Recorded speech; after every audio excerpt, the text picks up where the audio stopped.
Sign Language and Mythology as Primitive Modes of Representation. Book 1 by Gerald Massey. Narrated by Graham Dunlop. Edited by Darren Grimes. It may have been 1,000,000 years ago that light was kindled in the old dark land, with which the illumined scrolls are all aglow, that Egypt gave us with her mummied hand. This was the secret of that subtle smile, inscrutable upon the Sphinx's face, now told from sea to sea, from isle to isle, the revelation of the old dark race. Theirs was the wisdom of the bee and bird, ant, tortoise, beaver, working human-wise. The ancient darkness spake with Egypt's word. Hers was the primal message of the skies. The heavens are telling nightly of her glory, and for all time earth echoes her great story. Prefatory. I have written other books, but this I look on as the exceptional labor which has made my life worth living. Comparatively speaking, A Book of the Beginnings, London, 1881, was written in the dark. The Natural Genesis, London, 1883, was written in the twilight, whereas Ancient Egypt has been written in the light of day. The earlier books were met in England with the truly orthodox conspiracy of silence.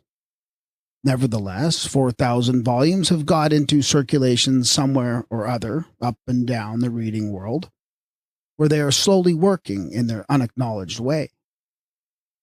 Probably the present book will be appraised at home in proportion as it comes back piecemeal from abroad, from Germany or France, or maybe from the country of the rising sun. To all dear lovers of the truth, the writer now commends the verifiable truths that wait for recognition in these pages. Truth is all potent with its silent power, if only whispered, never heard aloud, but working secretly, almost unseen, save in some excommunicated book. 'Tis as the lightning with its errand done, before you hear the thunder. For myself, it is enough to know that in spite of many hindrances from straitened circumstances, chronic ailments, and the deepening shadows of encroaching age, my book is printed, and the subject matter that I cared for most is now entrusted safely to the keeping of John Gutenberg on this my 79th birthday. Sign Language and Mythology as Primitive Modes of Representation. Book 1. The other day, a lad from London, who had been taken to the seaside for the first time in his life, was standing with his mother looking at the rolling breakers tossing and tumbling in upon the sands, when he was heard to exclaim, "Oh, mother, who is it chucking them heaps of water about?" This expression showed the boy's ability to think of the power that was doing it in the human likeness. But then, ignorant as he might be, he was more or less the heir to human faculty as it is manifested in all its triumphs over external nature at the present time. Now it has been, and still is, a prevalent and practically universal assumption that the same mental standpoint might have been occupied by primitive man, and like a question asked in the presence of the same or similar phenomena of physical nature. Nothing is more common or more unquestioned than the inference that primitive man would or could have asked, "Who is doing it?" and that the who could have been personified in the human likeness. Indeed, it has become an axiom with modern metaphysicians and a postulate of the anthropologists that, from the beginning, man imposed his own human image upon external nature, that he personified its elemental energies and fierce physical forces after his own likeness. Also, that this was in accordance with the fundamental character and constitution of the human mind. To adduce a few examples taken almost at random, David Hume declares that there is a universal tendency among mankind to conceive all beings like themselves, in support of which he instances the seeing of human faces in the moon. Reed, on the active powers, 4th essay, says our first thoughts are that the objects in which we perceive motion have understanding and power as we have. Francis Bacon had long before remarked that we human beings set stamps and seals of our own images upon God's creatures and works. History. Herbert Spencer argued that human personality applied to the powers of nature was the primary mode of representation, and that the identification of this with some natural force or object is due to identity of name. Data of Sociology, Chapter 24, 184. In early philosophy throughout the world, says Mr. Tyler, the sun and moon are alive, and as it were human in their nature. Professor Max Muller, who taught that mythology was a disease of language, and that the myths have been made out of words which had lost their senses, asserts that the whole animal world has been conceived as a copy of our own, and not only the animal world, but the whole world of nature was liable to be conceived and named by an assimilation to human nature. Science of Thought, page 503. And such was the propensity in the earliest men, of whom we have any authentic record, to see personal agency in everything, that it could not be otherwise, for there was really no way of conceiving or naming anything objective except after the similitude of the subjective or of ourselves. Ib, page 495. Illustration of this modern position might be indefinitely multiplied. The assumption has been supported by a consensus of assertion. And here, as elsewhere, the present writer is compelled to doubt, deny, and disprove the popular postulate of the accepted orthodox authorities. That, said the lion, is your version of the story. Let us be the sculptors, and for one lion under the feet of a man you shall see a dozen men beneath the pad of one lion. Myth-making man did not create the gods in his own image.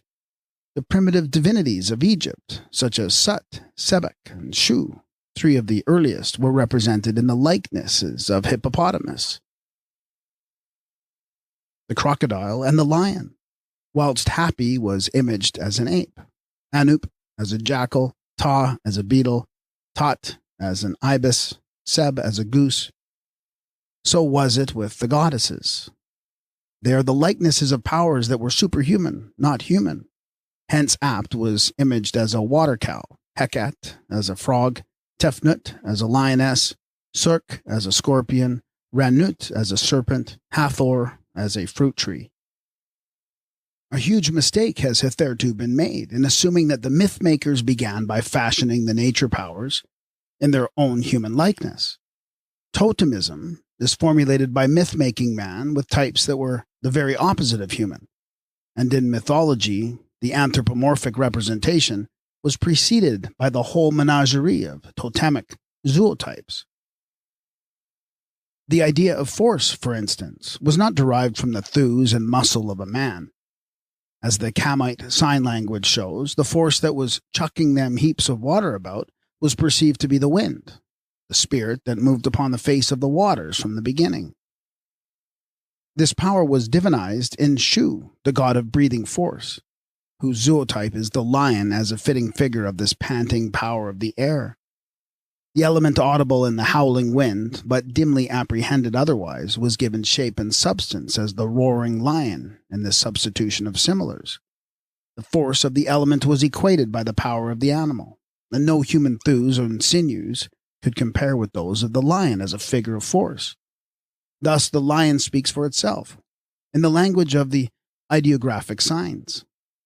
And in this way the gods and goddesses of ancient Egypt were at first portrayed as superhuman powers, by means of living superhuman types.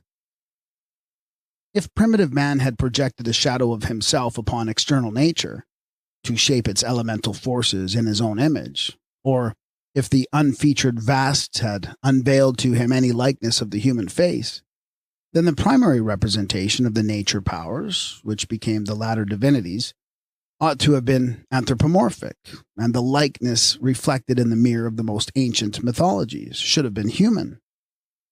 Whereas the powers and divinities were first represented by animals, birds, and reptiles, or, to employ a word that includes all classes, they were portrayed by means of zootypes.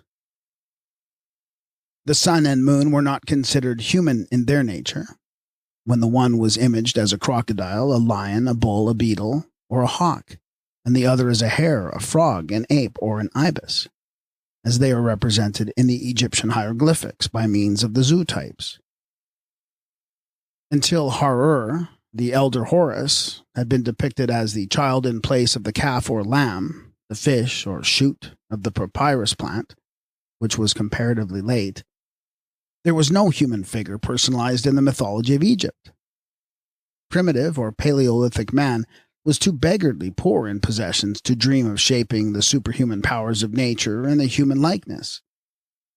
There is one all-sufficient reason why he did not. He simply could not. And it is precisely because the makers of the myths had not the power to animate the universe in their own likeness that we have the zoomorphic mode of representation, as the sign language of totemism and mythology. On every line of research, we discovered that the representation of nature was pre-anthropomorphic at first, as we see on going back far enough, and on every line of descent, the zoomorphic passes ultimately into the human representation. Modern metaphysicians have so developed the faculty of abstraction and the disease of subjectivity that their own mental operations offer no true guidance for generalizations concerning primitive or early man, who thought in things and almost apprehended with the physical sense alone. They overlook the fact that imaging by means of object pictures preceded the imaging so often ascribed to primitive men. These did not busy themselves and bother their brains with all sorts of vagrant fancies instead of getting an actual grasp of the homeliest facts. It was not primitive man, but two German metaphysicians who were looking out of window at the falling shower of rain, when one of them remarked, "Perhaps it is I who am doing that." "Or I," chimed in the other. The present writer once had a cat before whom he placed a sheet of polished tin. The cat saw herself reflected as in a mirror, and looked for a short time at her own image. So far as sight and appearance went, this might have been another cat.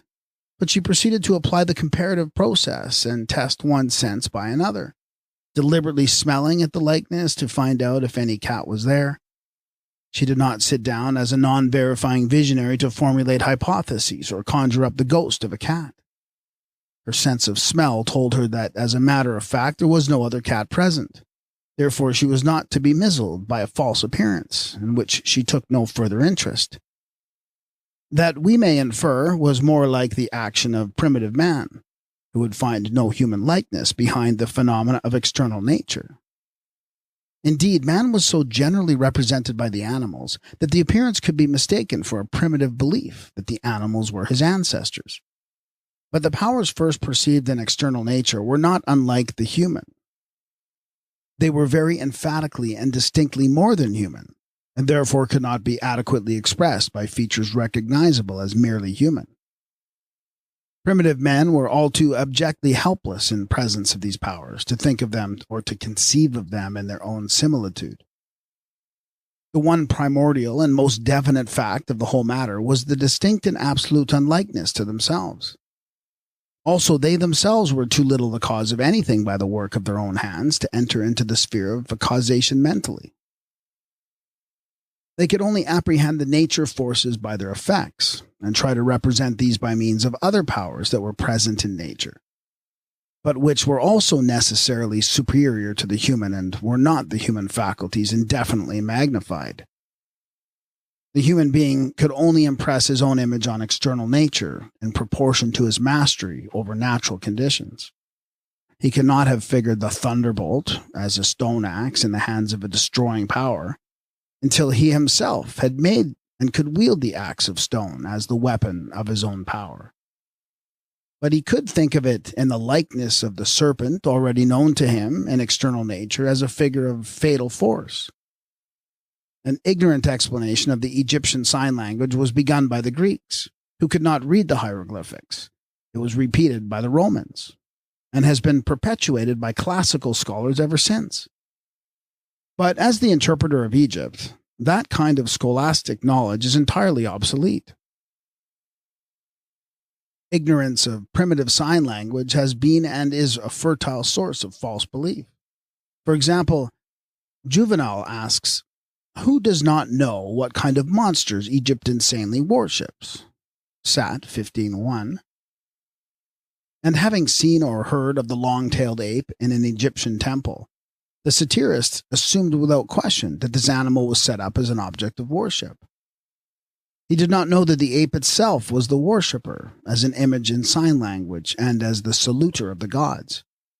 Ani, the name of this particular ape, denotes the saluter, and to salute was an Egyptian gesture of adoration. The ape, or Cynocephalus, with its paws uplifted, is the typical worshipper as saluter of the light. It was and still is looked upon in Africa generally as a pre-human moon worshipper who laments and bewails the disappearance of its night light and rejoices at the renewal and return of that luminary.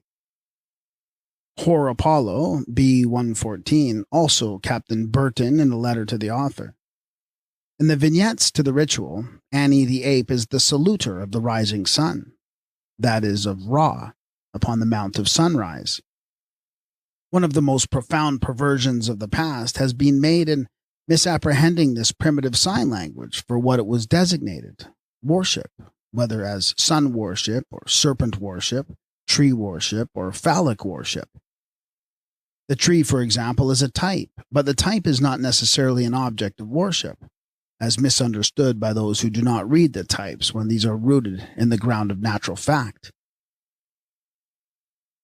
The forest folk were dwellers in the trees or in the bush. The tree that gave them food and shelter grew to be an object of regard. Hence it became a type of the Mother Earth as the birthplace and abode. Hence Hathor was the hut or house of Horus, Har, and the tree. But worship is a word of cant employed by writers who are ignorant of sign language in general. Such phrases as stock and stone worship explain nothing and are worse than useless. The mother and child of all mythology are represented in the tree and branch. The tree was a type of the abode, the roof tree, the mother of food and drink, the giver of life and shelter, the wet nurse in the dew or rain, the producer of her offspring as the branch and promise of periodic continuity. Was it the tree, then, the Egyptians worshipped, or the giver of food and shelter in the tree? On the Apis stele in the Berlin Museum, two priests are saluting the Apis bull. This is designated Apis worship, but the Apis carries the solar disk betwixt its horns. This is also being saluted. Which then is the object of worship? There are two objects of religious regard, but neither is the object of adoration. That is the God in spirit who was represented as the soul of life in the sun and in the tree, also by the fecundating bull. In this and 1,000 other instances, it is not a question of worship, but of sign language. Nor did mythology spring from 50 or 100 different sources, as frequently assumed. It is one as a system of representation, one as a mold of thought, one as a mode of expression, and all its great primordial types are virtually universal. Neither do the myths that were inherited and repeated for ages by the later races of men afford any direct criterion to the intellectual status of such races.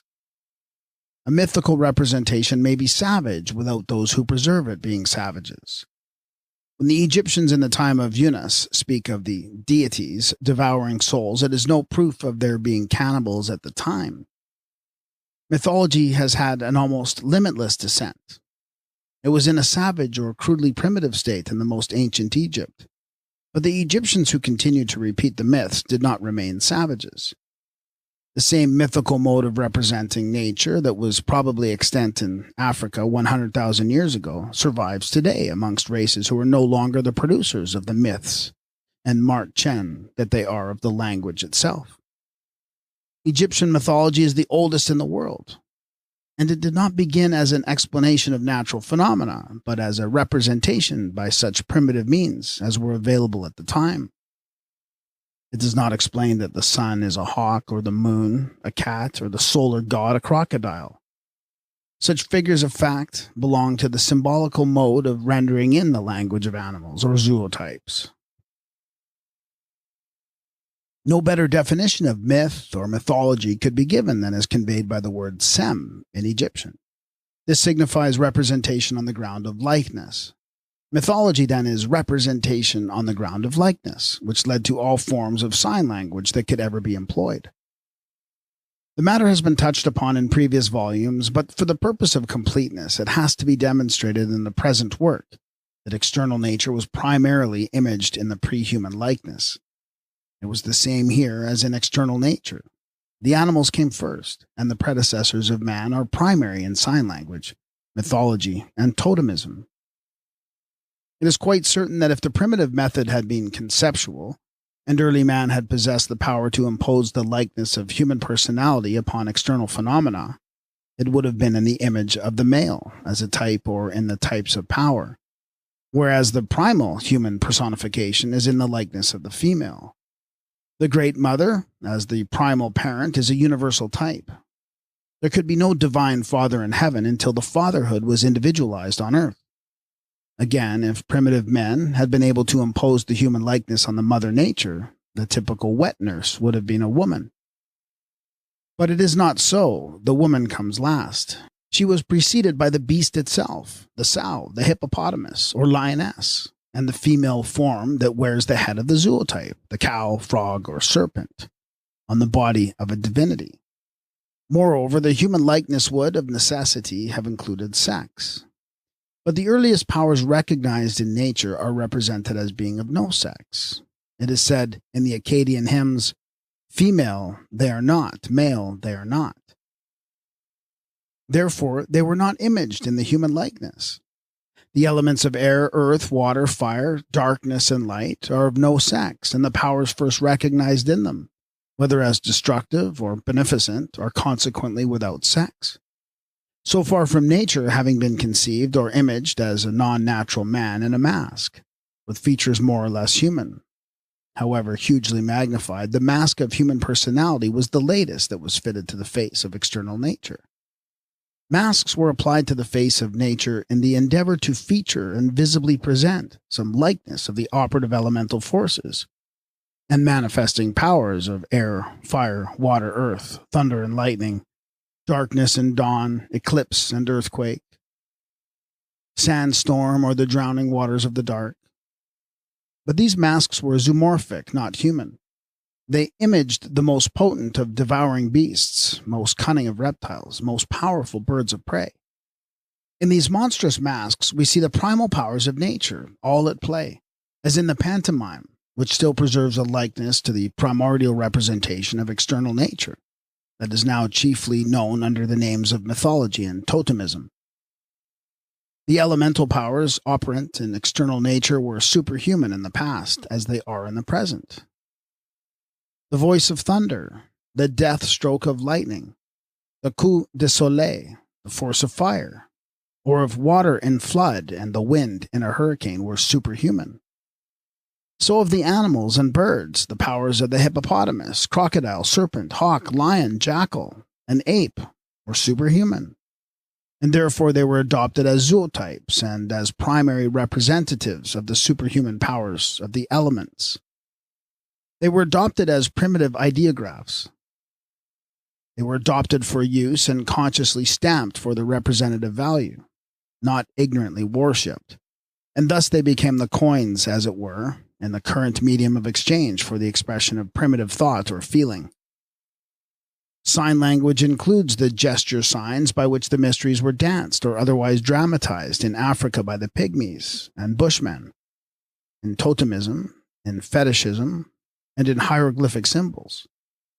Very little of which language has been read by those who are continually treading water in the shallows of the subject without ever touching bottom or attaining foothold in the depths. It is by means of sign language that the Egyptian wisdom keeps the records of the prehistoric past. The Egyptian hieroglyphics show us the connection betwixt words and things, also betwixt sounds and words, in a very primitive range of human thought. There is no other such record known in all the world. They consist largely of human gesture signs and the sounds first made by animals, such as ba, for the goat, meow for the cat, su for the goose, and fu for the cerastes snake. But the Kamite representation by means of sign language had begun in Inner Africa before the talking animals, birds, and reptiles had been translated into the forms of gods and goddesses by the dwellers in the valley of the Nile. The living ideographs or zootypes were primary and can be traced to their original habitat and home, and to nowhere else upon the surface of our earth. The cow of the waters there represented the Earth Mother, as the great bringer forth of life before she was divinized as Apt, the goddess in human guise, with the head of a hippopotamus. The overseeing giraffe, or was it the Okapi of Sut, the hawk of Horus, the calf ape of Tutun, the white vulture of Neith, the jackal of Anup, and 50 others were pre-extant as the talking animals before they were delineated in semi-human guise as gods and goddesses or elemental powers, thus figured forth in the forms of birds and beasts or fish and reptiles. The zootypes were extant in nature as figures ready-modeled, pictures ready-made, hieroglyphics and ideographs that moved about alive, pictures that were earlier than painting, statues that preceded sculpture, living nature types that were employed when there was no others known to art. Certain primordial types originated in the old dark land of Africa. These were perfected in Egypt and thence dispersed about the world. Amongst them is the earth as solid ground amidst the water of surrounding space, or as the bringer forth of life, depicted as a water cow, possibly the cow of Kintu in Uganda, the dragon of darkness, or other wide-jawed swallower of the light that rose up from the abyss and coiled about the mount of earth at night, as the devourer, the evergreen tree of dawn, preeminently African, that rises on the horizon or upon the mount of earth, from out of the waters of space, the opposing elemental powers beginning with the twins of light and darkness who fought in earth and heaven, and the netherworld, the great Earth Mother of the nature powers, the 7 children of her womb, and various other types that are in one origin and worldwide in their range. When the solar force was yet uncomprehended and the sinking sun could be imagined naturally enough by the beetle boring its way down through the earth, or by the tortoise that buried itself in the soil, also by the crocodile making its passage through the waters, or the golden hawk that soared up through the air. This was representing phenomena in external nature on the ground of likeness, when it could not be imaged directly by means of words. When it is held, as in Australia, that the lizard first divided the sexes, and that it was also the author of marriage, we have to ascertain what the lizard signified in sign language. And when we find that, like the serpent or the frog, it denoted the female period, we see how it distinguished or divided the sexes and in what sense it authorized or was the author of totemic marriage, because of its being a sign or symbol of feminine pubescence. It is said that by the Amazulu, that when old women pass away, they take the form of a kind of lizard. This can only be interpreted by knowing the ideographic value in the primitive system of sign language, in which the lizard was a zootype. The lizard appeared at puberty, but it disappeared at the turn of life, and with the old women went the disappearing lizard. The frog which transformed from the tadpole condition was another ideograph of female pubescence. This may be illustrated by a story that was told some time since by Miss Werner in the Contemporary Review, which contains a specimen of primitive thought and its mode of expression in perfect survival. It happened that a native girl at Blantyre Mission was called by her mistress, a missionary's wife, to come and take charge of the baby. Her reply was, "Nachofulini is not there. She is turned into a frog." Werner, Contemporary Review, September, page 378. She could not come for a reason of tapu, but said so typically in the language of animals. She had made that transformation which first occurs when the young girl changes into a woman. She might have said that she was a serpent or a lizard, or that she was in flower. But the frog that changed from a tadpole was also a type of her transformation, and she had figuratively become a frog for a few days of seclusion. Similarly, the member of a totem also became a frog, a beetle, a bull, or bear as a mode of representation, but not because the human being changed into the animal. The same things which are said at a later stage by the ideographic determinatives in the Egyptian hieroglyphics had been expressed previously by the inner African zootypes or living beasts, birds, and reptiles, as may be seen in the stories told of the talking animals by the Bushmen. The original records will suffice to show that the physical agencies or forces first perceived were not conceived or mentally embodied in the human likeness, and that external nature offered no looking-glass for the human face. To take the very illustration adduced by Hume, the original man in the moon did not depend upon fancied resemblance to the human face. The Egyptian man in the moon, Tut or Tehuti, Greek Thoth, had the head of an ibis or of the Cynocephalus. Both ibis and Cynocephalus were lunar types which preceded any human likeness, and these were continued as heads to the human figure after this had been adopted. The man in the moon, who is Tat, or Khunsu, in Egypt, had a series of predecessors in the dog or Cynocephalus, the ibis, the beetle, the bull, the frog, and other ideographic figures of lunar phenomena. As natural fact, the ibis was a famous fisher of the Nile, and its familiar figure was adopted by a zootype of Tat, the lunar god. Where the moderns saw the new moon with the old moon in her arm, the Egyptians saw the ibis fishing up the old dark orb from out of the waters with the crescent of its curving beak, as the recoverer and savior of the drowning light. The moon was not looked upon as having any human likeness when it was imaged as or by the cat who saw in the dark, the hare that rose up by night and went around the horizon by leaps and bounds, the ibis as the returning bird of passage and messenger of the inundation, the frog that transformed from the tadpole, the old beetle that renewed itself in the earth to come forth as the young one, or the cow that gave birth to the child of light as her calf. The sun was not conceived as human in its nature, when the solar force at dawn was imaged by the lion-faced Atum, the flame of its surface by the fiery serpent Utai, the soul of its life by the hawk, the ram, or the crocodile, which are 5 Egyptian zootypes, and a 5-fold disproof of the sun being conceived as or considered human in its nature or similitude. In beginning ab ovo, our first lesson is to learn something of the symbolical language of animals and to understand what it is they once said as zootypes. We have then to use that knowledge in simplifying the mysteries of mythology. This primitive language is still employed in diverse forms.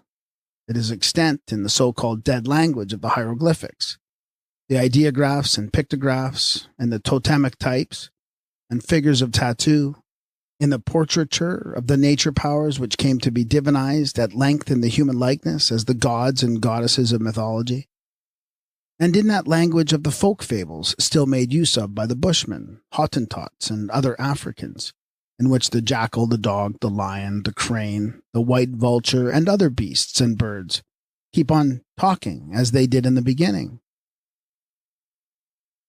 and continue more or less to say in human speech what they once said in the primitive symbolism. That is, they fulfill the same characters in the marchen that were first founded in the mythos. It is now to be shown that the mythical mode of representing natural phenomena was based upon this primitive system of thought and expression, and how the things that were thought and expressed of old in this language continue the primary stratum of what is called mythology today. In the most primitive phase, mythology is a mode of representing certain elemental powers by means of living types that were superhuman, like the natural phenomena. The foundations of mythology and other forms of the ancient wisdom were laid in thus pre-anthropomorphic mode of primitive representation. Thus, to summarize a few of the illustrations, the typical giant Apap was an enormous water reptile. The typical genetrix and mother of life was a water cow that represented the earth. The typical twin brothers were the 2 birds or 2 beasts. The typical twin brother and sister were a lion and a lioness. The typical virgin was a heifer or a vulture.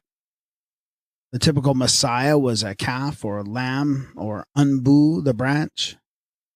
The typical provider was a goose. The typical chief or leader is a lion. The typical artisan is a beetle. The typical physician is an ibis, which administered the enema to itself. The typical judge is a jackal or a cynocephalus, whose wig and collar are amusingly suggestive of the English law courts. Each and all of these and hundreds more preceded personification in the human image. The mighty infant who slew the dragon or strangled serpents while in his cradle was a later substitute for such a zootype as the little Echunamon, a figure of Horus. The Echunamon was seen to attack the cobra Decapella and make the mortal enemy hide its head and shield, its most vital parts, within the protecting coils of its own body. For this reason, the lively, daring little animal was adopted as a zootype of Horus, the young solar god, who in his attack upon the Apap serpent made the huge and deadly reptile hide its head in its own enveloping darkness. But when the figure is made anthropomorphic and the tiny conqueror is introduced as the little hero in human form, the beginning of the mythos and its meaning are obscured. The Echunamon, the hawk, the ibis might attack the cobra, but it was well enough known that a child could not. Consequently, the original hero was not a child, although spoken of as a child in the literalized marvels, miracles, and fables of the infancy. It is the present writer's contention that the wisdom of the ancients was the wisdom of Egypt, and that her explanation of the zootypes employed in sign language, totemism, and mythology holds good wherever the zootypes survive. For example, the Cowichan tribes say the moon has a frog in it, and with the Salish Indians of Northwest America, the frog, or toad, in the moon is equivalent to our man in the moon. They have a tradition that the devouring wolf, being in love with the frog, or toad, pursued her with great ardor, and had nearly caught her when she made a desperate leap and landed safely in the moon, where she remained to this day. Wilson, Trans of Ethnol Society, 1866, New Series Version 4, page 304. Which means that the frog, as a type of transformation, was applied to the changing moon, as well as to the Zulu girl, Chifolini. Sign language was from the beginning a substitution of similars for the purpose of expression by primitive or pre-verbal man, who followed the animals in making audible sounds accompanied and emphasized by human gestures. The same system of thought and mode of utterance were continued in mythology and totemism. Renouf says the scarabaeus was an object of worship in Egypt as a symbol of divinity. But this is the modern error. If there was a god and the beetle was his symbol, obviously it was not the divinity that was the object of worship, not the symbol, not the zootype. Ta, we know, was that divinity with the beetle as a type. And those who read the types were worshippers of the god and not of his symbol dung beetle, which was honored as a sign of transformation. When told that the Egyptians were worshippers of the bee, the mantis, and the grasshopper, we recall the words of Horapollo, who says that when the Egyptians would symbolize a mystic and one of the initiated, they delineate a grasshopper because the insect does not utter sounds with its mouth, but makes a chirping by means of its spine. B255. The grasshopper, then, which uttered a voice that did not come from its mouth, was a living type of superhuman power. And being an image of mystery and superhuman power, it was also considered a fitting symbol of Khan, the Bushman creator, or great spirit of creative mystery. Moreover, the grasshopper made his music and revealed his mystery in dancing, and the religious mysteries of Khan were performed with dancing or in the grasshopper's dance. Thus, the initiates in the mysteries of the mantis are identical with the Egyptian mystay, symbolized by the grasshopper.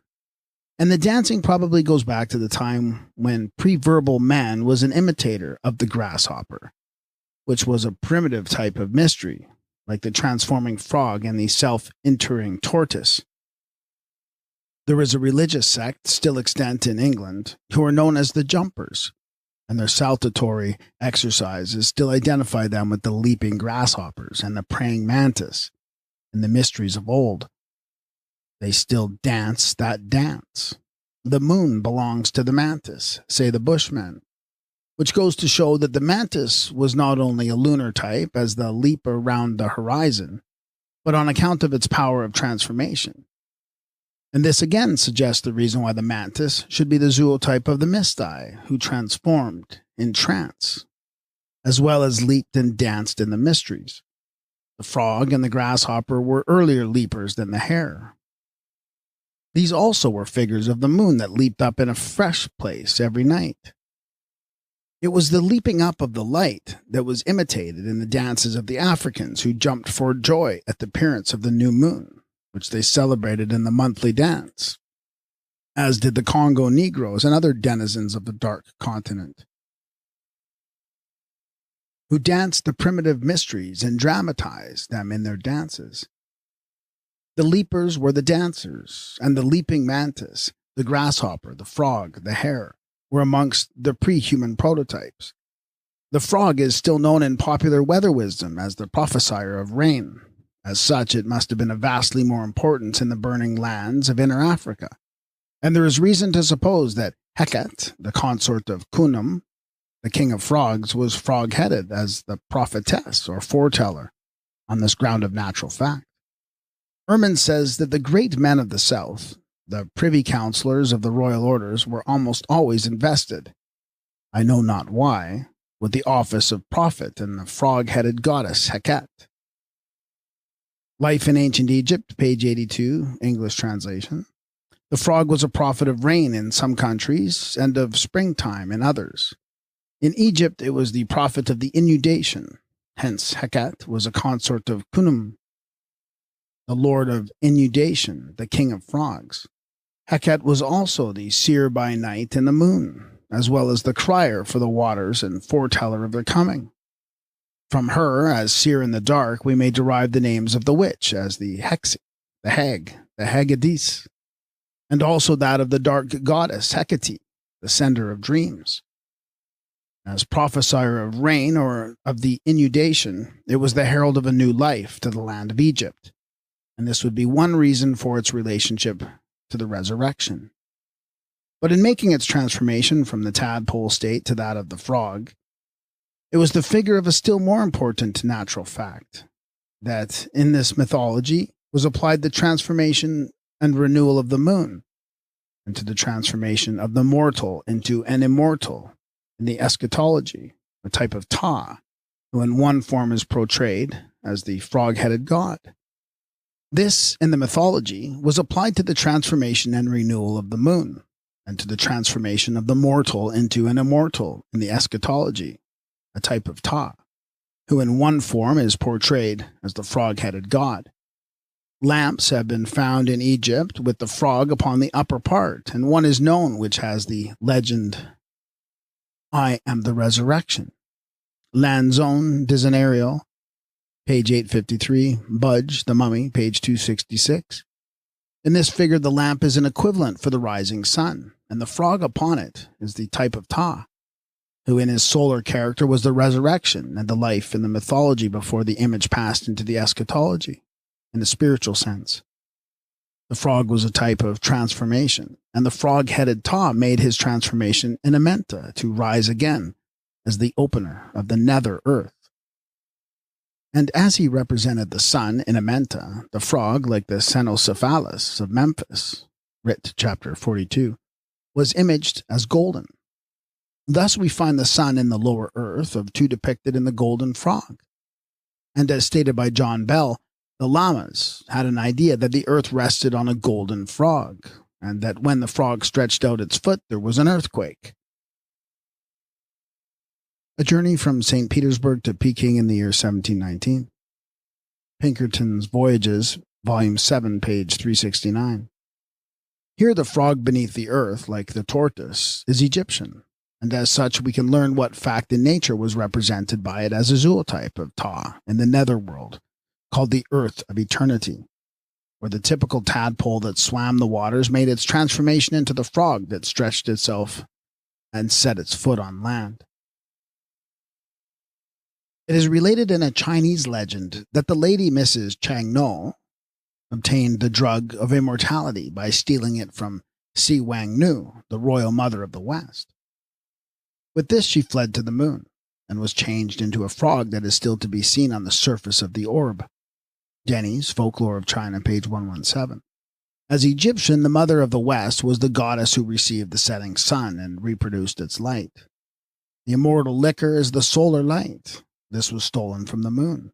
Chang No is equivalent to the frog-headed Heket, who represented the resurrection. The frog in Egypt was a sign of myriads as well as of transformation. In the moon it would denote myriads of renewals when periodic repetition was a mode of immortality. Heket, the frog-headed, is the original Cinderella. She makes her transformation into Sati, the Lady of Light, whose name is written with an arrow. Thus, to mention only a few of the lunar types, the goddess Heket represented the moon and its transformation as the frog. Tot and his cynocephalus represented the man and his dog in the moon. Osiris represented the lunar light in his character of the hare-headed Unnefer, the upspringing hare in the moon. These are Egyptian zootypes to be read wherever found by means of the Egyptian wisdom. Amongst other hieroglyphic signs in the language of animals, the head of a vulture signifies victory, doubtless because of the bird's keen scent for blood. The sheathen claw is a determinative of peaceful actions. The hinder part of the lioness denotes the great magical power. The tail of the crocodile is a sign for black and for darkness. An ape is the ideograph of rage and a fiery spirit, or spirit of fire. The sparrow is a type of physical evil because of its destructive nature in thieving corn. Its name of tutu signifies a kind of plague or affliction in the fields. Birch. The water wagtail is the type of moral evil. This bird, as Wilkinson pointed out, is still called in Egypt the father of corruption, Abu Fasad. It was regarded as the type of an impure or wicked person, on account of its assiduous suggestiveness of immoral motion. The extent to which morals and philosophy were taught by means of these living object pictures cannot now be measured. But the moralizing fables spoken as well as acted by the typical animals still offer testimony, and language is full of phrases which continue the zootypes into the world of letters. As when the greedy, filthy man is called a hog, the grumpy man a bear, the cunning one a fox, and the subtle and treacherous one a snake. In the folklore of various races, the human soul takes the form of a snake, a mouse, a swallow, a hawk, a pigeon, a bee, a jackal, or other animal, each of which was an Egyptian zootype of some power or soul in nature, before there was any representation of the human soul or ancestral spirit in the human form. Hence we are told that when twins are born, the Batavians believe that one of the pair is a crocodile. Mr. Spencer accepts the belief and asks, "May we not conclude that twins, of whom one gained the name of crocodile, gave rise to a legend which originated the monstrous belief?" Data of Sociology, Chapter 22, Paragraph 175. But all such representations are mythical and are not to be explicated by the theory of monstrous belief. It is a matter of sign language. The Batavians knew as well as we do that no crocodile was ever born twin along with a human child. In this instance, the poor things were asserting in their primitive way that man is born with or as a soul. This the gnosis enables us to prove. One of the earliest types of the sun as a soul of life in the water is a crocodile. We see the mother who brings forth a crocodile when the goddess Neith is portrayed in human shape as the suckler of the young crocodiles hanging at her breasts. Neith is the wet nurse personified whose child was the young sun god. As Sebek, he was imaged by the crocodile that emerged from the waters at sunrise. Sebek was at once the child and the crocodile brought forth by the great mother in the mythology. And because the crocodile had imaged a soul of life in water as a superhuman power, it became a representative in sign language of the human soul. We see the same type of a soul and external nature applied to the human soul in the Book of the Dead, when the Osiris in the netherworld exclaims, "I am the crocodile in the form of a man." that is, as a soul of which the crocodile had been a symbol, as soul of the sun. It was thus the crocodile was born with the child, as a matter of sign language, not as belief. The crocodile is commonly recognized by the Congo natives as a type of soul. Miss Kingsley tells of a witch doctor who administered emetics to certain of his patients and brought away young crocodiles. She relates that a witch doctor had been opened after death, when a winged lizard-like thing was found in his inside, which Batanga said was his power, the power being another name for his soul. Mr. Spencer not only argues for the actuality of these beliefs concerning natural facts, supposed to have been held by primitive men and scientific Egyptians, which vanish with the true interpretation of the mythical mode of representation. He further insists that there seems to be ample justification for the belief that any kind of creature may be transformed into any other, because of the metamorphosis observed in the insect world or elsewhere, from which there resulted the theory of metamorphosis in general, and the notion that things of all kinds may suddenly change their forms. Man, of course, included. Data chapter 8, paragraph 55. But there was no evidence throughout all nature to suggest that any kind of creature could be transformed into any other kind. On the contrary, nature showed them that the frog was a tadpole continued, that the chrysalis was the prior status of the butterfly, and that the old moon changed into the new. The transformation was visible and invariable, and the product of transformation was always the same in kind. There was no sign or suggestion of an unlimited possibility in metamorphosis. Neither was there ever a race of savages who did think or believe, in the words of Mr. Spencer, that any kind of creature may be transformed into any other, no more than there were ever boys who believed that any kind of bird could lay any other kind of bird's eggs. They are too good observers for any such self-delusion as that. Mythical representation did not begin with stories of human adventure, as Mr. Spencer puts it, nor with human figures at all, but with the phenomena of external nature that were represented by means of animals, birds, reptiles, and insects, which had demonstrated the possession of superhuman faculties and powers. The origin of various superstitions and customs seemingly insane can be traced to sign language.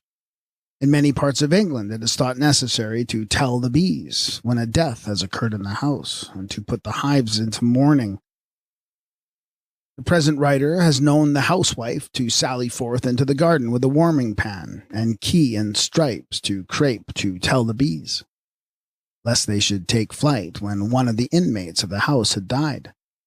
We must seek an explanation for this in the symbolism of Egypt that was carried forth orally to the ends of the earth. The bee was anciently a zootype of the soul, which was represented and issuing forth from the body in that form or under that type. There is a tradition that the bee alone of all animals descended from paradise. In the Engadine, Switzerland, it is said that the souls of men go forth from this world and return to it in the form of bees. Virgil, in the 4th book of the Georgics, celebrates the bee that never dies but ascends alive into heaven. That is the typical bee, which was an image of the soul. It was the soul as bee that alone ascended into heaven or descended from thence. The bee is certainly one form of the Egyptian abate, or bird fly, which is a guide and pilot to the souls of the dead on their way to the fields of Aru. It was a figure of Lower Egypt as the land of honey, thence a fitting guide to the celestial fields of the Aru paradise. It looks as if the name for the soul, Ba, in Egyptian, may be identical with our word bee. Ba is honey determined by the bee sign, and Ba is also the soul. The Egyptians made use of honey as a means of embalming the dead. Thus, the bee, as a zootype of the soul, became a messenger of the dead and a mode of communication with the ancestral spirits. Talking to the bees in this language was like speaking with the spirits of the dead, and as it were, commending the departed one to the guidance of the bees, who, as honey-gatherers, naturally knew the way to the Eleusinian fields and the meads of amaranth that flowed with milk and honey. The type is confused with the soul when the bee is invoked as follows, almost as if requesting the soul of the departed to watch forever over the living. Gubernatus, Zoological Myth, Volume 2, page 218. In the ritual, the abate, or as bee or bird fly, is the conductor of souls to the celestial fields. When the deceased is asked who conducted him thither, he replies, "It was the abate deity who conducted me." He also explains, "Hail to thee, who fliest up to heaven to give light to the stars." Chapter 76, Renouve. Here the bee or bird fly is a solar type, and that which represented the ascending sun in the mythology became a type of the soul in the eschatology. Thus, the inventor of honey in this world led the way to the fields of flowers in the next. Modern popular superstition, to a large extent, is the ancient symbolism in its second childhood. Here is a case in point.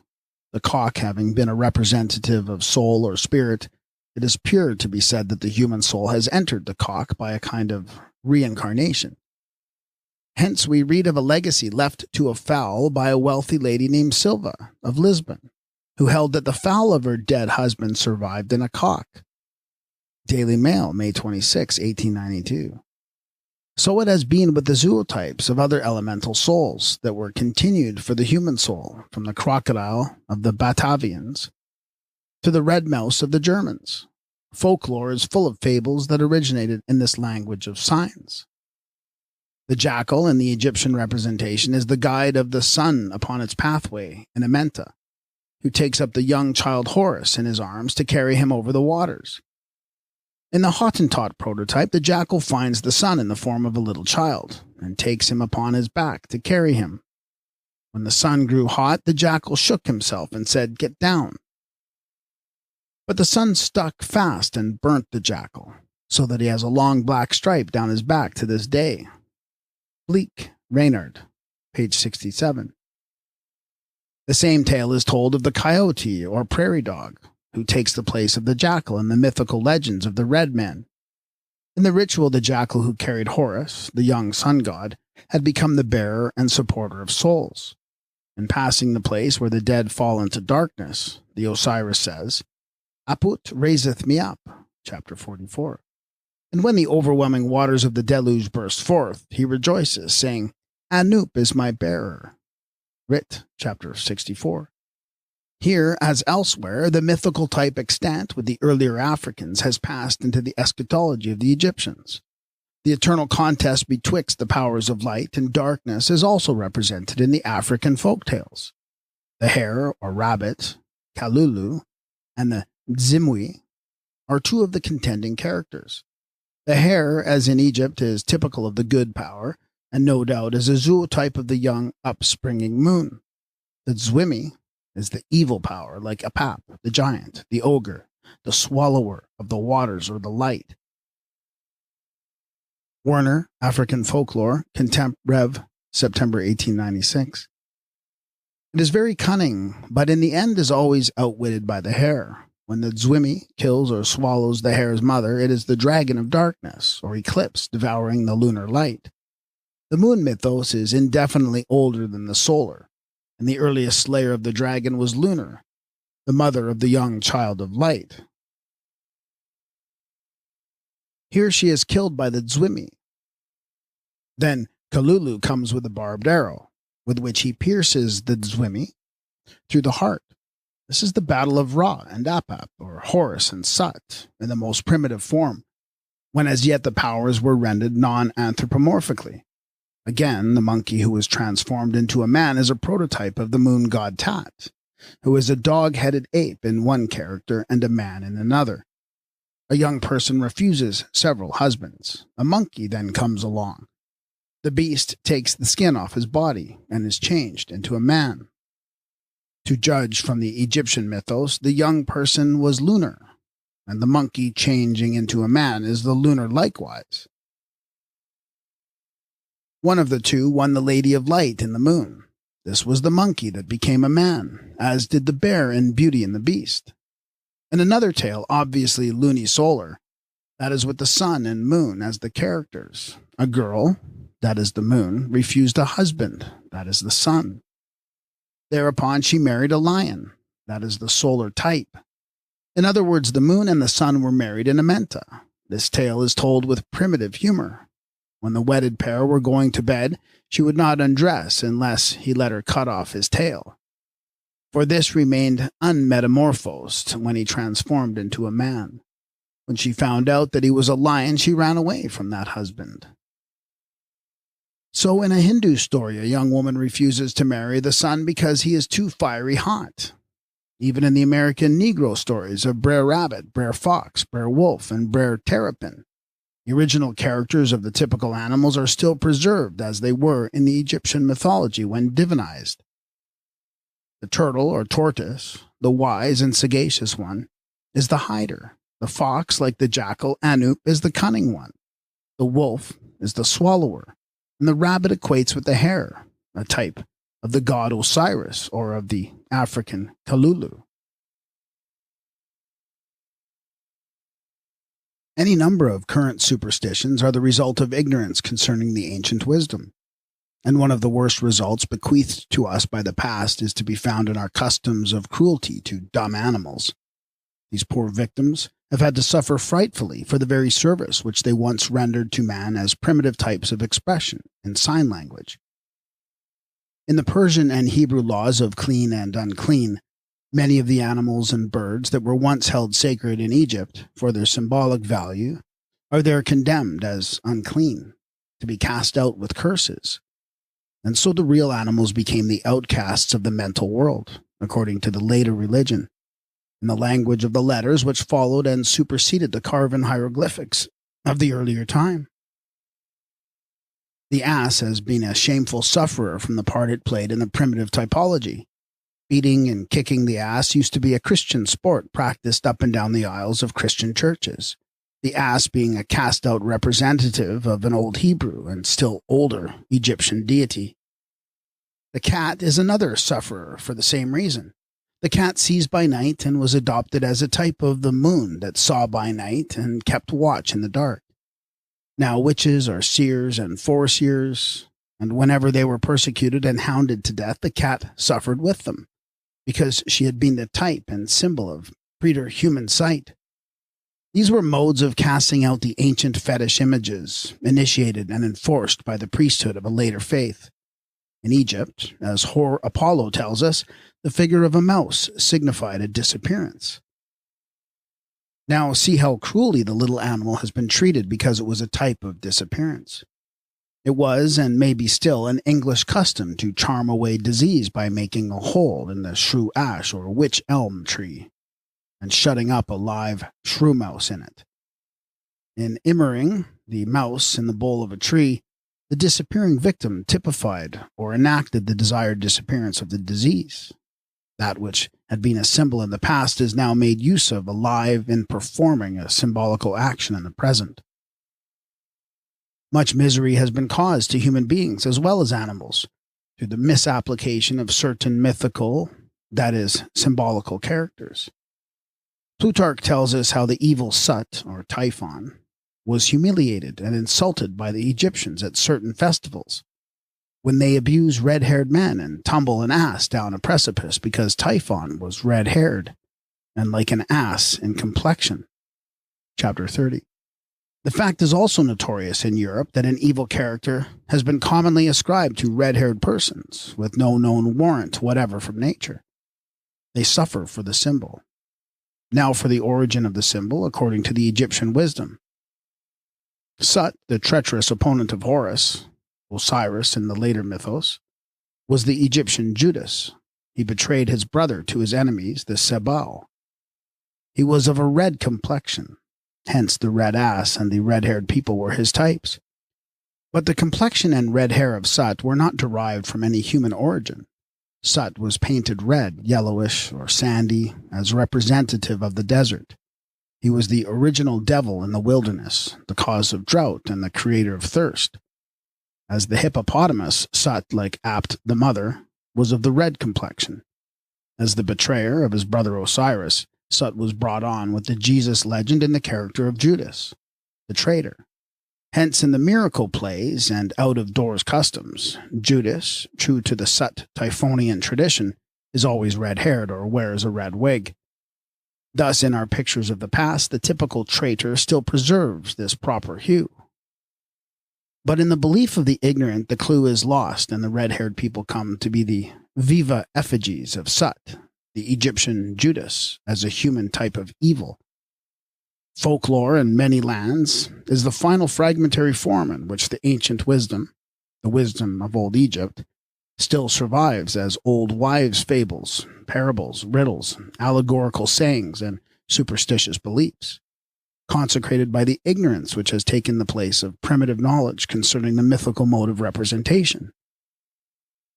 And from the lack of the lost key, the writers on this subject have become the sheerest talebearers whose gossip is full of scandal against primitive and ancient man. But not in any land or language can the Mar-Chen tell us anything directly concerning themselves. They have lost the memory of their meaning. It is only in the mythos that we can ascertain their original relationship to natural fact, and learn that the people who repeat the folk tales were not always natural fools.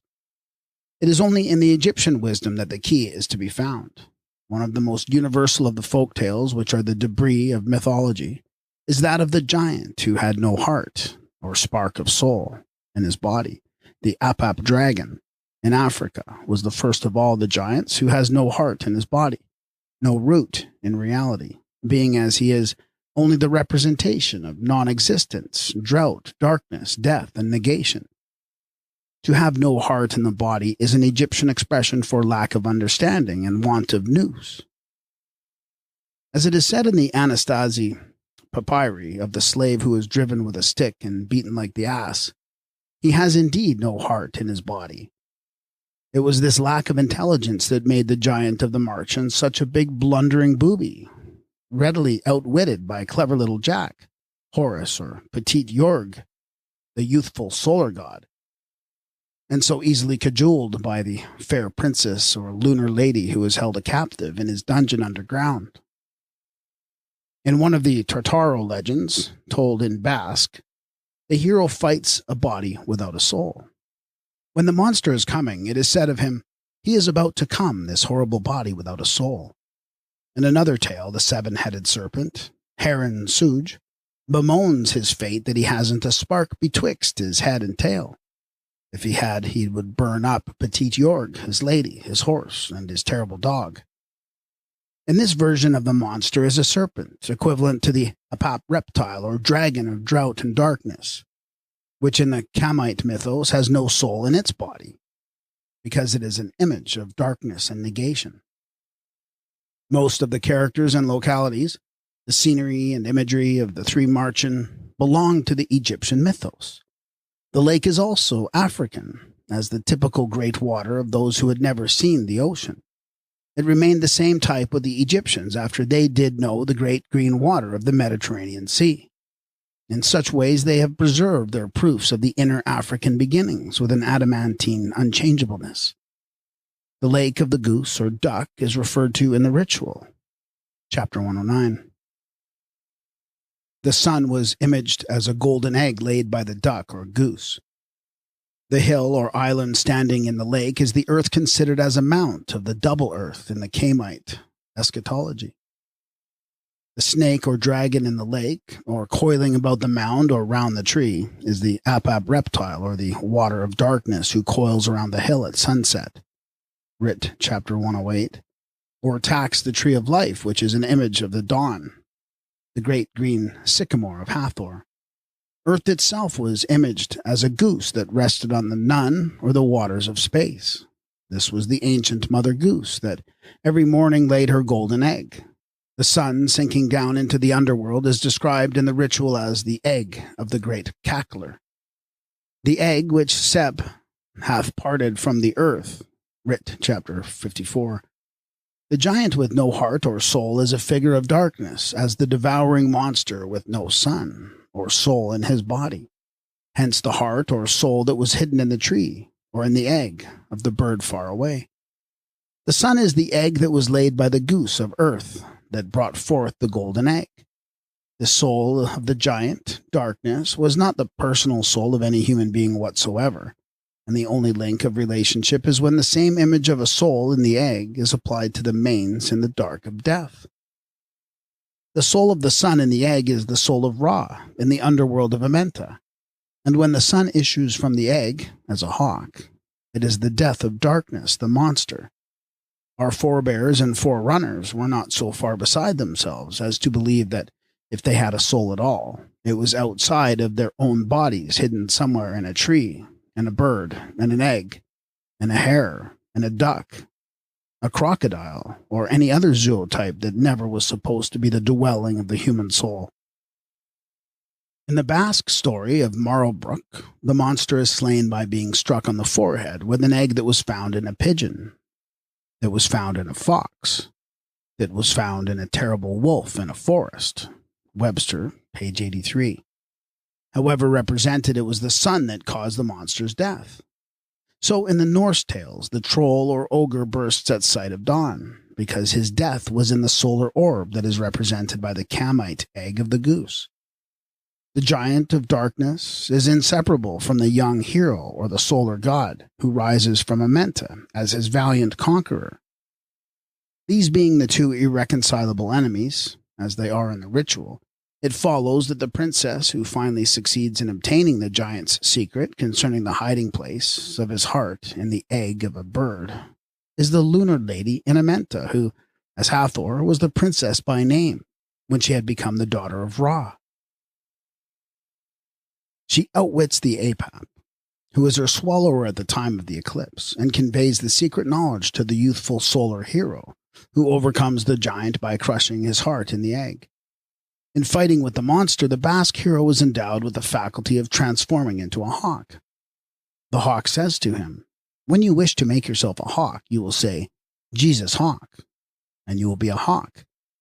The hawk of Jesus takes the place of the Horus hawk, just as the name of Marlborough is substituted for that of the hero who is elsewhere. Petit Jorg equals Little Horus. Webster Basque Legends, pages 80 to 83. Horus, like the hero of these tales, is human on Earth, and he transforms into the hawk when he goes to fight the Apap monster in Amenta.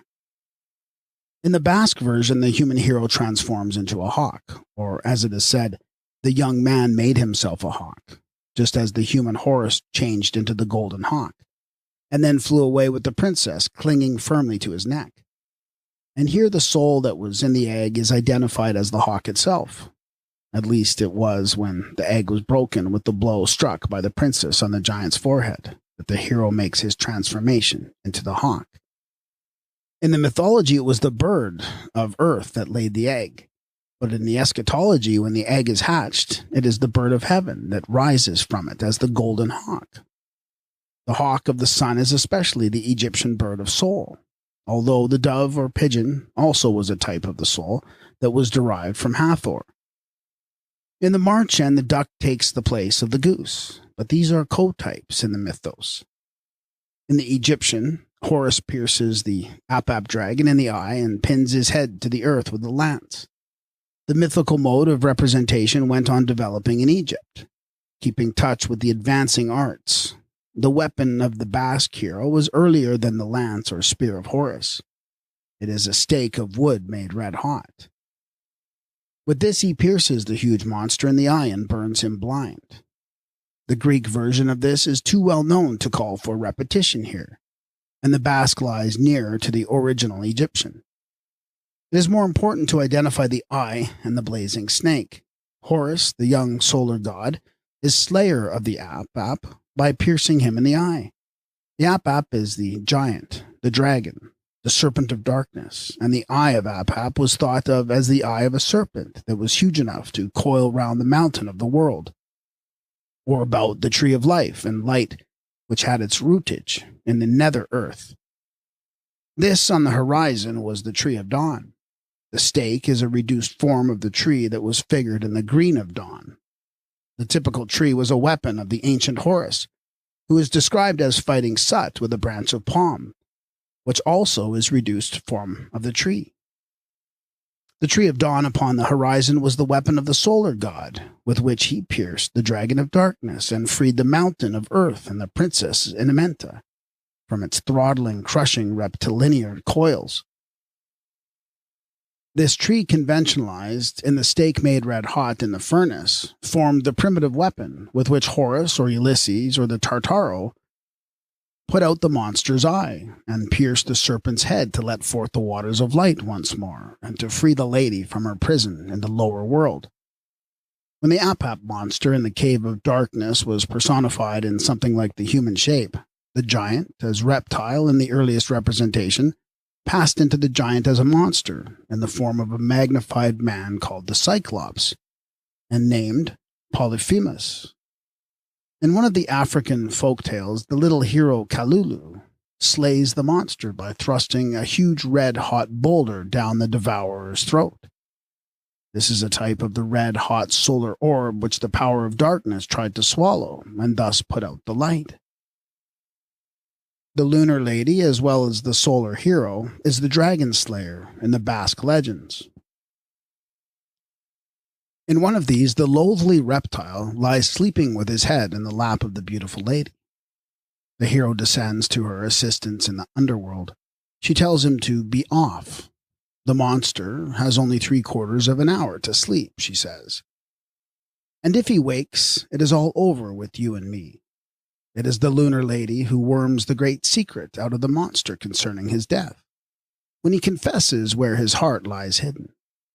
At last, he tells her, you must kill a terrible wolf which is in the forest, and inside of him is a fox. And in the fox is a pigeon. This pigeon has an egg in its head, and whoever should strike me on the forehead with this egg would kill me.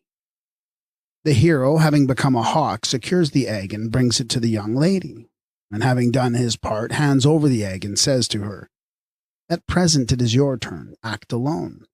Thus it appears that the egg made use of by the prince to kill the giant is the sun, and that made use of by the princess was the lunar orb. Here we have the egg of the sun and the moon, which Ta is said to have moved in the beginning.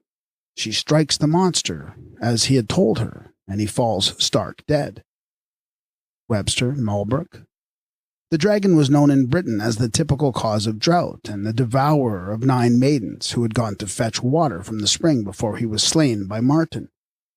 These are representative of 9 new moons renewed at the source of light in the netherworld.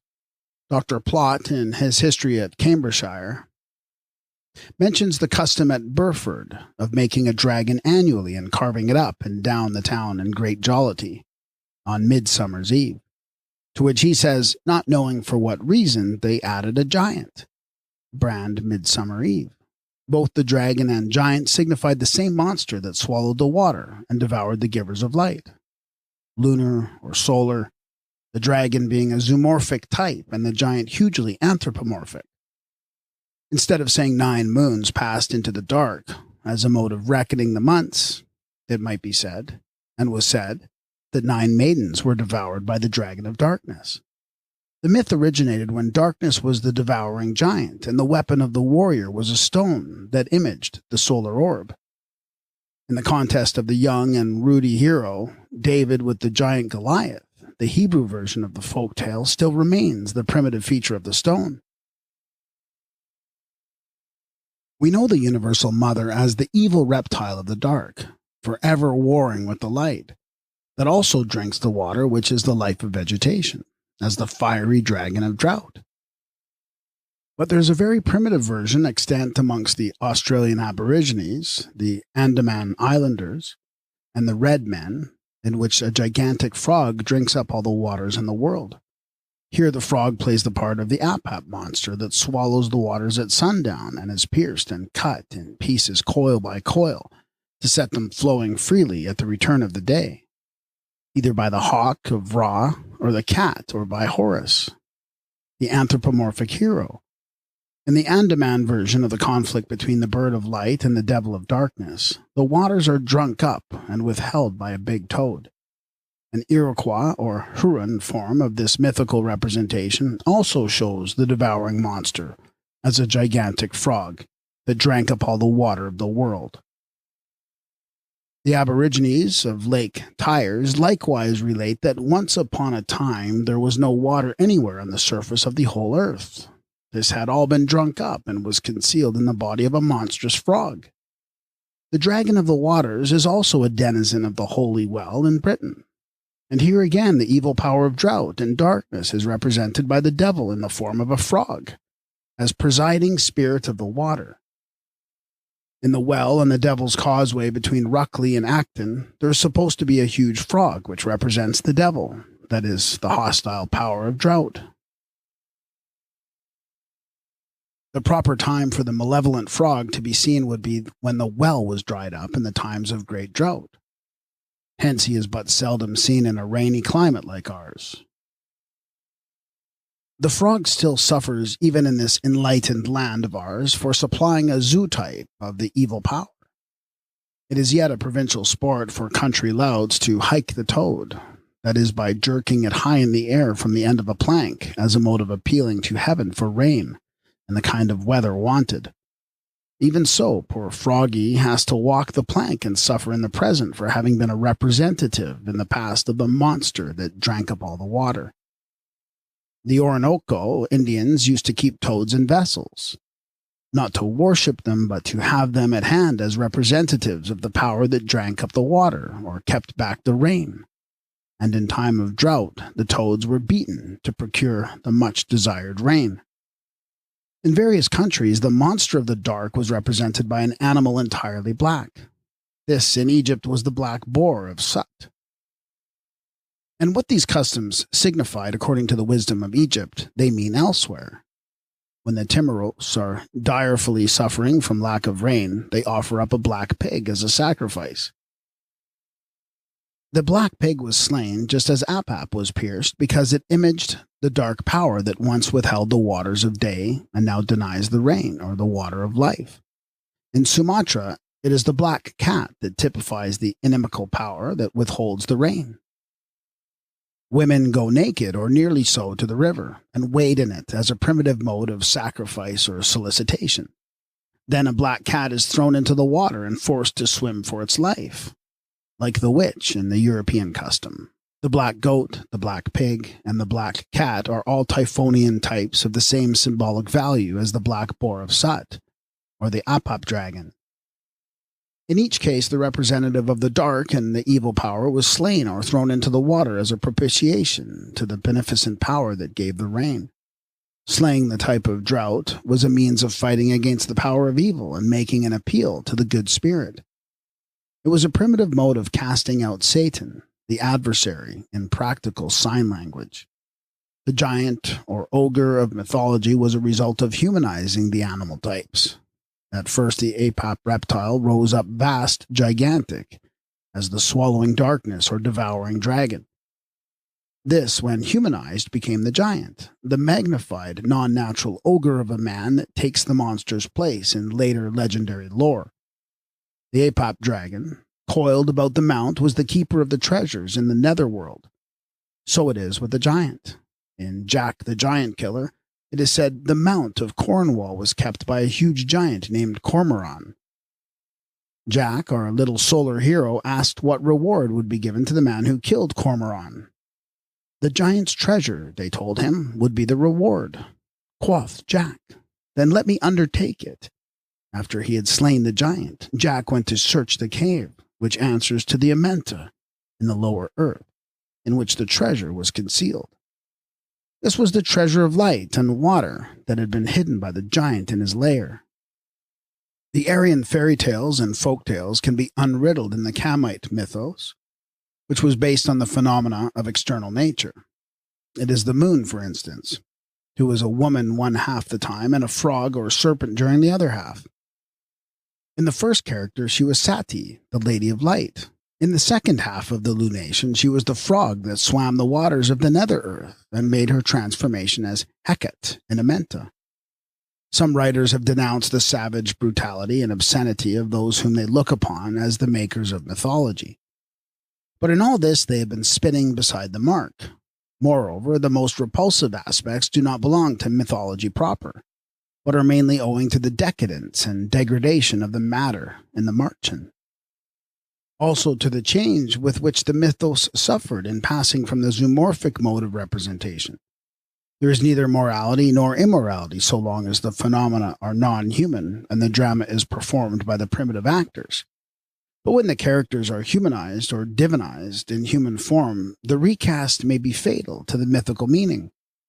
Primitive simplicity is apparently converted into senseless absurdity, and the drama of the nature powers turned into a masquerade of monsters.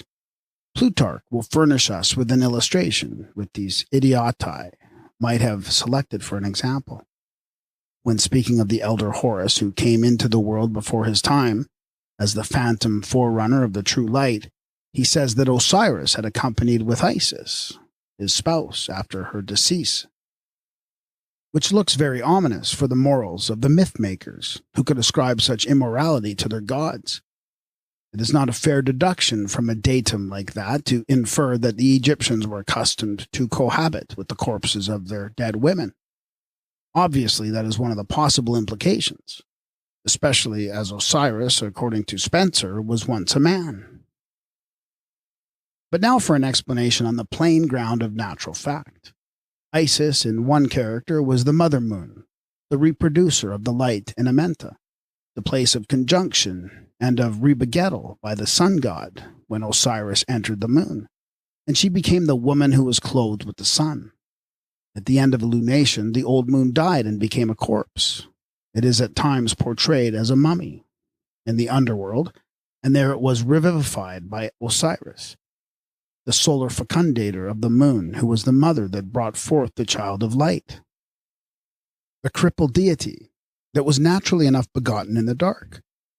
But worse still, when Osiris lay helpless and breathless in Amenta, with a corpse-like face, his two wives, who are likewise his daughters, came to cohabit with him and raise him from the dead, or re-erect him like and as the tat. It is said of Isis, she raised the remains of the god of the resting heart and extracted his seed to beget an heir, or to make him human by reincarnation in the flesh. In this phase, it is the female who cohabits with the corpse of the dead male. But in neither were the actors of the drama human, although they are humanized in the Marchen. The mythos is repeated and applied in a Semitic folktale when Lot's two daughters are with child by their father. The difference being that Osiris as father in the mysteries of Amenta was dead at the time, whereas in the irresponsible Marchen Lot is represented as dead drunk. The myths are not to be examined by means of the Marchen, not if you collect and compare the nursery tales of all the world. But we can explain the Marchen more or less by aid of the myths, or rather the mythical representations in which we can once more recover the lost key. The Aryan folktales, for example, are by no means a faithful reflection of the world as it appeared to the primitive mind. They are not a direct reflection of anything. They are refracted mythology, and the representation in mythology is not direct, not literal, but mystical. Egyptian mythology, and all it signifies, lies between the Aryan and other folktales and primitive man. The Marchen are not the oldest or most primitive form of the myth. They are the latest. The coinage is the same, but the primitive impress is greatly worn down, and the features are often well-nigh effaced.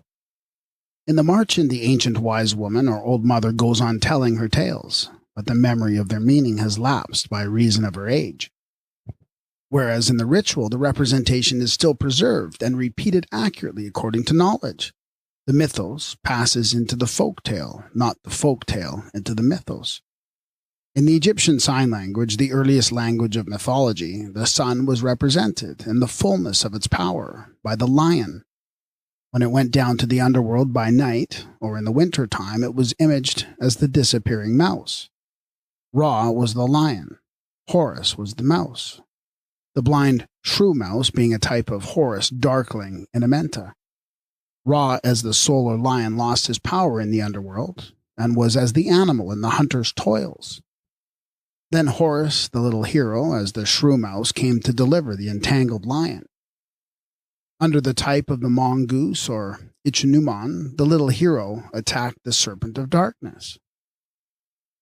And as the mouse, it was the deliverer of the lion in the mythos. But when or where the wisdom was no longer taught in the mysteries, the gnosis naturally lapsed. The myth became a folk tale or a legend of the nursery, and passed into the fable of the mouse that nibbled the cord in two, which bound the captured lion and set the mighty beast at liberty. Thus the mythos passed into the marchen, and the mystery still clung on for very life in the moralities. The ass in a male form is a type of Tum, the sun god, in Amenta. A vignette to the ritual shows the ass being devoured by the serpent of darkness, called the eater of the ass. The ass then in the Egyptian mythos represents the sun god, Tum, Greek Tomos, passing through the netherworld by night. It is Tum in his character of Ayu, or Ayu, who is also represented on the tomb of Ramses the Sixth as a god with the ears of an ass, hauling at the rope by which the sun is drawn up from Amenta. The lower Egypt of the mythos, Atum or Tum, is the old man of the setting sun, and Ayu is his son. Thus the three characters of the old man, his son, and the ass can be identified with Atum, Ayu equals Osiris, and Horus. And the nocturnal sun, or the sun of winter, with the slow motion which constitutes the difficulty of getting the ass forward in the fable. This difficulty of getting the ass along, whether ridden by the Tum, the father, or pulled along by his son, was illustrated in a popular pastime, when on the 8th day of the festival of the Corpus Domini, the people of Empoli suspended the ass aloft in the air and made it fly perforce in presence of the mocking multitude. Hubernatus says the Germans of Westphalia made the ass a symbol of the dull St. Thomas, and were accustomed to call it by the name of the ass Thomas, the laggard boy who came to the last school upon St. Thomas's day. But we find an earlier claimant than this for the ass Thomas in Tum or Thamos, the Camite solar god, who made the passage of Amenta very slowly with the ass, or as it was represented, riding on the ass, and therefore for the Greek fable of the old man and his ass. The birth of a folk tale may be seen in the legend of the Sleeping Beauty. When it was known that the renewing moon derived her glory from the procreative sun, their meeting in the underworld became a fertile source of legends that were mothered by the myth. The moon goddess is the lovely lady sleeping in Amenta, waiting for her deliverer, the young solar god, to come and wake her with the lover's kiss. She was Hathor, called the princess in her lunar character, and he was the all-conquering Horus. It was a legend of the resurrection, which at first was soli lunar in the mythos, afterwards a symbolic representation of the soul that was awakened from the sleep of death by Horus in his role of savior or deliverer of the mains in Amenta. So the mythos faded in the fairy tale. It is a cardinal tenet of the present work that the Aryan Marchen and European folklore were derived from the Egyptian mythology. This might be illustrated without end. For example, there is a classical tradition or folktale repeated by Pliny, which tells of a time when a mother in Egypt bore 7 children at one birth. Of course, this legend had no origin in natural history. Such a birth belongs to mythology, in which the mother of 7 children at a birth was primarily the bringer forth of 7 elemental powers, who can be traced as such in all their 7 characters. The one great mother with her 7 sons constituted a primary Ogdoad. She survived in a Gnostic form as Achamoth Ogdas, mother of the 7 rulers of the Heptonymy. This mother, says Irenaeus, they call Ogdas, Sophia, Earth, Jerusalem. Jerusalem is identified by Jeremiah with the ancient mother who was the bringer forth of 7 sons as the mother of the young men. She hath borne 7, who now giveth up the ghost. This mother of 7 also appears as the great harlot in the book of Revelation, who is the mother of the 7 kings, which were at the same time 7 heads of the solar dragon, and also 7 consorts who were born children of the old great mother. There were the 7 children of the thigh in the astronomical mythology. Thus the ancient Genetrix was the mother who brought forth 7 children at a birth, or as a companionship according to the category of phenomena. Her 7 children were the nature powers of all mythology. They are variously represented under diverse types because the powers were reborn in different phenomena. We shall find them grouped as 7 serpents, 7 apes, 7 jackals, 7 crocodiles, hippopotami, hawks, bulls or rams, who became 7 children of the mother when the myth is rendered anthropomorphically in the later forms of the Marchen, amongst which there is a Bengali folktale of a boy who was suckled by 7 mothers. And this boy of the Marchen can be identified with child Horus in the astronomical mythos as the bull of the 7 cows. The 7 cows were grouped in the Great Bear as a 7-fold figure of motherhood. The cows were also called the 7 Hathors, who presided over the birth of a child as 7 fates in the Egyptian theology. And in later legends, these are the 7 mothers of one child. When he became a child, they were the 7 women who ministered to him of their substance in a very literal manner. The 7 givers of liquid life to the nursing were portrayed as women in Amenta. The 7 Hathors who were present as fates at childbirth and as cows in the constellation of the Great Bear. The sucklers might be imaged as 7 women, 7 cows, 7 sows. Thus the Romans had evidently heard of them as a 7-fold form of Rerit, the sow, a co-type with the cow. The Bengali folktale shows the Egyptian mythos reduced to the stage of the Aryan Marchen. The typical 7 mothers of the child also survive amongst the other curiosities of Christianity. It is said in the Gospel of the Nativity that Mary, the Virgin of the Lord, had been brought up with 7 other virgins in the temple.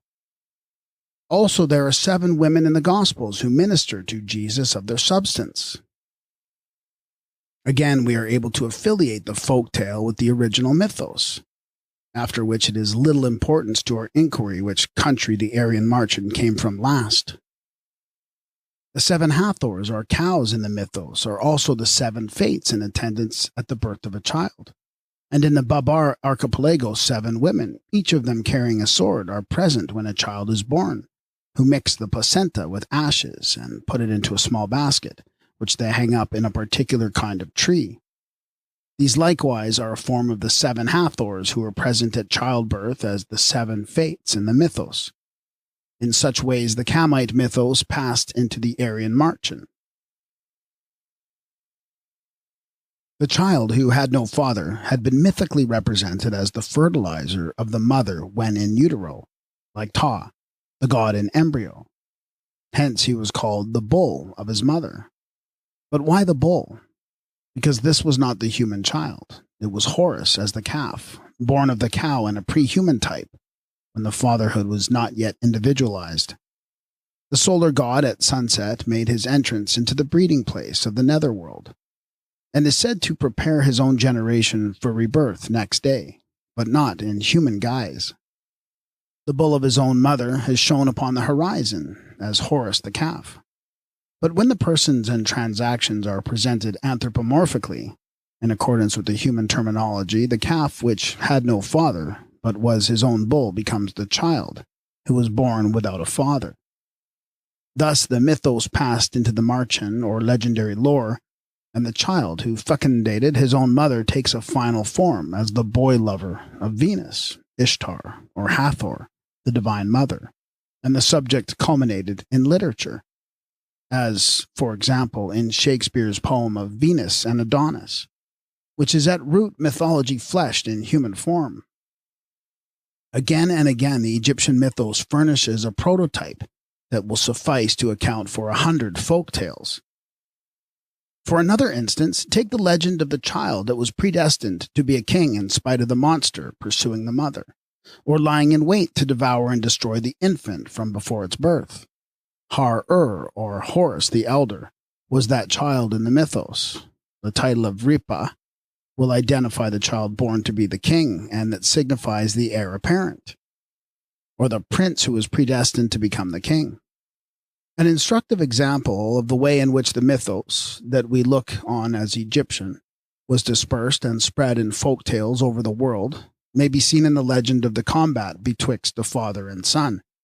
The story has attained to somewhat of an epical dignity in Matthew Arnold's poem of Sohrab and Rustum. It is also found in many parts of the world, including New Zealand. Briefly summarize the story in legendary lore, is that of the son who does not know his own father. In the Maori tale of Kokeko, the boy is called a bastard. Also in the tale of Piho, the child is a bastard. This is a phrase in later language to describe the boy whose birth was matriarchal when the father was unknown individually. But such a legend as this, when found in folklore, does not come straight out of the local sociology or ethnology in any country. We have to reckon with the rendering of the natural fact in the astronomical mythology of Egypt. In the olden day of indefinite paternity, when the father was personally unknown, it was likewise unknown that the child of light, born and reborn in the moon, was the son of the solar god. This was a mythical son who could not know his own father. The earliest son in sociology or mythology did not know his own father. The elder Horus was the mother's child, who was born but not begotten. Now a child whose father is unknown is called a bastard. Thus Horus was a bastard born, and it was flung at him by Sut that he was a bastard. Also in Jewish legend, Jesus is called the mamzer, or bastard. Thus the child of the mother only was the bastard, just as the mother, who was now wife, came to be called the harlot. The present writer has no knowledge of a folk-tale version of the legend being extant in Egyptian. This does not belong to the kind of literature that was preserved in the sanctity of the coffins and tombs, as was the Book of the Dead. But the essentials are extant, together with the explanation in natural fact, in the ancient lunar solar mythos. Horus, the bastard, was the child of light that was born of Isis in the moon, when the moon was the mother of the child and the father source of light was unidentified. But sooner or later there was a secret knowledge on the subject. For instance, in the story told by Plutarch, it is said that Tot, the moon god, cleared the character of the mother by showing that Horus was not a bastard, but that Ra, the solar god, was his true father. It is still continued to be told in various folktales that the woman was no better than a wanton in her wooing of the man whom she seeks or solicits as her paramour. This character may be traced in the mythology. It is the Lady of Light in the moon, who pursues and seduces the solar god in the darkness of Amenta, and who exalts that she has seized upon the god Hu and taken possession of him in the vale of Abydos, where she went to lie down and sought to be replenished with his light. Child Horus always remains a child, the child of 12 years, who at that age transforms into the adult and finds his father. So when he is 12 years of age, the boy Jakul, in an Icelandic version of the folktale, goes in search of his father. They fight and the son is slain. At least he dies after living for 3 nights. In other versions, the fight betwixt father and son is continued for 3 days. This is the length of time for the struggle of Osiris in death and darkness, who rises again as Lord of Light in the moon, and now is recognized as the father of Horus, who was previously the mother's child that knew not his father. Moreover, in the Marchen, it is sometimes the father who is killed in the combat. At other times, it is the son. And in the mythos, Osiris the father rises again upon the 3rd day in the moon. But at other times he rises as Horus, the triumphant son. A legend like this of the combat between father and son does not originate in history, much less does it rise from 100 different ethnological sources, as the folklorists would have us think. In the folk tales, there are various versions of the same subject. The mythos is one, and in that oneness must the origin be sought for the Marchen. The origin of the folklore may be found 100 times over in the wisdom of old Egypt. The tale of the 2 brothers furnishes a good example of the Egyptian mythos reappearing in the folk tale. In this, there are 2 brothers named Anup, the elder, and Bata, the younger. Anup has a wife who falls in love with Bata and solicits him illicitly. And she spoke to him, saying, "What strength there is in thee! Indeed, I observe thy vigor every day." Her heart knew him. She seized upon him and said to him, "Come, let us lie down for a while. Better for thee, beautiful clothes." Like Joseph in the Hebrew version, the youth rejected the advances of the lady. He became like a panther in his fury at her suggestion. Like Potiphar's wife, she charges him with violating and doing violence to her. We shall have to return to the story. Let it suffice for the present to say that the tale of the two brothers in the Marchen is derived in the course of a long descent from the myth of Sut and Horus, the brothers who were represented later as Anup and Horus, also as the Horus of both horizons. The elder brother Anup corresponds to Sut, who in one form is Anup. The younger, Bata, to the sun god Horus of the east. The name of Bata signifies the soul, Ba, of life in the earth, Ta, as a title of the sun that rises again. On this account it is said that Bata goes to the mountain of the cedar, in the flower of which upon the summit lies his heart, or soul, or virile force, the power of his resurrection as the solar god. Hence Bata says to Anup, "Behold, I am about to become a bull." And he was raised by Ra to the dignity of hereditary prince as ruler of the whole land, over which he reigned for 30 years. As myth, such Marchen are interpretable wheresoever they are found. The solar power on the two horizons, or the sun with a dual face, was represented by two brothers, who are twins, under whichever name or type, who were earlier than Ra. One is the lesser, darkling, and infertile son of night, or of autumn. The other is the victor in the resurrection. These were associated in Amenta with the moon, the lady of the lunar light, who is described with them in chapter 80 of the ritual as uniting herself with the two brother gods, who were Sut and Horus. She is wedded to the one but is in love with the other. Whether as Sut or elder Horus, her consort was her impubescent child, and she unites with who? The virile solar god, and glories in his fertilizing power.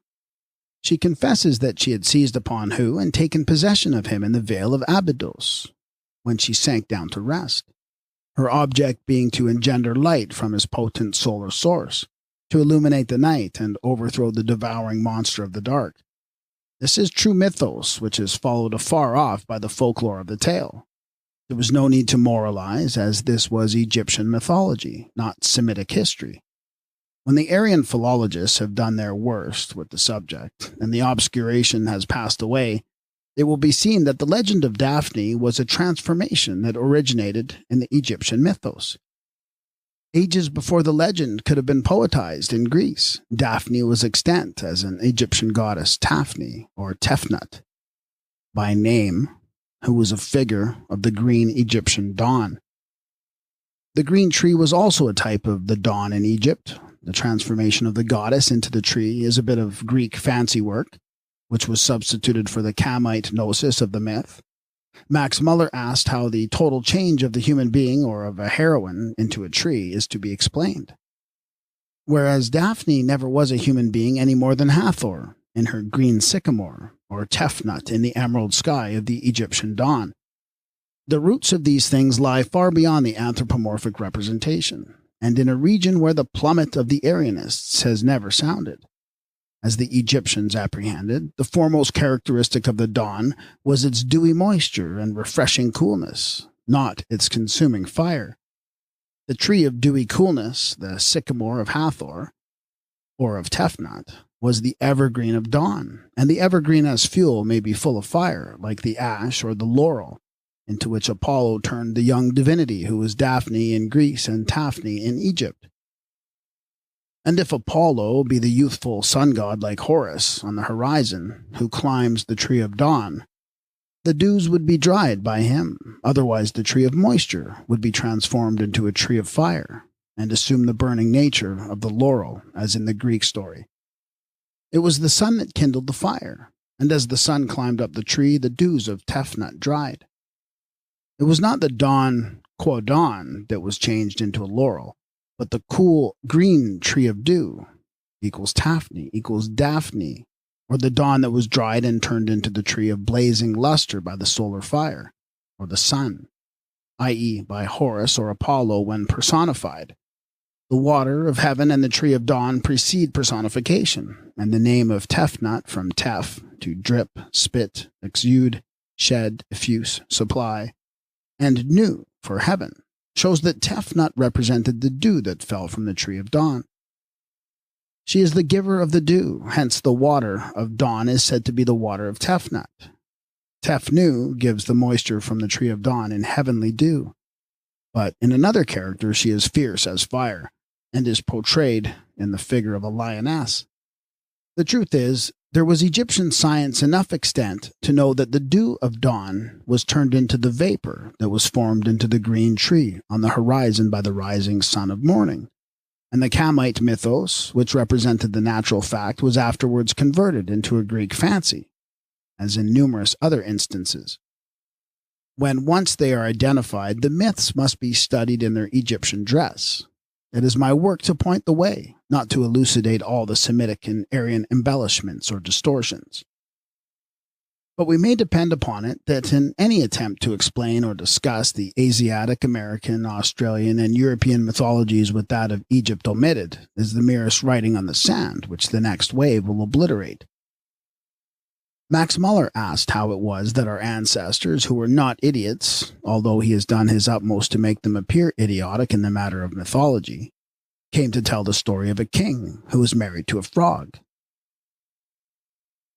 His explanation is that it arose, as usual, from a misapplication of names. The frog was a name given to the sun, and the name of the frog Becca, or Beckai, was afterwards confused with or mistaken for the name of a maiden, whom the king might have married.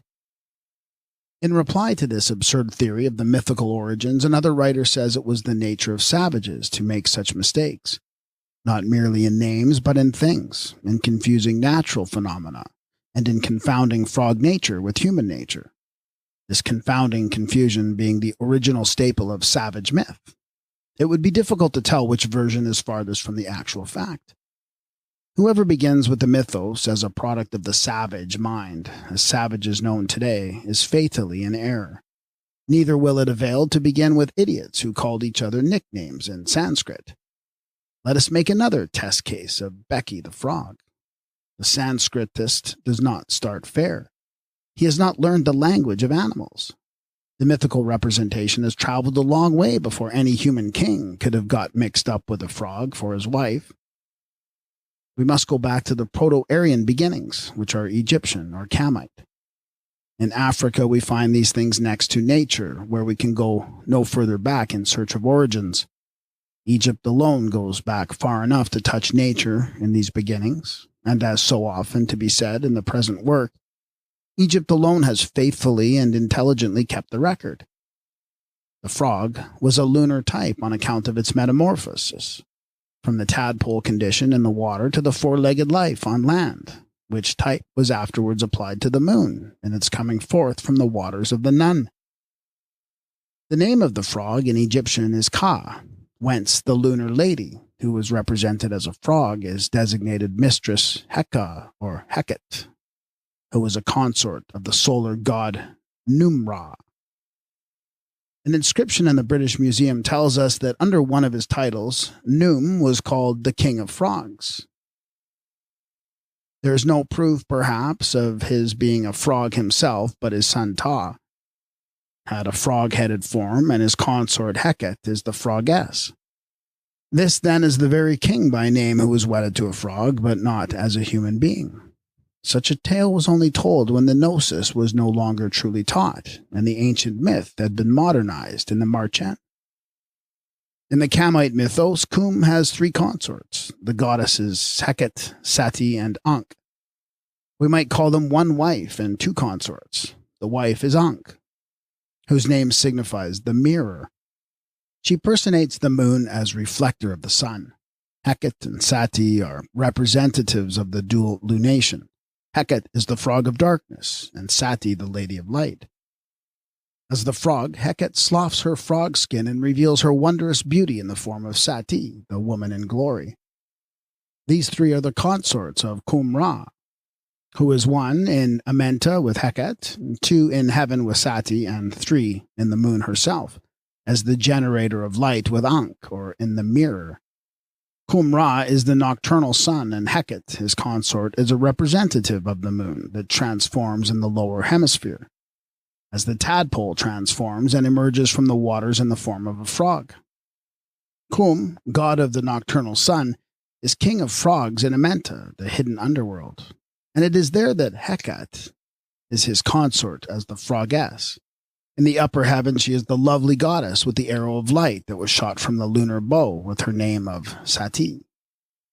Coptic, Sati, is hieroglyphically written, and every time she re-enters the water of the netherworld, she transforms into a frog according to the mythical mode of representing the moon in Amenta. Thus, we can identify the sun frog of the Aryan Marchen in the frog-headed solar god, Ta, or in Kum, the king of frogs, both of whom were solar deities. We can also identify the frog maiden in Mistress Heka, or Heket, the goddess with a frog's head, who is one of Kum's consorts, the Cinderella, so to say, of the three sisters, who are Ankh, Sati, and Heket, the three goddesses of the myth who survive as the well-known three sisters of the Marchen. The sun frog then was Kum, the king of frogs, as the sun in the night of the underworld, who was wedded to Heket, the lunar frog in the mythos which supplied the matter for the Marchen. It is only in this nether world that sun and moon can ever meet, and that but for once a month, when the Lady of Light transforms into the frog or Heket, which frog retransforms into Sati, the Lady of Light, when she emerges from the abyss. The king was not to be seen by his mistress without the royal garments on, and these were laid aside when the sun god entered the nether earth. If the lady dared to look upon her lover in the night, she would find him in the shape of the beast, as in Beauty and the Beast, which was prohibited. And if the lover looked upon the maiden under certain conditions, she would transfigure into a frog or other amphibious creature, and permanently retain that shape, as the story was told, when the myth was moralized in the Marchen. The exact antithesis of the frog that transformed into a beautiful princess, the transformation of Becky, and possibly, or certainly, of Phryne, the frog, whose sumptuous beauty was victoriously unveiled when she was derobed before her vanquished judges. In the different phases of the mythos, the young sun god might have been met by night as a crocodile, a beetle, a frog, an eel, or a bear, for the bear was also a zootype of Horus. In one of his battles with Sat, he fought in the form of a bear. It was a law of primitive taboo that the bride or wife was not to be seen by the lover or husband in a state of nudity. In the story of Melusine, the bride is not to be looked on when she is naked. She tells her lover that she will only abide with him so long as he observes this custom of women. This also was the law in the mythical land of Naz, and one man who did look on his wife unveiled was transformed into a monster. Now the veil of the bride is one with that of the Virgin Isis, which originated in the loincloth or leaf belt that was demanded by the custom of women when the female first became pubescent.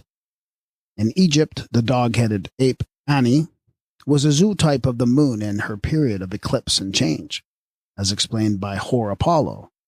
The menstruating ape was a representative of the sloughing moon, that is, of the veiled bride, the female who was on no account to be looked on in her nudity. The sun and moon could not meet below, except when the goddess or mistress did vanish from the light of mortals in the world above. The lunar lady in her poor and lonely state goes underground or enters the waters to make her transformation, and is invisible during 3 nights and days, which correspond to the 3 days festival at which Cinderella lost her slipper, the last relic of the magical skin, and won the heart of the fairy prince. The meeting of the sun and moon in Amenta was monthly, once every 28 days, as it was reckoned in the calendar, which, for mystical reasons, counted 13 new moons to the year. And it is these mystical reasons which alone can penetrate to the natural origin of taboo concerning the custom of women. It was the menses equal the mensis, the female period equals the lunar. The wife, as we have seen, was not to be looked upon during her monthly period when she was in retirement, like the moon once a month. It was on the 6th day of the new moon that Osiris re-entered the orb and paid his first visit to the Lady of Light. The Australian deity Pungel is said to have a wife whose face he never looks upon. When that representation was first made, Amenta was not known as the monthly meeting place for moon and sun by night. It had only been observed that they did not meet by day. Isis, veiled in black, goes down to the netherworld in search of lost Osiris. It was only there that they ever met. He as the bull of eternity, she as the cow, a later type than the frog of Hecate. This drama of the primitive mysteries, this mythical mode of representing natural fact, is at times more appealing in its touching simplicity than anything to be found amongst the best things that have been said in literature. The custom of women, which has to be religiously respected, being identified, it is easy to see that this led to other customs of taboo, which were founded and practiced as modes of memorizing the law intended to be taught and fulfilled. The mystical bride who was not to be seen naked was personated by the wife who wore the bridal veil, or the wife whose face was never to be seen by her husband until she had borne him a child, or who was only to be visited under cover of the night. For like the sun and the moon, they dwell in separate huts and only meet occasionally, and then by stealth, according to the restrictions of taboo. Hence marriages were made on condition that the woman was not to be seen naked by her husband.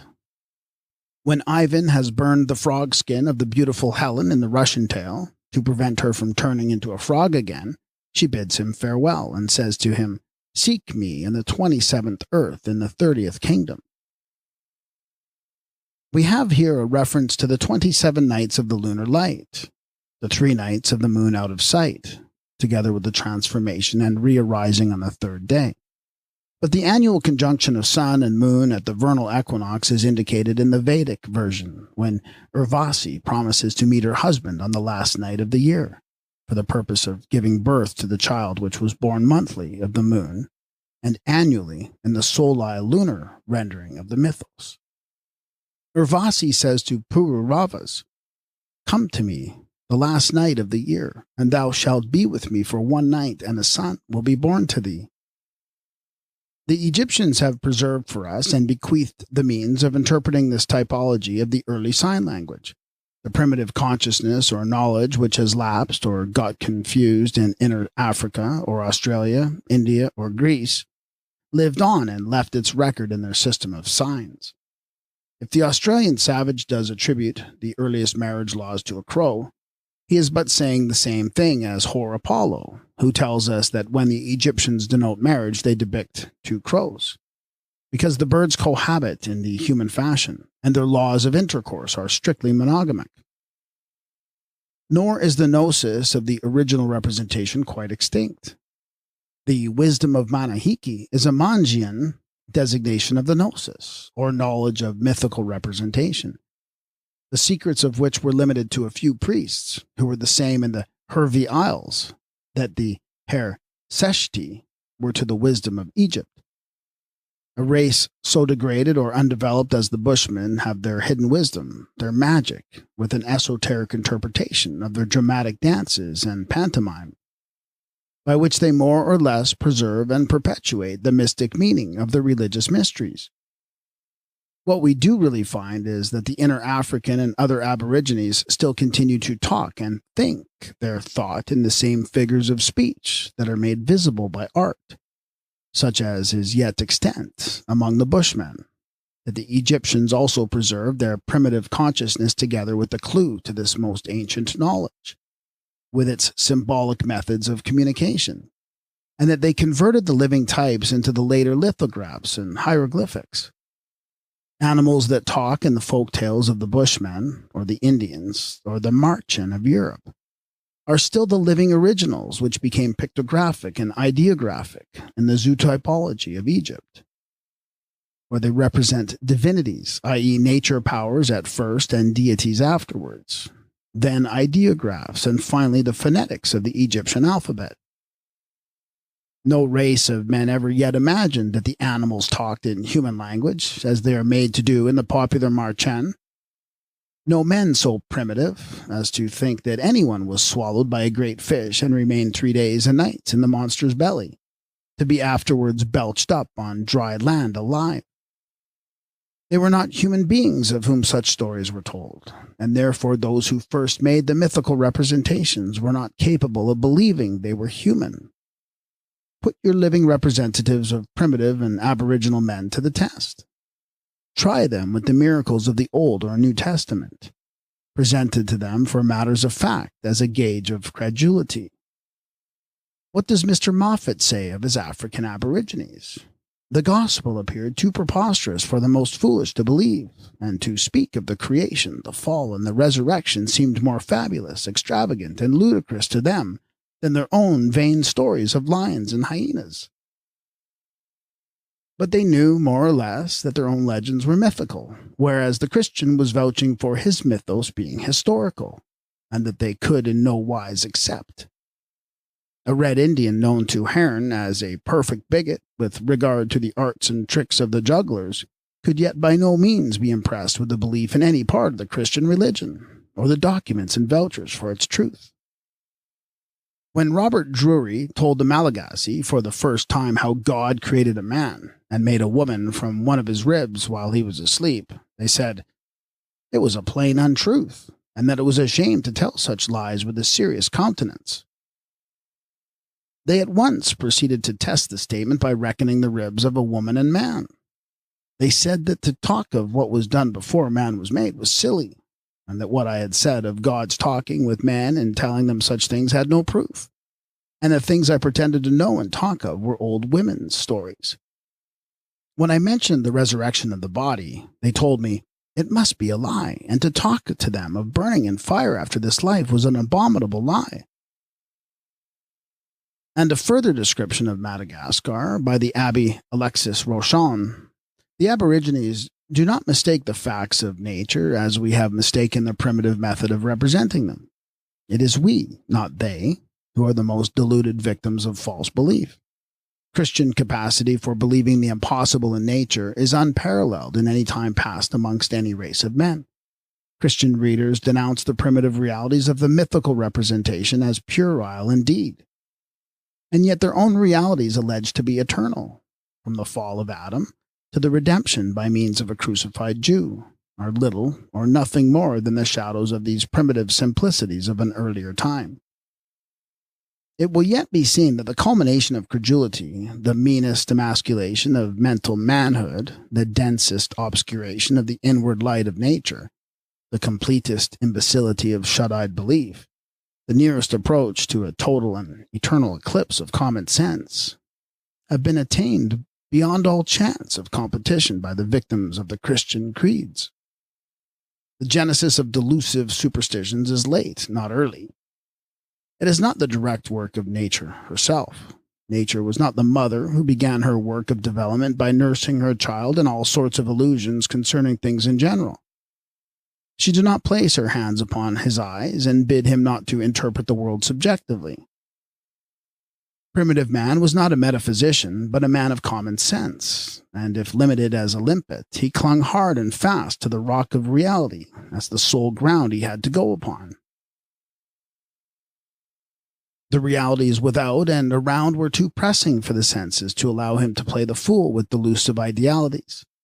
The intellectual and sentimental luxuries of later high-low idealists. Modern ignorance of the mythical mode of representation has led to the ascribing of innumerable false beliefs, not only to primitive men and present-day savages, but also to the most learned, enlightened, and highly civilized people of antiquity, the Egyptian. For had these natural impossibilities been believed, the Egyptians must have shared the same mental confusion, the same manifest delusion concerning nature, the same incapacity for distinguishing one thing from another, as the Pygmy or the Papuan. It has been asserted that there was little or no prayer in the lower forms of religion. But this would have to be determined by sign language rather than by words. 2 hands of a person clasped together are equivalent to a spoken prayer. In the ritual, the speaker says of the god Osiris, "His branch is of prayer, by means of which I have made myself like him." Teru is the branch, and the same word signifies to adore, invoke, and pray. It was as a mode of praying that the branches of the Bedouin or birch were strewn in the ancient British graves. It is the same language and the same sign when the Australian Aborigines approach the camp of strangers with a green bough in their hands, as the sign of amity, equivalent to a prayer for peace and goodwill. Acted sign language is a practical mode of praying and asking for what is wanted by portraying instead of saying. A green branch of a symbolic tree is dipped in water and sprinkled on the earth as a prayer for rain. New Caledonian wizards dig up a skeleton and pour water on the dead bones to denote the great need of a revivifying rain. Amongst the rock drawings of the Bushmen, there is a scene in which it is apparent that a hippopotamus is being dragged across country as a symbolic device for producing rain. Naturally, the water cow is an African zootype of water. In Egypt, she imaged the Great Mother, who was invoked as the wateress. Not only are the 4 naked natives dragging the water cow over land, 2 of them also carry the water plant, probably a lotus, in their hands, as a symbol of the water that is so greatly needed. It was a common motive of primitive appeal for savages to inflict great suffering on the representative victim, to compel the necessary response. In this case, as we read the language of the signs, they are intending to compel the nature power to send the water, the female hippopotamus or water cow being the image of that power. This would be dragged across the land as a palpable mode of forcing the great cow of earth to yield the water, in the language that was acted. The appeal to the power beyond was also made with the human being as the suffering victim. In Transylvania, girls stripped themselves stark naked, and led by an elder woman who was likewise naked, they steal a harrow and carry it across a field to the nearest brook. Then they set it afloat and sit on the harrow for an hour in making their appeal. The Pawnee victim, or the Conde Maria, made appeal to the cruel powers as the intercessor and suppliant on behalf of the people by her wounds, her tears and groans, her terrible tortures purposely prolonged and slowly dying, her torn, tormented flesh agape with ruddy wounds, as in the later mysteries where the victim was held to be divine. Pathetic appeal was made to the nature power or elemental spirit, chiefly the goddess of earth as food giver, by means of the suffering, the moans, the tears, the prayers of the victims. This was employed as a moving power, often cruel enough to search the heavens for the likeness of a pitying human heart. The ears of dogs were pinched by the Mexican women during an eclipse to make them howl to the power of light. Meal dust is thrown into the eyes of the sacred turtle by the Zunis to make it weep. The Australian Dierari solicit the good spirit for rain by bleeding 2 of their mediums, or divinely inspired men, supposed to be persons of influence with the Mora Mora, or good spirits, who will take heed of their sufferings and send down rain. The scene described by Gayson should be compared with that in the first book of Kings, chapter 18, where the priests of Baal cut and slash their flesh with knives and lances and limp around the altar with their bleeding wounds as a mode of invoking heaven for rain. Such customs were universal. They were supplicating in the dumb drama of sign language for the water or the food that was most fervently desired. The Gaunches used to separate the lambs from their mothers, so that their bleeding might make a more touching appeal to the superhuman powers. When the corn of the Zulus was parched with continual drought, they would hunt for a particular victim called the heaven bird, as the favorite of the gods, kill it and cast it into a pool of water. This was done that the heart of heaven might be softened for its favorite, and weep and wail for it by raining, wailing a funeral wail. The idea is to make the heavens weep at the sight of this appeal, that is representation of the suffering people, and elicit an answer from above in tears of rain. The customs generally express the need of water and the suffering endured from the long-continued drought. When the Chinaman raises his little breastwork of earth, with bottles stuck in it, muzzle outward, looking like guns in position, to scare away the devils or evil nature powers, he is threatening them and protecting his dwelling in sign language, signs which they are supposed to understand. Making the sign of the cross or ringing the bell subserves the same purpose in the religion of Rome. When the church bells were rung in a thunderstorm, it was intended to scare off the evil spirits just as much as was the Chinaman's futile fortification. The Intuchimia ceremonies of the Arunta tribes are amongst the most primitive now extant upon the surface of the earth. These are performed as sacred mysteries in various modes of sign language, by which the thought, the wish, the want is magically expressed in act instead of, or in addition to, words. The obvious object of these most ancient mysteries of magic is the perennial increase of food, more expressly of the animal or plant that gives its name to the totem of those who perform the particular rites.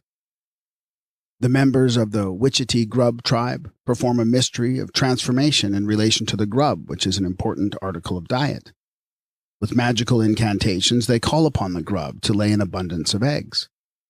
They invite the animals to gather from all directions and beg them to breed in this particular feeding ground of theirs. The men encase themselves in the structure intended to represent the chrysalis from which the grub emerges in rebirth, and out of this they crawl. In trying to interpret the dumb drama of these totemic mysteries, we have to learn what is thought and meant to be expressed, chiefly by what is done.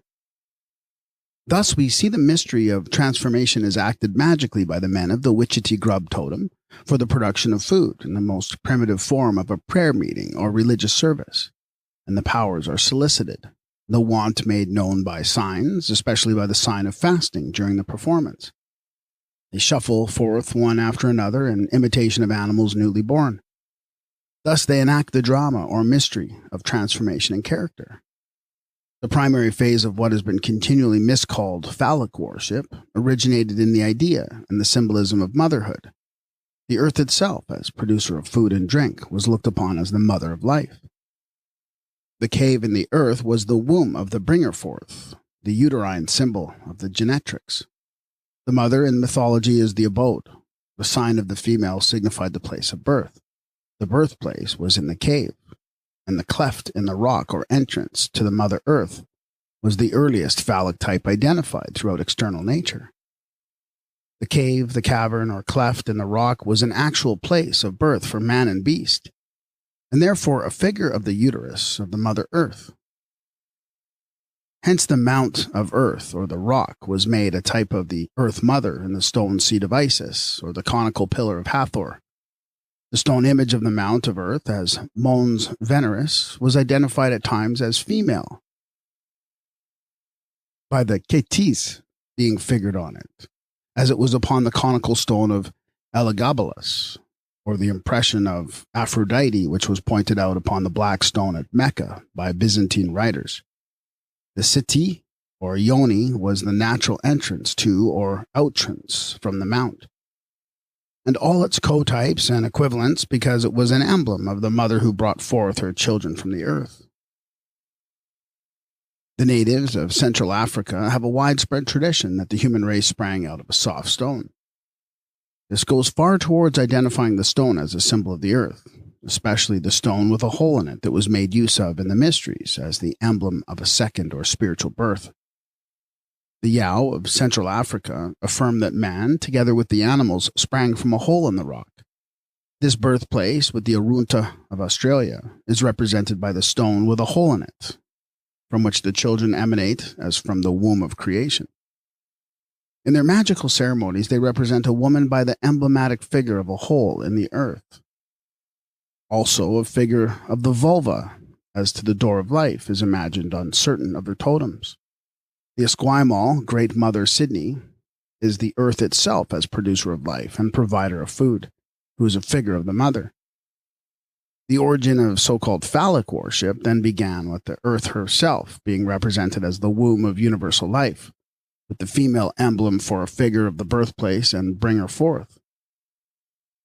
Not that the emblem was necessarily human, for it might be the sign of the hippopotamus or of the lioness or the sow, anything but worshipful or human. The mythical gestator was not imagined primarily as a woman, but as a pregnant water cow, size being wanted to represent the great, i.e., Encente, Earth Mother, and her chamber of birth.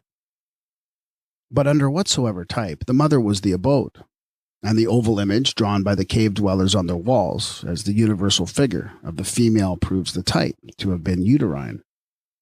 The female was the dwelling and the door of life, and this was her image in all the earth. The likeness was also continued in the oval burial place as sign and symbol of rebirth, and lastly as the oval window, or the door in architecture, the vesica in Freemasonry. The mother's womb was not only a prototype of the tomb or temple, it also represented the house of the living. When the magistrate of Guello had his first house built in Wattle and Daub, he found that the Magalanga woman, who were engaged to plaster it, had produced, according to general custom, a clay image of the female member in relief upon the inside wall. He asked them what they did that for. They answered benevolently that it was to bring him good luck. This illustrates the pure form of the cult of these people, who recognize the unknown and unseen power by reverencing its manifestation. In this instance, on the female side of the creative principle. They knew the natural magic of the emblem if the European did not. Also, they were identifying the woman with the abode. In Bent's book, he gives an illustration of an iron smelting furnace, conventionally showing the female figure and that maternal mold. All the furnaces found in Rhodesia are of that form, but those which I have seen, and I have come upon 5 of them in a row, are far more realistic, most minutely and statuesquely, all in a cross-legged sitting position, and clearly showing that the production or birth of the metal is considered worthy of a special religious expression. It recognized the Creator in one form of his human manifestation in creation. This is lofty language. We call the same thing by another name in our part of the country. The god Seb is the Egyptian Priapus, who might be termed a phallic deity, but he is the earth god and father of food, the god of fructification associated with plants and fruits, flowers and foliage, which are seen issuing from his body. He is the lord of aliment, in whom the reproductive powers of earth are mythophallically portrayed. But the potency represented by Seb was not human, although the human member is depicted as a type of the begetter or producer. The enemies of Ra are repulsed by the phallus of Horus. When the Apap monster is overthrown, it is said, "Thy phallus, O Horus, acts forever. The phallus is eternal." Where Heracles employs his club against the Hydra, the phallus was the typical weapon used by Horus against the Apap dragon. Apap was the image of evil, as negation, sterility, non-production, and the weapon of Horus symbolized the virile power of the procreative sun. Again, it is said that the phallus of Osiris is agitated for the destruction of the rebels, and it dooms the beast Baba to be powerless during millions of years. The lion and phallus are elsewhere identical as zootype and type of the solar force, when it is said that the luminous lion in its course, the sun, is the phallus of Ra. As this was solar and not human, it will account for the enormous size of the image carried in the processions of the phallus. Hippolytus, in his account of the Nasini, speaks of the hidden mystery manifested by the phallic figure, which held a first position in the most ancient places, being shown forth to the world like a light set upon a candlestick. This identifies the male emblem with its solar original as a symbol of the sun. It is something to know that when the long sperm candles are set up in the religious mysteries today, the ritualists are not doing this to the praise and glory of the human member, but are making use of a type which has been continued in the darkest Christian ignorance of the pre-Christian origins. A still more curious but kindred case of survival occurs in Australia, where it is a custom yet extant amongst the Aborigines for the widow of a deceased person of importance to wear the phallus of her dead husband, suspended around her neck for some time, even for years after his death. This is not an action directly natural, but one that is dominated and directed by some religious sentiment, however primitive, which makes the action symbolical, and Egypt, who used such types, intelligently interprets them. By wearing the phallus, the widow was preserving it from decaying in the earth, and in wearing it she was preserving that type of resurrection which Isis, in her character of the widow, sought so sedulously to preserve in a typical image. In the Turin ritual, the Manes prays that the phallus of Ra may not be devoured by the powers of evil at a feast of fiends. In Egyptian resurrection scenes, the re-arising of the dead or inert Osiris is indicated by the male emblem, re-erection, being one with resurrection. It is thus the dead are raised or re-erected as spirits, and the power of rising again is imaged in the life-likeness as by the figure of Amsu Horus. Thus interpreted, few things could be more pathetic than the poor widow's devotion to her dead husband, in wearing the emblem as a token of his future resurrection. In point of time and stage of development, the widow in Australia is the natural prototype of the widow divinized as Isis, who consecrated the phallus of Osiris and wore it made of wood. It is in such ways as this the wisdom of old Egypt will enable us to read the most primitive sign language and to explicate the most ancient typical customs, because it contains the gnosis or science of the earliest wisdom in the world. The language of animals is obviously inner-African. It is employed especially by the Bushmen and the Hottentots. Just as obviously was it continued by the dwellers in the valley of the Nile. Beyond the hieroglyphics are the living types, many of which were continued as Egyptian. And these have the same significance in Egypt that they had in Inner Africa, but still say the same things in the language of words that they said as zootypes. It appears as if the many links that we thought broken past mending in the long chain of human evolution were preserved in Egypt. There is a Kamite tradition mentioned by Plutarch that previous to the time when Tot first taught the language of words to the human race, they used mere cries like the pre-human animals. We know that Homo initiated the cries of the zootypes because he continued to do so in the totemic mysteries. We know that the ape was one of the most prominent zootypes. Now the god Tot, who is here called the creator of speech, and whose name of Tehuti is derived from Tehu, a word for speech, and to tell is portrayed in the form of the calf ape. The calf ape is the clicking cynocephalus, and it is recognized as the clicker who preceded the speaker, the animal from whom the later language came. Whence the calf-headed TOTEMISM is the figure of the god who taught mankind their speech and made the hieroglyphics, which ultimately led to letters. This type of language, speech, the word, the mouth, the tongue, carries us back to the prelingual clickers and establishes the link betwixt them and the clicking ape in tracing the origin and line of descent for human speech. The cynocephalus, then, represents a pre-human source of speech and is personified in Tot-Ani as the divine speaker. We may look upon the clicking ape as one of the animals whose sounds were repeated by his successor man. The Egyptian record testifies to his preeminence. Possibly the ape, as typical talker, sayer, or divine word, may account for the tradition current among the Negroes in West Africa, also in Madagascar.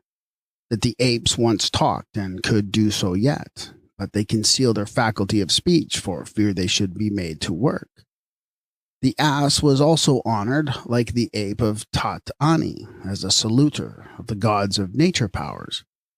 It was a great past master of pre-human sounds, as the pre-human utterer of the vowels in the earliest form. The Egyptians called the ass by the name of Eu, and Ai, three forms of one primary diphthong in which the 7 vowel sounds originated. Ayu signifies to come and go, which might aptly describe the ass's mode of producing the voice. Eu, or Ayu, with the A protheic, shows the process of accretion, or agglutination, which led to the word Au-io, io, ihu, becoming extended to the 7 vowels finally represented in the full drawn-out name of Jehovah, which was written with the 7 vowels by the Gnostics. The English attribute the dual sound of hee-haw to the donkey, and if we omit the aspirate ee-aw, is near enough as a variant and the equivalent of ayu, aya, or ayu, as the name given to itself by the ass which was registered in the language by the Egyptians. The animal with his loud voice and long-continued braying was an unparalleled prototype of the praiser and glorifier of the gods or nature powers. He uttered his vowel sounds at the bottom and top of the octave, which had only to be filled in for the ass to become one of the authors of the musical scale. Such were 2 of the sayers in the language of animals, as zootypes, as pictographs of ideas, as likenesses of nature powers, as words, syllables, and letters. And what they said is to be read in totemism, astronomy and mythology, in the primitive symbolism of the Aborigines, and in the mystical types and symbols now ignorantly claimed to be Christian. It is but doing the simplest justice to these, our predecessors in the ascending scale of life and evolution, to show something of the role they once played and the help they have rendered to nascent, non-articulate man in supplying the primary means of imaging the superhuman forces surrounding him, in lending him their own masks of personality for totemic use before he had acquired one of his own, and in giving shape and sound and external likeness to his earliest thought, and so assisting him on his upward way with the very means by which he parted company from them. Whosoever studies this record by the light that shineth from within will surely grow more humanly tender towards the natural zootypes and strive henceforth to protect them from the curse of cruelty, whether inflicted by the fury of the brutal savage or the bloody lust of the violating vivisectionist. The zoomorphic mode of representation offers us the key by which we can unlock the shut-up mind of the earliest, most benighted races, so far as to learn more or less what they mean when they also talk or act their unwritten language of animals and totemic customs and religious rites, and repeat their Marchen and dark sayings which contain the disjecta membra of the myths. It is as perfect for this purpose of interpreting the thought of the remotest past, become confused and chaotic in the present, as in the alphabet for rendering the thought of the present in verbal language. Homo was the finisher, but by no means the initial fashioner of language. Man was preceded by the animals, birds, and reptiles, who were the utterers of preverbal sounds that were repeated and continued by him for his cries and calls, his interjections and exclamations, which were afterwards worked up and developed as the constituents of later words in human speech into 1,000 forms of language. Thinking by man or animal does not depend upon speech. Naming is not necessary for reflecting an image of the place or thing or person in the mirror of the mind. Thought is primarily a mental mode of representing things. Without true images of things, there is no trustworthy process of thought. Doubtless, many blank forms may be filled in with a word as a substitute for thinking.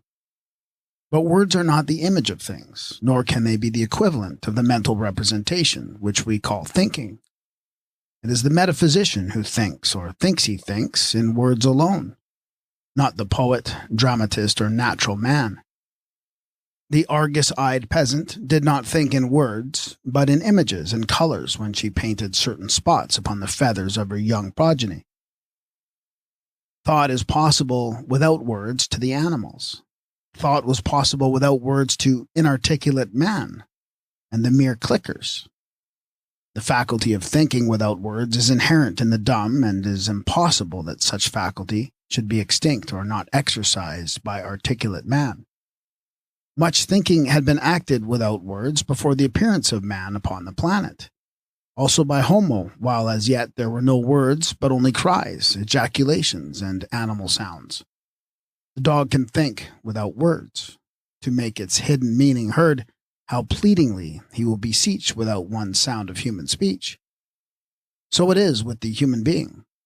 As an example, let us suppose we are going upstairs to bed in the dark. In doing this, we do not think stairs, banister, landing, handle of door, candlestick matches. We act the same as if we saw only the vision is within and the dark without.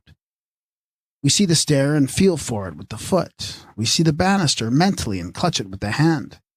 Internal seeing and external touch concern us 1,000-fold more than words, and these give us a sensible hold of our outer things. Thought does not need to spell its way in letters. We are thinking all the while as a process of mental representation, and do not go on words when we are not called upon to speak. The bull and cow said moo. The cow with us is still called a moo cow in nursery language. The goat and ram said ba. The goose in hissing cried su. The hippopotamus in roaring said rur or rur rur. Various others in uttering sounds by nature were giving themselves the names by which they were to be known in later language. The name of the cat in Egyptian is Mao or Meow. This then was one of the self-namers, like the goose Su. Philologists may tell us that Mu and Ba and Su are not words at all. In Egyptian, they are not only words, but things, and the things are named by the words. Such words are a part of the primary sound stuff, out of which our later words are coined. Moreover, they are words in the Egyptian language, in that we find the word Ba signifies to be. Ba, therefore, is a form of to be. Also, it is the name for the ram and the goat, both of whom are types of the Ba'er, or being, both of whom say Ba. The cow says Mu. Mu, example, means the mother, and the mythical mother was represented as the Mu cow. The ibis was one of the self-namers with its cry of ah, ah. Consequently, ah, ah is one name of the bird in the Egyptian hieroglyphics, and also of the moon, which the ibis represented. It is but natural to infer that the totemic mother would make her call with the sound of the animal that was her totemic zootype. Her zootype was her totem, and her call would identify her with her totem for the children of each particular group. But where the moo cow made its gentle call at milking time, the water cow would roar and make the welkin ring. And the wide-mouthed roarers would be imitated first perforce, because most powerful and impressive. They roared on earth like the thunder or apap reptile in the darkness overhead. In the hieroglyphics, the word rur is equal to roar in English, or to ruru for the loud roar in Sanskrit. And the greatest type of the roarer under the name is Rurit, the hippopotamus, whose likeness was figured in heaven as the mother of the beginnings. When the cat cried meow, it did not exactly utter the letters which now compose the word, but contributed the primary sounds evolved by the animal in its caterwauling. And the phonetics that followed were evolved in perfecting the sounds. The shaping of primary into fully developed sounds, and continuing these in words, was the work of the dawning human intelligence. So with other pre-human sounds that were produced by animals before the advent of man. According to the hidden wisdom, which is now almost a dead letter, there are reasons why we should be particular in sounding the letter H as an aspirate.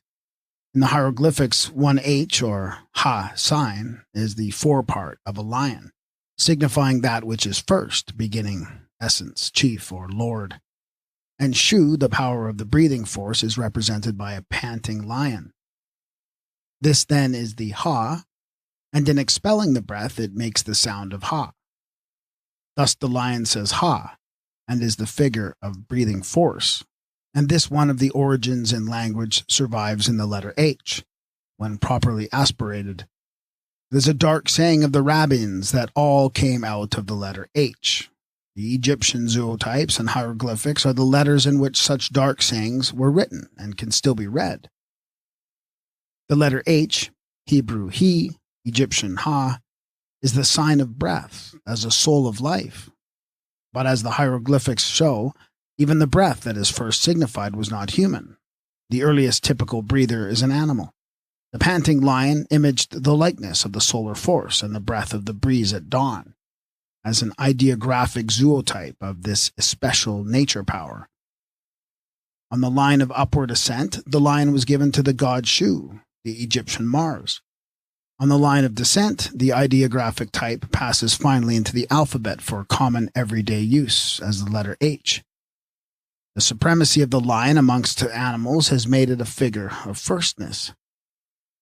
And in the reduced form of the hieroglyphics, the forepart of the lion remained the sign of the first word Ha, which denotes priority. The essence of all that is first and foremost may be thought in this likeness of the lion.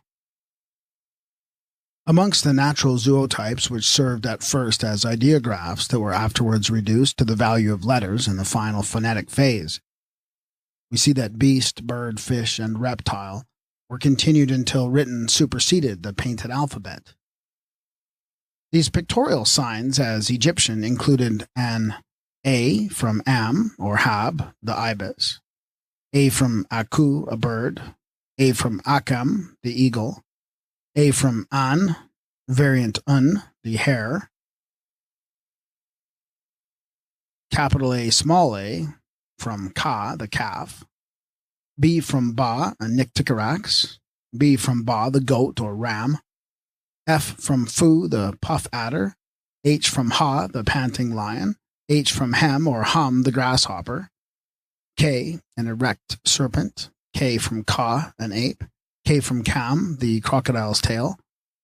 KH or Q from Ka, the fish. KH or Q, the calf. M from Mu, the owl. M from Mao, the cat or lion. M from Mu, the vulture. N from Ne, the black vulture. N from the lizard. N from the fish. N from the crocodile. P from Pa, the lioness. P from Pa, the waterfowl. R or L from Ru, the lion. R from Ru, the snake. R from Ru, the grasshopper. S from Su, the goose. S from Sa, the jackal. T from Tet, the snake. T from Ta, the nestling. T from the hopo. T from Tet, the ibis. U from the duckling. U from the the hare. And U from the the finch. The zootypes serve to show the only ground on which a divine origin could have been ascribed to a language on account of the pre-human and superhuman sounds. Several of these are representative of powers in nature that were divinized. They uttered the sounds by which they were self-named, and thus the language of animals might become the language of the gods. The zootype of Apt, the roarer, was the hippopotamus. The Apt of Ombos was the living word. The zootype of Tot, as god of speech and writing, was the clicking ape. The zootype of the nocturnal sun, as Atum Ra, was the ass. The goose that said Su was a zootype of Seb, the god of earth. Ka is the Egyptian name for the frog. This was obviously self-conferred by the call of the animal, and the frog was made a zootype of power divinized in Ta, the god of transformation and evolution. It is obvious that Homo, in making his gestures, either continued or imitated sounds that were already extant in the animal world, such as the clicks of the cynocephalus, and other sounds which can be identified with their zootypes, the animals that uttered the sounds before man had come into being. We know that monkeys have an uncontrollable horror of snakes, and no doubt primitive man had a similar feeling. Now, supposing the primitive man in a difficulty wished to warn his fellows of the presence of a snake, and had no words to convey the warning with, what would he do?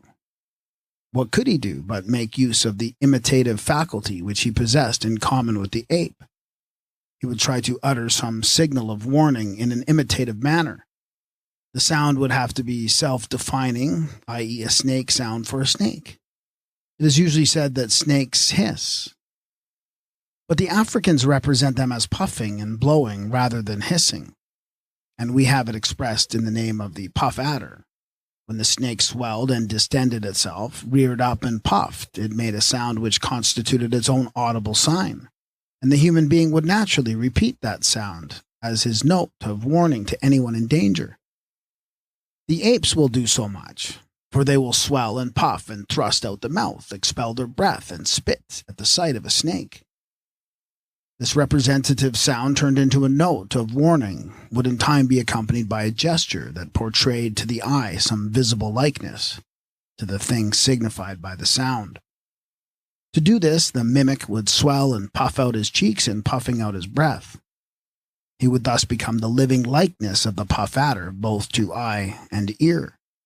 The man would represent the audible image and visible likeness of the snake, and such a representation would belong to the very genesis of gesture language and natural hieroglyphics. Further, we have the means of proving that such was the process in the beginning. The puff adder, the cerastes, or horned snake, remains the Egyptian hieroglyphic sign for the phonetic figure or letter F, the syllabic fu, which was an ideographic puff or puff adder. The puff adder, the cerastes or horned snake, remains the Egyptian hieroglyphic sign for the phonetic figure or letter F. The syllabic fu, which was an ideographic fuff or puff adder. The swelling, puffing, fuffing snake is self-named and self-defined in the first or ideographic stage. It then becomes fu in the second or syllabic stage. And finally is the letter F of modern language, where it still carries the two horns of the hieroglyphic snake.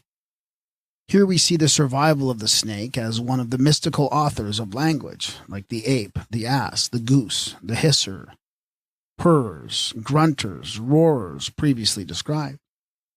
Sometimes the zootypes are continued and remain apparent in the personal name. Some neighbors of the present writer, who are known by the name of Lynch, have a lynx in their coat of arms, without ever dreaming that their name was derived from the lynx as their totem, or that the lynches were the lynxes. This is one of the numerous survivals of primitive totemism in modern heraldry. Again, the lynx is one of the animals which have the power of seeing in the dark. The moon is an eye that sees by night or in the dark. This was represented as the eye of the lynx or the cat. The seer being divinized as a lynx in Mafet, an Egyptian goddess. The seeing power thus divinized is marked in later language by the epithet lynx-eyed. Lastly, there are something like 1,000 ideographic signs in Egyptian hieroglyphics, and only 26 letters in our alphabet. So few were the sounds, so numerous the visible signs of things and ideas.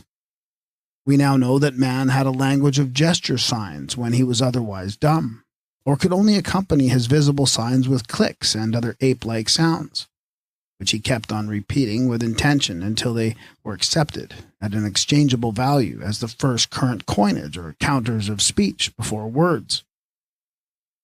The zootypes were also continued in the religious mysteries to visibly and audibly denote the characters assumed in this primitive drama. Just as the Zulu girl could not come to her mistress because she was now a frog, so the Manes in Amenta exclaim, "I am the crocodile, I am the beetle, I am the jackal, I am the god in lion form." These express his powers. They are also the superhuman forms taken by the superhuman powers. Power over the water, power of transformation, power of resurrection, power of seeing in the dark, of death, together with others, all of which are assumed because superhuman. In assuming the types, he enters into alliance with the powers, each for some particular purpose, or rather, he personates them. When surrounded by the enemies of the soul, for example, he exclaims, "I am the crocodile god in all his terrors." This has to be read by the Osirian drama. Osiris had been thus environed by the Sebao and the associates of the evil Sut when he was Osiris had been thus environed by the Sibao and the associates of the evil Sut when he lay dismembered in Sekhem. But he rose again as Horus.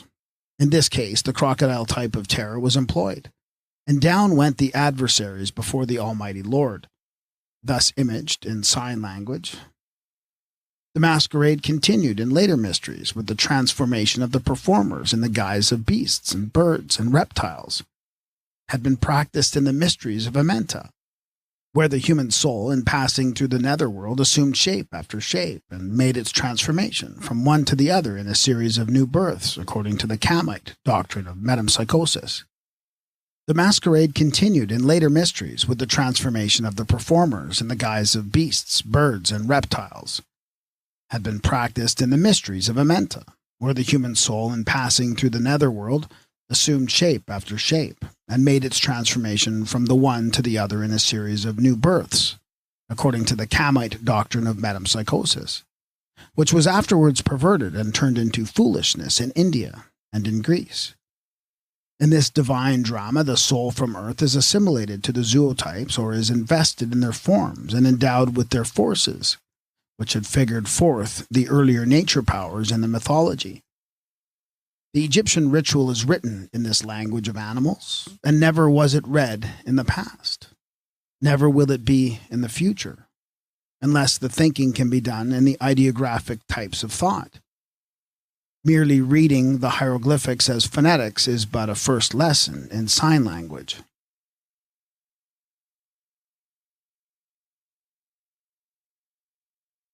The End.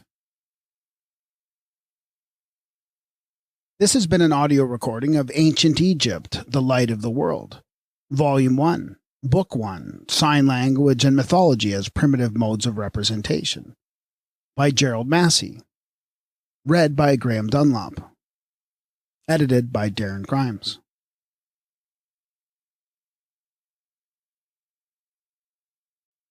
Totemism, Tattoo, and Fetishism as Forms of Sign Language. Read by Graham Dunlop. Edited by Darren Grimes.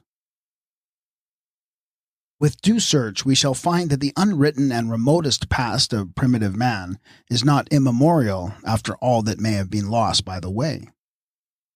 Most obscure conditions have been more or less preserved and represented in the drama of primitive customs, in the mirror of mythology and the sign language of totemism. Ceremonial rites were established as the means of memorizing facts in sign language, when there were no written records of the human past. In these the knowledge was acted, the ritual was exhibited, and kept in ever-living memory by continual repetition. The mysteries, totemic or religious, were founded on this basis of action. Dancing, for example, was a mode of sign language in all the mysteries. To know certain mysteries implied the ability to dance them, when they could not be otherwise expressed. The Bushmen say that the mantis deity Khan taught them the mysteries of dancing under the type of the praying mantis or the leaping grasshopper. Primitive men had observed the ways and works of nature and imitated all that they might as a means of thinking their meaning when they could not talk. They danced it with the grasshopper. They writhed and swelled and puffed it up with the serpent. They panted it with the lion, roared it with the hippopotamus, hummed it with the insects, pawed and clicked it with the ape. In short, they acted in accordance with the example of their forerunners on the earth. They not only wore the skins of animals and feathers of birds, they made their motions in totemic dances and imitated their cries as a primary means of making themselves understood. From the beginning, in the far-off misty morning of the past, dancing in the likeness of animals was a totemic mode of demonstration. Amongst the earliest deities of Egypt are Apt and Bes, who issue forth from Inner Africa as dancers in the act of dancing the mystery of the phallic dance, and in the skins of animals. The Arunta tribes of Central Australia dance the Unthipa dance in the ceremony of young man making at the time of circumcision. This tells the story of the way they came in what is known as the range all along. It is said to be the dance of the Unthipa women in the Ulcharinga, who were beings of both sexes and who danced all the way until their organs were modified and they became as other women are. This denotes the status of the pre-totemic people, who were as yet undivided by the totemic rites of puberty, which are now illustrated in the mystery of the dance. In the initiation ceremonies of the males described by Messrs. Spencer and Gillen, page 381, the special dance of the women follows the making of the youth into a man who is now welcomed by them into the ranks of the elders. A number of young women came near. Each one is decorated with a double horseshoe-shaped band of white, piped clay which extends across the front of each thigh and in the base of the abdomen. A flexible stick is held behind the neck, and one end grasped by each hand. Standing in a group, the women sway slightly from side to side, quivering in a most remarkable fashion. As they do so, the muscles of the thighs and the base of the abdomen. The object of the decoration and movement is evident. It is to incite the youths and prepare them for connubium. At this period of the ceremonies, a general interchange and a lending of women also takes place. This women's dance goes on night after night for perhaps 2 or 3 weeks. The men sing the corroboree song, whilst the women dance the mystery of young man making, and show the object and mode of it. In this case, the white pipe clay was substituted for the white undatha down, with which the female was usually embellished. Here, the customs of the totemic mysteries naturally suggest that a primary object in putting on fur and feather or down and dancing in the skin of the totemic animal at the festival of pubescence was to dramatize the coming age for sexual intercourse, when this was determined by the appearance of the pubes, whether of the female or the male. There had been a pre-totemic period of promiscuity, in which there was no regulated intercourse of sexes, no marriage by the group, or of one half the group with the other half. At that time, or in the pre-evil state, the earth as yet was undivided into south and north, the mythical cow was not yet cut in twain, or the mother separated into the two women.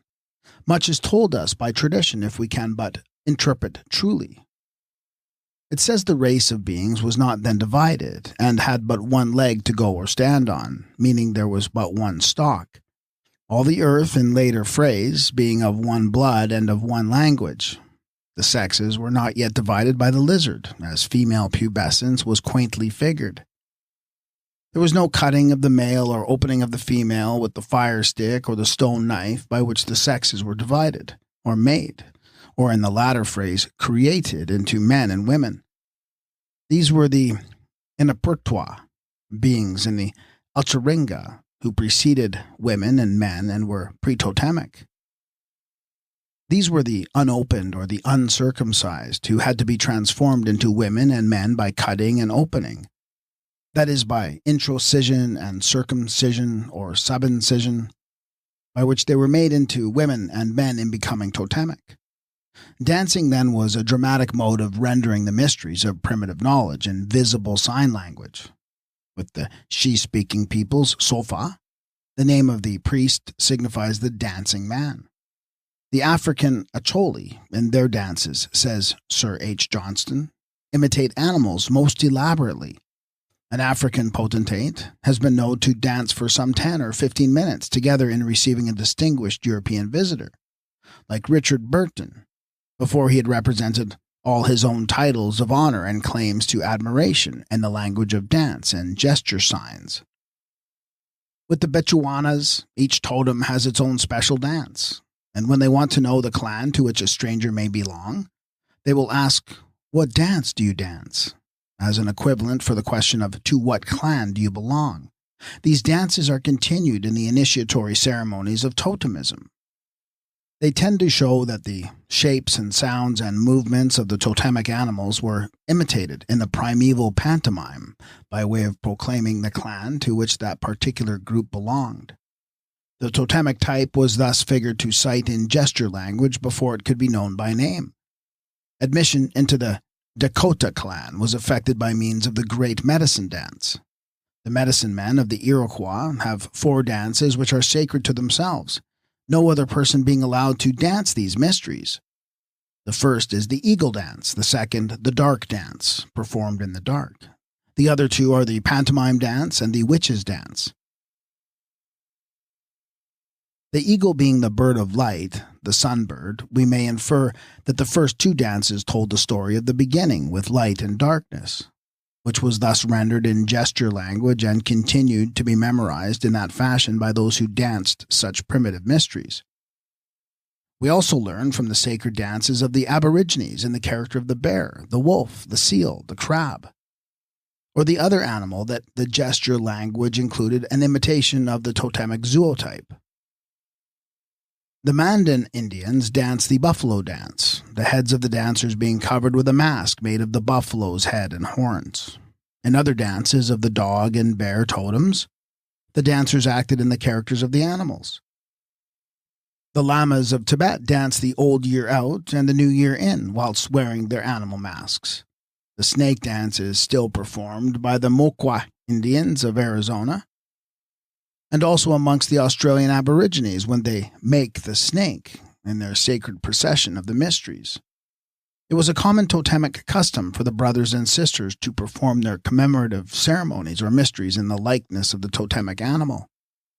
In the Australian rites of initiation, the teachings and moral lessons are conveyed in object lessons, pantomimically displayed. The various totems are indicated by the language of gestures. The rock wallabies, are initiated by jumping with the knees slightly bent and the legs kept wide apart. The kangaroos hop about in the likeness of the totemic animal. The howlings of a pack of dingoes or wild dogs are heard afar off, as if in the depth of the forest. The sounds grow less and less distant. At length, the leader of the band rushes in on all fours, followed by the others.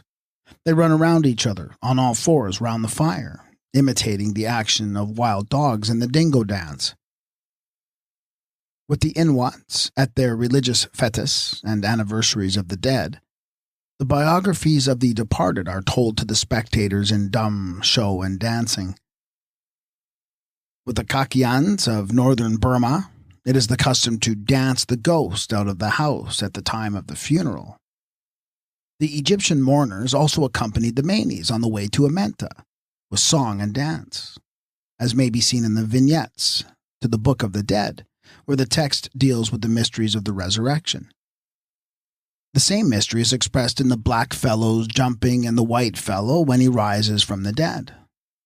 It used to be the custom in Scotland for dancing to be kept up all night long after a funeral, not as a desire of getting rid of the spirit, but as an act of rejoicing and dancing the resurrection of the spirit. The onlookers often wonder why the performers in Gaelic and Celtic dances should, when furiously dancing, give forth such inhuman shouts and shrill, blood-curdling cries. But there is nothing likelier than that these are remains of the language of animals and a survival of the primitive totemic practices. Leaping in the air and with a shout while dancing had a special dramatic significance.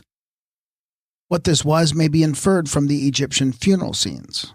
That which had survived as the dance of death in the Middle Ages was the earlier dance of the resurrection, or the rising again from the dead. The dancing occurs in the presence of the mummy, when this has been raised to its feet and set on end, which is then a figure of the risen dead. The rising again was likewise imitated in the dance. Hence the women who are seen to be jumping with curious contortions on some of the bas-reliefs are acting the resurrection. It is their duty and delight to dance that dance for the departed. Thus, sign language, totemism, and mythology were not merely modes of representation. They were also the primitive means of preserving the human experience in the remoter past, of which there could be no written record. They constitute the record of prehistoric times. The most primitive customs, ceremonial rites, and revels, together with the religious mysteries, originated as the means of keeping the unwritten past of the race in ever-living memory by perennial repetition of the facts, which had to be acted from generation to generation in order that the knowledge might become hereditary. This is a thesis which can be fully proved and permanently established. Before ever a folk tale was told or a legend related in verbal speech, the acting of the subject matter had begun, dancing being one of the earliest modes of primitive sign language. Not trailing clouds of glory, have we come from any state of perfection as fallen angels in disguise with the triumphs of attainment all behind us, but as animals emerging from the animal, wearing the skins of animals, uttering the cries of animals, whilst developing our own, and thus the nascent race has traveled along the course of human evolution with the germ of immortal possibilities in it darkly struggling for the light, and a growing sense of the road being uphill, therefore difficult and not to be made easy, like the downward way to nothingness and everlasting death. It is now quite certain that speech was preceded by a language of animal cries, accompanied by human gestures, because like the language of the clickers, it is yet extant with the aborigines, amongst whom the language makers may yet be heard and seen to work in the pre-human way. The earliest human language, we repeat, consisted of gesture signs, which were accompanied with a few appropriate sounds, some of which may traceably continue from the predecessors of man. A sketch from life in the camp of the Mashona chief, Lo Benglua, made by Bertram Mitford, may be quoted much to the present purpose. He comes, the lion, and they roared. Behold him, the bull, the black calf of Matjobane. And at this they bellowed. He is the eagle which preys upon the world. Here they screamed, and as each imitative shout was taken up by the armed regiments, going through every conceivable form of animal voice, the growling of leopards, the hissing of serpents, even to the sonorous croak of the bullfrog, the result was indescribably terrific and deafening. In this sign language, which was earlier than words, the red men acted their wants and wishes in expressive pantomime whilst wearing the skins of the animal that was pursued for food. They laid their case, as it were, before the powers previous to the hunt. Each hunt had its especial dance, which consisted in the imitation of the motions, habits, and cries of the animals to be hunted. They climbed like bears, built like beavers, galloped about like buffaloes, leaped like roes, and yelped like foxes. Travelers have detected a likeness betwixt the scream of the prairie dog and the speech of the Apache Indians, who will imitate the animal so perfectly as to make it respond to them from the distance. On the night of the lunar festival, when waiting for the moon to rise, they will invoke her light with a concert of cries from their brethren of the animal world, which include the neighing of the horse, the whinnying of the mule, the braying of the ass, the screech of the coyote, the call of the hyena, the growl of the grizzly bear, when this totemic orchestra performs its nocturnal overture in the language of animals. The Zuni Indians, in their religious service, imitate the cries of the beasts, which are imaged as their fetishes and ceremonial rites at the Council of Fetishes. They sing a very long hymn or prayer chant, and at the close of each stanza, the chorus consists of the cries which represent their deities, called the prey gods, in the guise of their totemic animals. Hall, in his Life with the Esquimalt, tells us how the Inuit look up to the bear as superior to themselves in hunting the seal, because, as they say, the bear talks sealish, and can lull the animal to slumber with his incantation. The Inuit have learned the secret of Bruin, and repeat his language all they can to fascinate, decoy, and magically overcome the seal and capture it. But they are still beaten by the bear. Dr. Franz Boas has recently discovered the remains of a very primitive tribe of Aborigines near the boundary betwixt Alaska and British Columbia. They are called the Tsuutsaut and are hunted to death by the Indians like wild beasts. They formerly consisted of two clans that rigidly observed the ancient law of totemic connubium, no women being allowed to marry within her own clan. At present there is but one clan in existence, and the men of this clan have been forced to seek for wives among the Indians of the Nass River. These Tsuutsaut apparently talk in bird language. They cheep and chirp or whistle in their speech with a great variety of notes. The supreme spirit, Theramulin, who taught the Murung tribes whatever arts they knew, and instituted the ceremonies of initiation for young man making, is said to have ordered the names of animals to be assumed by men. Before the names could be assumed, however, the animals were adopted for totems, and the earliest names were more or less the cries and calls of the living totems. The mothers would be known by their making the cry for their totemic animal, to which the children responded in the same pre-human language. The sow, say, is the mother. The children are her pigs. The mother would call her children as a sow, and the children would try to repeat the same sound in response. The totemic lioness would call her kittens by purring, and the cubs would respond by purring. The hippopotami, lions, and other loud roarers would grow terrible with the sounds they made, in striking dread into their children. When as yet they had no names nor any art of tattooing the totemic figures on the flesh of their own bodies, the brothers and sisters had to demonstrate who they were and to which group they belonged by acting the character of the zootype in the best way they could by crying or calling, lowing or grunting or puffing and posturing like the animals in this primitive pantomime or bal masque. Thus, the sign to the eye and the sound to the ear were continued pari passu in the dual development of sign language that was both visual and vocal at the same time, when the brothers and sisters were identifying themselves, not with nor as the animals, but by means of them, and by making use of them as zootypes for their totems. The cliques of the pygmies, the San Bushmen, The Khoikhoi, Hottentots, and the Kafirs constitute a living link betwixt the human beginner and his predecessor, the ape. The Bushmen possess about the same number of clicks as the cynocephalus, or dog-headed ape. The monkey mother also menstruates, another link betwixt the ape and the human female. The clickers born of her as blood mother would be known by their sounds as monkey men. Tatani is a totemic monkey man raised to the status of a divinity in Egypt. Hanuman is the same in India, where the Jatwas of Rajputana claim to be the descendants of the monkey god. And the ape men, imitating the cynocephalus, would be on the way to becoming the human clickers. Very naturally, naming by words would follow the specializing by means of the totemic types, as we have tree the type and tree the name, bull the type and bull the name, dove the type and dove the name, lynx the type and lynx the name. An instance is supplied by Frederick Bonney in his notes on the customs of the river-darling Aborigines, New South Wales, which is also to the point. He observes that the children are named after animals, birds, and reptiles, and the name is a word in their language meaning the movement or habit of one of them. The sound may be added. The totem, say, is an animal. First it was a figure, and from this a name was afterwards drawn, which at times, and probably at first, was the voice of the animal.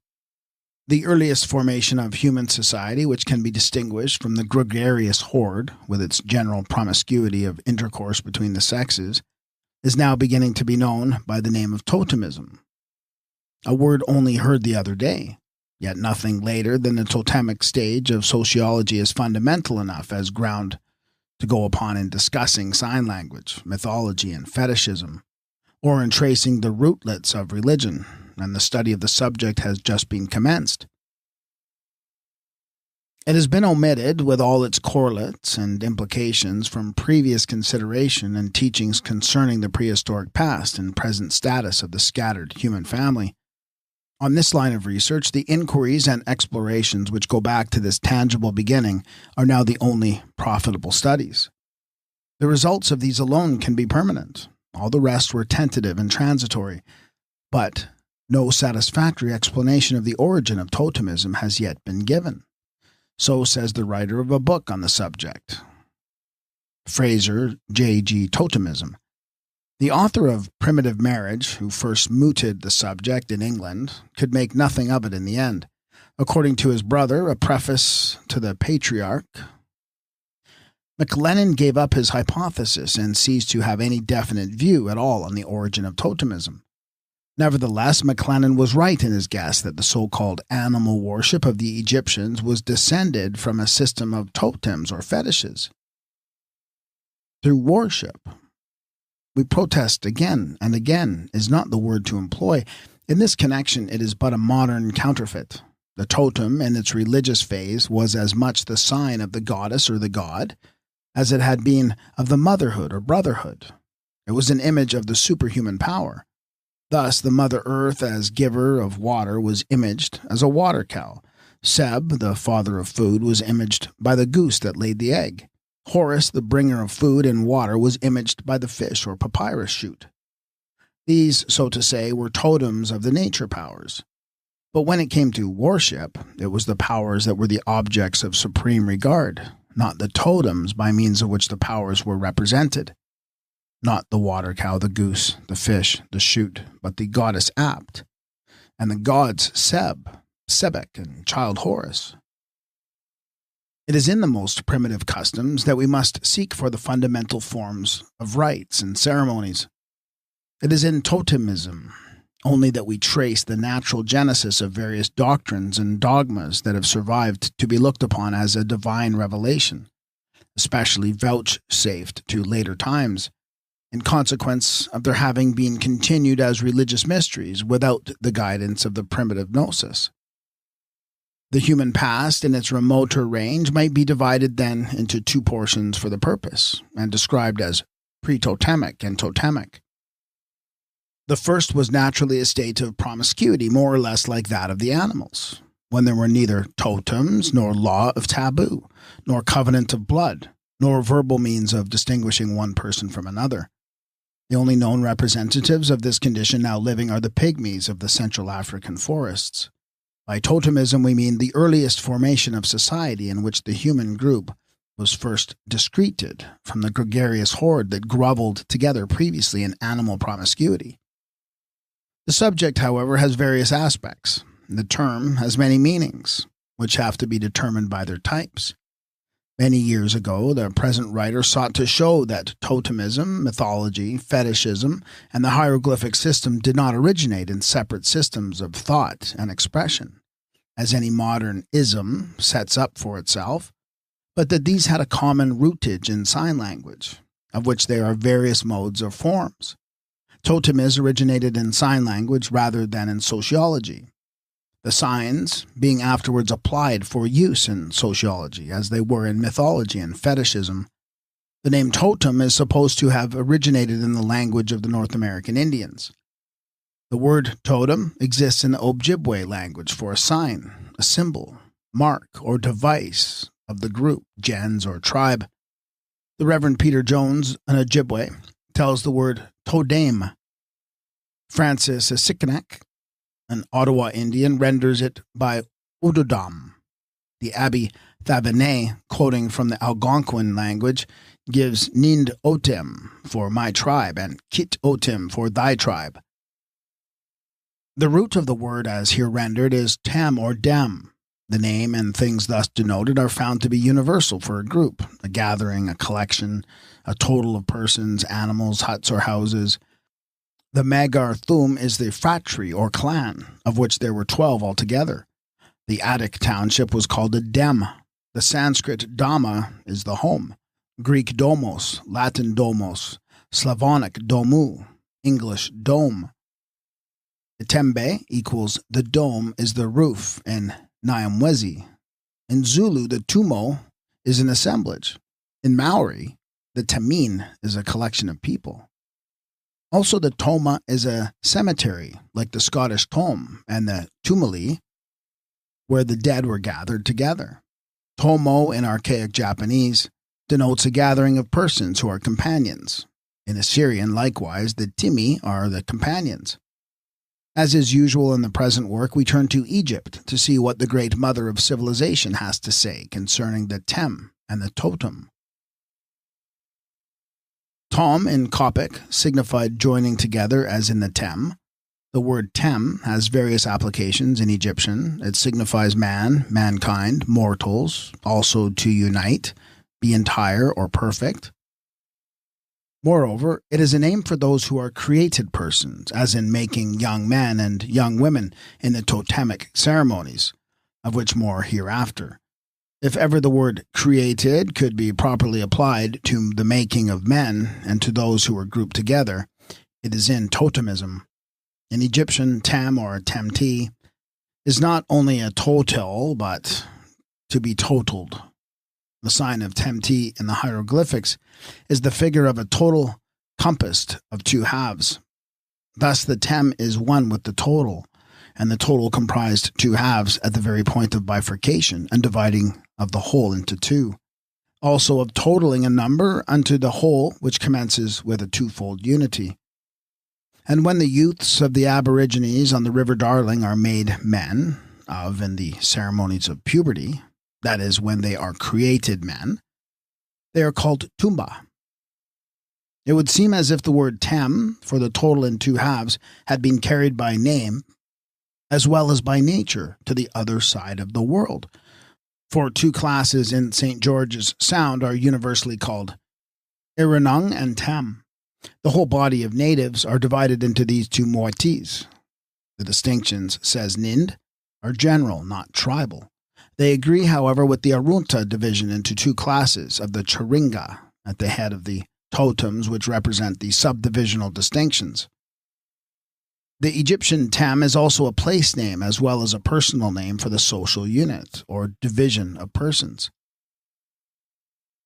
The Temai was a district, a village, a fortress, a town, or a city on the way to becoming the Dom, as we have it in the heirdom and the kingdom for the whole or total that is governed by a king. But the group name for people preceded the group name for a collection of dwellings, whether for the living or the dead.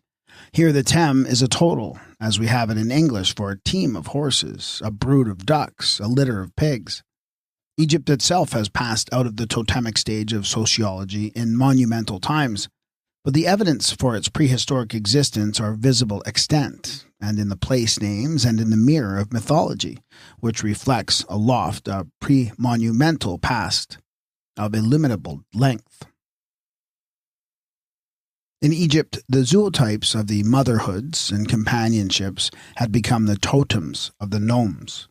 Thus we find the gnome of the cow, the gnome of the tree, the gnome of the hare, the gnome of the gazelle, the gnome of the serpent, the gnome of the ibis, gnome of the crocodile, gnome of the jackal, gnome of the silurus, gnome of the calf, and others. These show the continuity of totemic signs. Also, the status of totemic sociology survived in Egypt when the artisans and laborers worked together as the companions in companies. The workmen in the temple and the necropolis were the companions. The rowers of a ship were a company like the 7 Ari, or companions, on board the bark in the mythical representation. These companions are the Ari by name, and the totemic Ari can be traced by the name to Upper Egypt, where Ariu, the land of the Ari, is the name of the 17th gnome. At a remote period, Egypt was divided into communities, the members of which claimed to be of one family and of the same seed, which, under the matriarch, signifies the same mother blood and denotes the same mode of derivation on more extended scale.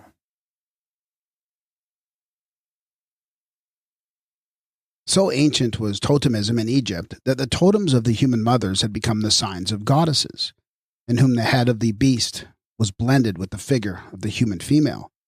The totems of the human mothers had attained the highest status as totems of a motherhood that was held to be divine, the motherhood in nature which was elemental in its origin. So ancient was totemism in Egypt that the Thames were no longer mere groups, clans, or brotherhoods of people, or a collection of huts like the Thames of the Ugogo. The human groups had grown and expanded until the primitive dwelling places had become great cities, and the burial mounds of still earlier cities. The zootype of the motherhood and the brotherhood had become the blazon of the kingdom. If we take the city to be the Egyptian Temi, the lion was the totem of the Temi in Leontopolis. The hare was the totem of the Temi in Unut. The crocodile was the totem of the Temi in Crocodilopolis. The cat in the Temi of Pybast, Bubastes. The wolf was the totem of Lyncopolis, the water cow of Teb, the Oxyrhynchus of Pymaza, the apis of Nienthapi, the ibis of Hermopolis, the bull of Mendes, the eel of Letopolis, the dog-headed ape of Sinopolis. When Egypt comes into sight, the Thames have grown into the Temes, and the totems into the signs of Nomes. And she has left us the means of explaining all that proceeded in the course of her long development from the state of primitive totemism in Africa, the state which more or less survives amongst the least cultured or most decadent races that have scattered themselves and sown the Kamite wisdom, which they carried as they crawled around the world. And as the evidence shows, when this identifiable wisdom of the ancient motherhood was first carried forth from Egypt, she was in the most ancient totemic stage of sociology. The Tem, then, in the last analysis, as Egyptian, is a totality in two halves, also a total of created persons, that is, of those who were constituted persons or companions in the Tem or group by means of the totemic rite. In the other languages, the Tem, Deem, or Timi are the group or brotherhood. And in the languages of the red men, the Dodem, Otem, or Ododem is the symbol of the group of brotherhood or motherhood, which were known by their totem. Totemism really originated in the sign language of Inner Africa. Some 30 different totems have been enumerated as still extant amongst the natives of Uganda and Unyoro. and each totem is connected with the birthplace or place of origin for the family in relation to the elemental ancestry, which is the same as with the Arunta in Australia. But a great mistake has hitherto been made in supposing that a sign called the totem had its origin in sociology. The primitive type, now generalized under the name of the totem, was employed for various purposes as a factor in sign language. It might be personal, sexual, sociological, or religious. It might be the sign of legal sanction or a type of taboo. It might identify the human mother or the superhuman power that was invoked for water, for food and shelter, as the Mother Earth. Since the brief jottings on totemism were made in the natural Genesis, much water has passed beneath the bridge. A flood of light has been poured out on the subject by Messrs. Spencer and Gillen in their invaluable work on the native tribes of Central Australia. The wisdom of the Egyptians is supplemented most helpfully by the traditions of the Arunta. The gods and goddesses may have been relegated to the Alcharinga, but much of the primitive matter has been preserved at a standstill, which has been transfigured by continual growth in Egypt. It is shown by the Arunta and other Australian tribes that certain totemic districts were identified by or with the food they produce, as the district of the kangaroos, the district of the emus, or the district of the Wicheti grubs. The Arunta tribes are distributed in a large number of small local groups, each of which is supposed to possess a given area of country, and therefore of the food grown in it. Generally, the group describes themselves by the name of some animal, bird, or plant. One area belongs to the group who call themselves kangaroo men, another belongs to the emu men, another to the hakia flower men, another to the people of the plum tree. The tribal area of the Australian Uali is likewise divided into hunting grounds in relation to food. According to Sir George Grey, the natives say that the Balaruk family derived their name from the Balaruk, a small opossum, on account of their having subsisted on this little animal. And of the Nag Karm totem, he tells us that the Nagornuk family obtained their name from living principally in former times upon this fish. These then were food totems. So likewise are the Wicheti grub, the kangaroo, and the emu of the Arunta groups. Scott Need also tells us that the tribes of the Torndirup and Monkalan classes are in a measure named from the kind of game or food found most abundant in the district, which is the same as saying that the members of the emu totem were named from the emu bird or the kangaroos from the kangaroo animal, naming from food being subdivisional and later than the descent from the tree and rock or the charinga of the two primary classes. The most important ceremonies of the Arunta are performed for the sake of food, that is, for increasing the supply of the plant, animal, bird, or insect, which is the totem of the particular group that enacts the rite and makes the magical appeal. The emus perform, propitiate, and plead for abundance of emus. The Wicheti grub people ask for plenty of beetles. These not only eat their totem, they are also its protectors. The totem was eaten ceremonially as a type of the food that was asked for, with its likeness drawn upon the ground in the blood of the brotherhood. It is obvious that both in Australia and Inner Africa, the primitive totemic mapping out includes that of food districts, and that the special food of certain districts was represented by the totem of the family or tribe. At the time of the 6th Egyptian dynasty, one family branch of the Hermopolitan princes owned or possessed the nome of the hare, whilst another governed the nome of the gazelle. These in the primitive stage would be the food districts of the totemic hares and gazelles, and this status has been preserved in Australian totemism with the ownership retained by the group. The totemic origin of the zoo types assigned to the Egyptian nomes is shown when the animals were not to be eaten as common food. As Plutarch says, the inhabitants of the Oxyrhynchus nome did not eat a kind of sturgeon known as the Oxyrhynchus. Also, the people of Crocodilopolis would not eat the flesh of a crocodile. The notions of totemism previously entertained have been upset by the new evidence from Australia, which tends to prove that the totem was first of all eaten by the members of the group as their own especial food. Hence, they were appointed its preservers and cultivators, and were named after it. According to the present interpretation, the totem primarily represented the maternal ancestor, the mother who gave herself for food and was eaten, and who was at the mythical Great Mother in Egypt, was the goddess Hathor in the tree, the suckler as Rerit, the sow, the nurse as Renut, the serpent, the inscient mother as Apt, who was fleshified for eating as the totemic cow.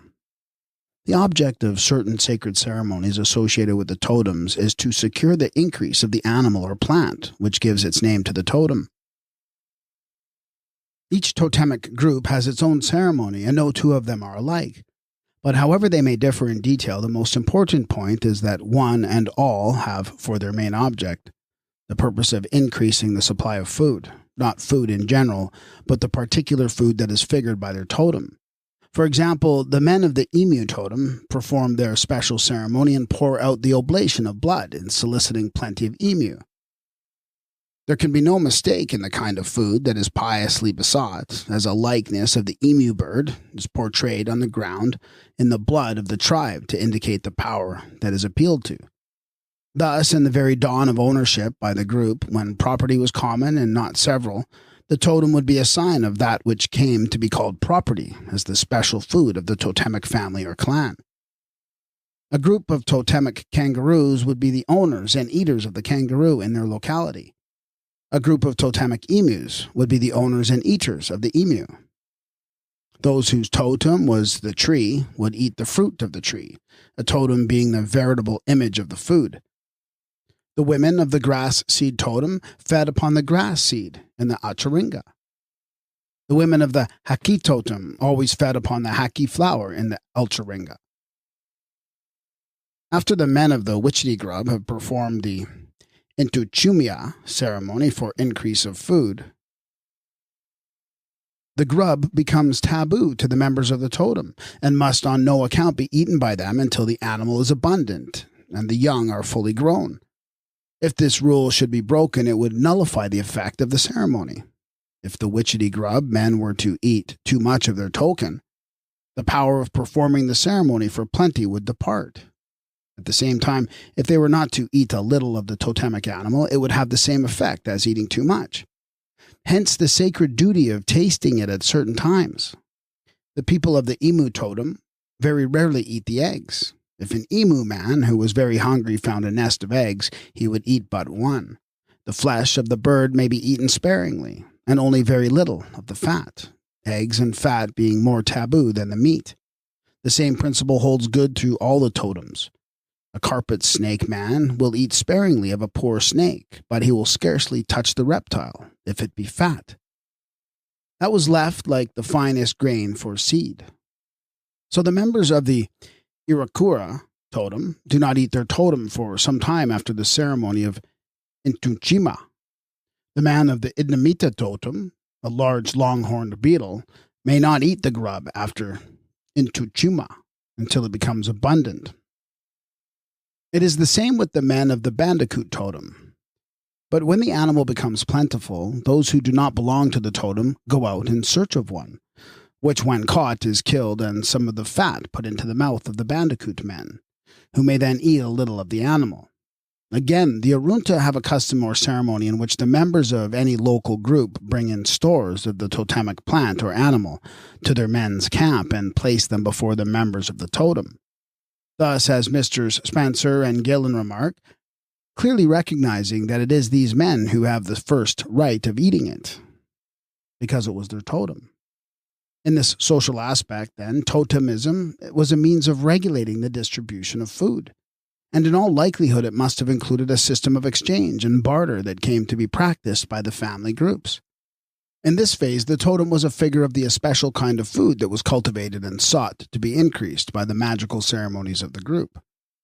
If we were to generalize, we should say that in the beginning, the food represented by the totem, whether animal or vegetable, was both cultivated or cared for, and eaten by the members of that totem. In scarcity, it was eaten less and less, and was more and more prohibited to the brotherhood, for social, religious, or ceremonial reasons, and that this was certainly one of the origins in totemism. The totem as food may partly explain the totemic life tie when the human brother is taught to take care of the animal and told to protect it, because his life is bound up with the animal's so closely that if it dies, he too must die. Totemism, however, does not imply any worship of animals on the part of primitive men.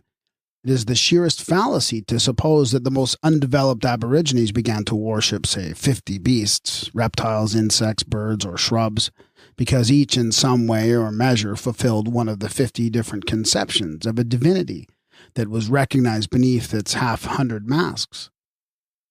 Moreover, if primitive men had begun by worshipping beasts and holding their deadliest foes religiously sacred as their dearest friends, if they had not fought with them for very existence inch by inch, every foot of the way, to conquer them at last, they never could have attained supremacy over their natural enemies of the animal world. It would be going against all known natural tendency for us to imagine that human nature, in the early stage of totemic sociology, was confused with that of the lower animals. The very earliest operation of the consciousness which discreted the creature with a thumb from those who were falling behind him on 4 feet was by distinguishing himself from his predecessors. And the degree of difference once drawn, the mental landmark once laid down, must have broadened with every step of his advance. His recognition of himself depended on his perceiving his unlikeness to them, and it can be shown how the beasts, birds, reptiles, and fishes were first adopted as zootypes, on account of their superhuman and superior power in relation to the various elements, and therefore because of their unlikeness to the nature of the human being.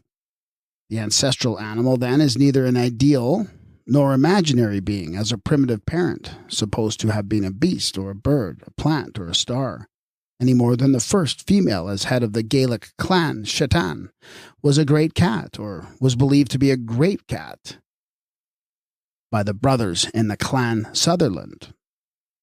However ancient the mythical mode of representing external nature, some sort of sociology must have preceded mythology and been expressed in sign language. Actuality was earlier than typology. Thus, amongst the American Indians we find that earth, water, wind, sun, and rain are totems, without being, as it were, put into type by mythology. This, which can be paralleled in Africa and Australia, points to a beginning with the elements of life themselves as the objects of recognition which preceded the zootypes, the elements of water, earth, air, and vegetation. It need scarcely be reasserted that totemism was a primitive means of distinguishing the offspring of one mother from the offspring of another, the children of the tree from the children of the rock, the hippopotami from the crocodiles, the serpents from the swine.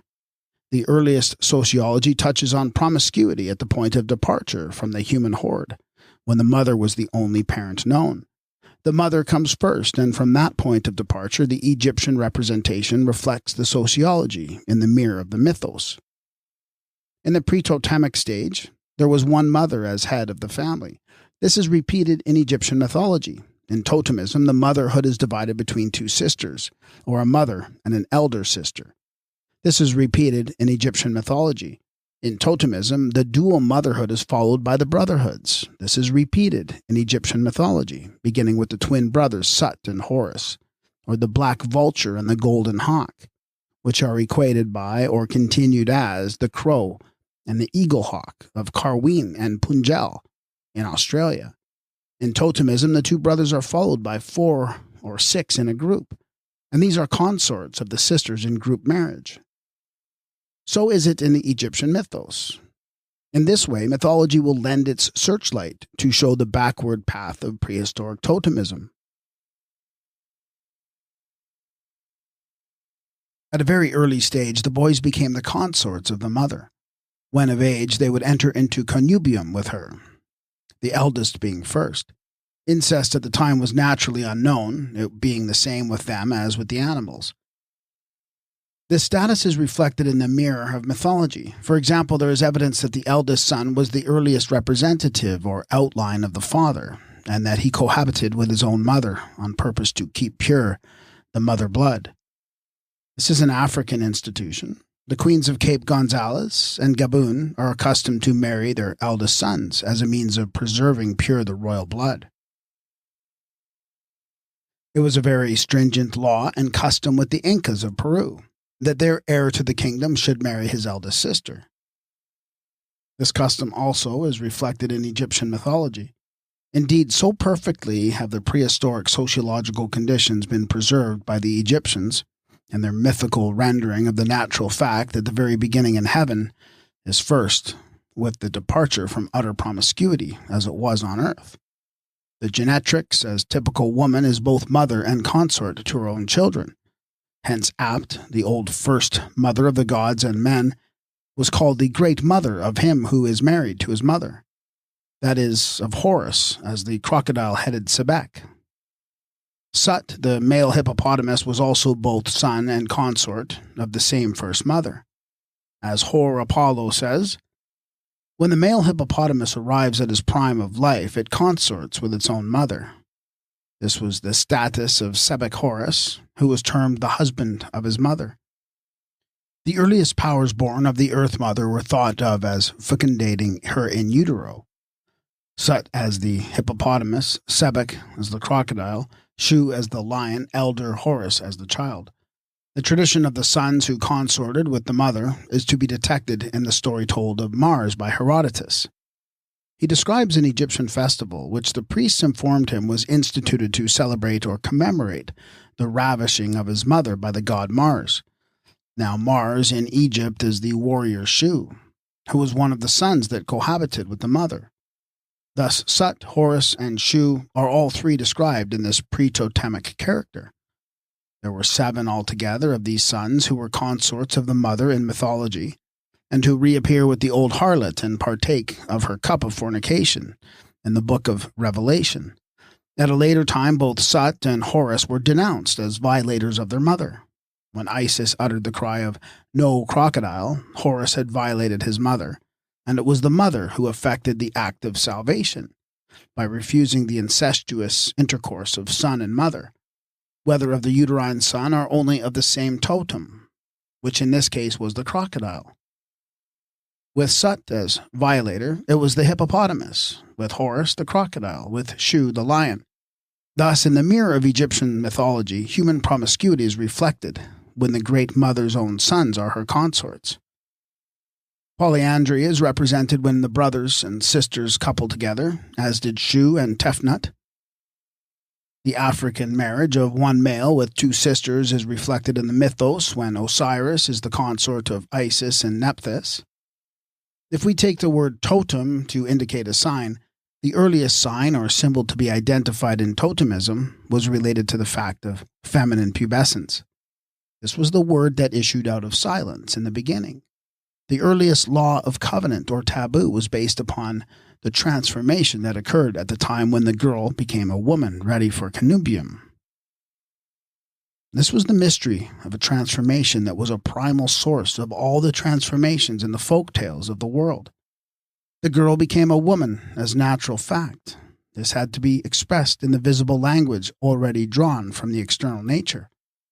We are told by Thiel, the Cape historian, that the only festival celebrated by the Zulu Kafirs today is one that is kept when the girl becomes pubescent. This was indeed the mother of mystery, the mystery of all mysteries ever solemnized or celebrated by the people of the past. It was a time of rejoicing because the girl had come of age and was now ready to be welcomed into communal connubium by the whole group of grown-up males. When the female had attained pubescence and become of age, the opening period, as it is commonly designated, was proclaimed, and confirmation given in various modes of sign language. The fact was tattooed on the person. A cicatrice was raised in the flesh. Down was exhibited as a sign of the pubes. The Zulu women published their news with the umlomo, or mystical mouthpiece. The act may be read on behalf of the women by assuming the operation to have been female from the first, and then passed on to the boys. The girl, in her initiation, joins the ranks of the motherhood. She has attained her opening period. The tooth is knocked out to visualize the opening. One of the signs of readiness shown by the Arunta women was the erection of the sacred pole immediately after the ceremony of introcision had been performed. A Purulu woman of the Achilpa totem, in the mystical past, is said to have had a large Nurtunja. This, when erected, stood so high as to be seen by the men a long way off. The woman showed her undatha, or down, typical of the pubes and pubescence, and the men performed the rite upon her, and then they all had intercourse with her. This special fact, then signified by the raising of her nurtunja, or sacred pole, was that her womanhood was now accomplished. This may explain why no nurtunja is used but once, a fresh one being made for every ceremony. Also why charinga were hung upon the pole to imitate her totem. The name for a totem in Luganda is mizuro, which signifies something tabooed, something I avoid for medical or other reasons. This tends to identify the totem in one of its aspects as a teacher of taboo in relation to the primitive mystery of female nature. The fact is that the sign language of totemism was in existence long before the two groups of people were distinguished from each other by two different signs or zootypes. Sign language is far older than any other form of totemic sociology. The signs now known as totemic were previously extant. They had served other uses and were continued for other purposes. The very first thing to regulate in primitive marriage was the time at which the pubescent girl was marriageable. This was determined primarily by nature and secondly by the preparatory rite. As shown by the Australian customs, no girl was marriageable until the rite of introcision had been performed upon her person. Her totem followed the totemic rite as her heraldic badge. Thus, a first division was made to indicate the fit and protect the unfit from savage assault, when the totem was individual and feminine.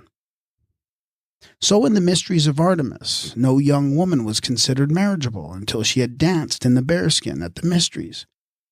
The bearskin that symbolized the pubes or pubescence, as did the down of the birds or the skin of the serpent.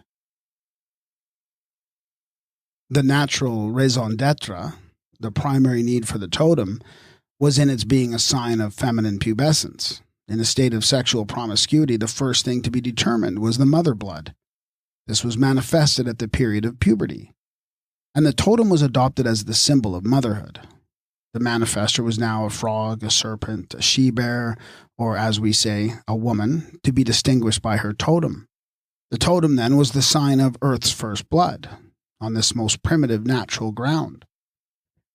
When the Australian Black described the charinga-like sacred stones of New South Wales as all same as bloody brand, he meant the blood brand or totemic mark, and thus identified the mother totem with the mother blood. The different motherhoods were recognized as different mother bloods, which were visibly discriminated by the different mother totems.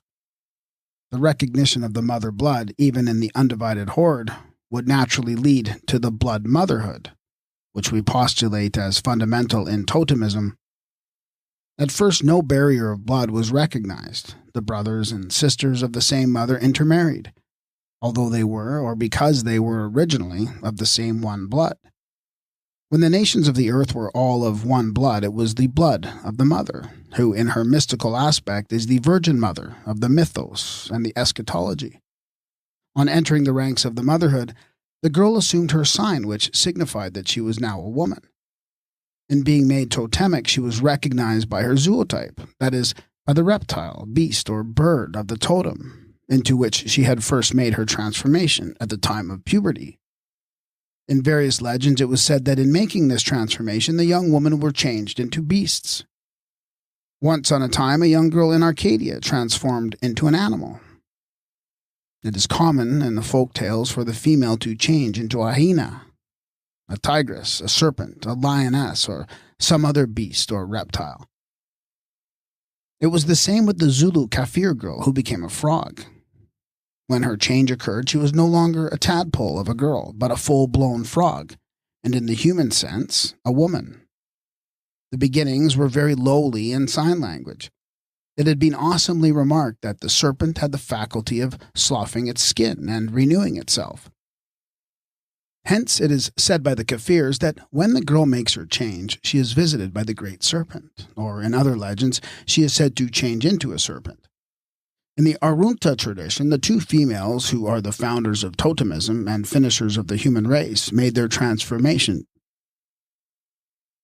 into the lizard. The native women of Mashonaland also tattoo themselves with the lizard pattern that is found on their divining tablets when they come of age. Thus, the lizard in one instance, the serpent in another, the frog in a third, is the type of beast or reptile into which the young woman is said to transform at the particular period. Hence, the lizard, frog, and serpent remain as fetishes with the Aborigines. Both lizard and frog were continued in Egypt, but the serpent there attained supremacy. At the coming age, the girl changed into a lizard and frog, or a serpent, as a mode of indicating her status as a woman, whether in nature or in totemism. Thus, three different types, the lizard, frog, and serpent, are identified as figures of the fact in nature, with the beast or reptile into which the young girl made her transformation, and the mysteries of motherhood, which form the mold of other later mysteries in totemism and mythology. The types of which were worn by the goddesses as well as by the Egyptian women. The amulet of Isis, which she tied around her neck when she had conceived child Horus, corresponded to the totemic sign of the pubescent virgin. It was of blood-red stone, and it imaged the blood of Isis. The girl was changed into the woman at the time of puberty. Therefore, the totem was a type of motherhood. In a sense, it was the crown of maternity, which in Egypt was represented by the serpent of renewal. In attaining this type, the girl became a lizard, or the Zulu maiden, was said to be visited by the great serpent. The serpent that visited the Kafir maiden was also a totem of the virgin goddess Ranut in the Kamite mythos, and this was doubled to be worn by the Egyptian queens as the symbol of maternity, or totem of the dual motherhood. In the characters of girl and woman, maid and mother, virgin and gestator. We may now affirm that totemism was founded on the nature of the female as a mode of showing when the maiden might be admitted into the ranks of motherhood, and the young girl made her transformation into the animal and became a frog, a lizard, serpent, crocodile, bear, lioness, cat, or other zootype, as the bringer forth of human offspring in the mask. Which animal was represented would depend upon the totem of the motherhood, or the group of males. And here it may be asserted that for the first time we touch another of the several taproots of totemism. The totem has sometimes been called the original ancestor, as if it were a representative of the human father. But the sole original ancestor in sociology and totemism and mythology is the mother, and the female totems of the motherhood on earth were repeated as the totems of the mother in heaven, or in the astronomical mythology. One object of the totem being worn in the form of the skin, the badge of tattoo, or the crest, was to signify the blood, which could only be determined by the motherhood. So that the children of the same totem could or should not intermarry because they were or were not of one blood. It follows, therefore, that the earliest totems must have signified the mother as a means of identifying the one blood of her children. Descent from the mother, identified by her totem, is indicated from one end of Africa to the other. When the Egyptian pharaoh wears the tail of the cow, the Kafir chief or bushman the tail of the lioness, and the Hottentot is the son of the yellow lion tail.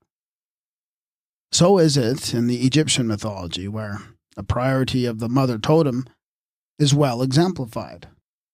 Shu is also a son of the lion tail, the she-lion, and he carries the Urhika, or great magical power, on his head.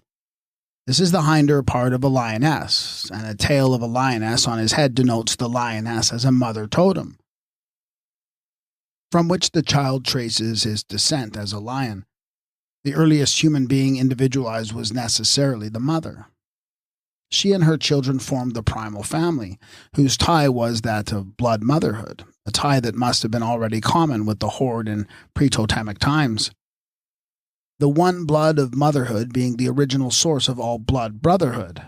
The primary form of human personality was that attained by woman under the matriarch as the mother. Fortunately, Providence placed the mother first and secured her on the side of procreant nature for the perpetuation of the race. It has been cast up against woman that she is mother first and consort afterwards, and that the maternal instinct reigns supreme. But woman was the mother ages earlier than she could be the wife.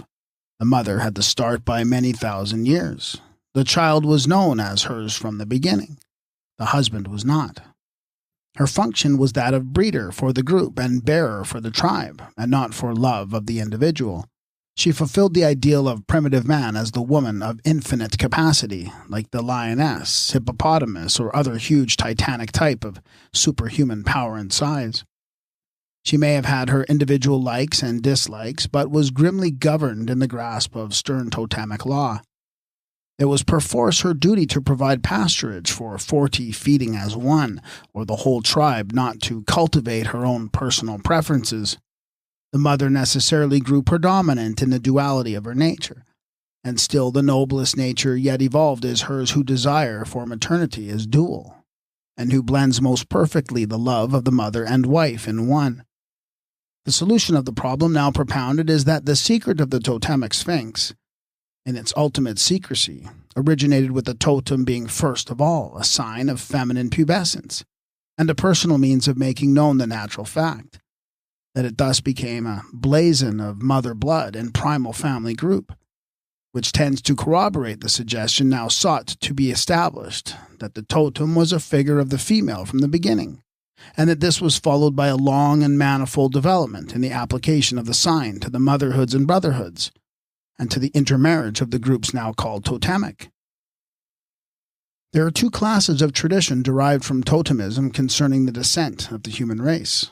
According to one, human beings were derived from the totemic hainas, or birds, as the Haidas in Queen Charlotte Sound claim descent from the cow. According to the other, the totemic zootypes are said to have been brought forth by human mothers. The Bakalai tribes of equatorial Africa told Duce Lu that their women gave birth to the totemic animals. We have seen how, and that one woman brought forth a calf, others a crocodile, a hippopotamus, a monkey, a boa, or a boar. The same statement as this of the Bakalai is made by the Mokwai Indians, who affirm that the people of their snake clan are descended from a woman who gave birth to snakes. In various savage myths, we have now seen the animals are descended from human mothers. This is a complete reversal of the supposed belief that the human race is descended from beasts, birds, and reptiles, and all other totemic types, and tends to show that the primary totems were representatives of the mothers, whence the alleged descent of the totemic animals from human origins, which of necessity were female. When the woman, as the authors of totemism, brought forth the types. Because the mother was the primal personality, it followed that the earliest human group was a motherhood. The clan at first was matriarchal. This is still extant in the Oran Maharis, which are the motherhoods by name.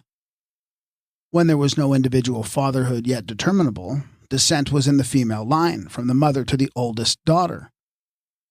These became the typical two women in totemism and the two mothers in mythology because they had been the two mothers in the primitive sociology, as the mother and the eldest daughter of the human family.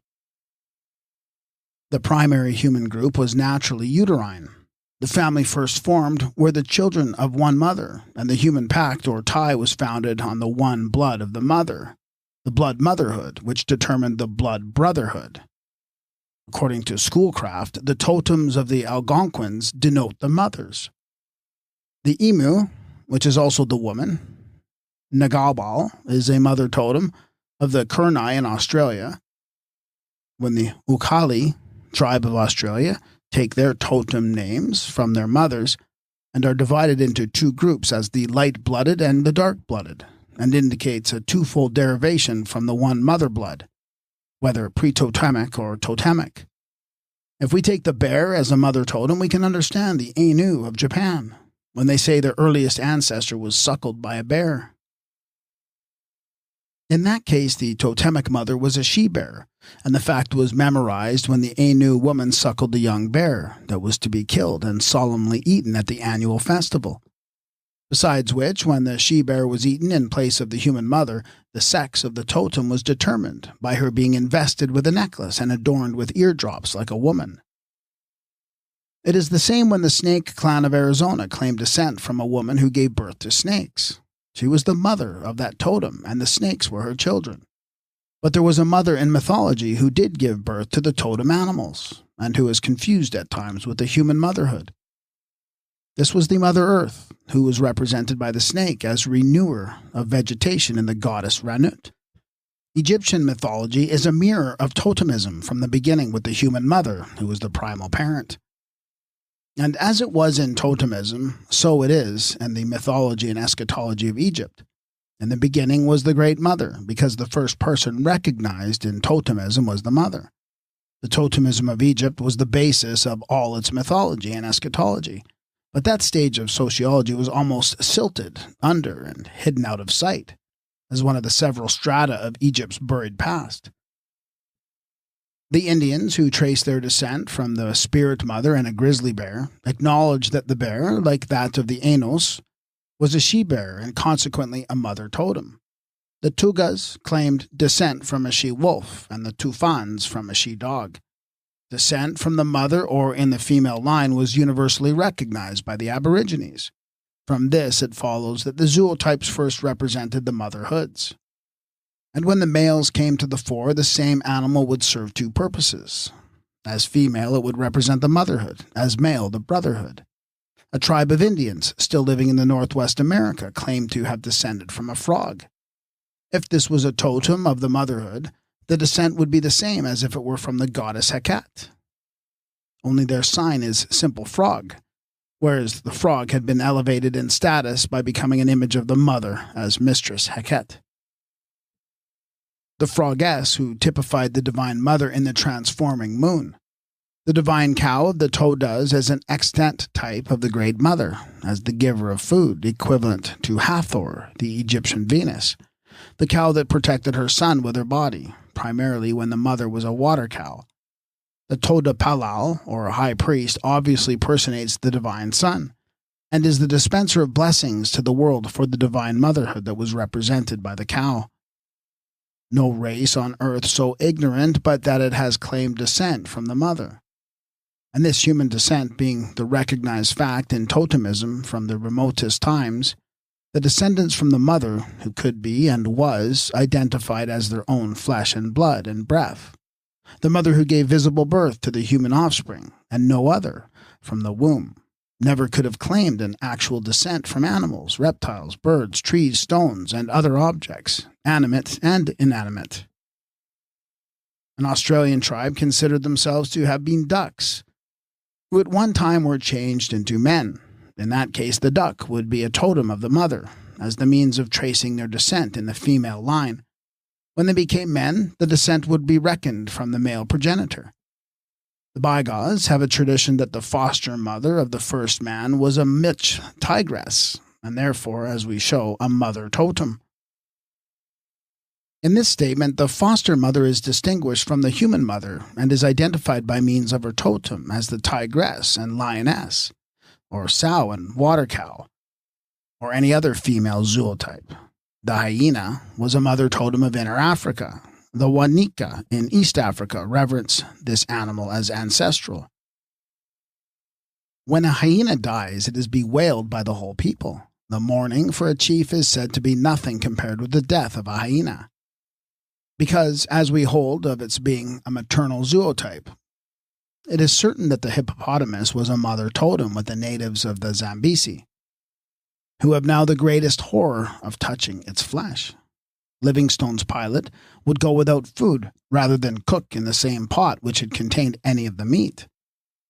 As Herodotus tells us, the first mother of the Scyths was a serpent woman.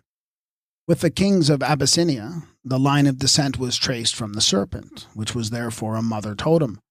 The process of divinizing the power by means of the type had begun in Africa beyond Egypt. The vulture in Ashanti is the same sign of royalty as with the Egyptians. The Kumasi, says Ellis, vultures are considered birds sacred to the royal family. This is not in the same way as the leopard is to the leopard family, but rather that these birds have been despotically declared to be sacred, which means that they are exceptionally sacred by being the totem of the royal family, or as in Egypt, of royal and divine maternity. Any molestation of this bird was punishable with death. It is a mother totem like the vulture of Neath, which was both royal and divine, as the bird of blood, the mother blood, the royal blood. The mother was the primal parent, and the totem was a means of distinguishing one mother and one group of children from another. Before, these were divided into the two classes of the two mothers. Single motherhood was naturally known to the gregarious horde, which means that the earliest totems were types of the female. This is shown in the Egyptian mythology, that mirror of the matriarch. Your mother knew her children, and they knew their mother. My mother knew her children, and they knew their mother. But without some permanent sign, the children would go forth like the beasts from the lair and the birds from the nest. And even this one natural link of relationship must have been lost in the undistinguishable horde. That sign was the totem as the earliest mode and means of identifying the mother and of memorizing the descent of the children upon any line of the original matriarch. The mother's sign, then, was the totem of her own children, male and female, differentiated by sex. Your mother was known by her totem, my mother by her totem, to each other's children. The mother's totem was naturally recognized by her own children. If your mother was a lioness, the male offspring knew themselves as her young lions. If my mother was a hippopotamus, her children knew themselves as hippopotami, or bulls of the cow if male. The mother was always human beneath the totemic mask, which was needed, adopted, and worn to distinguish one human mother from the rest, so that she could be identified by others who were not her children. Thus, the first two women, the my mother and the your mother, of the Camelore, were recognized as the emu and iguana, and these became the totems of their children. The Arunta, in their isolation, have preserved some relics of a primitive tradition of the pre-totemic and pre-human state in what they term the Ulcharinga. In this, the mythical ancestors, the Nuralai or Murmura of other tribes, are supposed to have lived. At that time, or in that condition, nothing human had been evolved, distinct from other forms of life. As it is said, in those days there were neither men nor women, only rudimentary creatures waiting to be humanized. The Ulcharinga represents a mythical past which did not commence with those who have no clue to the origins. It is a past that was inherited and never had any contemporary existence for them. These rudimentary beings the Arunta call the Inapurtua, or imperfect creatures. We know that was meant by the term because it is still applied to the girls who have not been opened and the boys who have not undergone the rite of circumcision or subincision. Such beings still remain the same as the Inapurta creatures because they had not yet been made into men and women. The sexes were not then divided at puberty, or in other words, had not yet become totemic. The Arunta tradition tells us further that the change from pre-human to human beings and from the pre-totemic to the totemic status was affected by two beings who were called the Ungambicula, a word which signifies out of nothing or self-existing.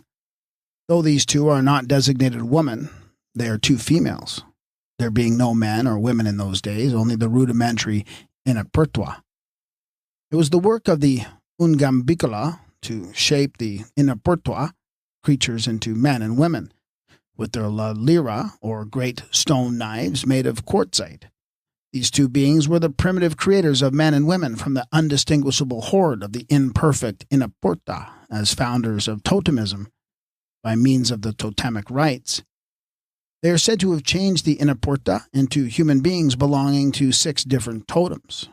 1, the Akika, or plum tree. 2, the Inguchika, or grass seed. 3, the Uchunpa, or large lizard. And 4, early Wachara, or small lizard. And 5, the Antipurchina, or parakeet.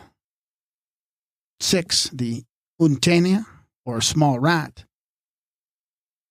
The two beings, having done their work of cutting and carving, which was to establish totemism, then transformed themselves into lizards. Hence it was the lizard of Australian legend that was reputed to have been the author of marriage, because the lizard was an emblem of the feminine period. It will be shown by degrees what the nature of these rudimentary creatures was, and what is their relation to the human race and to totemism. The same primeval tradition is to be found in the Mangean myths of creation. In this, the beings born of Vari-Ma-Te-Takir, the originator of all things, the very beginning, dwelt in the mute land at the bottom of the Aveki. There was no verbal language in this land of the Great Mother. You could not provoke an angry answer there. The only language known in the mute land is said to be that of signs, such as nods, elevated eyebrows, grimaces, and smiles. Aveki is a land of strange utterance, like the sighs of a passing breeze, where the dance is performed in silence and the gift of speech is unknown. Native song. The mother and daughter of the Mangean version take the place of the two female ancestresses and the Arunta legend. Also, one name of the daughter in another of the islands was Papa, or foundation. In this also the 6 totems are equated by 6 parts of Aveki, the body of the Great Mother, Mother Earth, who is said to pluck off 6 portions of her flesh from the right and left sides of her body, with which to form her children. The tradition is one and universal with many variants. It is fundamentally the same in the mythology of the Californian Indians, who tell us that at first their ancestors walked on all 4s. Then they began to put forth some members of the human body, such as a finger or a toe, until they were perfected, like the Inupuata, which these were made into men and women. They missed their tails, which they lost as the result of having to sit up. It was a result of this derivation of the children from the mothers, illustrated by means of totemic zootypes, that the Aborigines and various Asiatic and European countries were despised and derided by later races as the men with tails. When the Burmese call the Karens dogmen and the Aryas of India call the Aborigines monkey men, they are naming them derisively in accordance with the primitive totemic status. Nothing is more common than for the later, lighter races to accredit the old dark races with the possession of tails as a continuation of the totemic likeness. They were the beast men, or their descendants from the earlier totemic times and status. The Kickapoos tell a humorous story of their ancestors who once were in possession of tails, which they afterwards lost.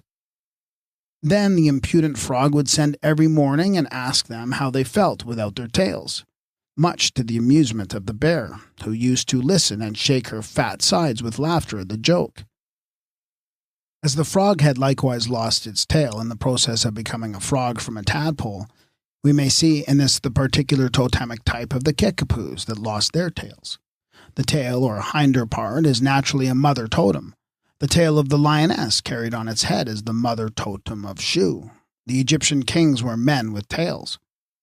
They wore the tails of the lioness and the cow, which were 2 forms or zootypes of the mythical mother, Neith, the milch cow, earlier Apt, the water cow, and Tefnut, the lioness. Here the tails of the lioness and cow were worn by the human lion or bull, who at one time sported his mother totem in the shape of the typical animal's tail. Various tribes on the Upper Nile are the wearers of artificial tails made of hair, straw, or fiber of hemp, in place of the earlier skin.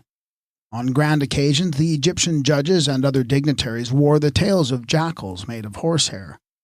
In Egyptian symbolism, the jackal represented the judge, and the tail of horsehair still survives with us as the queue of the judge's wig. The fox in Europe took the place of the jackal as the zootype of the lawyer, and this preserves the character of Anup, the jackal, as the sign of counsel and of cunning or wiseness on the part of those who wear fur, or the later silk. One supreme and primary object of totemism was the preservation of the mother blood in aboriginal purity. This gave priority and unparalleled importance to maternal totems like those of the serpent and vulture of the mother, which were symbols of royal and divine maternity in Egypt. The most profoundly primitive of all the ancient mysteries was that of the mother blood.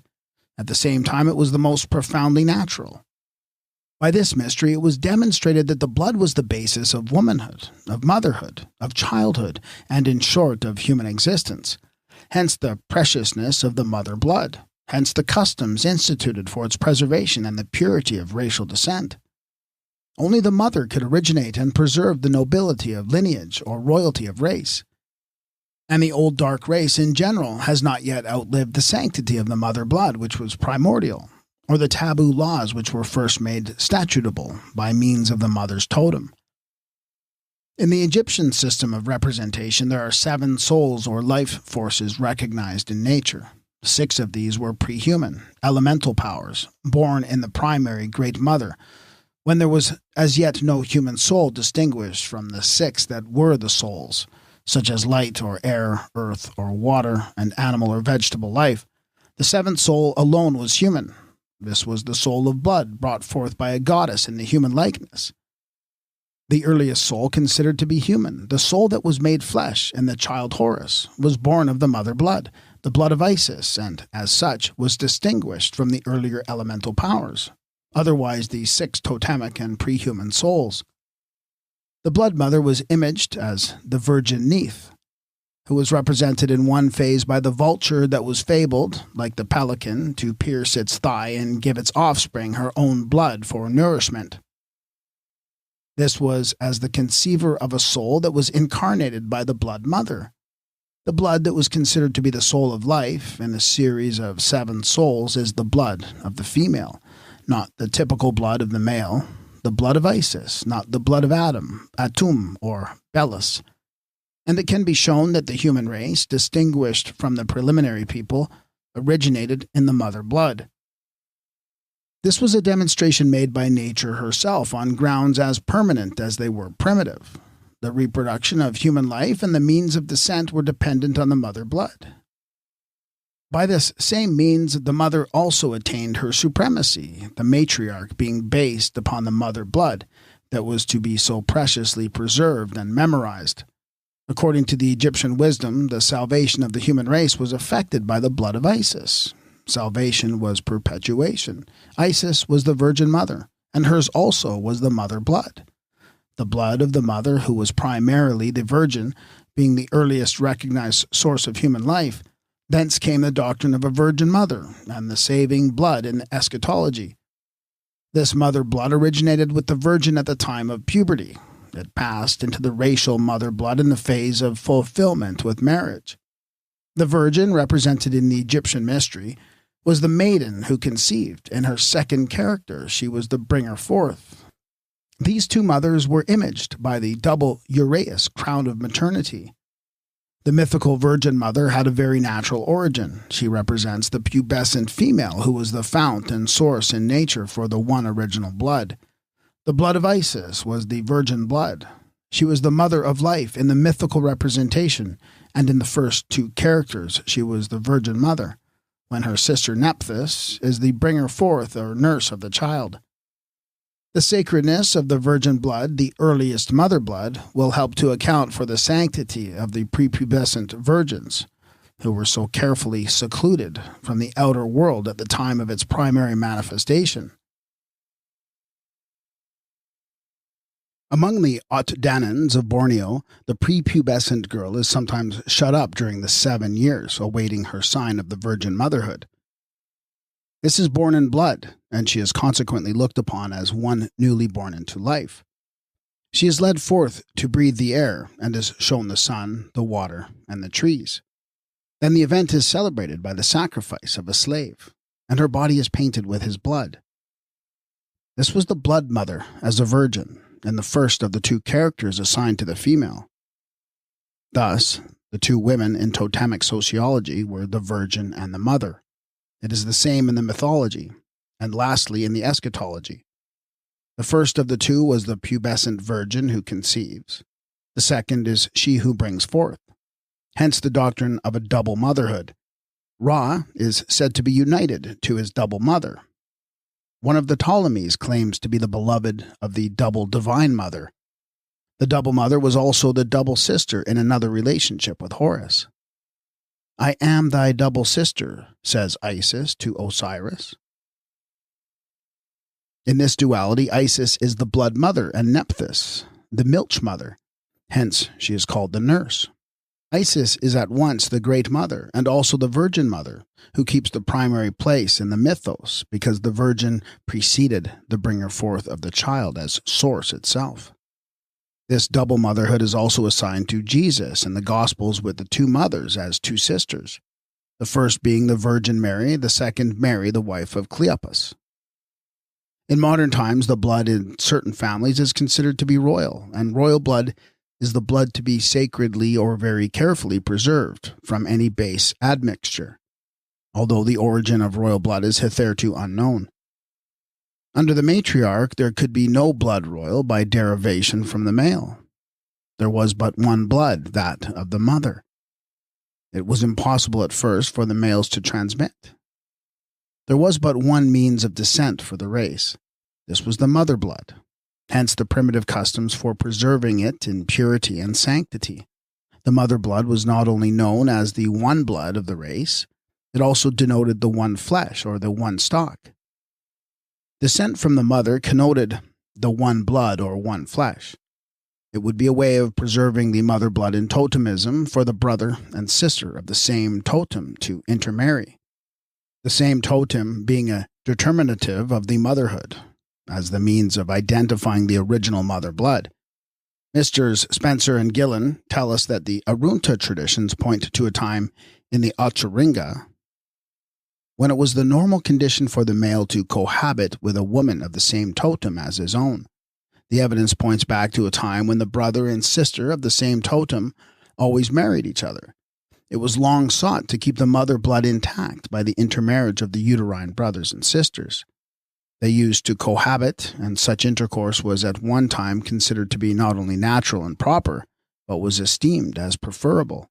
The Kalangs of Java are what is now termed endogamous. And when a girl is asked in marriage, the man must prove his descent from their peculiar stock. That is originally the one stock of the mother blood. People of this stock were known both in Africa and Australia as the one-legged people, those who were the undivided primitive endogamists. Prolonged efforts were made by the endogamists to preserve the mother blood, or the one flesh, as it was called by the Aborigines of Victoria, who say of a man that takes a woman of his own group to wife, he has fallen into the same flesh.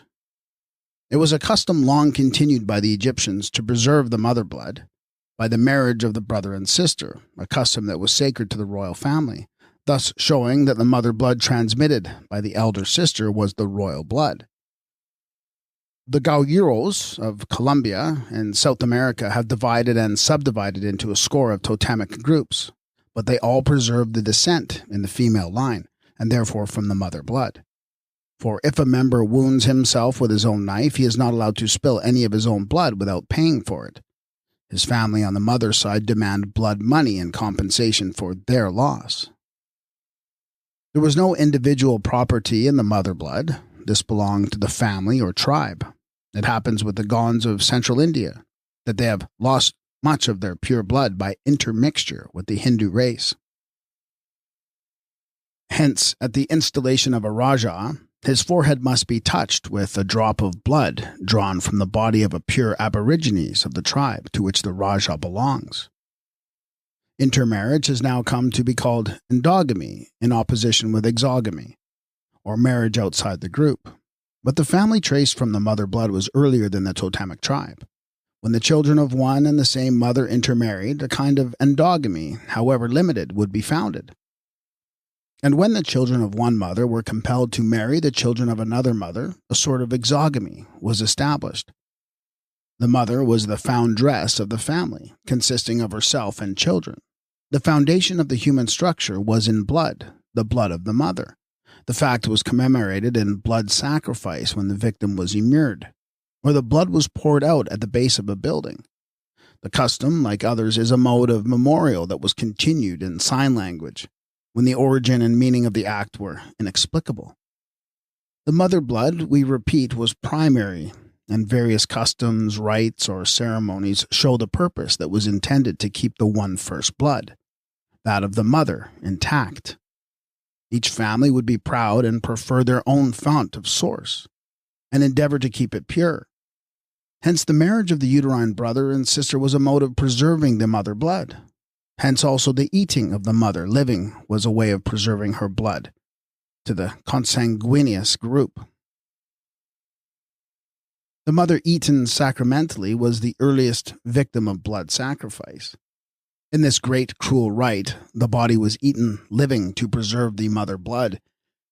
Eating the mother was the primitive Eucharist, in which the mother was the host whose flesh was torn in pieces like the later bread, and whose blood was drunk religiously, as is the later wine. Blood was the life, and this was given by the mother in her life and death. The human mother was then in the position of the totemic zootype that was substituted for the parent and eaten by the brothers in a later sacrificial rite. It is not uncommon for the communicants who partake of the sacrament to hold that they have eaten the body and drunk the blood of God himself. And this belief survives in Christianity, as witnessed by the hymn, which is sung after taking the sacrament, beginning with, "Jesus, mighty Savior, thou art in us now." To emphasize the fact still more, it is sometimes requested that those who have not eaten the God should sing the word with instead of in. The Eucharistic rite of the Mexicans was called tequilo, or God is eaten. And to eat the God as represented was to share the nature of the divinity. In like manner, the Namaquas eat the flesh and drink the blood of the lion and tiger to partake of their superhuman strength. The Tierra del Fuegians explain that they ate the white man on purpose to share in his superior power. The Kamilaroi will eat the heart and liver of a brave man in order that they may partake of his spirit. The mother was eaten on the same principle, but as the mother, she was eaten sacramentally in the primitive family meal. The custom of killing the god, the priest, the royal personage, the virgin or divine animal, and eating the victim at a sacrificial meal was rooted in this very primitive practice of the children eating the body of the mother and drinking her blood in what may be termed the primordial Eucharist. The mother was the earliest of the sacrificial victims that for special reasons were only allowed to live a certain number of years, at the end of which time the giver of life was eaten in honor by her children as the most primitive sacramental food. The mother was eaten at the family sacrament because in the first place she was the mother, but there were other motives at work. She was sacrificed comparatively young to preserve her from the effects of age, from gray hairs and wrinkles, from disease, decrepitude, and bodily decay. The children were preserving her from the worms of earth and from the prowling beasts of prey, and probably from the change of life at the departure of the lizard. In eating the body of her who had been the food giver, they were returning her as food to the family, and in partaking of her blood, the precious mother blood, they were giving back the soul of blood to the life of the family or brotherhood. Some races, like the Indian, will not eat the blood of an animal, for fear the soul of the animal should enter the human body. But this was a reason in religious cannibalism for the eating of the mother blood, in order that her soul of life, which was her blood, might re-enter the family or brotherhood, or be contained by them. The mother was not turned into a sacrifice or the blood preserved on her own personal account, so much as on account of the family or tribe to which the blood belonged. Dawson tells us that only those who had died a violent death were eaten by the Aborigines of the Port Fairy district, Western Australia. And then they were eaten as a mark of affectionate respect in a solemn service or mourning for the dead.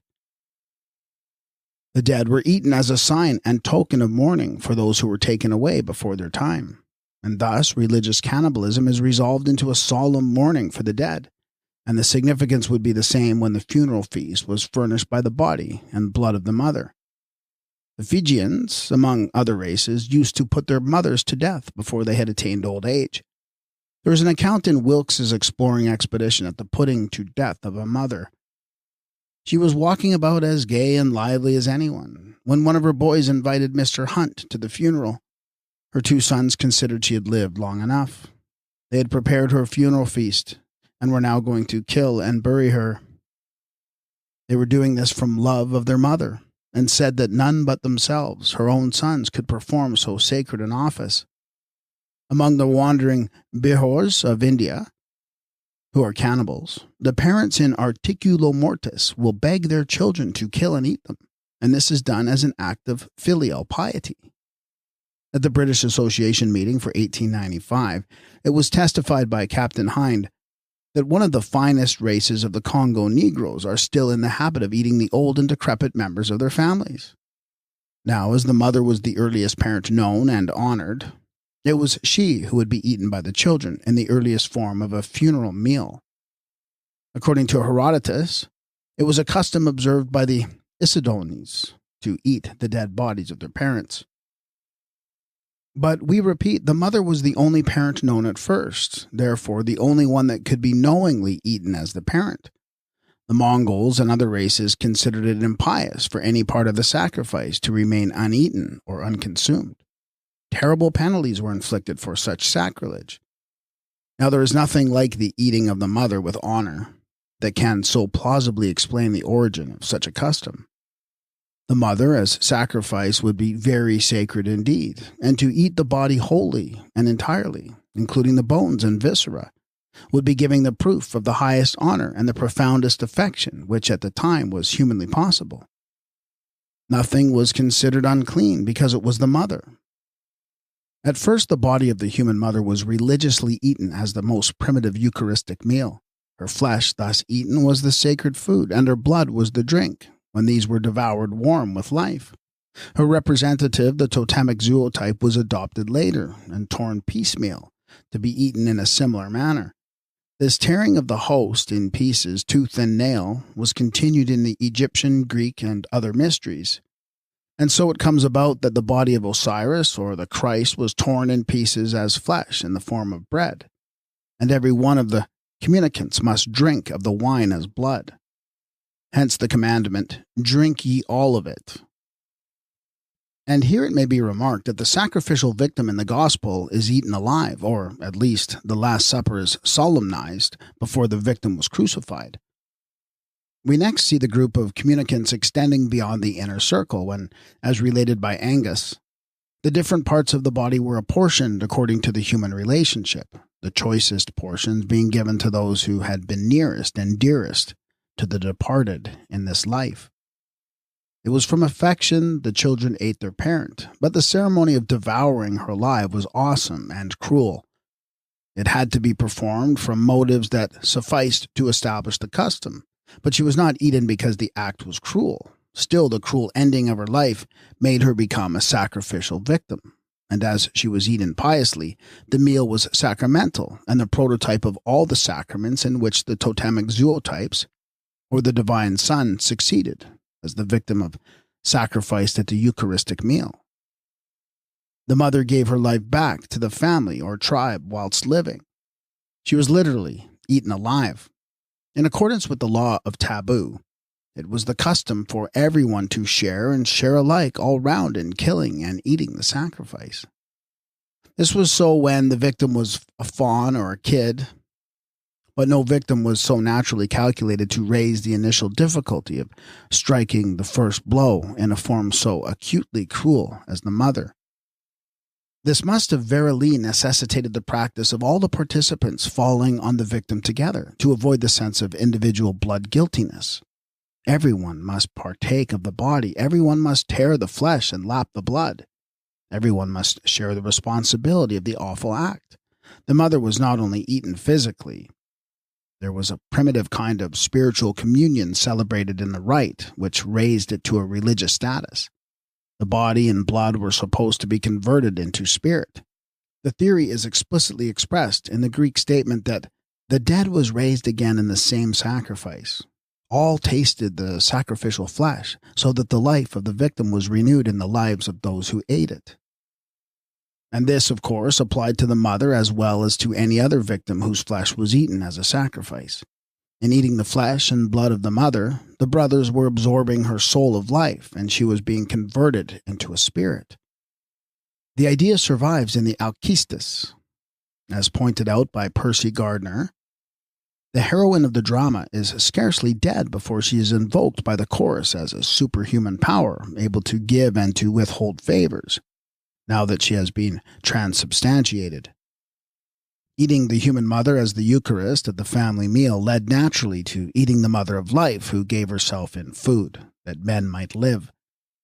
The mother who was represented by the Anu she-bear, the Akagachman Penis bird, the crucified great mother of the Cypriotes, or by the blood of Isis in Egypt, and who, under various mythical or totemic types, was the renewer of life by offering up her own, the earliest type of voluntary sacrifice which preceded that of Horus, the Savior's son, or of Osiris in a later Eucharist. The human mother was actually eaten, not as a totemic type. The Great Mother was eaten by proxy as totemic. Rerit, or Shat, was annually eaten as the sow. Hathor was eaten as the heifer. The female being the totem of the mother, whether human or divine. The goddess Teri, Penu, is a form of the Earth Mother, who was worshipped by the Kolarians of Bengal, and made fecund periodically by oblations of blood at her festival of reproduction, when the human doctrine was repeated and reapplied to external nature, and she was fertilized with blood. The offering was at times the flesh and blood of a virgin. A young girl, called the Maria, was stripped stark naked and bound with cords to a maypole crowned with flowers, and ultimately put to death with horrible tortures, torn in pieces and partly eaten. In the Conde sacrifice of the Maria, we have another form of the Great Mother. She was fastened to the stake by her hair and forced to become a figure of the crucified, for her arms were extended crosswise by 4 priests, who pulled her legs apart to complete the figure. She was the cross, the crucified, and the Christ, or Charis, in one. The theory now substantiated is that the earliest totems were zootypes of the mothers, that the mother was the earliest victim eaten at the family meal, and that the human sacrifice was commuted by the substitution of the totemic animal at a later stage of development. Thus we hear that the sacrificial offering made to the river Nile was first of all a human virgin, and afterwards a sacred animal. Also, when the Panies bird of the Akachemens is said to have been a woman previously or elsewhere, we see the bird has been substituted for the human victim in the Eucharistic rite as representative of the Great Mother. The emu was the bird of earth in Australia, like the goose in Egypt. As layer of the egg, it represented earth, the mother of food. Now the emu in the Kurnai mythology is also called the woman, or mother, who, like Neith, was imaged as the giver of food. And when the Arunta members of the emu totem propitiate the power solicited by them for the increase of food, the blood which they shed from their own veins is not simply poured forth on the ground. A small prepared plot of soil is saturated with blood and allowed to dry, and on this the bird is outlined to represent the food of the totem for which they are asking. The emu is a type of the Earth Mother, to whom the oblation of blood is offered, and who is thus identified by the bird as their provider or providence, who had been the woman previously. The human mothers had been eaten sacramentally to preserve the family blood in all its primal, that was virginal, purity. At a later stage, when the totemic animal was religiously eaten periodically as the sacrificial victim, this had come to represent the Great Mother, the Earth Mother, the mother who was propitiated and pleaded with, the provender, the mother of food who was eaten vicariously with the totem as her type of food. Blood was the ancient life and motherhood the fount of source. Blood was the earliest human tie. Then the blood brotherhood succeeded and gradually superseded the blood motherhood. A group of progenitors or brothers of the blood began to usurp the place of the ancestress as parental powers on the way to finally establishing the patriarch. Civilization first began with the conditions of the pre-totemic people, who were pre-human. According to the traditions of the Arunta, they had no stone knife, no fire stick, no rites or ceremonies of pubescence. Indeed, there were no men or women then extant. The nascent race was not yet humanized. It had to be created by becoming totemic. This tradition of the human origin, which can be universally corroborated, is in its way a primitive version of the so-called creation of man that comes to us belated in the book of Genesis. It tends to show that human beings, created men of the Egyptian Tem, were a birth of totemism. The traditions of the Arunta affirm that totemism originated with 2 women, who, as here suggested, were the mother and the eldest daughter in the human family, the first two persons who were reorganized as ancestral types of the virgin who conceived and the mother who brought forth.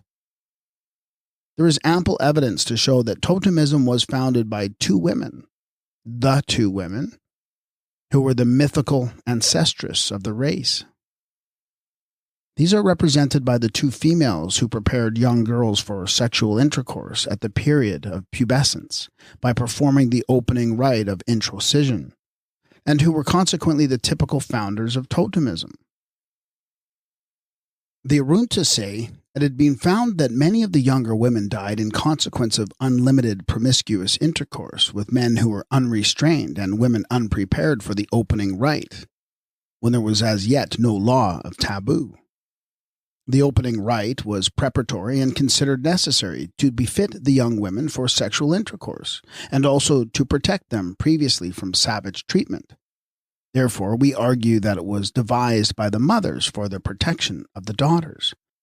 The women of the hawk totem are said to have made certain men ashamed of their excesses. The men were monstrous in their size and savagery, and necessitated the totemic rites. It is related of the two women, here called the elder and the younger sisters, that they were considerably alarmed at the Opmerka men. But when the pubescent rites had been performed, the women were no longer afraid, and all the men had free access to them. In order that the fears of the two women might be allayed, the Opmerka made a large nertunja, or totem pole, upon which the sacred emblems called the chiringa were suspended. After this had been shown to the women, they were no longer timid. One of the two was then decorated with the down of birds, and a small nertunja, of a blunt conical shape, was set upon her head for ornament, and the men danced around her, shouting, "Wah, wah." Then she was taken and laid beside the large nertunja, which was fixed upright in the ground. The operation of opening the vulva, atna, aritha, kuma, was then performed by means of a large stone knife. After this, the intercourse was lawful, and all the men had access to her. The same ceremony was repeated in the initiation of the second, or younger woman. Sexual intercourse till then had been promiscuous, and there was no standing on ceremony or waiting till the females came of age for rape to be enforced. The first two females were made into women by means of the opening rite, in which they were prepared for totemic connubium. One of these, the elder one, operated on the younger, and the two women became the first ancestresses of the race, who were constituted such by the opening rite that was performed at puberty. These were the two women of the lizard totem. There were only two women originally among the plum tree Opmerka men, that is, the uncircumcised. At first they were unopened. Then they were operated on, and all the men had access to them, first with one and then with the other. These were the two women with whom semi-promiscuity was regulated by the division into the two classes with which dichotomous totemism began. These two women are variously described as coming to introduce the rite of pubescence, by means of which the girls were made into women, and the uncircumcised males into men. This is performed by them at different halting places. Under the matriarch, racial descent was reckoned by the mother blood. Therefore, the mother was the earliest woman known. The eldest daughter was the primary channel of descent. Therefore, the eldest daughter was the second woman of the primal two. A score of mothers or daughters would not change the type of the two women first known as the mother and eldest daughter, or the two sisters. Thus, amongst the primitive or archaic traditions of the human race, there is a legend of descent from two women called the ancestress. This is extant in Africa and in Australia, in totemism and mythology. The Arunta have several traditions or fragments of tradition concerning these two typical women in the sociology of totemism. There were two women in the Ultraringa, or mythical past, two women of the opossum totem, two women of the magpie totem, two women of the Hakia totem, two women of the kangaroo totem, two women who accompanied the men of the plum tree in the Ultraringa as two sisters, elder and younger. The starting point of the Hakia flower totem is from two female ancestors. These two women are called the elder and the younger. All the men had access to both of them as soon as they had undergone the opening rite. Thus the Arunta trace the origin of totemism in its sociological aspect to the rites of puberty that were adopted for utility when the pre-human creatures were first changed into women and men by means of the rites. These were first performed upon two women of the lizard totem, one being described as the elder, the other as the younger sister. The lizard is the sign of feminine pubescence and especially the mother's totem in Africa and Australia. Hence it was honored as the author of primitive marriage. The two women are the ancestresses of the human race because they were the first two females to undergo the preparatory rite that changed them into totemic women, fitted for social intercourse in communal connubium. This feminine duality evolved in the sociology, had been divinized as the Great Mother in mythology both in Australia and in Africa. In the Osirian cult, Isis and Nephthys are at once the two mothers, two sisters, and two wives of Osiris. Isis is the Virgin Mother, the Blood Mother, the one of two who conceives but does not bring forth the child. Nephthys represents the goddess, who does bring forth and who is the nurse by name. These are also called the mother and sister as well as the two sisters and the two wives. In short, they are the two human ancestresses of the race who are divinized in mythology.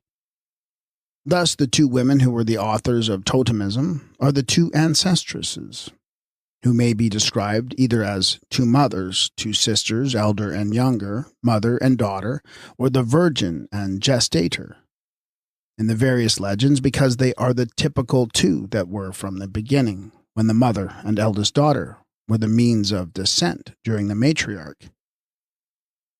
With the Nares of Malabar, whose manners are very primitive, the brothers obey their eldest sister. Next to the mother, she is the ruler of the family, and in former times, on great ceremonial occasions, the reigning prince himself yielded precedence to his eldest daughter. She was one of the only two women, the mother being the first person in the human family. The eldest sister was the second as next available for sexual intercourse, and these became the mythical two women from whom the Australian natives claim descent. These represent the female duality that brought on the mother blood. In some of the legends, the mother passes into the two ancestresses as the mother and sister instead of mother and daughter. At others, they are the two sisters. Isis is designated the mother and Nephthys the sister. Demeter is the mother, and Persephone, or Kor, is the daughter. The two are often called the mother and daughter. It may seem a long way from the Greek mother and daughter to the Polynesian mythology, but as a form of the feminine ancestors, they are originally the same in the human sphere.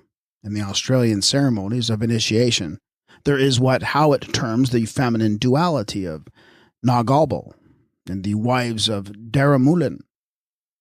This female duality is the analog of the two sisters, Isis and Nephthys, who were the two consorts of Horus or Osiris in the Egyptian mythos. These two sisters are the same two mothers of the typical child in Australia as in Africa. Daramulin, like Horus, is the child of the two mothers. The Nagalbal dance, says Howitt, is rendered very effective through being preceded by the duality of Nagabal, the wives of Daramulin. These are seen to glide from the forest past the fire and to disappear in the gloom beyond to a slow and rather melancholy air sung by the audience, which may be rendered Nagabal. You two coming from afar, where are you going to? Nagabal, the wife of Daramulin, was originally represented by the emu, and is at the same time the woman who divides into the two women. Thus, the human source of descent follows the pre-human here, as in the Egyptian mythos. And in the duality of the Nagabal, we have the two wives who are the two sisters of Horus in the Osirian myth. The feminine duality was one of the secret mysteries in Australia, as in Africa.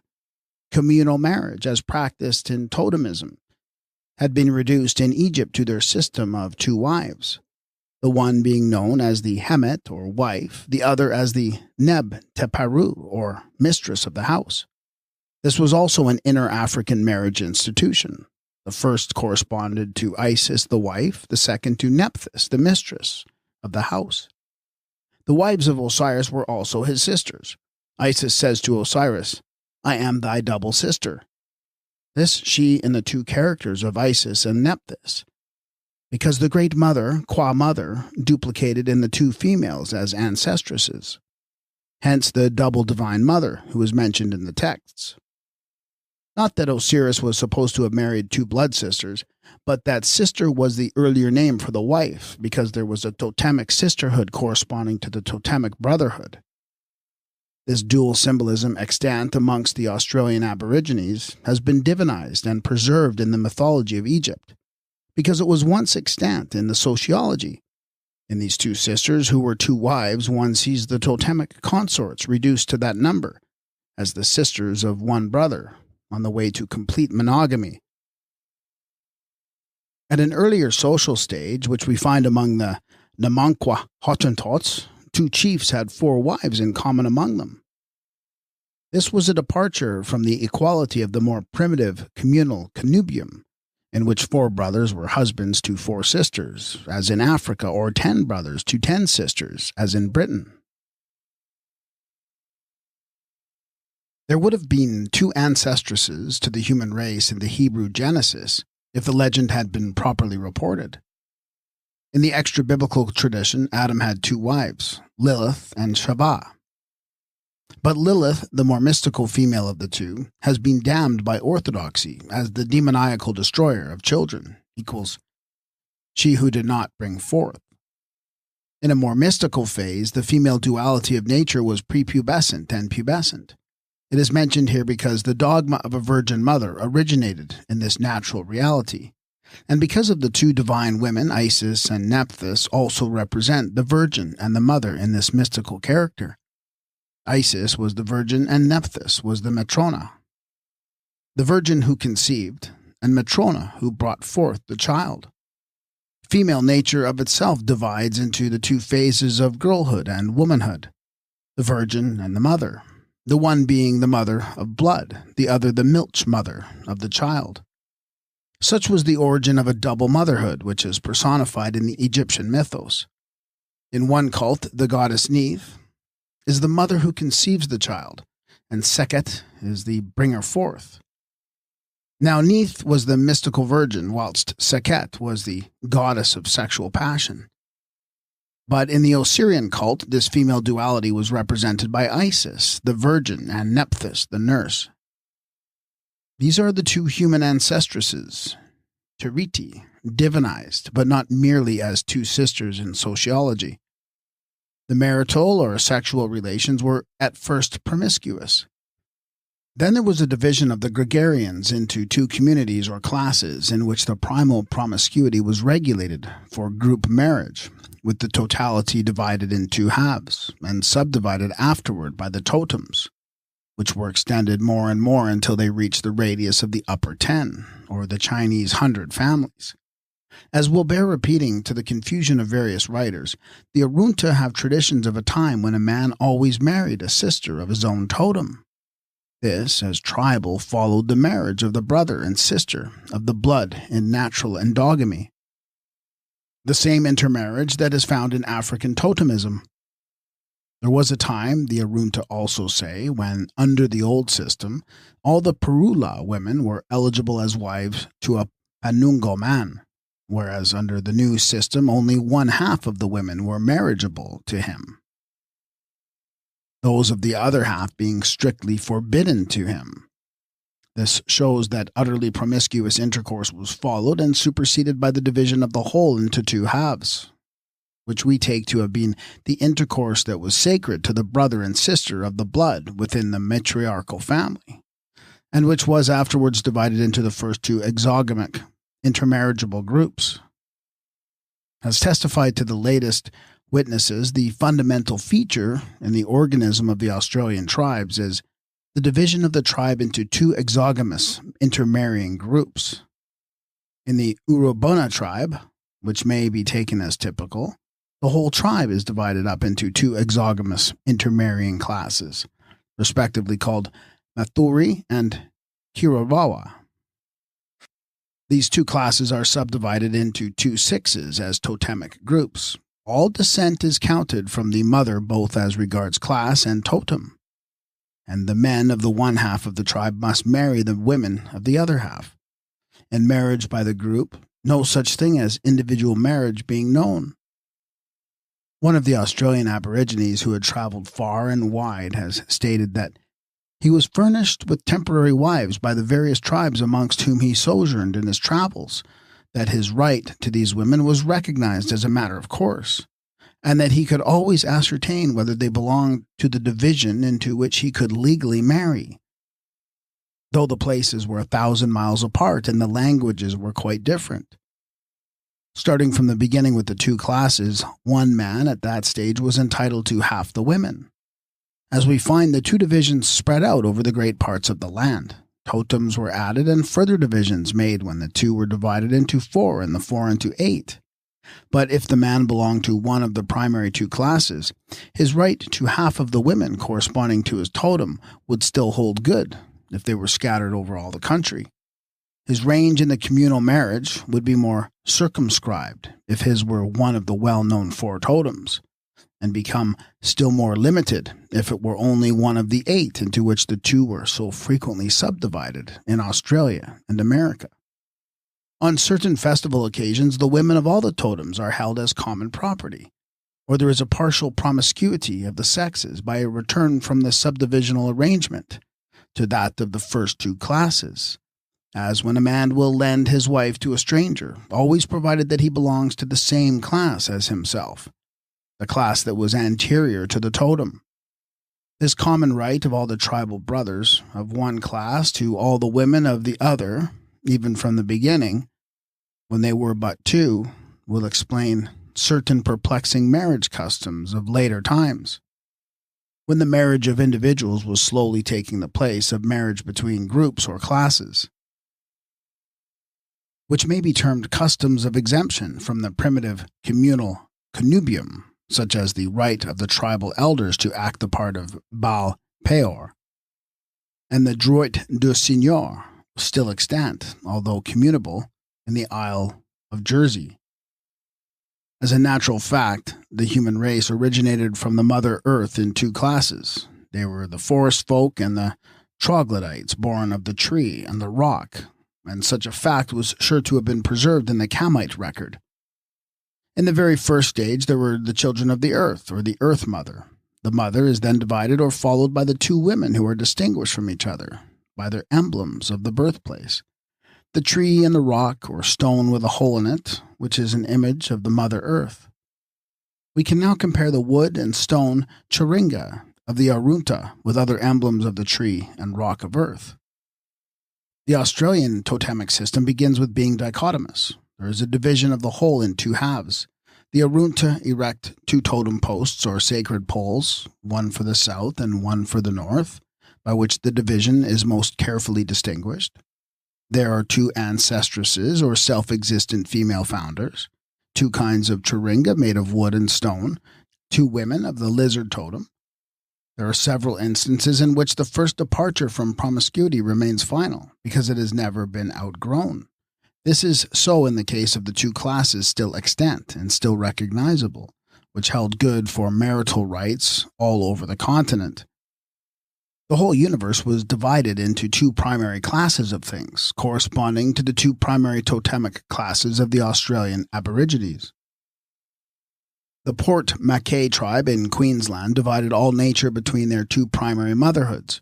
The dichotomous system founded on the twofold character of the mother as virgin and gestator, whom the Egyptians have divinized as she who conceived and she who brought to birth.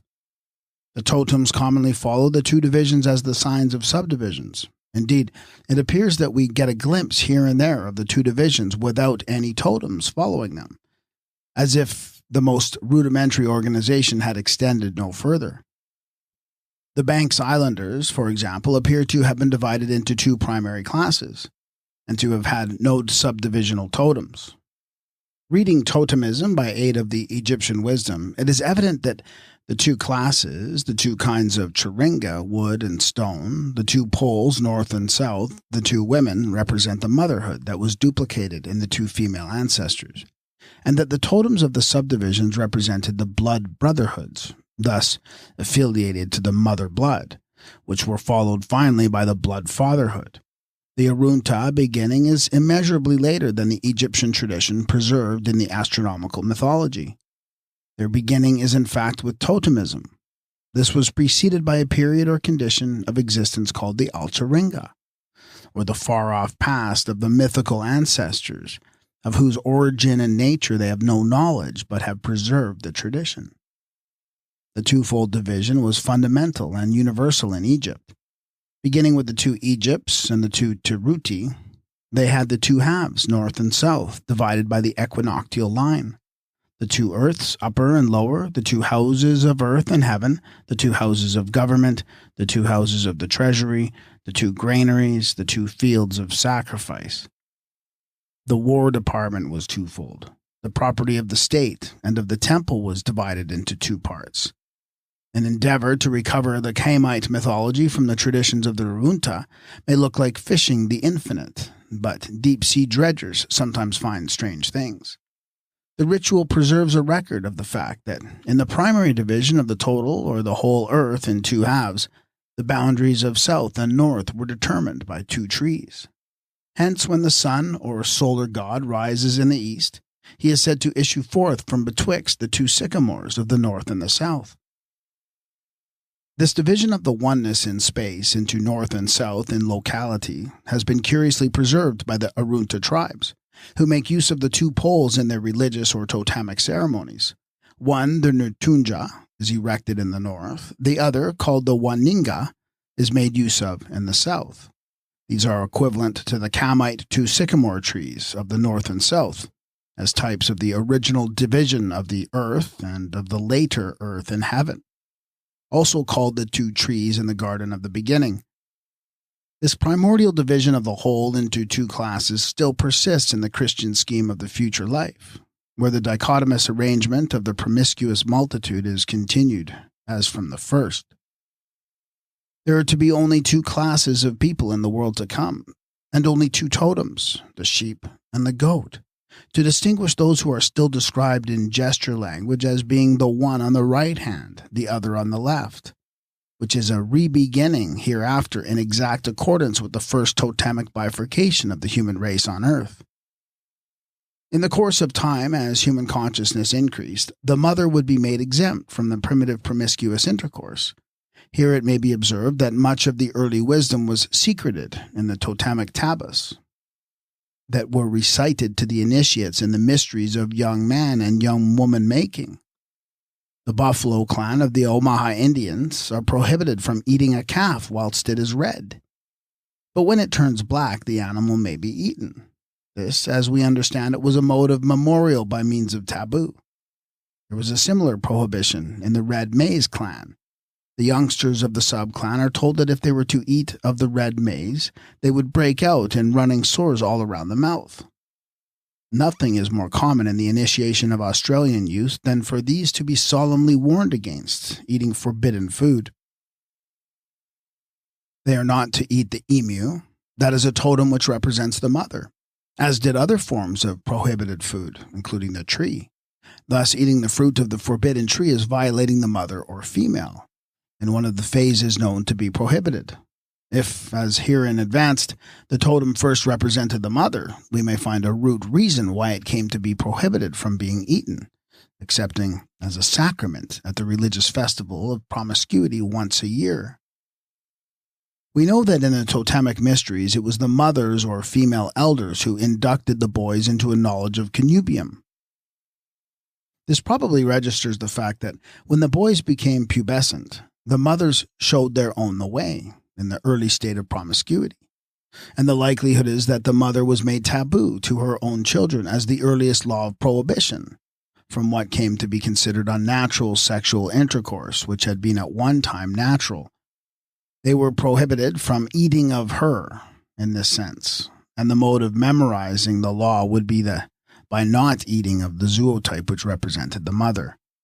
The Hindu does not eat the cow, the Jew does not eat the swine, and this is because these represented the mother as a totemic sign, and the typical great mother in the mythology.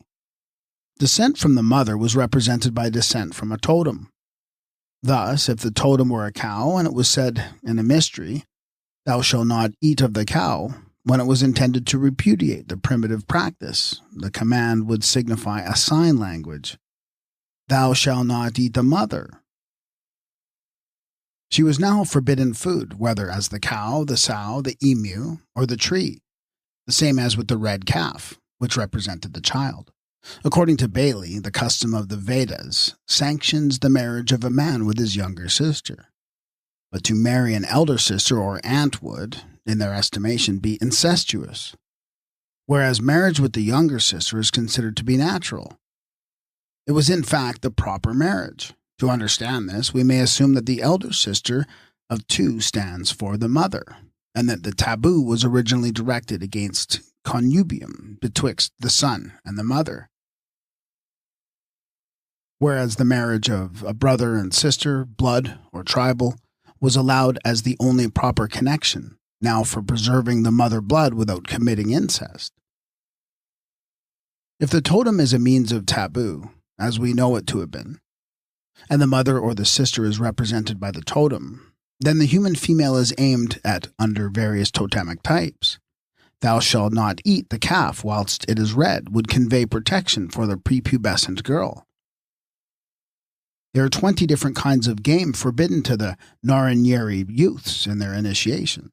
Also, any food belonging to women is prohibited. This would include the animal which constituted the totem that was first of all the sign of the mother herself, as the cow, the sow, the mouse, or other female zootype. Thus, when, as Plutarch tells us, the Egyptians thought that if a man should drink the milk of a sow, his body would break out in sores, it should be remembered that the sow was a totem of the mother, and the human mother was masked by the sow. Various taboos are expressed in sign language, which has to be interpreted. A prohibition against eating the mother would be expressed by not eating the food or animal that was her totem. Say the totem was a type of the mother who was at one time eaten and was represented by the cow, and afterwards the custom was prohibited. The law of taboo in that case would be conveyed to the initiate in the primitive mysteries by the injunction, "Thou shalt not eat the cow or cohabit with the mother." Various taboos were certainly conveyed in that way. "Thou shalt not eat the cow," Hindu and Toda taboo. "Thou shalt not eat the sow," Jewish taboo. "Thou shalt not drink the milk of the sow," Egyptian taboo. "Thou shalt not eat the hare," Damara taboo. "Thou shalt not go near or look on the crocodile," Bakwana taboo. "Thou shalt not eat the calf while it is red," Omaha taboo. "Thou shalt not touch the mother blood," common taboo. "Thou shalt not eat the female of any animal," Kurnai taboo. "Thou shalt not eat the fruit of the tree of knowledge," biblical taboo. "Thou shalt not eat the totem," common taboo. We might add, "Thou shalt not marry a deceased wife's sister," as a Christian taboo. Thus not eating the cow or other female totem, like the sow or the Panies bird, would originally mean not conjoining with the mother, whereas not eating the calf whilst it was red would be a mode of protecting or of safeguarding the impubescent girl. The totemic festival of fructification naturally had a phallic character, as it was sexual from the first. It was not only performed at seed sowing and harvest on behalf of food. Long before corn was cultivated in the name of Isis or Demeter, there was a general rejoicing at the time when the youth was made into a man and the girl into a woman. The general rejoicing at the girl's coming of age was in celebration of her entering into connubium, which was communal, as she was then open and accessible to all the males, at least on this occasion when she entered the ranks of womanhood as common property, which was afterwards made several by development of the marriage law. Marriage began as a recognized, if regulated, right of all the brothers to ravish every maiden as she came of age, and thus to make a woman of her for tribal connubium. And the primitive right, though commuted, was continued in the later ceremonies. Various customs tend to show that capture in marriage originated as a mode of rescuing or ransoming the woman from the clutch of the general community, in which the female was common to all the males of the group. In the special marriage of individual pairs, the woman had to be captured and carried off from the group, only instead of being captured, we might say rescued by the individual and his friends from being the promiscuous property of the community. Hence the custom of compensation to the group, or later parents, for permitting the female to become private property in personal marriage. The primitive rite of connubium was first consummated by all the males of the totemic group, not by an individual husband. The customs show that communal connubium involved connection with the whole brotherhood as a rite of marriage after the general promiscuity had been modified. For instance, with the Australian Konandaburi tribe, when a girl became marriageable on natural grounds, her affianced husband, accompanied by his male contemporaries, fetched her from her parents, and the marriage was consummated there and then, not by the husband, but by the whole of his confrères. The Jour Prime Noctis, including all his totemic brethren. Mr. O'Donnell, who furnished the information, says it included all the males present in camp without exception of class, totem, or kin, and was fulfilled for several days. This was communal connubium once for all, but only once, in place of the older custom of continual promiscuity. In the Santhal marriage, which also takes place by the group once a year, all the candidates for matrimony live together for 6 days in promiscuous intercourse, after which only separate couples are held to have established their right to marry. Thus, there was a rite of promiscuity observed as a propitiatory preparation for individual marriage. This was to be seen at the temple of Belit in Babylon, where the women offered themselves to all men promiscuously before they were free to marry. It was a mode of releasing the woman from a bondage imposed upon her in the past. It is said of this custom in the Epistle of Jeremy, the women also with cords about them sat in the ways burning bran for incense. But if any of them, drawn by some that passeth by, lie with him, she reproacheth her fellow, that she was not thought as worthy as herself, nor her cord broken. When the Attic maidens danced as bears at the Bronia of Artemis, it was a mode of making them individually marriageable, and the mode was evidently in accordance with the totemic ritual, as in the mysteries of Belit. This will also explain the crave for human blood, which was attributed to the goddess, on the ground that the blood was that of the virgins, thus consecrated by the most ancient practice of promiscuity, or all for all. In various ways, the totemic or tribal organization fought hard and long against the woman becoming private property. The males considered with proudum that property was robbery, and that individual ownership in marriage had made modifications in the course of being eventually established. In the south of Malayalam, a married woman is permitted to have 12 other husbands as lovers, besides the man to whom she is legally bound, but she must play the game fairly and not exceed the number allowed. With the Esquimalt, or Inuits, the primitive communal marriage still obtains in spite of their being monogamists in appearance. As M. Rucklus remarks, adultery is a daily escapade with the women as well as the men. The members of the marital association keep running accounts and open large credits with each other. When the wind blows from the south, every woman is out on the rampage after other men, but each wife must lawfully couple with the man to whom the husband would willingly have lent her, and who will lend his own wife in return. They hold that all were made for all. The sin against nature is for the lawful wife to seek connubium with a bachelor, who can make no return in kind to the husband. The custom is African. Sir Harry Johnston mentions a curious mode of weighing out even-handed justice in cases of adultery. Amongst the Nyana, if a man is caught in the act, he is compelled to get another man as substitute to cohabit with his wife before he can return to her. He must also pay his substitute for this service 4 yards of cloth, or make an equivalent present. Otherwise, the substitute can claim and carry off the wife as his own property. It was not the men alone who resisted the change. According to Petherick, the mother of the bride, among the Hassania Arabs, protests against binding her daughter to a due observance of that chastity which matrimony is expected to command for more than 2 days in the week at a time. Various ways of limiting the primitive promiscuity and at the same time of securing elasticity in the marriage tie might be cited. For example, the Spaniards found a curious custom current in Lanzarote. A woman there had several husbands, but a husband was considered as such only during a lunar revolution. Thus, one woman was limited to one man for a month, and the marital relations were changeable with the moon.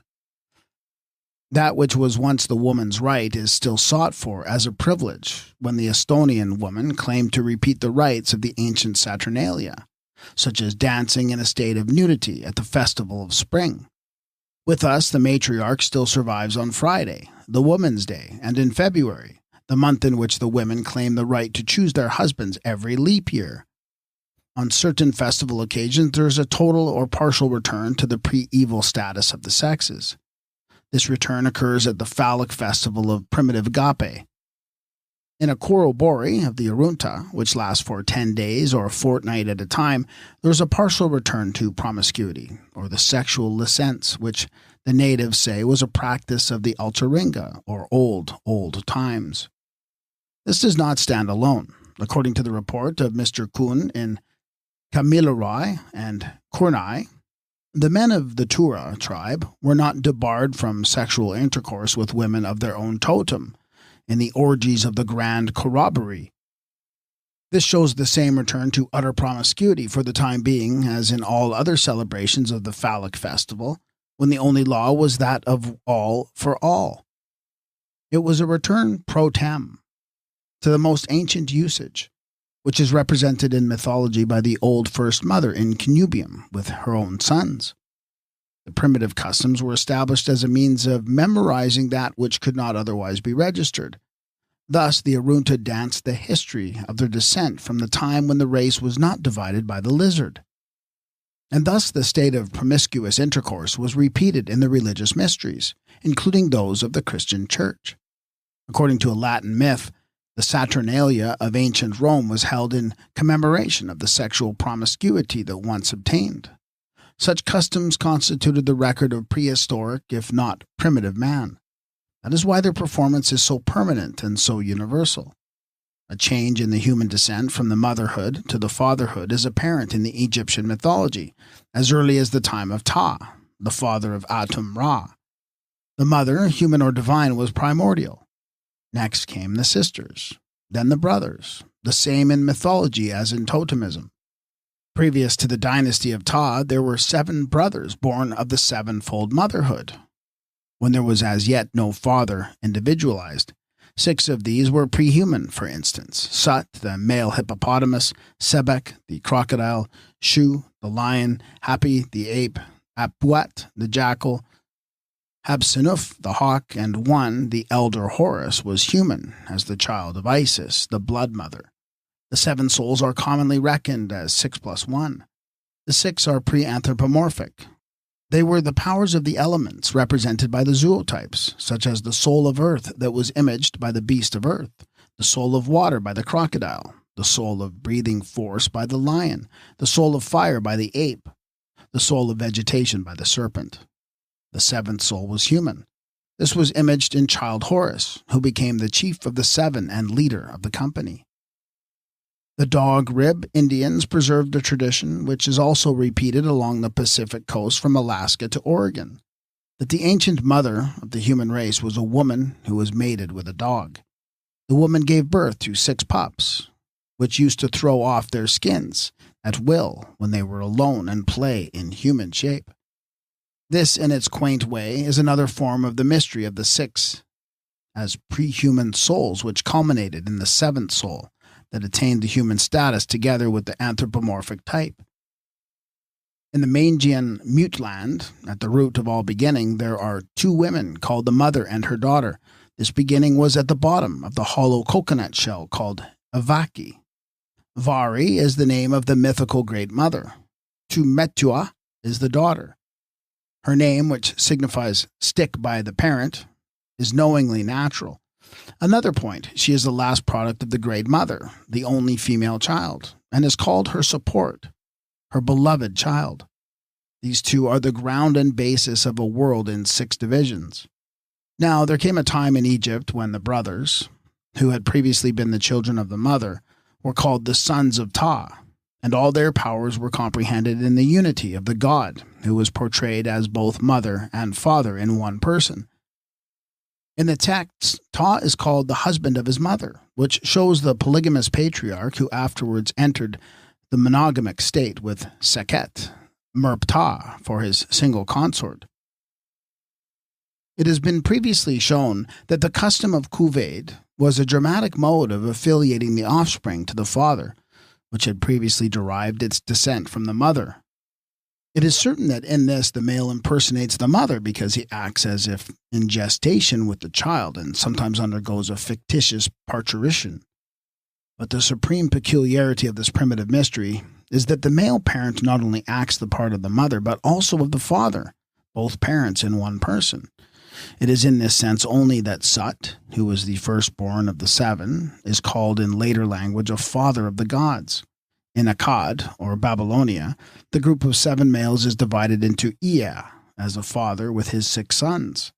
It is the same among the Zuni Indians, whose fetish deities are 7 in number, that is 6 with the form of God the Father as the supreme one. These were the rulers of the 6 regions or mountains, with Poshai Ankya in the center as the head over all. A soul of life in man, animal, and vegetable was at one time held to be derived by the transformation and embodiment of some external force in animal guise. Hence came the anima, or soul of wind, that was humanized in breathing, whether as the soul of man or animal. At length it was observed that a human soul of flesh was formed or embodied in the mother blood, as it was written in the secret book of nature. This was the earliest soul of man that was discreted from the external elements of life, which formed the rudimentary and pre-human beings who are to be met with in the legends of the Aborigines the whole world over. These were also known to the Semites as pre-Adamic people, the Admu, the kings of Edom, which brings us back to the Egyptian root of the matter in the word Tum or Tem. Tem, we repeat, signifies mankind, mortals, created persons, which were created mystically from the soul of Adam in Hebrew, or Atum in Egyptian, the earlier form of which name in the ritual is Tum. The race of Tum, Atum, or Admu identify their origin and nature, with the soul of blood by the Adamic name. And sociologically, the creation of man, qua man, was a birth of totemism. The creation of man in the Egyptian Genesis is late when measured by the mythology. Atum represents the primal being who was the earliest evolved as perfect man. As sun god, he is designated Ra in his first sovereignty, the solar mythos being last of all. This, with Atum as supreme god in the human likeness, was preceded by the lunar and the stellar mythos, by the Mother Earth and all her elemental powers. We shall frequently find the time gauge of the past in Egypt when it is nowhere else recoverable on earth. The subject of the Hebrew beginnings is fundamentally the same, as will be seen when we can reach the root.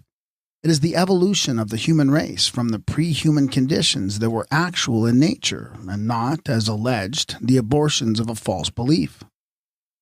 This was the subject dramatized, danced, and taught in all the mysteries of gesture language and totemic ceremonies, by means of which the unwritten past was commemorated and indurated by ceaseless repetition of the acted drama.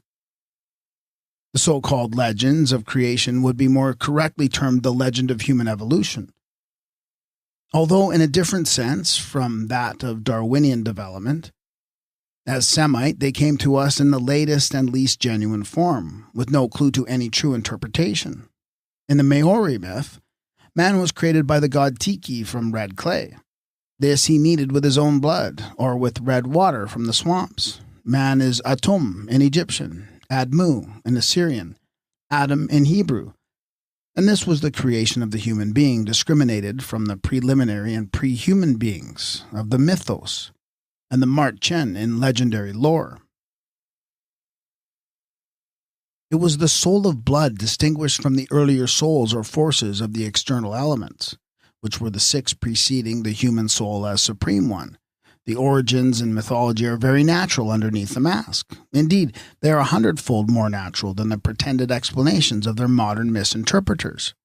Primitive naturalists had only the light of nature for guidance, and by this they went. The creation of man, or as the earlier versions have it, of men and women, was mystical in one sense, in another it is totemic. As before said, the history of the race might be roughly divided into pre-totemic and totemic, pre-human and human. This, when reflected in the mirror of Egyptian mythology, is pre-atomic, or, in the Semitic version, pre-Adamic and Adamic. The same legend of a later origin for mankind is also Mexican. When there were no human beings on the earth, certain of the lower powers solicited help from the supreme gods in the work of creation, or of a re-beginning. They are instructed to collect the remains of the former race, and these will be vivified by the blood of the gods. In this version, the god who plays the part of Atum, Adam, or Belus procures a bone from the burial place, and on this the gods drop the blood drawn from their own bodies, whereupon there is a new creation, namely that of mankind. Here, as elsewhere, the human soul of blood is derived from source as male instead of from the early motherhood. So in the book of Genesis, the second creation of Adam is based upon the bone called a rib, which is extracted from the male.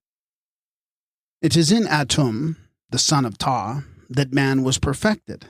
In him, the matriarch is completely superseded by the father right, or derivation from the fatherhood. Now the change in the human descent from the mother blood to the father blood is obviously commemorated in the mysteries or ceremonial rites of the Arunta. In the operation of young man making, two modes of cutting are performed upon the boy, by which he becomes a man and a tribal father. The first of these is commonly known as circumcision, or lartna, by the Arunta. The other ceremony of initiation, which comes later, is the rite of subincision, called eriltha. The second cutting is necessary for the completion of the perfect man. Indeed, some of the more stalwart young men undergo the cruel rite a second or even a third time to prove their manhood. With this trial test, the youth becomes a man, a fathership is founded, and as certain customs show, the motherhood is in a measure cast off at the time, or typically superseded by the fatherhood. Nature led the way for the opening rite performed upon the male. Therefore, we conclude that this preceded the operation performed upon the men. And we suggest that this was a custom established, like that of the Kuved, in the course of commemorating the change from the matriarch to the father rite. The rite is inter-African.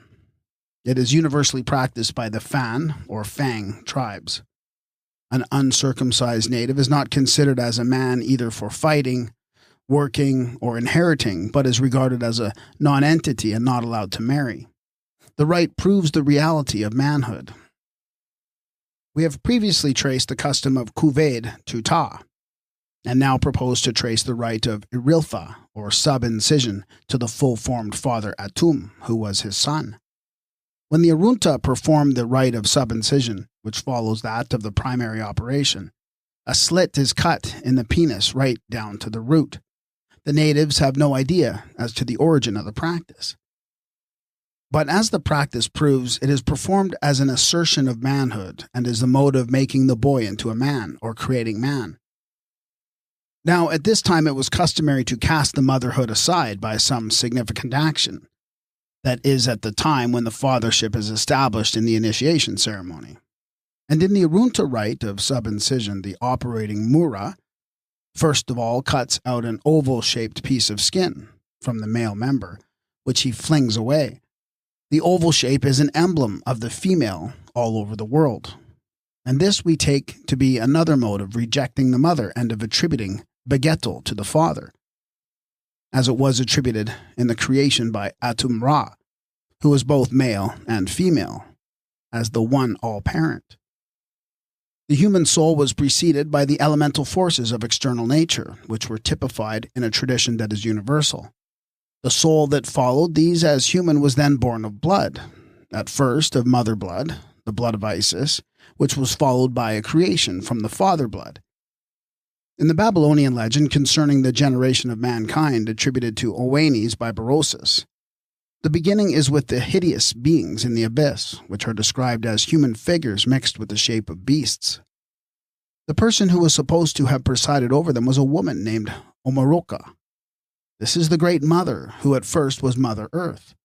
Belus came and cut the woman asunder, which in totemism is the dividing of the one woman, or the type, in two. At the same time, he destroyed the animals in the abyss. Thus, the pre-human period was succeeded by the matriarch and the two female Ungambakula, who in the Arunta tradition cut and carved the rudimentary creatures into totemic men and women.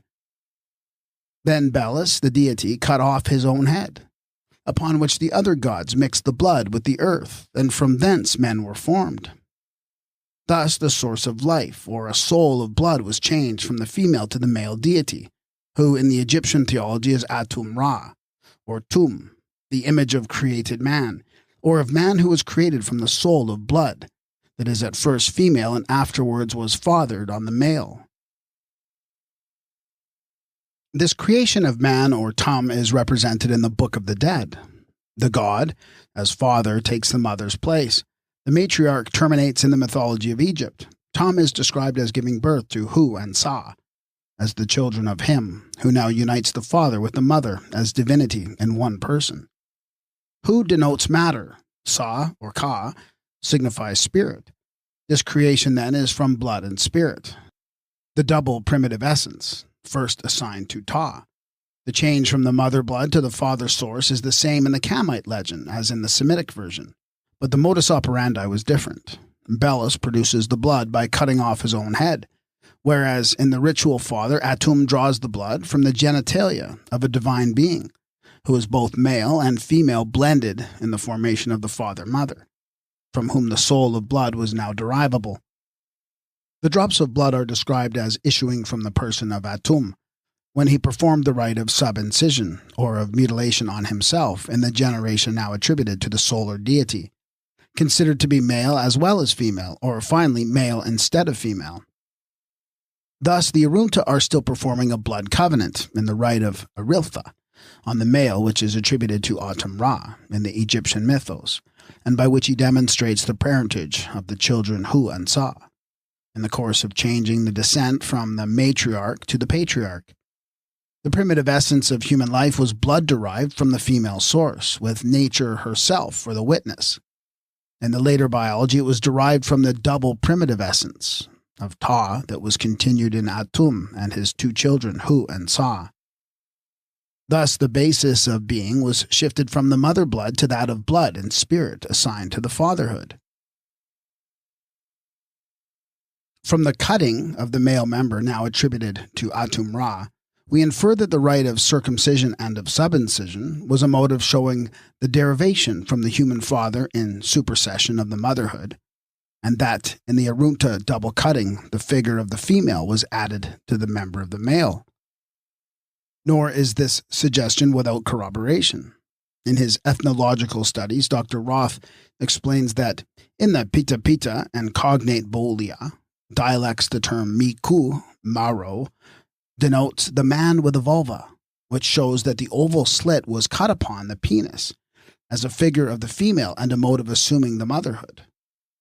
In the Hebrew book of Genesis, this carving of the female figure on the person of the male, in the second creation, has been given the legendary form of cutting out the woman from the body of the male.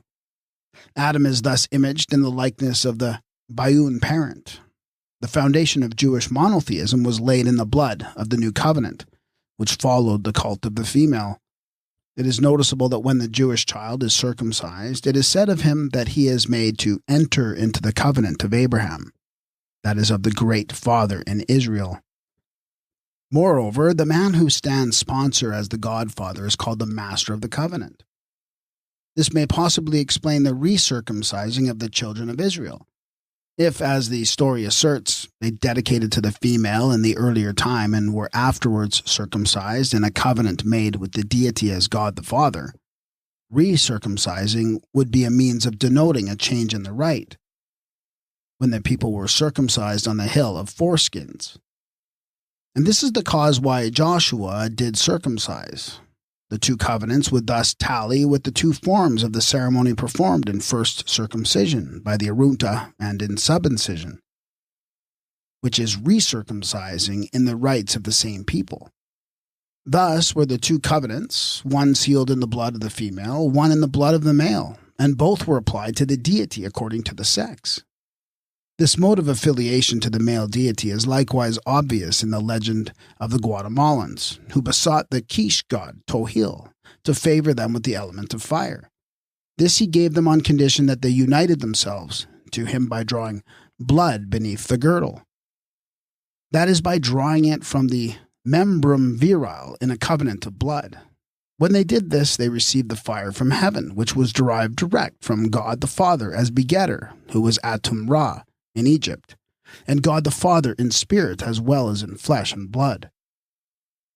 The cause of a mystical relationship that was recognized between man and the animals may now be traced on grounds less lofty than that of the supposed divine incarnations, and more natural than that of an animistic interfusion which led to a confusion of identity and personality. The animals were first recognized as powers in themselves, but they were also adopted as the living visible symbols of elemental powers that were superior to the human as a means of representing natural phenomena. They were further adopted into the human family as totemic types with religious rites that gave them all the sanctity of the blood covenant and made them typically of one flesh with the human brothers.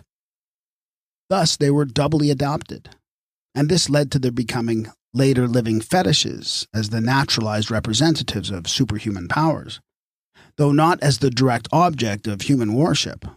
The life tie assumed between totemic man and the totemic animal, or zootype, was consciously assumed, and we can perceive by what process and on what ground the assumption was made.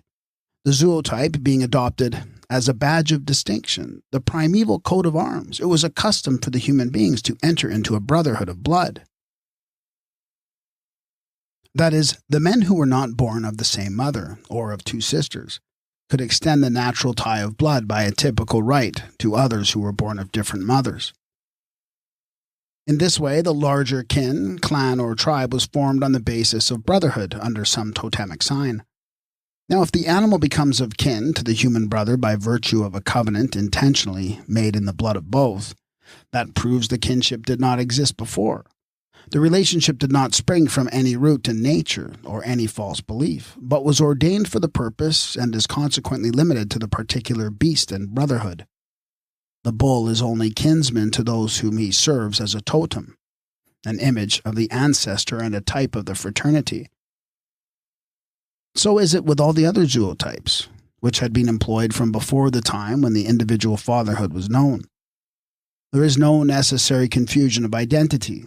If men had abstained from eating the animals on the ground of kinship and intercommunion of nature, because of a confusion or identification of themselves with the beasts, they ought to have abstained from eating any, whereas they ate them all in turn, exceptions being made solely on the artificial ground of the totemic motherhood or brotherhood. The beast only became of the same flesh with the particular family because it had been adopted as their totem, ancestral animal or foster brother of the blood covenant, and not on account of any belief that they had descended from this or the other non-human parent with a different progenitor for every separate group. Even in the human relationship, the being of one flesh shows that the system represents a later extension of the same family that first derived from one mother, the mode of extension being by the blending of blood, the rebirth, the drinking of the covenant, and eating of the fetish. But there was nothing promiscuous in this arrangement, which had been made on purpose to avoid promiscuity. They did eat, and did not tolerate being eaten by each other's totems. The relationship of men with beasts was most deliberately adopted, and the partnership was held with the strictest regard to the law of limited liability. Thus, the blood brotherhood with the beasts was not based on any belief that they were on a level with the human being, nor in any mental confusion respecting their oneness of nature. At least it was not that which first rendered the animals taboo or made them sacred to men. The typical character of the totemic animal was continued in various ways. Putting on the skin was a mode of assimilating the wearers to the powers beyond the beast, the superhuman forces which the animals represented in visible symbolry. Hence, on going to battle, they wore the skins and acted the role of the animals, birds, and reptiles, as their link of alliance with the superhuman nature powers that were all over. In like manner, the god Shu, the warrior of the gods, the Egyptian Mars, does battle whilst wearing the superhuman power of the lioness on his head, and the moon god, Tatan, is clothed with the power of the great ape, the ideograph of superhuman rage, when he fights against the demons of darkness by night on behalf of the suffering solar god. The mage or medicine man was wrapped up in a skin of the totemic beast for the purpose of communing with the spirits of the dead. Thus the trance, the transformer, and the transformation, the beast, the nature power, and the human ghost got mixed up together. Such being the fact, it is easy to identify the foundation of the faith of ignorant belief, that the medicine men had everywhere the power of transforming into wolves, hyenas, or tigers themselves, and that belief would cause the fear lest they should apply this power of metamorphosis to others, and ultimately create a belief in their power to transform human beings into animal shapes. The only veritable power of metamorphosis possessed by the ancient medicine men or mages, the witches or wizards, was that of inducing the condition of trance either in others or in themselves. This was and is a fact in nature, with which the primitive races were profoundly well acquainted. But those who are ignorant of such phenomena will be apt to mistake a surface appearance for the underlying reality, and must find it difficult, if not impossible, to distinguish between the true cause and a false belief. In the mysteries they change place and shape and nature with the beasts of prey. They masked themselves in the skins of animals, reptiles, and birds, and sat at feast in those forms to devour the sacrifice when the totemic animal was slain for the Eucharistic rite. In that way they transformed, and were said to change themselves into wolves or tigers, bears or crocodiles, to partake of this most primitive rite of transubstantiation. For it did become a religious ceremony and a mode of entering into alliance and communion with the powers first apprehended as superhuman. When the ghastly, grim reality had passed into the legendary phase, we are told, as Plato tells us in the Republic, that those who ate of the human sacrifices offered to the wolf were transformed into wolves. Herodotus likewise relates that the Neurian wizards changed themselves into wolves for a few days once a year.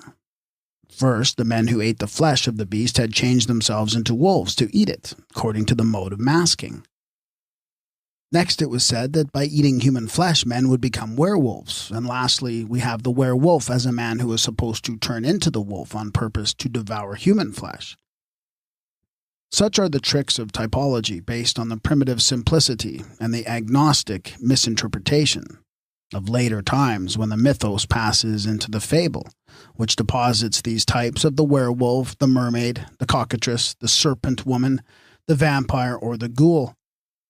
In the latest phase of this transformation and transubstantiation, it is the flesh of a supposed historical personage that is eaten, and his blood that is drunk, with the view of effecting a transformation into Horus or the Christ. It was a masquerade, but the men beneath the masks originally knew that they were acting in characters which they themselves had created. They wore skins in a typical transformation. They clothed or tattooed themselves with the signs of superhuman powers for a definite purpose, and not because they were returning to the condition of beasts from which they came, or expected to be saved by doing so. The masking and metamorphosis were but modes of the mysteries which included the mystery of trance. This primitive drama is not yet played out. The rites and doctrines are also to be identified at times as survivals in religious ritual. A startling illustration may be seen in the collection of English hymns, 1754, where these lines occur. What greater glory could there be than to be clothed with God? He drew his skin upon my skin, his blood upon my blood. The skin is likewise assumed by the Manes as their totem in the other life, different ideas being expressed by different kinds of skin. In the ritual, the speaker who has just been baptized and anointed in process of regeneration, when he transforms into the likeness of Horus, the adult says he has the skin of a cat for his badge. The cat being a seer in the dark, the skin shows that he is no longer as the sightless Horus, but is the Horus with the second sight, or beatific vision. With the Red Indians, the skin of the totemic animal is placed at the side of a man who is dead or dying. It has also been stuffed at times and hung above the grave. The sign is the same for the dead man as for the dead animal. In each instance, the skin means renewal, repetition, resurrection for another life. It has been a common custom for the dead to be buried in the skin of an animal, or in shoes or boots made from the skin of an animal. When Field Marshal the Duke of Wellington was buried in St. Paul's Cathedral, his boots were taken with him to the tomb, and in a sense he was buried in the skin. The significance of the skin is everywhere the same. The slipper thrown after the newly wedded has the same meaning. Leather is made from the skin that denotes a renewal of life, and the act expresses the desire for the couple to be blessed with children. We have seen that the skin was equivalent to the animal as a type of renewal. This may afford us a clue to the custom of swearing oaths and making covenants on the skin, which would be like swearing by the future life, the hope of immortality, or by the eternal God. The earliest masks were formed of the head and skin of the totemic zootype. They also represented the invisible powers, and finally became the heads of goddesses and gods. Masks were assumed when deities or spirits were represented in the mysteries. Thus, when a mask is put on by the Inuit girl at the time of her first menstrualia, it denotes the presence of the nature power that reveals itself in this particular way as one of the mysteries of nature. The masks that were worn in certain mysteries were derived from the totemic zootypes, not from the human face. Hence their superhuman ugliness at times. These masks were used as portraits of the powers beyond the totem, and in the Inuit mysteries, when the controlling spirit of a shaman was consulted, it was customary for the mask which represented the particular power invoked to be laid upon the shaman's face, and this mask was the skin of a victim that moment killed. The tribe of the hillmen near Darjeeling in India still retain the huge and hideous masks that represent the powers of nature. These are worn on the heads of priests when performing their elaborate religious rites. One of these images, the gods who looks after the spears and helps to drive them home, which shows the character of the masks as effigies of the nature powers is not forgotten. We have seen that the change made by the young girl into an animal at puberty was an origin of wearing the masks. This we assume to have been primary. Next, the practice was continued in matriarchal totemism. Then the customs of cutting and subincision, of wearing the skin, and of becoming the totemic beast are applied to the male in the later mysteries of young man making.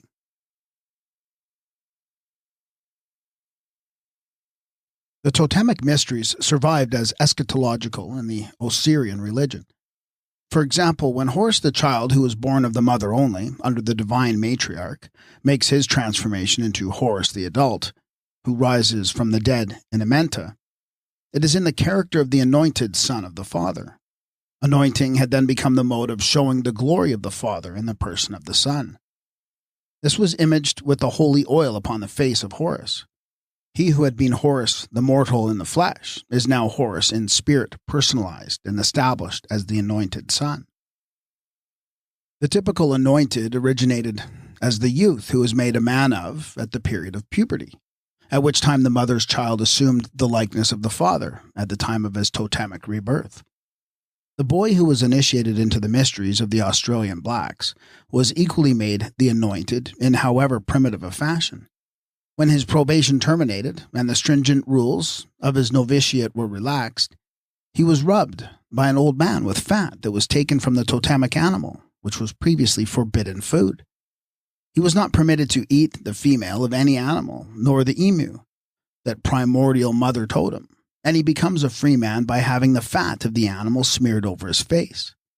In fact, he is made a figure of the anointed. The Kurnai youth was made a free man of when anointed with fat. With the Adamanese, the bodies of the initiates are smeared over with the melted fat of pork and turtle, in the ceremony of freeman making. The boy was anointed when he made his change into the adult. Horus was anointed when he was transformed from the mortal Horus to the Horus in spirit, who rose again from the dead. And this anointing is still practiced in the extreme unction of the Roman Catholic rite that is administered when the dying are about to pass into the future life. This again correlates with and is a survival of the Aboriginal custom of placing a lump of fat in the mouth of the dead, by which act they were made into the form of the anointed preparatory to the resurrection. The mummies exhumed at Deir el-Bahari show that the faces had been painted and anointed for burial. The thick coats of color which they still bear are composed of ochre, carmine, or pounded brick, and animal fat. These are also forms of the Anointed One, who was made so by extreme unction more primitively applied to Osiris and the Karast mummy. The art of tattooing was likewise a totemic mode of sign language. This also corroborates the feminine origin of the signs, as when some of the Aborigines, such as the Ainu of Japan and the Siberian Chukchi, only tattooed their women. Tattoo the women and not the men is the command that was given in the wisdom of Manahiki. The totem is sometimes tattooed on the person of the clansman, as it was by the Iroquois, the Ojibways, and other tribes of the red men. The Indians of San Juan Capistrano practiced a peculiar mode of tattoo. A figure of the personal totem was made of crushed herbs on the right arm of the novice. The paste was then set on fire and the figure of the totem burned into the flesh. At an earlier stage, before the art of tattoo had been mastered, it was the custom to cut the flesh and raise cicatrices to pattern. This was especially practiced by the Australian Aborigines, and the tribal badges thus figured in the flesh were sometimes representations of the totem. Herbert Ward, who suffered the ceremony of establishing the covenant of blood brotherhood with the Mata Mwiki, a Bengala chief, in 1886, found that the skin of the Bengalas was tattooed or slashed and cicatrised in conformity with the totemic or tribal pattern, and that the patterns varied with the different tribes. The Esquimaux indicate the particular Inuit tribe by different ways of trimming the hair. The women by the figures tattooed on their faces. The Alouettes at one time tattooed the figure of birds and fishes upon their skins. The women told Hall that they tattooed their faces as a mark of high distinction. It was so as a sign of womanhood.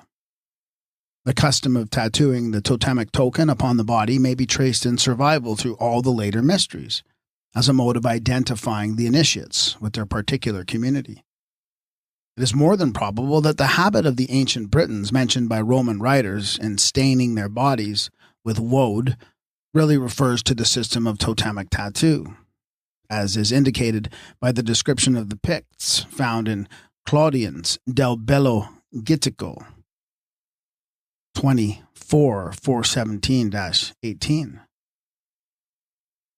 This is shown by an initial letter in the Book of Kells, a facsimile of which has been published by the Paleographical Society, containing the figure of a man quite naked, the body being covered all over with significant marks, just as the hieroglyphics are described by Bois, who affirms that in all their secret business the ancient Britons wrote the ciphers and figures of beasts made in manner of letters, which he identifies with the hieroglyphics of Egypt.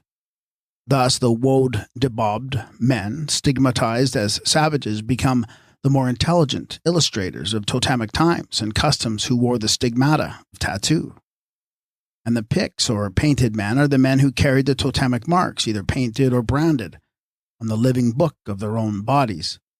They were not merely dyeing their flesh for coloration, but making figures for use that could be read by others at sight. Even the raising of cicatrices in the flesh, which preceded tattooing, was an Egyptian custom. On the bas-reliefs of the temples at Philae and Ombos, the bosoms of goddesses and queens are scored with long incisions, which, starting from the circumference, united in the center round the nipple of the breast. In totemism, the mother and motherhoods, the sisters and sisterhoods, the brothers and brotherhoods, the girl who transformed at puberty, the mother who was eaten as a sacrifice, the two women who were ancestresses, were all of them human. all of them actual, in the domain of natural fact. But when the same characters have been continued in mythology, they are superhuman. The mother and motherhoods, the sister and sisterhoods, the brothers and brotherhoods have been divinized. The realities of totemism have supplied the types to mythology as goddesses and gods that wear their heads or skins of beasts to denote their character. The mother, as human in totemism, was known as the water cow, and this became a type of great mother in mythology and polytheism. But it is the type that was continued, not the human mother. The mother as first person in the human family was first person in the totemic sociology. Thence came the great mother in mythology, who was fashioned in the matriarchal mold. But with this difference, it is the human mother underneath the mask in totemism. It is not the human mother who is divinized as the great provider in mythology. Totemism is not derived from mythology, but it has been mixed up with it because the same sign language was employed in both. Thus, the mother was human in the mask of totemism and is superhuman in the mask of mythography. This was the great mother, who was the first person as the only one according to the Egyptian wisdom. They were not 7 human mothers or sisters who were constellated in the fields of heaven as 7 Hathors or 7 cows. These were the mothers of food, who were givers of life in the form of the cow, when the 7 stars in Ursa Major supplied the numerical figure of plenty. Thus there are 2 kinds of motherhoods that have to be the most carefully discriminated, one from the other. The first is human, the last is superhuman. The human mother might be represented by or as the totemic cow, serpent, frog, or vulture. Nevertheless, they were not human mothers who were divinized in those same likenesses as the Egyptian goddesses Isis, Ranut, Heket, and Neith. But the human mother who was eaten at the sacramental meal did supply a type of the superhuman mother, an external nature, who also gave herself as a voluntary sacrifice for human food and sustenance. The mother of life in death who furnished the Eucharist that was eaten in the religious mysteries. The human mother had been an actual victim, eaten as a sacrifice. The superhuman mother or goddess was eaten typically or by proxy. Hence, she who was the giver of food and life to the world came to be eaten sacramentally and vicariously, that is, in some totemic victim, by whose death her sacrifice was symbolically represented. There were different types of the sacrificial victim at different stages of the Eucharist. At one stage it was the red calf as the type of Horus, the child. At another it was Osiris as the bull or ox. The victim, speaking in the Book of the Dead, exclaims, "I am the bull of the sacrificial herd," who identifies his body with the mortuary meal. But in Egypt the Great Mother was eaten as the cow that represented the goddess Hathor or Isis, also as the sow which represented the goddess Shat or Reret. 2 of the types that were figures of the Great Mother who thus gave her body and blood for human food, that was eaten as a voluntary sacrifice of her own maternal self. Herodotus notwithstanding, the cow had been a type of sacrifice in Egypt. Moreover, it was the red cow or red heifer, the same as in the Hebrew ritual. As already shown, the mother types and totems were primary, and the red cow was a type of blood mother, from the time when she was the red water cow of the first mother Apt, who was succeeded by Hathor as the milch cow. It is sometimes difficult to distinguish between the human mother in totemism and the great mother in mythology, because the same types were employed for both. Besides which, as Earth was the bringer forth of all living things, she was also a mother to the human race in common with the other forms and elements of life. For instance, as the bringer forth of life, she was the mother of animal food, the giver of grass seed, of tubers and plants in the soil, and of fruit in the fruitful tree. As the crocodile, the serpent, the goose, the emu, or the witchetty grub, she was the layer of the egg, and thus a mother to be ultimately divinized as the Great Mother, who was superhuman, in the Kamite mythology. Apt, the hippopotamus, Reret, the sow, Neith, the crocodile, Ranut, the serpent, Wati, the papyrus, Hathor, the fruit tree, Isis, the field. The human mother was the suckler of her children. This image of maternity was likewise given to the earth as the nursing mother, who was the giver of liquid life and water. But the earth as wet nurse or layer of the egg for food could not be so directly rendered. Hence the need of sign language and the mythical representation of superhuman phenomena. The human mother had brought forth her children in the forest and from the cave and the rock, in consequence of which, as natural fact, the tree and the hole in the stone or the ground have each continued ever since to represent the human birthplace in the image of the female, figured as the superhuman mother, the great Mother Earth. It was not the human mother that was the object of worship or of propitiation with the offering of blood. This was the typical mother, the great or pregnant mother, the mother of food and sustenance, the mother who for ages on ages was not imaged in the human shape because she was superhuman. In modern phraseology, the primitive seekers after God were seekers after food and drink and physical sustenance. The giver of these elements was the earth itself, or herself, when depicted in the image of the mother as the nurse of life.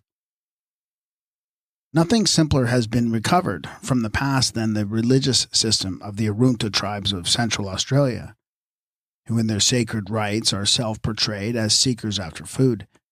An important ceremony that was designed to bring success in kangaroo hunts consisted in the letting of blood. Thus the blood was an offering to secure plenty of food. In certain of the Intachuma ceremonies, blood is poured out freely as an offering on behalf of food. These ceremonies are performed for the purpose of ensuring the increase of the animal or plant, which gives its name to the token, the emu, the beetle, the kangaroo, or others. The blood was poured out on the earth as an oblation to the Earth Mother, even though she was only represented by the emu bird. The earliest religion, so to call it, was a cultus of the mother who was propitiated as the only one who was in the beginning. This was the primal providence or provider as the Great Mother, the Mother Earth, who was invoked with offerings of blood for food and drink. In Egypt, she was given several characters. She was kept, or Te'ert, the hippopotamus-headed Reret or Shat, the many-teated sow, Hathor the cow, Renet the serpent woman, and others related to the phenomena of external nature as the source of life, of food and water. The root of the whole matter was fecundity, and the goddess, who in later times was called the mother of love in Egypt, originated in the giver of plenty as the goddess of fecundity. But the fecundity at first was that of earth, and the provider of food and drink. Hence she was imaged by the suckler, who gave the image of life as Shat the sow or Hathor the cow. At this stage, that which has been so often generalized by the phrase phallic worship was propitiation of what we call Mother Nature equals Mother Earth divinized, or idealized as superhuman in the likeness of the large uddered cow, or the multimammalian sow, which were figures in a cult of fecundity. The first and foremost object of the worship being the food and drink that were supplied by the Mother Earth, who gave her life in sacrifice that men might live. The Mother Earth, Dirtima, is still the primordial deity with the Baiga tribes of Sioni, India. They offer food to her as provider at every meal before they call on any other god or goddess. With the Babylonians, Nin Kigal, the Great Lady, is another form of the Earth Mother. As Miss Kingsley shows, the primitive Earth Mother of African origin still survives in Africa as the Earth Goddess, Zambi, the Great Mother. There is Aya something that shows the stage of the beginning is still extant as Inner African, from which the thought and symbolism of Egypt were developed. In her account of fetish, according to different schools, Miss Kingsley tells us the Earth Goddess, Zambi, is the paramount feature in the fetishistic religion. She is the Great Mother. Round her circle almost all the legends, in her lies the ultimate human hope of help and protection, or, in modern phrase, salvation. Previously, the same writer had said the school of Kissi is mainly concerned with the worship of the mystery of the power of earth. Kissi Nissi. Now, the mystery of the power of earth, or the Kissi Nissi, as Egyptian, is expressed by the word Kep, which is a name of the old Earth Mother, Ta'ert. The word Kep signifies mystery, to be mysterious, the mystery of fermentation, the mystery of fertilization and of water as the source of life. This is as it was in Africa from the first. As it was in the beginning, so it remained in Egypt, allowing for development, to the last for Apt. The old first Mother Earth survives in the eschatology of the ritual, still keeping her hippopotamus form as the mistress of divine protections and rekindler of the light of life from the spark when it had gone out in the dark of death. Thus she had brought to birth as the Mother Earth, lived on as the bringer to rebirth for another life in the fades of eschatology. The old first great mother, then, one of whose names is Kept, was the Mother Earth in her primary character, and if we go back far enough, we find the type is universal. The Mother Earth gave birthplace and food to all children born of her. Isis, represented as the Sekhet, or field, was still the Mother Earth. With the Algonquins, Mother Earth was the great-grandmother of all. Mama Pacha, worshipped by the Peruvian tribes, was the Mother Earth. Following the pathetically primitive custom of ceremonially eating the mother in honor as the first giver of food, occult emerges from the darkness of the past upon the way to worship, the worship of the mother with young, who was the pregnant, therefore the great mother. This was a cult of supplication, propitiation, and thankfulness for food and liquid life, which made its offerings to the Mother Earth as the provider of plenty. Mother Earth is the great mother of the Mukwai Indians, our grandmother with the Shawnees, and the grandmother of the Karens in Burma. Teri Benu is the Mother Earth of the Khons of Orissa. The Finnish goddess, consort of Ukko, is the Mother Earth. The Esquimalt, Old Mother Jigon, was the Mother Earth. Ge was the Greek Mother Earth. Ops was the Roman Earth Mother, whom we look on as a form of the Egyptian goddess Apt, or Ap. The ancient Germans worshipped Mother Hertha, who is identical by name with the Earth, and also with Ta'ert, the Egyptian Mother Earth. There was a primitive kind or class of people known as Earth-born Aborigines, like the San of the Khoikhoi and the Chinese Muatsi. These children of Earth who came forth from the forest and the cave would naturally be divided first for recognition in two categories, as the children of the tree and the rock, which are spoken of by Hesiod as the two origins of mortals, both tree and rock representing the earth as a birthplace. This cult of the earth worshippers may account for the earth eaters, who still survive in Africa, and also with the Indians of California. The tradition is common with the people of several countries that they issued originally from the ground. But to restore the lapsed meaning, we have to read earth for ground, and then identify the earth with one of her types as the mother of all, who is the Great Mother in mythology. According to S. Powers, the Californian Indians think that their prairie dog ancestors were molded directly from the soil. If so, they have lost the clue which survives in mythology. The coyote as a burrower and the ground is a type of the Mother Earth that was made the totem of the coyote Indians. The birth of the human race was from the Mother Earth is indicated both directly and indirectly in the legends of the Kafirs. And these men issued from the ground, from the cleft in the rock or of a bed of reeds. Others say that the Unkalunkalu split them out of a stone. It is said that of a great chief by the Zulus that he was not born, he was belched up by a cow. The cow, like the cloven stone or the tree, was a female type of the Mother Earth. Thus represented, the earth becomes a rock, from which issued the race of men. Or in the words of Isaiah, it is the rock whence they were hewn, and the hole of the pit from whence they were digged. Also, as the rock was a type of the earth, the Great Mother, we can see how and wherefore in a following stage the stone pillar, or the whole stone, should become a figure of the mythical Genetrix, as it was of Hathor and the Paphian Venus. And why the stone seat should be an emblem of the Earth Mother Isis as a figure of foundation. With the Bushmen, the Earth Mother has become the typical old woman of later language. Earth, as the superhuman mother, is denoted in the Quiche legend, in which it is said the human race descended from a cave-dwelling woman or female. Cave, pit, and cavern were the uterus, so to say, of Mother Earth, as the place of coming forth, the Unu, or opening of Neith. The Unuat, of Hathor as the solar birthplace. Very naturally, the mount was typical of Mother Earth, in which the cave was a place of birth for man and beast. The citizens of Mexico and those of Tlatelolco were wont to visit a hill called Cacatepec, because, as they said, it was their mother. Molina states that the principal sacred place, or Huaca, of the Mexican Incas was that of the hill of Hunacari, from whence their ancestors were held to have commenced their journey.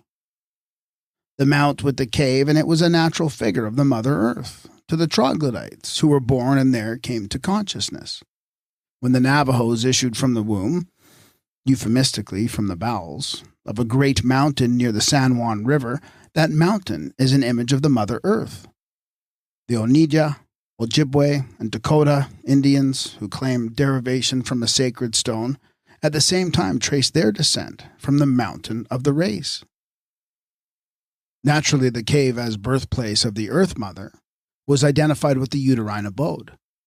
We might say identified by it, that is, by the emblem scrawled upon the rock from time immemorial. This figure or similitude of the female, called the symbol of wickedness in all the land by Zechariah, portrayed through all the world, has ever been most prominent in the primitive art of the Aborigines from Africa to Australia. Not as an object of worship, nor of degradation, but as a likeness of the human abode depicted in the birthplace of the caveman. The superhuman type of the motherhood appears in symbolism as the cleft, the gap, the cave, as well as the tree, the sow, the water cow, crocodile, lioness, and other zootypes. The human mother comes into view by means of her emblem, the hieroglyphic Ru, or door of life, and the divinized motherhood, as the Vesica Pisces of later iconography. There is no getting outside of nature, either in the beginning or in the end. With the Arunta tribes of Central Australia, a gorge among the hills at some local totem center is identified as the place of emanation from the Earth Mother.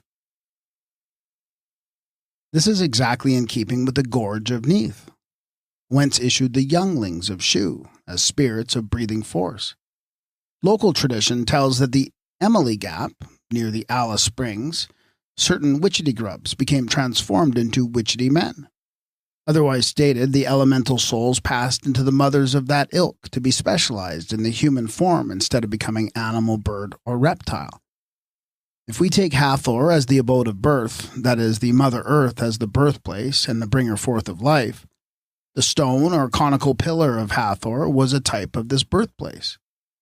Now let us turn for a moment to the Arethupa stone of the Arunta, for the proof that the stone with an opening in it was a totem of the Mother Earth, the stone out of which the Zulus say the human race was split in the beginning. There's no mistaking the nature of the Arunta stone. It is a representative image of the Mother in the very simplest form. According to tradition, spirit children issued from a hole in the Arethupa stone. Over this aperture, a black band is painted with charcoal.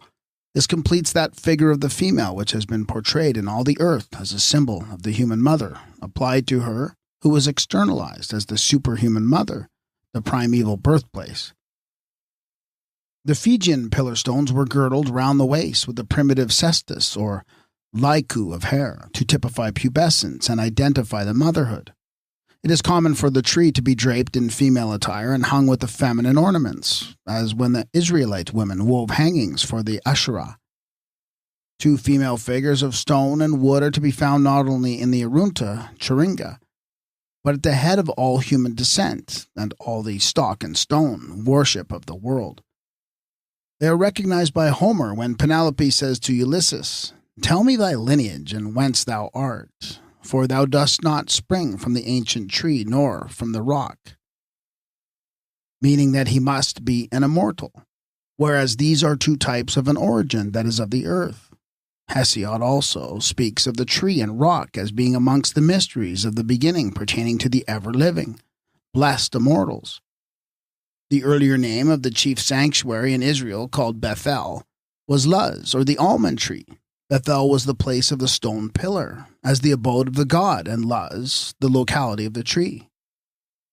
These, we repeat, are two primary and universal types of the feminine abode, represented by the two women in Australia and the two divine sisters in Egypt.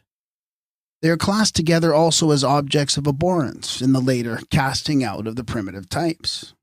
Woe unto them that saith to the wood, Awake, to the dumb stone, Arise. In the making of idols, the stone shall cry out of the wall, and the beam out of the timber shall answer it. The wood and the stone of the Australian Chiringa, which are totemic types, are excommunicated in Israel as idols when they were no longer understood as symbols. They came to be looked upon as deities in themselves, set up for worship. Both Caesar and Lucanus state that the gods of the Gauls were pillar stones and tree trunks. Nevertheless, these were not the gods. In Egypt, both the pillar and the tree were pedestals for the gods, and both were blended in the tree pillar, or Tat, of Ta. As images of the mother, both were the Beth, or abode, as bringer forth of the divinity or spirit, which was the object of worship, as was the god of Jacob in the conical pillar, and Horus in the tree. These two primordial and universal types of origin are coupled together in Logion 5 of the Ichoi. Raise the stone, and there shalt find me. Cleave the wood, and there I am. To raise the stone is to erect an altar. The wood is one with the tree. The stone was raised, and the tree prepared for worship, because they were types of the divine abode, which represented the two women, or sisters, who were the two mothers, or bringers forth of the race in the beginning. The perception that life was born of that earth must have been as primordial as it was natural, and that which brings to birth is the mother. Thus, the race of human beings, in common with the animals, was born of Mother Earth. In Central Africa, the natives claim that they came from a hole in the rock. It is indeed a common African tradition. The stone or rock crops up continually as an emblem of the earth or solid ground. The earth itself was brought to a point and focused in the ceremonial stone on which the offering was made. For instance, when the members of the Hakia flower totem perform their mystery to solicit food, one of the young men opens a vein in his arm and lets the liquid flow over the ceremonial stone until it is entirely covered with blood. A rock near Guam in the Martian Islands is locally regarded as the ancestor of the human race. The African birthplace, denoted by the rock of earth and the forest tree, is indicated by the tradition of the Overahiro, which relates that men were born from the Omburumborambonga tree, and that sheep and goats issued from a flat rock.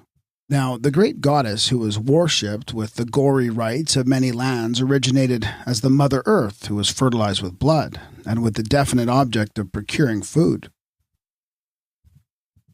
This was the superhuman mother who gave her own life in food, and to whom blood was offered as a propitiatory sacrifice for sustenance. Also, in this rite, the blood was poured out freely on the earth itself, as life for life. The Intitiuma ceremonies of the Arunta amply show that the human blood was poured out on the earth as a sacrificial offering for food. Plenty of blood was shed for plenty of food. It was a mode of magical invocation that is still practiced in the mysteries of the black magic for the evocation of spirits. Food was the supreme object sought by primitive folk, and the giver of food and drink was propitiated and besought for more. This was naturally the Mother Earth. The mother in the water, in the tree, in the animals that were eaten.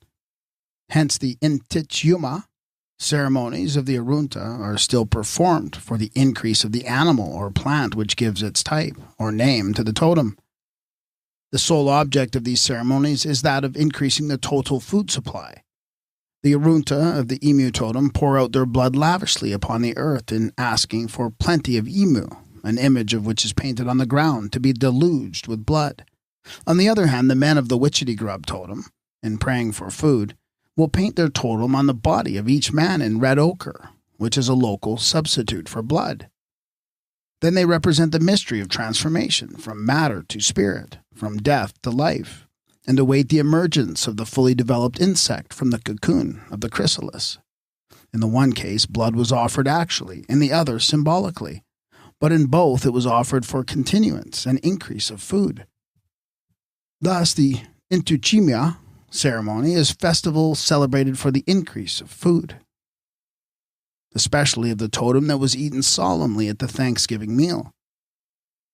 Also, the corroboree of promiscuous intercourse takes place at this festival of invocation for plenty of food, and the drama of reproduction is humanly enacted, as it were, in aid of production in external nature. The blood of the martyrs was not only the seed of the Church in later ages. The flesh and blood of the victim offered in sacrifice were also buried in the earth as seed for the future harvest.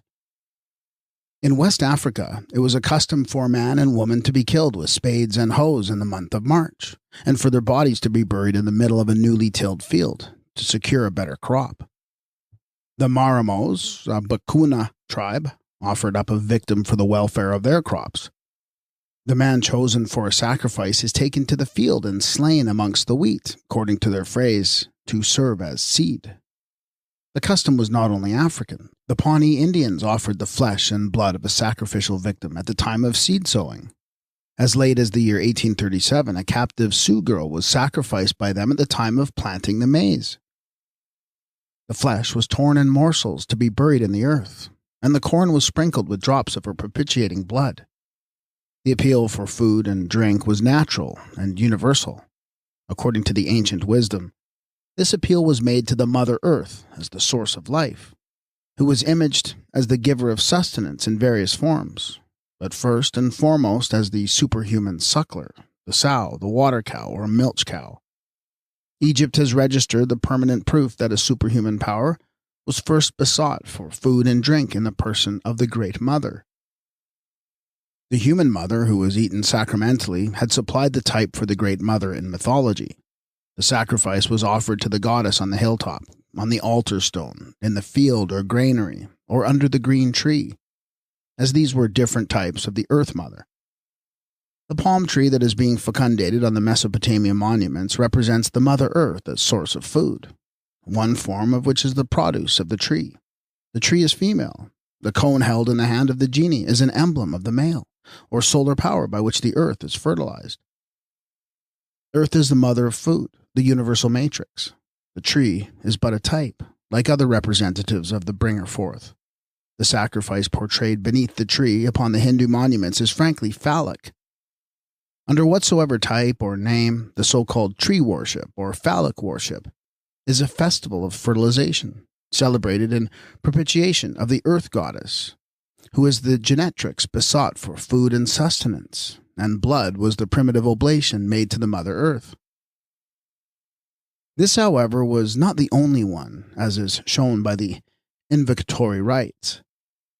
The ancient mother still survives amongst the Western Inuits in the same primeval character of Mother Earth, she who is the bringer of food, and who, when in a merry mood, will play at raining down melted fat, in her capacity of the Great Mother, who is pregnant with plenty, and who is designated Mother Plenty.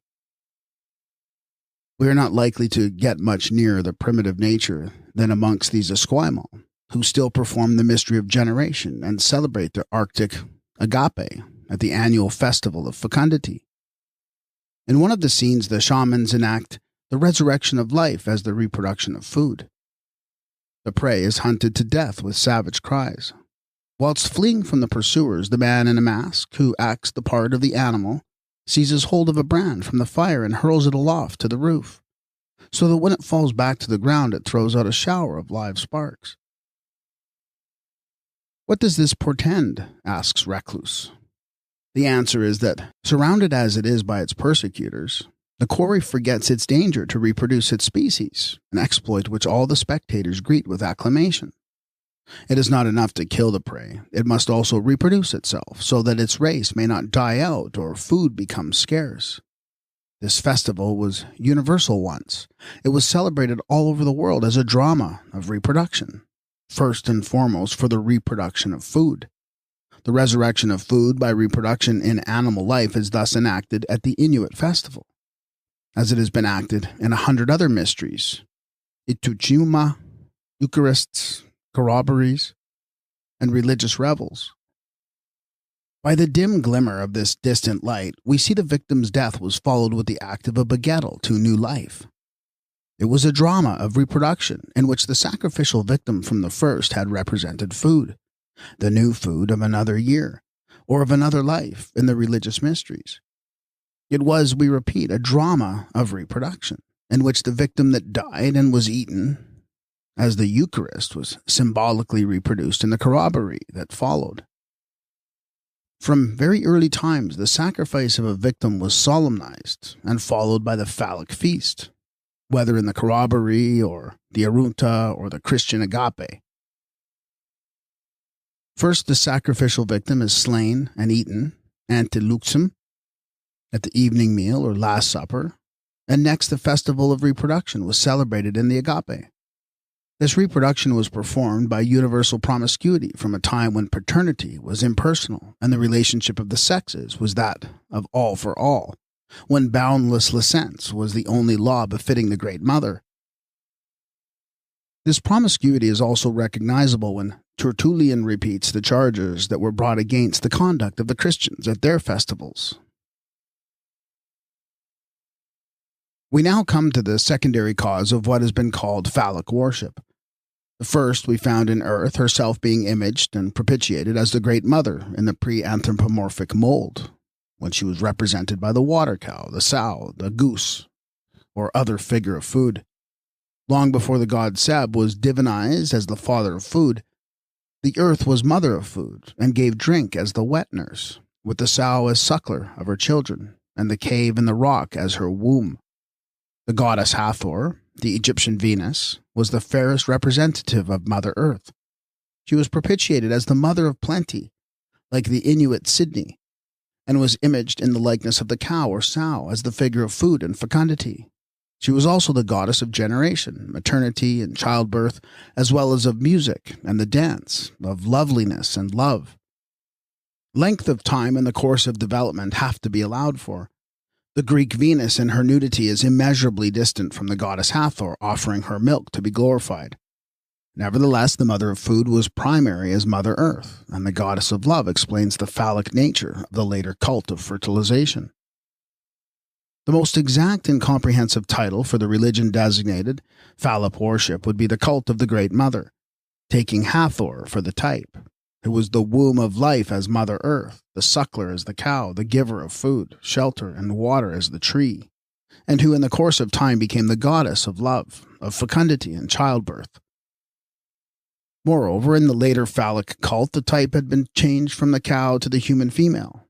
The primitive simplicity of Hathor worship was just that of the infant pulling and mumbling at the mother's nipples, when the source of milk plenty was portrayed as superhuman in the likeness of the cow or sow, and when the representation became anthropomorphic, this simplicity was lost. The cow or sow was superseded by the woman in the temples, as the more alluring type of the great goddess. It is most naively pitiful to see how the sex became the human organ of the superhuman power, offering itself as Hathor in the Asherah tree, or as the house of God, acting the goddess as the great harlot of the cult in its debasement and deterioration. This, we repeat, was mainly a result of the representation becoming anthropomorphic. The Great Mother was the ideal in the minds of the devotees. She whose size has been imaged by the hippopotamus, whose sexual force has been represented by Sekhet as the lioness in heat. Thus, when the type was humanized, the female of the greatest capacity would present the nearest likeness to the divinity, and be held most worthy of her at the festival of fertilization.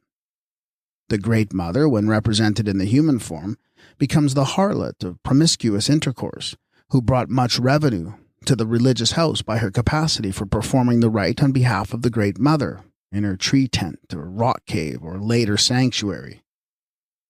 Carver, in his travels, relates that amongst the Nodoises, he saw they paid uncommon respect to one of their women, who was looked up to, if not worshipped, as a person of high distinction, because on one occasion she invited 40 of the principal warriors to her tent, provided them with a feast, and treated them all as her husbands. This, the Indian said, was an ancient custom by which a woman might win a husband of the first rank. She, like the water cow, would be a type of the Great Mother, or goddess of fecundity, represented by the woman capable of entertaining all the males of the totem at one time as the Great Mother indeed. It was as representatives of the Great Mother that the temple prostitutes attained preeminence in various lands, and afterwards were highly honored as the servants of the goddess. The Great Mother in the Mount was represented by such goddesses as Astarte, whose Phoebe and courtesans received her devotees in grottos and caves that were hollowed out for the purpose in the Syrian hillsides. The Temple of Hathor at Serabit el-Kadim, discovered by Professor Petrie in the peninsula of Sinai, was based originally on a cave in the rock, which was the Great Earth Mother's earliest shrine. In England, there is, or used to be, a mild return to sexual promiscuity once a year. The confusion or mingling on the mound was practiced on the hill, though not in a very Belialistic way. In the present writer's youth, it was an Easter pastime for the lads and lasses to meet upon the beacon, the steps, or some other sacred hill, equivalent to the mound, and kiss and romp and roll each other down the hillside, in a scene of fine confusion, and with much soiling and tearing at times of pretty frocks that had been put on quite new for the Saturnalia. All young folk were sweethearts in a kind of sexual promiscuity on Easter Day. In its way, this was a form of the phallic festival and return to the promiscuity that was celebrated at the time of year when a reproduction of the fruits of the earth was dramatized, and all the inimical influences that made for sterility, drought, and famine were figuratively driven away. As Herodotus relates, some 700,000 people used to assemble at Bubastis to celebrate the annual festival of the Great Mother Bast, who, known as the goddess of strong drink and sexual passion, the women who exposed their persons on the boats to the watchers on the shore were exhibiting the natural lure to signify that they were free to all comers, for this occasion only, in the service of the goddess, who was a lioness in heat. They were going to celebrate the great festival of reproduction.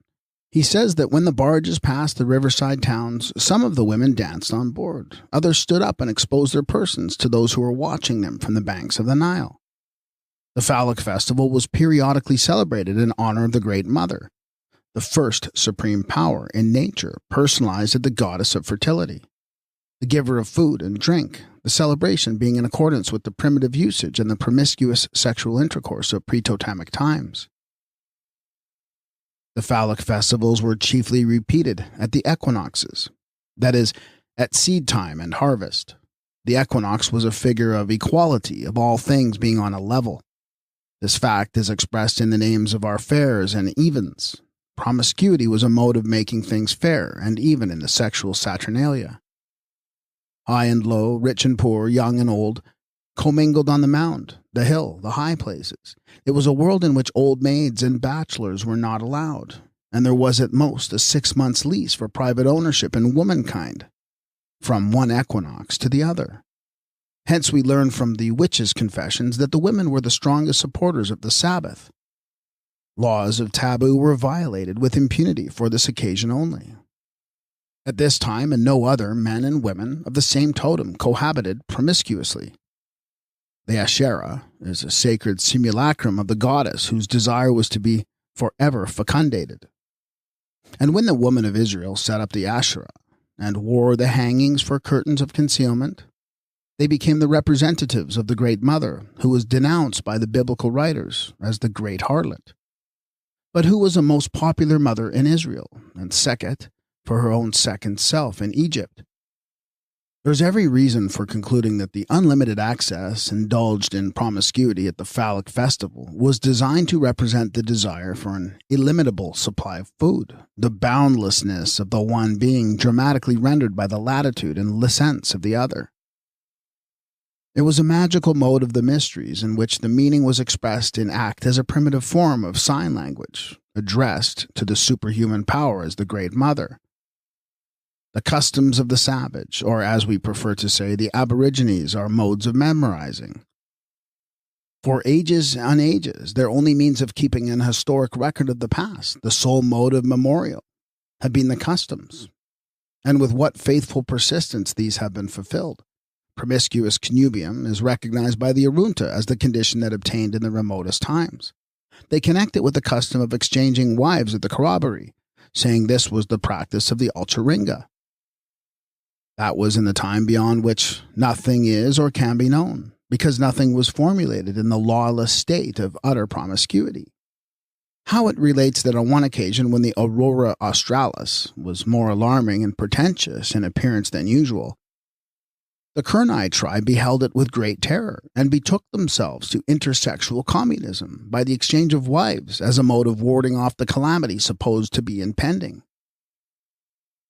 The root origin, then, of what has been called the phallic religion is also to be traced in a periodic celebration of the festival of reproduction, which was first applied to the renewal of food and the flesh of animals and the fruits of the earth.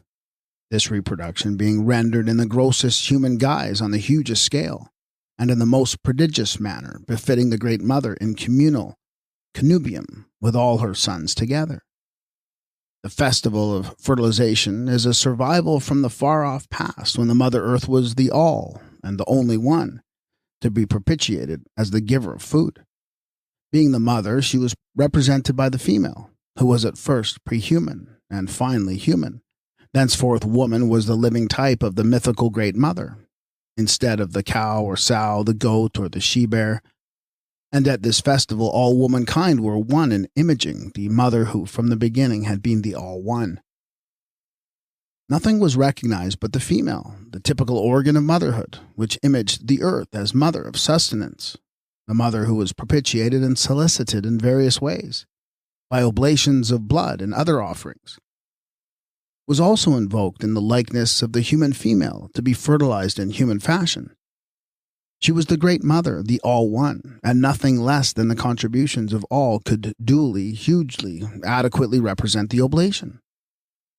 In Drummond's Oedipus Judaicus, PL 13, there's a drawing from the Mithraic monuments according to Hyde, which shows that the seed sowing at the festival of fertilization was illustrated in the human fashion by the male, and that the earth goddess was fecundated as the female, who was represented by the woman in the orgy of promiscuity.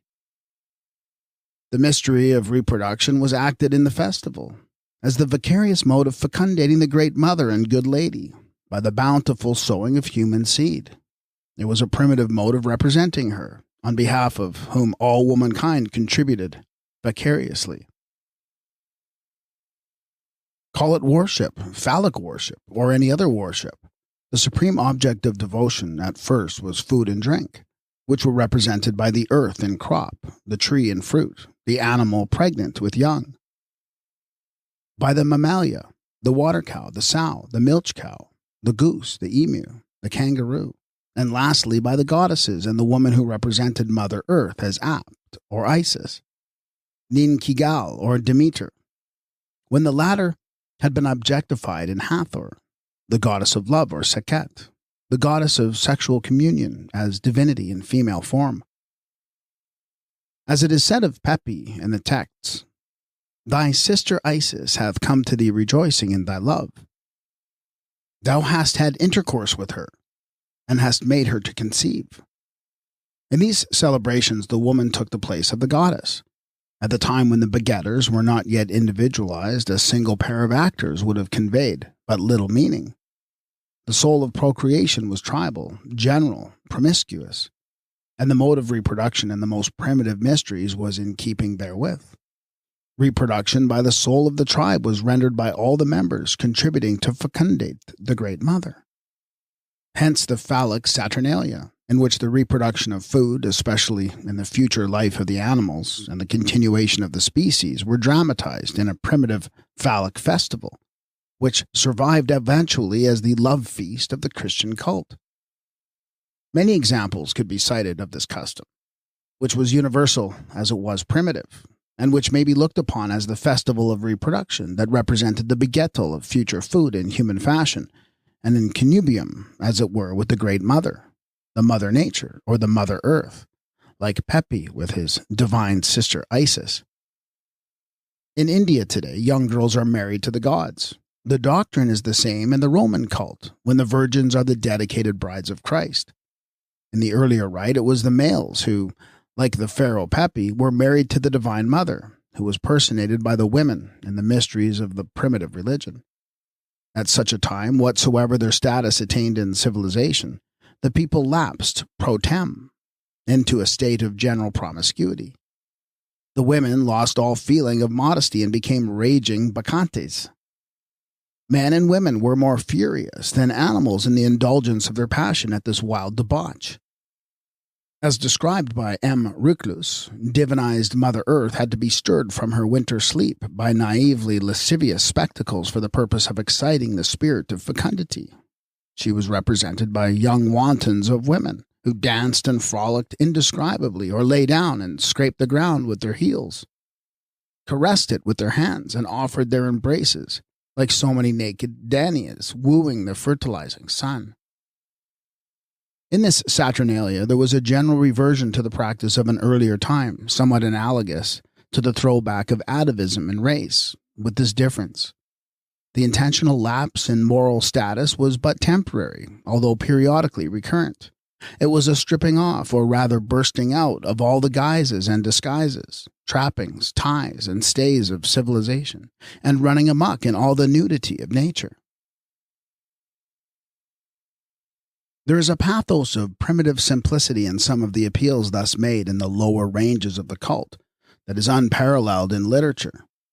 The Thothagars of southern India, at the festival of sowing seed, will insist that their wives shall make themselves common to all comers, as an incitement for the Mother Earth to follow their example.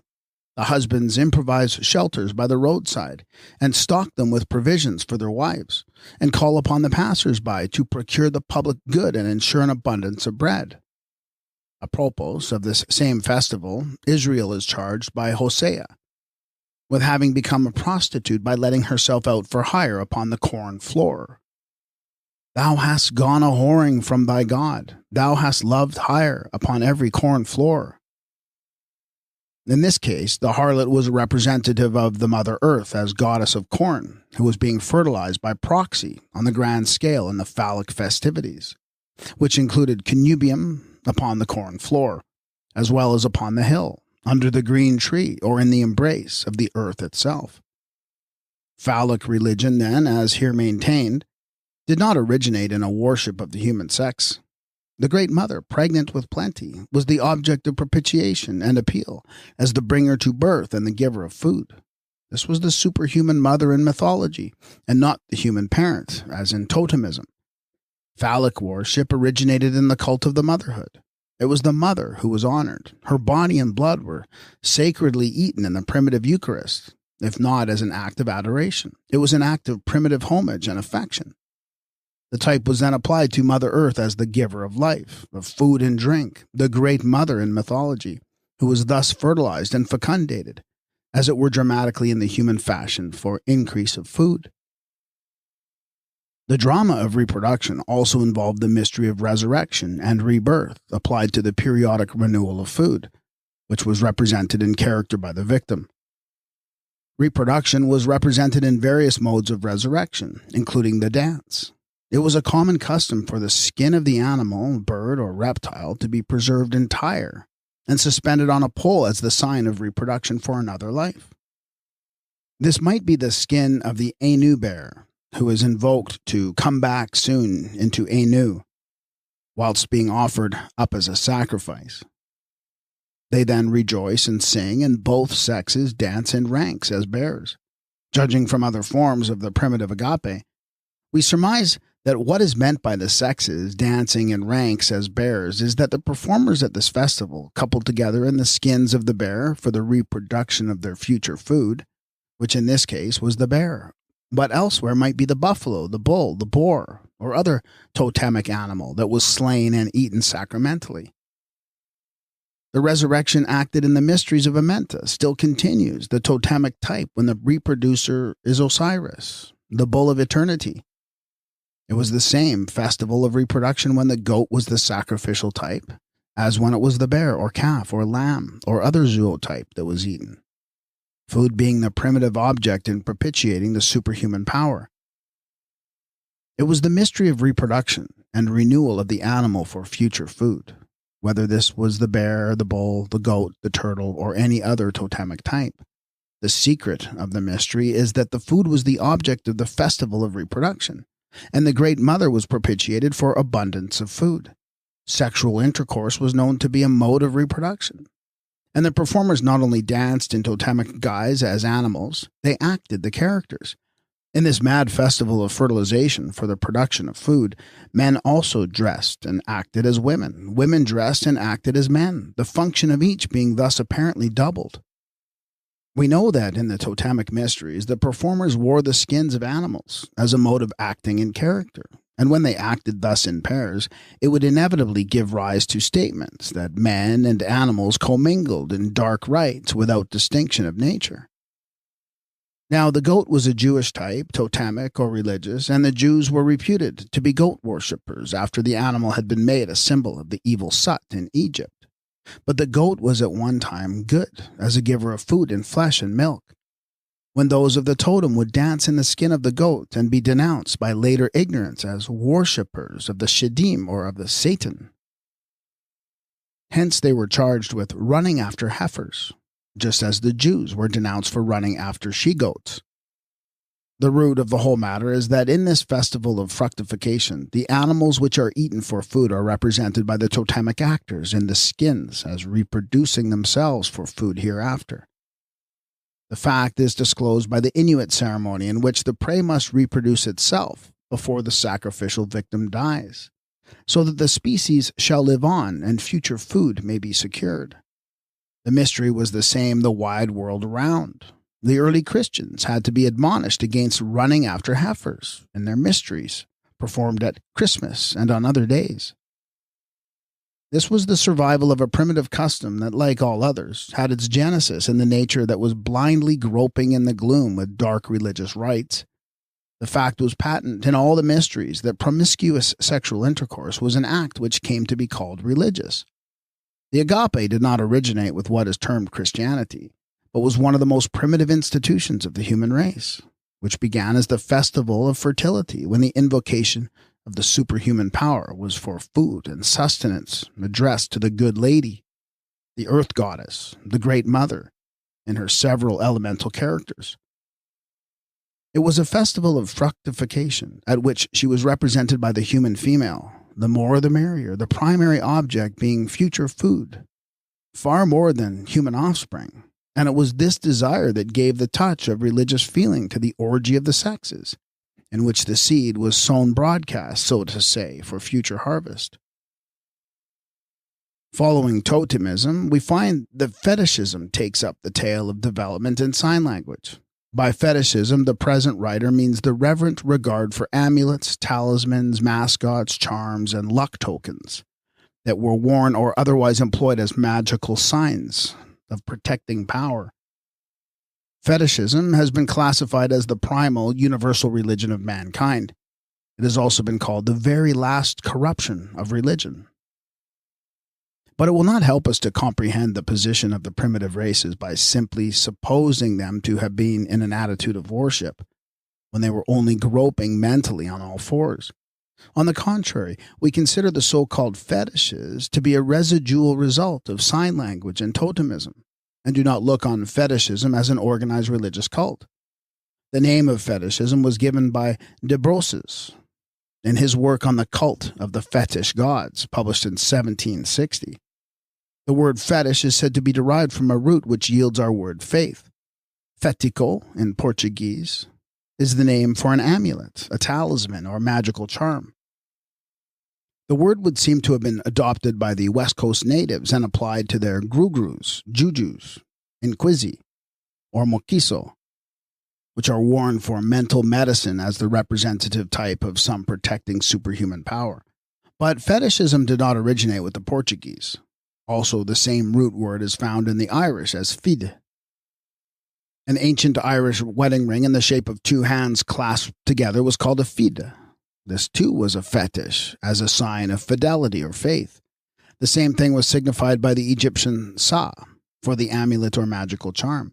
The word sa, variously illustrated, denotes protection, aid, backing, defense, virtue, soul, efficacy.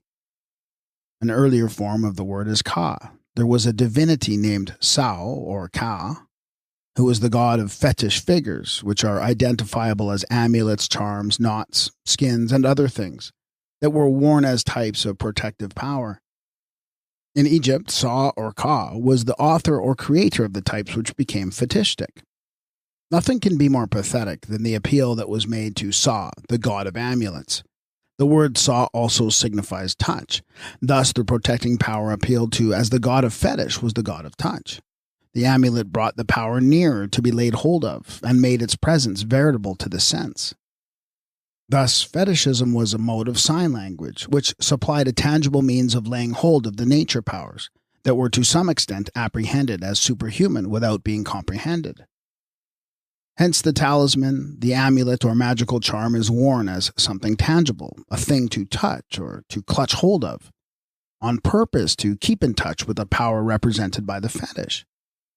This god of touch is still extant in the Church of Rome, as well as his amulets and charms, the cross, the rosary, and other fetish figures that are yet worn for protection and are touched in time of need, to establish the physical link with the invisible power with which it may be thought desirable to keep in touch. But it was not, as de Brosses said in his earlier generalization, that anything would serve promiscuously for a fetish. On the contrary, there was no fetish without some special symbolic value known to those who read these natural hieroglyphics. We see by the Zunis that one great reason for making fetish images and honoring them was that of the so-called worship, was a mode of laying hold upon the powers which they represented. This is common. The images are a means of taking tangible possession of the powers themselves through their hostages. The devotees thus have them in their power and hold them as it were in captivity, to control, command, and even coerce or punish them. Hence the gods were sometimes beaten in their shape of their fetish images. The appeal was not always prayerful. Certain magical formula in the Egyptian ritual were repeated as words of command. In saluting the two lions, the double Uri, and the two divine sisters, the deceased claims to command and compel them by his magical art. Magic is the power of influencing the elemental or ancestral spirits. Magical words are words with which to conjure and compel. Magical processes were acted with the same intent. If the process consisted in simply tying a knot, it was a mode of covenanting and establishing a bond with the object of compelling fulfillment. The fetishism of Inner Africa, with its elemental powers, its zoo typology, its science of magic and mental medicine, its doctrine of transformation, its amulets and charms, came to its culmination in the typology, the mythology, the magic, the religious rites and customs of Egypt. Egypt will show us the final phase and perfect flower of that which had its rootage in the remotest past of humanity, in the dark continent. Wearing the fetish as a charm, a medicine, a visible symbol of power, is common with the Negro races. Many of them delight in wearing a beltful of these around the body.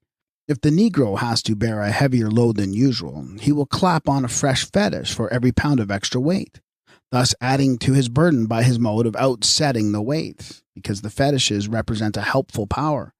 If he has to carry 100 pounds weight, he will want, say, half a dozen fetish images in his girdle. But if the weight be doubled, he will require a dozen fetishes to enable him to sustain it. His fetishes represent power in various forms, whether drawn from the animal world or human, whether the tokens be a tooth, a claw, a skin, a horn, hair, a root, a bone, or only a stone. They represent a stored-up power, for the Negro has faith in his fetishes, and that acts as a potent mental influence. If he has only a gree-gree of cord, he will tie it into knots, and every knot is the sign of increase in power according to his reckoning. When it was known what the type or fetish signified as a representative figure, it could make no direct appeal to religious consciousness, nor evoke a feeling of reverence for itself, any more than the letters of the alphabet. Mere fetishism in the modern sense only comes in with the ignorance of sign language. The Arunta have an emblem in their chiringa, which is very sacred fetish. This is associated with the Alcharinga spirits. When there is a battle, the chiringa is supposed to endow its owner with courage. So firm is their belief in this that if the two men were fighting, and one of them knew that the other carried a chiringa whilst he did not, he would certainly lose heart and without doubt be beaten. We know that the inner African custom of carrying a number of amulets and charms strung upon the body for protection was continued in ancient Egypt, because we see it employed in the equipment of the dead for their journey through the netherworld. When the deceased enters the presence of the Typhonian powers in Amenta, he exults in being prepared with millions of charms, or fetish images, which friendly hands have buried with his body, such as the terrible Eye of Horus, the Beetle of Transformation, the Tablet of Ton, the Scepter of Felspar, the Buckle of Stability, the Ankh Cross of Life, and other types of protecting power. With his fetishes outside and inside of his mummy, he exclaims, "I clothe and equip myself with thy spells, O Ra." And so he faces the darkness of death in defiance of all the evil powers. Each amulet or fetish signifies some particular way of protecting, of preserving, transforming, reproducing, or renewing life, and re-establishing him forever, the sun being representative of the power that revivifies for life eternal. We learn from the chapter on bringing the charms of a person in Hades that the amulets, spells, and talismans are equivalent to the powers of the mind, heart, and tongue of the deceased. He says, "I have made the gods strong, bringing all my charms to them." In the chapter on stopping the crocodiles that come to make the deceased lose his mind, in Amenta, we see how the earlier zootypes that once represented the powers of destruction have still kept their place and can be turned to good account by him, as when the deceased cries back, "Crocodile of the West." There is an asp in my belly, there is a snake in my belly, the one being the symbol of royal supremacy, the other of transformation into new life. The primitive mode of portraying the powers in nature that were superior to the human was continued in this typology of the tomb. Thus, the Manes cling to powers beyond the human, which were first represented by the natural types that have now become fetishistic, a means of claiming alliance with them and of clothing themselves in death with their shield of protection and panoply of power. In spirit life, the deceased clutches at the same types that were fetishes in this life and holds on by the same assistance. He not only clothes himself with their images as talismans and spells, he transforms into their likeness to personate their superhuman forces. Thus he can pass underground as a tortoise, a beetle, or a shrew mouse, make way through the mud or nets as an eel, through the water as a crocodile, through the dark as a jackal, or see in it as a cat, fly swiftly as a sparrow, and soar through the air, or solar fire as the golden hawk, shed his past life like the tail of the tadpole that turns frog, or slough it like the skin of the serpent. In making his passage by means of manifold manifestations, he exclaims, "I have flown as a hawk, I have cackled as a goose, I am the swallow, as the soul of swiftness." He runs through the zootypes which represented the powers of the soul in various stages of development and says, 1. I am the jackal. 2. I am the hawk. 3. I am the great fish. 4. I am the phoenix. 5. I am the serpent. 6. I am the ram. 7. I am the sun. In this passage, the deceased transforms into these zootypes of the nature powers in order that he may go where the merely human faculties would fail to carry him through. He assumes their power by wearing representative images or fetishes, by impersonating of their parts, and by incorporation of these potencies, which are beyond the human, and therefore superhuman. Hence the exclamation, "I have incorporated Horus," i.e., the youthful god who was forever reborn in phenomenal manifestation, as representative of the eternal in time, in whose likeness the mortal transformed into an immortal to realize the type. The ritual contains many references to magic as a mode of transformation. The Osiris says, "My mouth makes the invocation of magical charms. I pray in magical formula."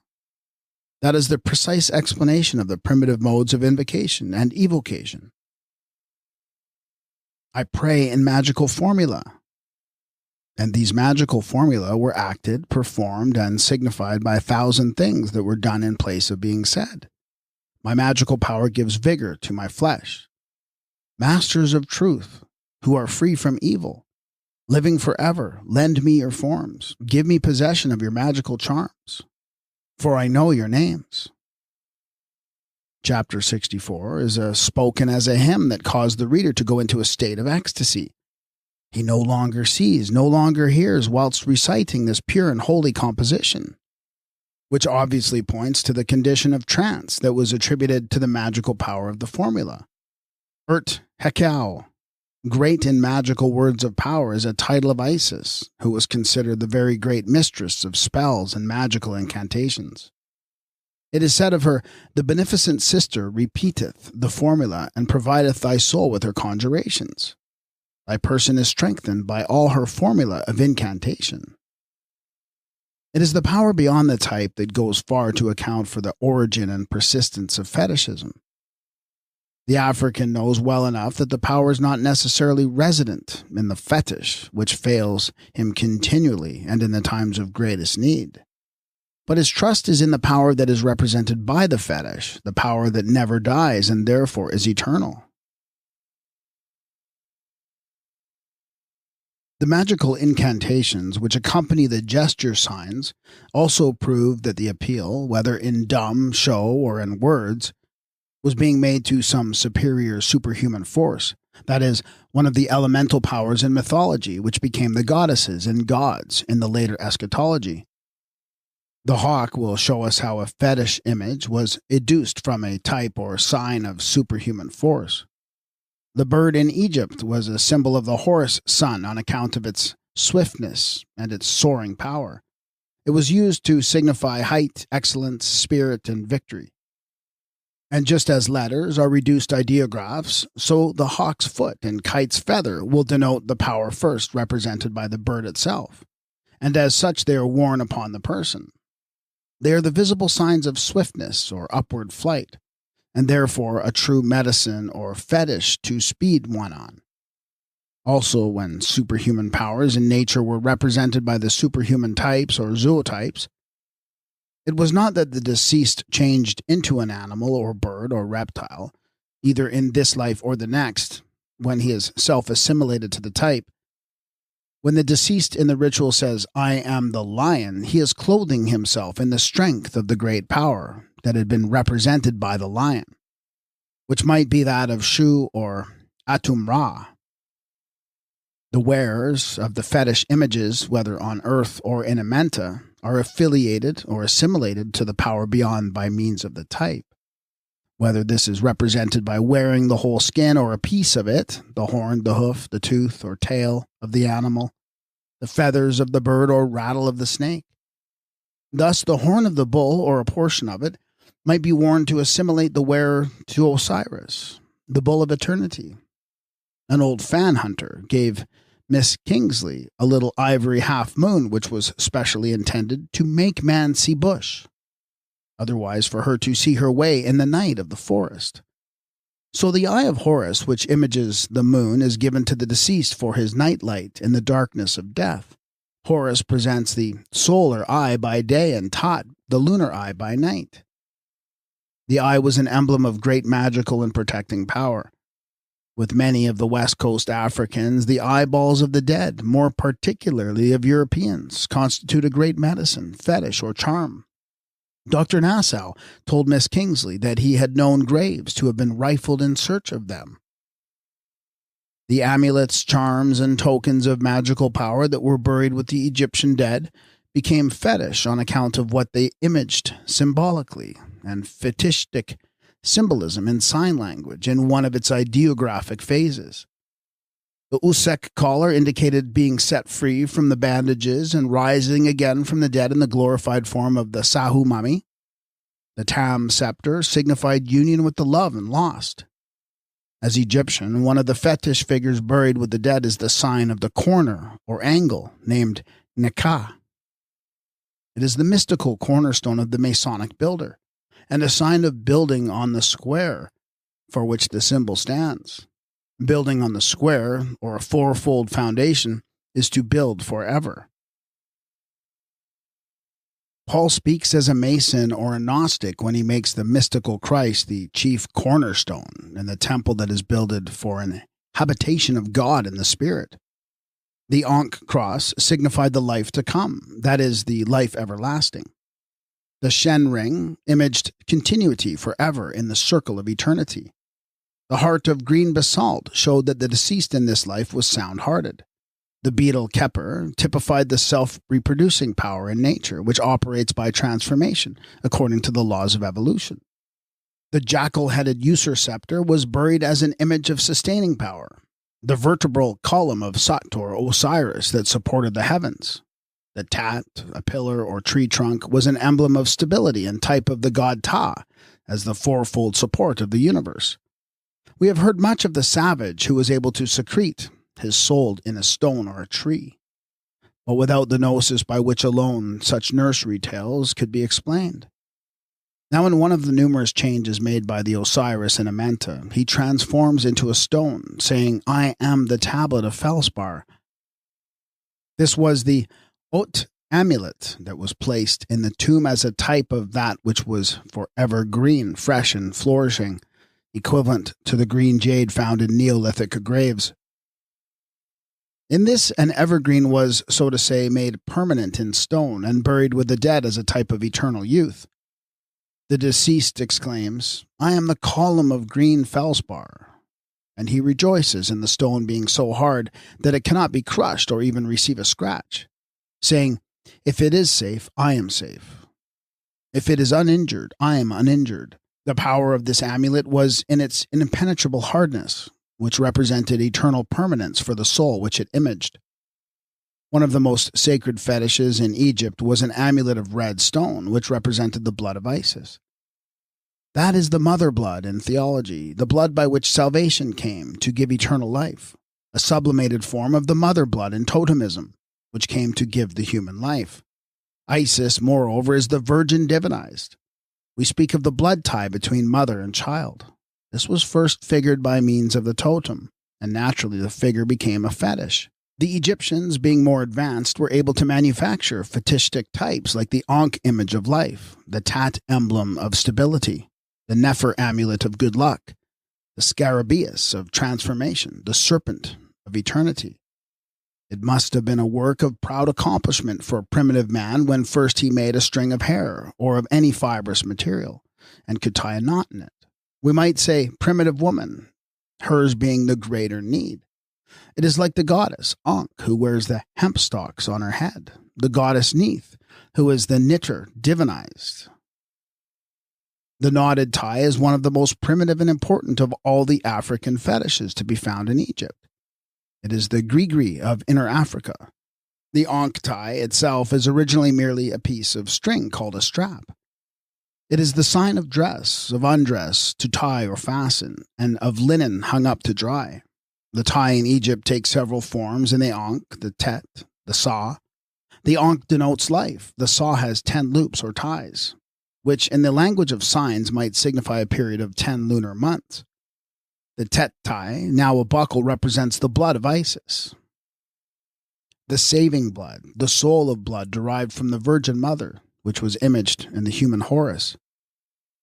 The tie was the earliest form of the liku, or loin belt, first worn by the female as the mother of life, at the period that was indicated by nature for propagation and connubium. Necklaces were worn by the Egyptian woman to which the tie amulet of Isis formed a pendant, and indicated her protecting power. In others, the amulet suspended was the Ankh of life, or the heart, the Tat sign of stability, or the Neferu, symbol of good luck. These were all fetishes that were worn to establish the personal rapport and alliance with the respective powers, which are known by name when divinized. Fetishes generally are objects held in honor as the representatives of some power that was worshipped when the feeling had attained the status. Thus, a stone may be the sacred symbol of eternal duration, the frog a living symbol of the power of transformation, the serpent a symbol of the power of self-renewal, the crocodile a zootype of the power that could see when itself was unseen. The swordfish is sacred to the Negroes of Guinea. This they do not eat, But the sword, when cut off and dried, becomes a fetish. That is, as a type of the superhuman power whose symbol is the sword. In the final phase, amulets, charms, talismans, mascots, and tokens became fetishistic, through being adopted and worn as visible or secret signs of some protecting power. They are as much ideographs as any others in the Egyptian hieroglyphics, and as a mode of representation they belong to the ancient language of pre-verbal signs.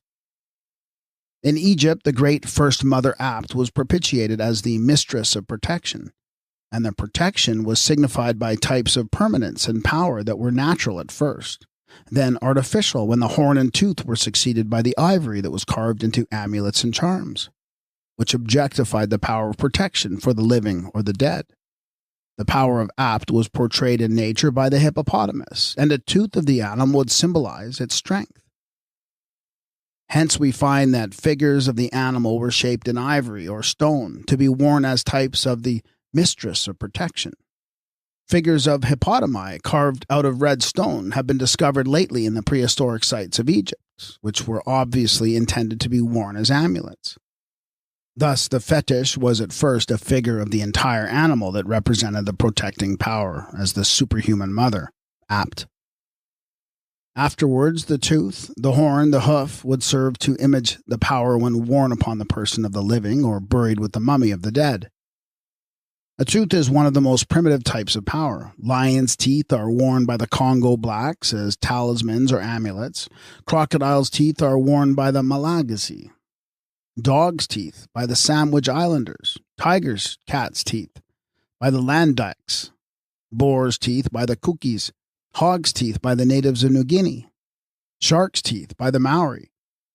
All these were fetish types as images of superhuman strength. When the Esquimalt Angakok goes forth to battle with the evil spirits and influences inimical to man, he arms himself with the claws of bears, the beaks of birds, and the teeth of foxes, and other types of the nature powers, which were primarily represented by the zootypes that bequeathed their remains, to the repertory of fetishism. Thus, the primitive inner African mode of representation was not only preserved in the wisdom of Egypt, it became estological in one phase just as it remained hieroglyphical in the other, and in both it was the outcome and consummation of African Sign Language. That which has been designated telepathy and the transference of thought by the Society for Psychical Research was well known amongst the Aboriginal races, and that knowledge was utilized in their system of mental magic, or what the red men termed their medicine. The earliest medicine was mental, not physical, not what we term psychic. The effects that were sought for had to be adduced by an influence exerted on the mind, rather than by chemical qualities found in the physics. Hence, the fetishes of the black or red aborigine are his medicine by name as well as by nature. These things served like vaccination, traction buckles, or tar water, and the Trinity as fetishes of belief so long as that belief might last. They constituted a mental medicine. An excess of strength or spiritual succor might be derived from the thought. Belief works wonders. Hence, the image of power becomes protective and assisting. It supplies a medicine, as it is termed, a medicine to the mind. And the fetishes, therefore, are properly called a medicine. Thus, the earliest healing power was mental. It was the influence of mind on mind that operated chiefly by suggestion. This was extant before the time of drugs, when mental influence was considered magical, and the man whose power was greatest was the mage or the magician. When the fetish monger came to think that the healing or helping power resided in the fetish itself, one of two things had occurred. Either the devotee had lost sight of the original representative value of the fetish, and in his ignorance had gone blind with superstition, or it had been discovered that certain natural products did contain stimulating properties and healing virtues in themselves, and thus the medicine of physics began to supplement the more primitive mental medicine of the earlier fetishism. But the mass of fetishes do not possess their power intrinsically or inherently. They have only a representative value, which continues to make successful appeal to belief long after it has passed out of knowledge. Thus we have the fetishism of a primitive intelligence mixed up and confused with the fetishism of later ignorance. The first mental medicine was derived by laying hold of the nature powers in some typical or representative way. For example, the firestone from heaven was a sign of primary power. This was worn as a mental medicine at first, but it becomes psychic at a later stage when, as with the Burmese, a cure for ophthalmia is found in the scrapings of thunderbolts or meteoric stones. A medicine of immense power for the muscles is still made by the Chinese from the bones of a tiger, which have been dug up after lying some months in the earth and ground in a most potent powder, whilst the blood and liver of the same animal supplies a medicine of mighty power, i.e., to the mind that can derive it by typical transference from the tiger. It is one of the most curious and instructive studies to trace this transformation of the earliest mental medicine into actual physics. For example, the nose horn of the rhinoceros is an African fetish of the greatest potency. This represents the power of the animal, and when carried as a fetish, charm, or amulet, it is a type of the power looked upon as assisting the protecting no matter where this power may be localized mentally. The rhinoceros being a persistent representative of power in and over water, its horn would naturally typify protection against the drowning element for boatmen and sailors. In the next stage, the medicine is turned into psychic by the horn being ground down and swallowed as a powder. Our familiar hartshorn derived its primal potency as a mental medicine from the horn of the deer, which was adopted as a type of renovation on account of the animals having the power periodically to shed and renew its horns. And the horn itself, as an emblem of renovation, was a good mental medicine long before essences were extracted or drugs compounded from it in the chemistry of physics. One might point to many things that supplied the mental medicines of fetishism before they were ground down or calcined for the psychic prescribed by our learned leeches of later times, who played the same ignorant part in dealing with these leavings of the past in this department of physics that the priests have played with the sweepings of ancient superstitions, with which they have so long beguiled and ignorantly doctored us. The mode of assuming power by wearing of the skin as a fetish is still extant. The skin was worn as the only genuine garment of the magician or sorcerer. As we read in the discovery of witchcraft, the wizard's outfit included a robe furred with foxskin, a breastplate of virgin parchment, and a dry thong of lion's heart or hart's skin for a girdle. The skin also survives as a part of the insignia worn in our law courts, colleges, and pulpits, where it still serves in sign language to determine a particular status.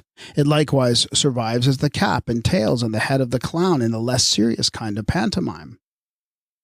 Some years since, the present writer was making an inquiry at the Regent's Park Zoological Gardens respecting the sloughing of the serpent, when the attendant thought it was the slough of the serpent that was wanted. The writer then learned that this cast-off skin of the reptile was still sold in London as a charm or fetish, a medicine of great potency, and that the sum of £5 was sometimes paid for one.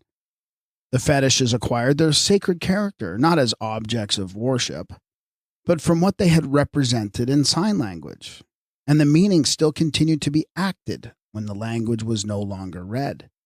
The serpent was a symbol of renewal and self-renovation from the first, and thus the slough or skin remains a fetish to the end. We are so bound up together, the past with the present, and the doctrine of development is so vitally true, that we cannot understand the significance of 1,000 things in survival, which dominate or tyrannize over us today, until we can trace them back to their origin or learn something satisfactory about their primal meaning and the course of their evolution. Many queer customs and beliefs look unreasonable and irrational now, which had a reason originally, although their significance may have been lost to us. Many simplicities of the early time have now become the mysteries of later ignorance, and we are made the victims of the savage customs bequeathed by primitive or prehistoric man, now clung to us as sacred in our current superstition. It was the knowledge of these and kindred matters of the ancient mysteries that once made sacred the teachers of men, whereas it is the most complete ignorance of the natural beginnings that characterizes the priestly caste today, concerning the primitive customs which still survive and dominate both men and women in the fetishism which has become hereditary now.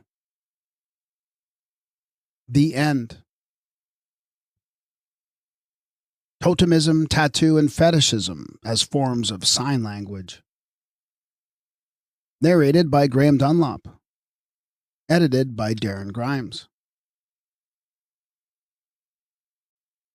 Ancient Egypt, the Light of the World. Book 3, Elemental and Ancestral Spirits, or the Gods and the Glorified. Written by Gerald Massey. Read by Graham Dunlop. Edited by Darren Grimes. The fetishism and mythology of Inner Africa, left dumb or unintelligible, first became articulate in the valley of the Nile. Egypt alone preserved the primitive gnosis and gave expression to it in the language of signs and symbols as mouthpiece of the old dark land. From her we learn that amulets, talismans, luck tokens, and charms became fetishistic, because they represented some protecting power that was looked to for superhuman aid, and that this power belonged to one of two classes of spirits or superhuman beings, which the Egyptians of the ritual called the gods and the glorified. The first were elemental powers divinized. The second are the spirits of human ancestors, commonly called the ancestral spirits. The present object is to trace the origin of both, and to distinguish betwixt the one and the other, so as to discriminate elsewhere betwixt the two kinds of spirits with the Egyptian wisdom for our guide. According to the historian Manetho, who was a master of secrets that were known to the Seshta, the keepers of chronology in Egypt, had reckoned the time and kept the register for a period of 24,900 years. This period Manetho divides under three divine dynasties with three classes of rulers, namely the gods, the heroes, and the manes. The reign of the gods was subdivided into 7 sections with a deity at the head of each. Now, as will be shown, the gods of Egypt originated in the primordial powers that were derived at first from the Mother Earth and the elements in external nature. And these gods became astronomical or astral, as the Kus, or glorious ones in the celestial heptanomy, or heaven in 7 divisions. In their stellar character, they become the 7 glorious ones, whom we read of in the ritual, who were 7 with Horus and Orion, 7 with Anup at the pole of heaven, 7 with Tot, with Ta, and finally with Ra and Osiris, as the 7 lords of eternity. These 2 divine dynasties, elemental and Cronian, were followed in the list of Manetho by the manes, or ancestral spirits. In his Hibbert lectures, Renouf denied the existence of ancestor worship in Egypt. Nevertheless, he was entirely wrong. The New Year's festival of the ancestors determines that. This is referred to in the calendar of Esni. It was solemnized on the 9th of Tot, the first month of the Egyptian year, and was then of unknown antiquity. The Egyptians entertained no doubt about the existence, the persistence, or the personality of the human spirit, or ghost of man. And as we understand Manetho's account of the Egyptian religion in the times before Mina, the worship of the ghosts or spirits of the dead, was that which followed the 2 previous dynasties of the elemental powers of earth and the Chronidae of the astronomical mythology. For the present purposes, however, the 3 classes mentioned fall into the 2 categories of beings which the Egyptians designated the gods and the glorified. The gods are superhuman powers, whether elemental or astronomical. The glorified are the souls once mortal, which were propitiated as the spirit ancestors, here called the manes of the dead. Not that the Egyptian deities were what Herbert Spencer thought, the expanded ghosts of dead men. We know them from their genesis in nature as elemental powers or animistic spirits, which were divinized because they were superhuman and therefore not human. Sut as the soul of darkness, Horus as the soul of light, Shu as the soul of air or breathing force, Seb as the soul of earth, Nu or Num as soul of water, Ra as soul of the sun, were gods, but these were not expanded from any dead men's ghosts. Most emphatically, man did not make his gods in his own image, For the human likeness is, we repeat, the latest that was applied to the gods or nature powers. Egyptian mythology was founded on facts which had been closely observed in the ever-recurring phenomena of external nature, and were then expressed in the primitive language of signs. In the darkness was the void, otherwise designated the abyss. Darkness being the primordial condition, it followed naturally that the earliest type in mythical representation should be the figure of darkness. This was the mythical dragon, or serpent, Apap, devouring reptile, the monster, all mouth, the prototype of evil in external nature, which rose up by night from the abyss and coiled about the mount of earth as the swallower of the light, who in another phase drank up all the water as the fiery dragon of drought. The voice of this huge, appalling monster was the thunder that shook the firmament. The drought was its blasting breath that dried up the waters and withered vegetation. As the mythical figure of natural fact, this was the original ogre of the north, the giant who had no heart or soul in his body. Other powers, born of the void, were likewise elemental, with an aspect inimical to man.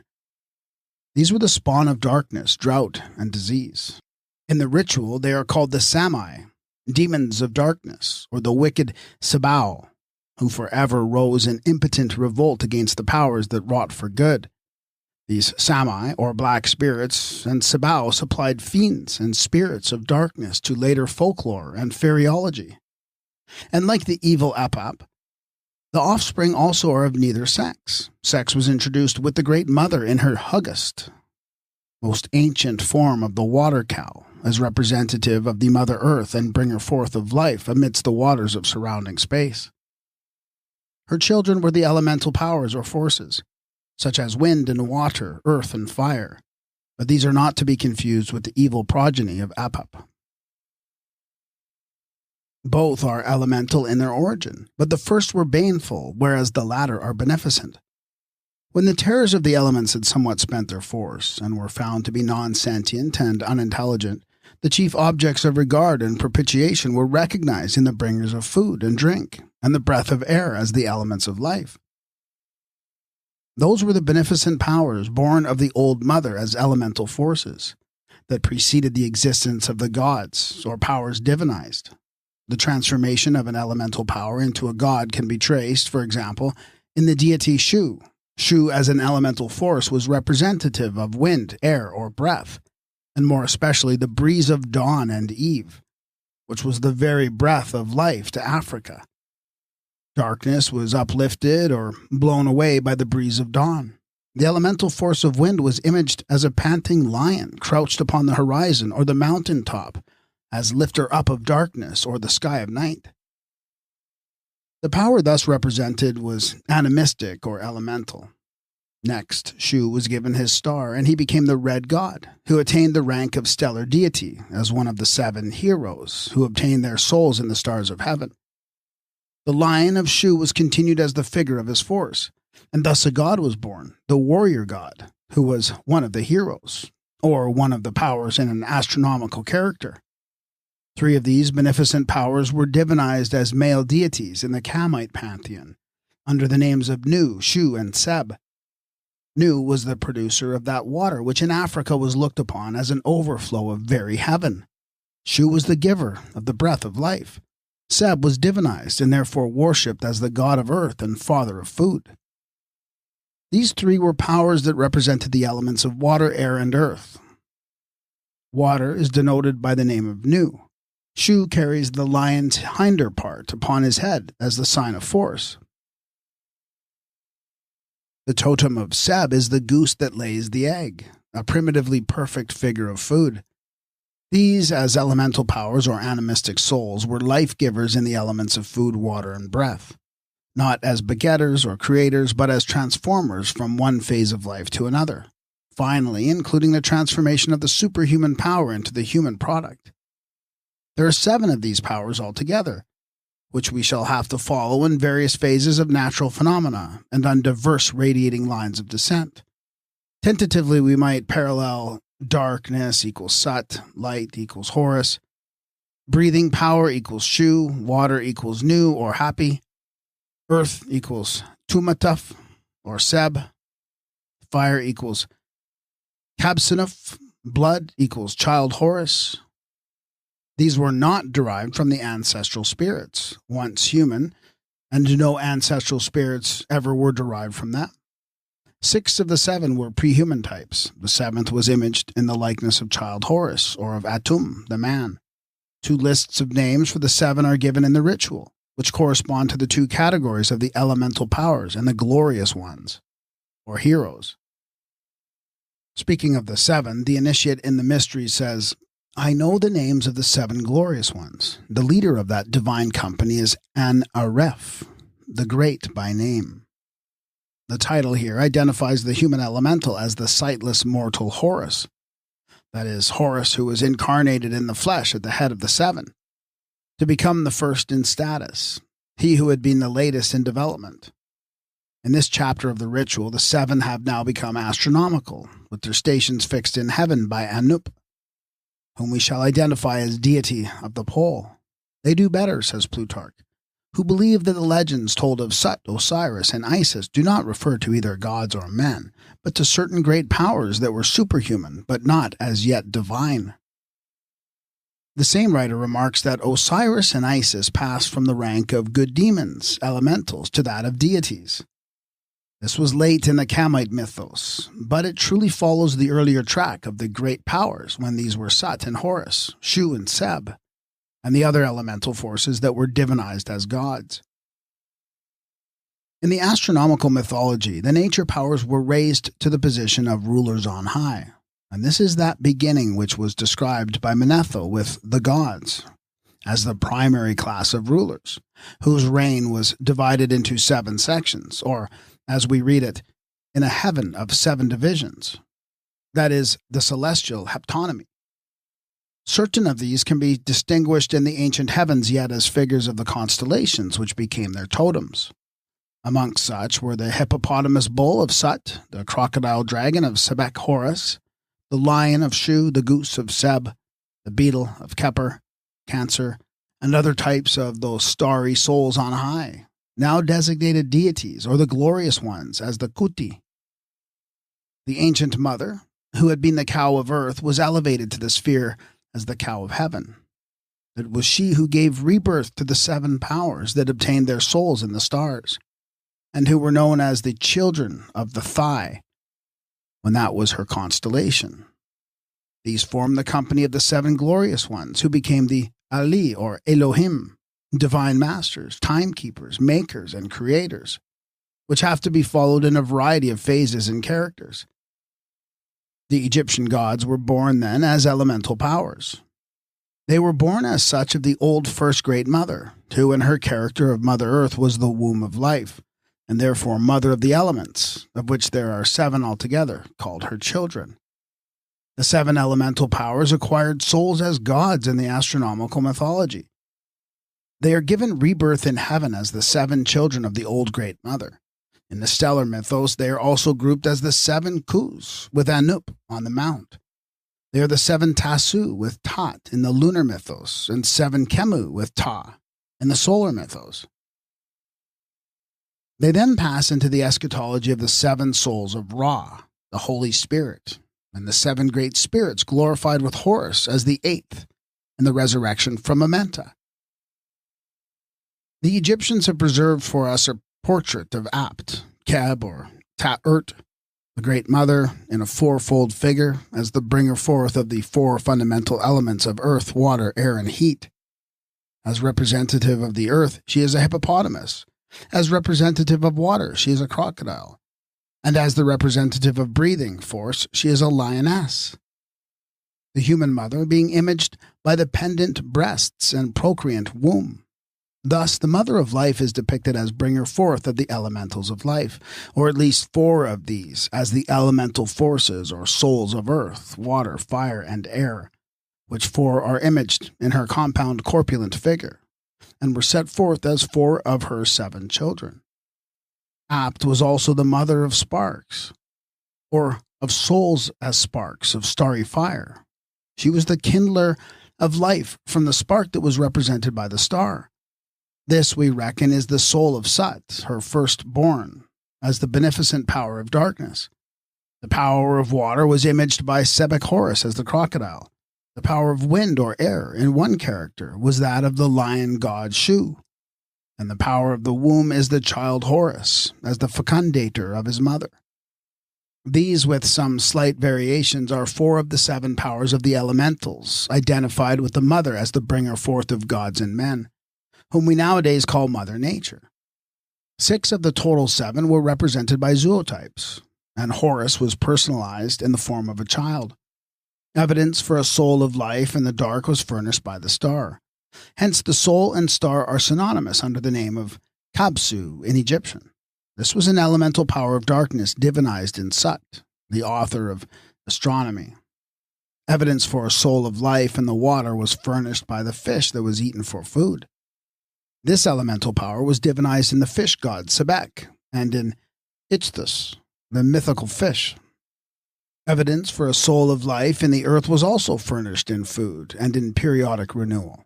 The elemental power was divinized in Seb, the father of food derived from the ground, the plants, and the goose. Evidence for a soul of life in the sun, represented by the Uraeus serpent, was furnished by the vivifying solar heat, the elemental power of which was divinized in Ra. Evidence for a soul of life in blood was furnished by the incarnation, the elemental power of which was divinized in Elder Horus, the eternal child. 6 of these 7 powers, we repeat, were represented by zootypes. The 7th was given the human image of a child, and later of Atum, the man. Thus, the earliest gods of Egypt were developed from the elements, and were not derived from the expanded ghosts of dead men.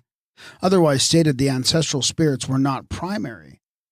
Dr. Rink, writing of the Eskimo, has said that with them, the whole visible world is ruled by supernatural powers or owners, each of whom holds sway within certain limits, and is called his Inua, viz. Its or his Inuk, which word signifies man and also owner or inhabitant.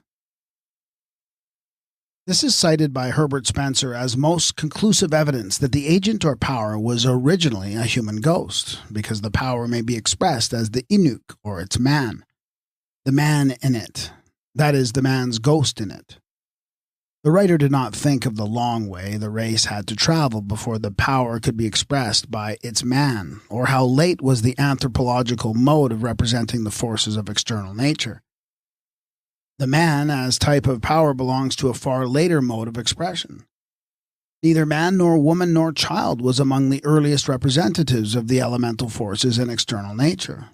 By the by, the Inuk is the power, and in Egyptian the root nuk denotes the power or force of a thing, the potency of the male, as the bull.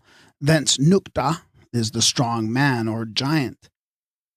Sut was a Suten Nukt. Horus was a Suten Nukt, but neither of them were derived from man. The elements themselves were the earliest superhuman powers, and these were thought of and imaged by superhuman equivalents. The power of darkness was not represented by its man, or the ghost of man. Its primal power, which was that of swallowing all up, was imaged by the devouring dragon. The force of wind was not represented by its man, but by its roaring lion, the drowning power of water by the wide-jawed crocodile, the power of lightning, or of sunstroke, by its serpent sting, the spirit of fire by the fiery-spirited ape. In this way, all the elemental forces were equated and objectified before the zootype of sign language was changed for the human figure, or any one of them attained its man as the representative of the power. The earliest type of the man, even as male power, was the bull of his mother, who was a cow or hippopotamus. Neither god nor goddess ever had been man or woman or the ghosts of either in the mythology of Egypt, the oldest in the world. The great mother of all was imaged like the totemic mother as a cow, a serpent, a sow, a crocodile, or other zootype, ages before she was represented as a woman or the ghost of one. It is the same with the powers that were born of her as male, 6 of which were portrayed by means of zootypes before there was any one in the likeness of a man, woman, or child. And these powers were divinized as the primordial gods. The Egyptians had no god who was derived from a man. They told Herodotus that In 11,340 years, as he reckons, no god had ever actually become a man. Therefore, Osiris did not originate as a man. Atum, for one, was a god in the likeness of a man, but he was known as a god who did not himself become a man. On the other hand, no human ancestor ever became a deity. It was the same in Egypt as in Inner Africa. The spirits of the human ancestors always remained human. The glorified never became divinities. The nearest approach to a deity of human origin is the god in human likeness. The elder Horus is the divine child in a human shape. The god Atum, in name and form, is the perfect man. But both child and man are entirely impersonal. That is, neither originated in an individual child or personal man. Neither was a human being divinized. It is only the type that was anthropomorphic. The two categories of spirits are separately distinguished in the Hall of Righteousness, when the Osiris pleads that he has made oblations to the gods and funeral offerings to the departed. And again, in the chapter following, the oblations are presented to the gods and the sacrificial meals to the glorified. A single citation from the chapter of the ritual that is said on arriving at the judgment hall will furnish a brief epitome of the Egyptian religion, as it culminated in the Osirian cult. I have propitiated the great God with that which he loveth. I have given bread to the hungry, water to the thirsty, clothes to the naked, a boat to the shipwrecked. I have made oblations to the gods and funeral offerings to the departed, or to the ancestral spirits. The statement shows that the divine service consisted of good works, and primarily of charity. The gods and the glorified to whom worship was paid are 1. The great one god, Osiris, 2. The nature powers, or gods, and 3. The spirits of the departed. But the order in development was 1. The elemental forces, or animistic nature powers, 2. The ancestral spirits, 3. The one great god over all, who was imaged phenomenally in the Kamite trinity of Asar, Isis, and matter, Horus and soul, Ra and spirit, which 3 were blended into the great one God. In the hymn to Osiris, line 6, the ancestral spirits are likewise discriminated from the divine powers or gods. When Osiris goes forth in peace by command of Seb, the god of earth, the mighty ones bow the head, the ancestors are in prayer.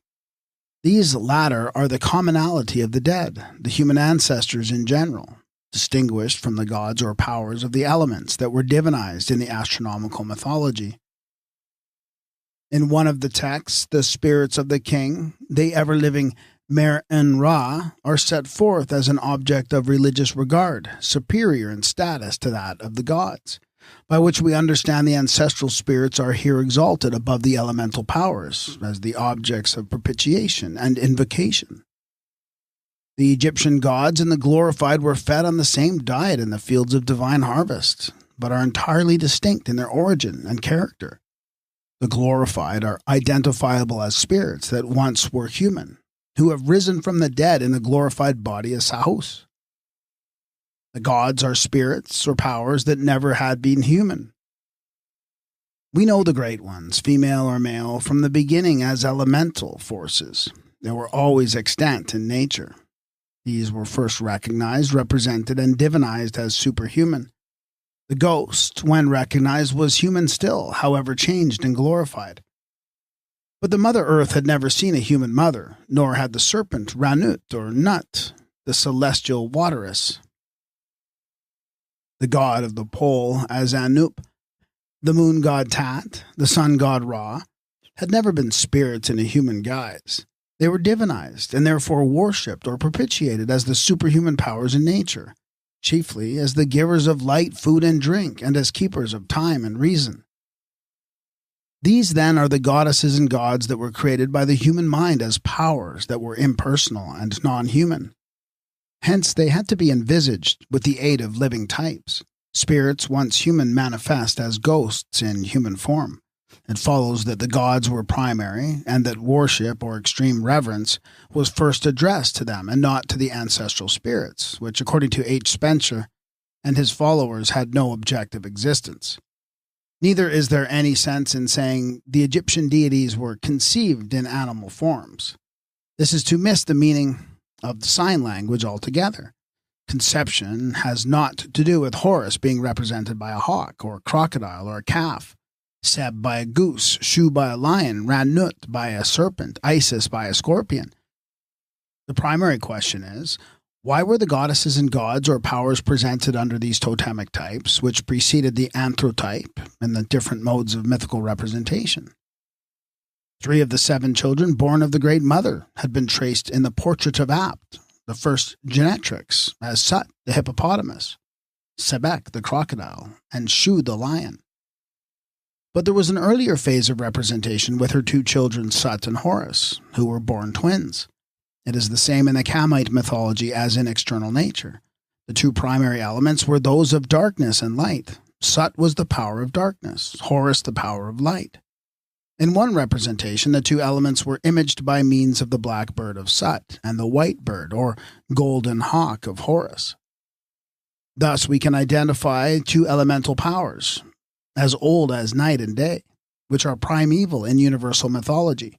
And these 2 powers, or animistic souls, were divinized as the 2 gods, Sut and Horus, with the 2 birds of darkness and light. The black vulture and the gold hawk depicted back to back as their 2 representative types or personal totems. The beginning with these 2 primal powers is repeated in the mythology of the blacks on the other side of the world. With them, the crow and hawk, the eagle hawk, are equivalent to these 2 birds of darkness and light. And according to the native traditions, the eagle hawk and crow were first among the ancestors of the human race.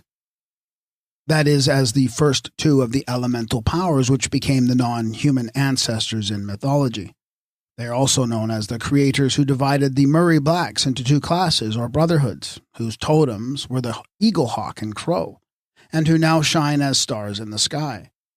This is the same point of departure in the beginning in the Kamite mythos with the first 2 elemental powers, viz. Those of darkness and light. These 2 birds are also equated by the black cockatoo and the white cockatoo as the 2 totems of the Mukyarawaint in Western Australia.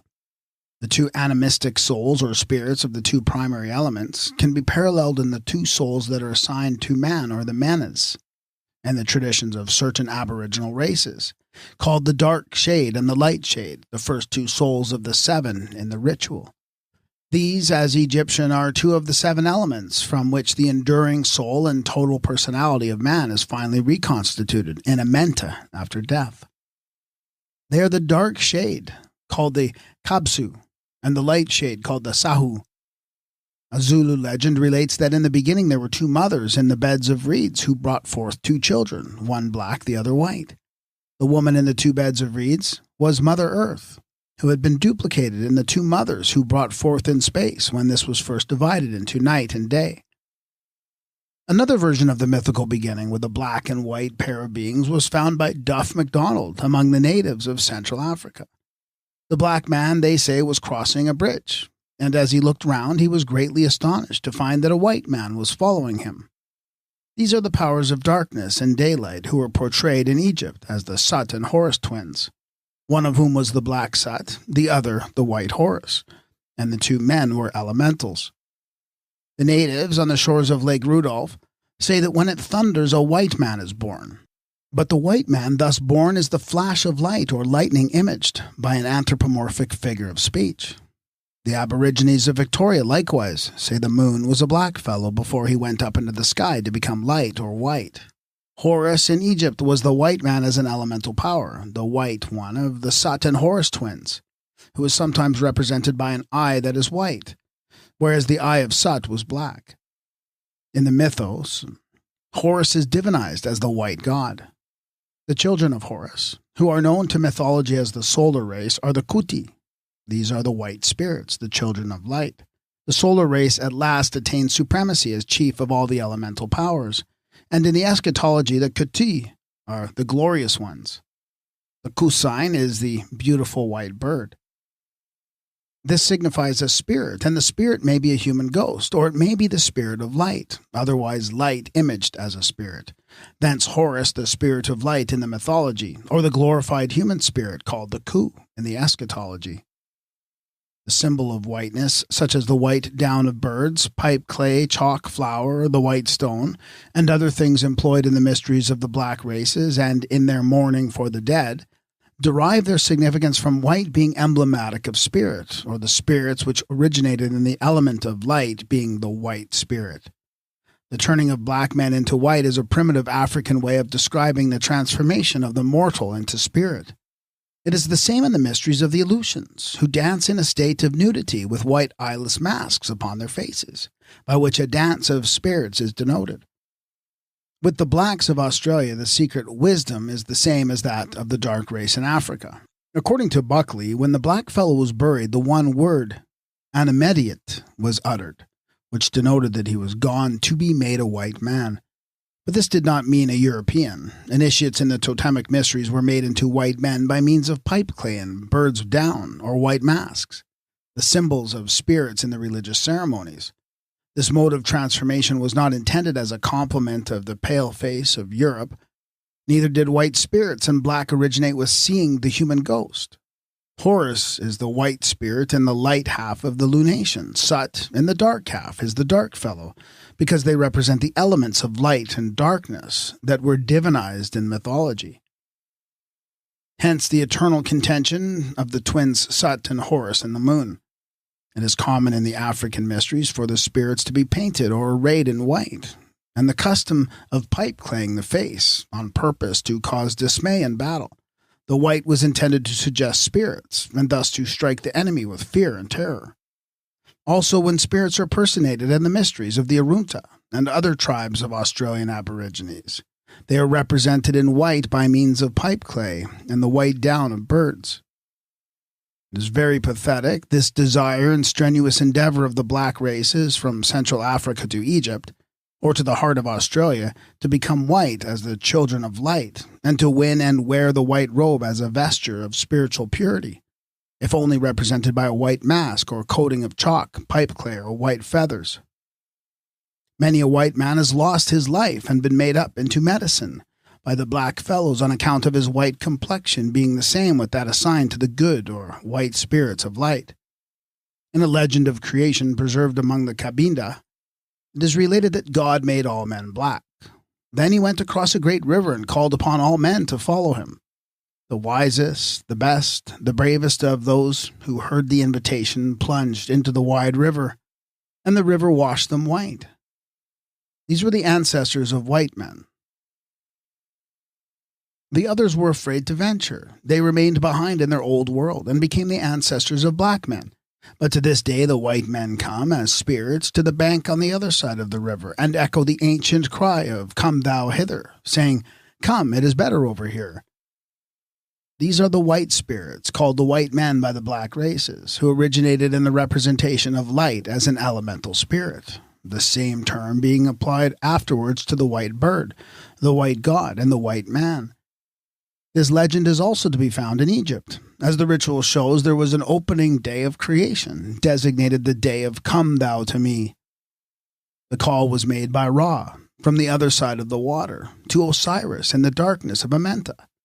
That is, from Ra as the white spirit to Osiris the black in the eschatology. But there was an earlier application of the saying in the solar mythos. In the beginning, says the best-known Egyptian version, the sun god Timu, whose name denotes the creator god, having awoke in the new from the state of negative existence, appeared, as it were, upon the other side of the water, a figure of sunrise, and suddenly cried across the water, "Come thou to me," as spirits. Then the lotus unfolded its petals, and up flew the hawk, which represented the sun in mythology and a soul in the eschatology. Thus Tum, the feather of souls, being established in his spiritual supremacy, calls upon the race of men to come to him across the water in the track of sunrise, or of the hawk that issued forth as Horus from the lotus. From such an origin in the course of time, all nature would be peopled with black spirits and white, as animistic entities, or as the children of Sut and Horus, as the black vultures or crows of the one and the white vultures or gold hawks of the other.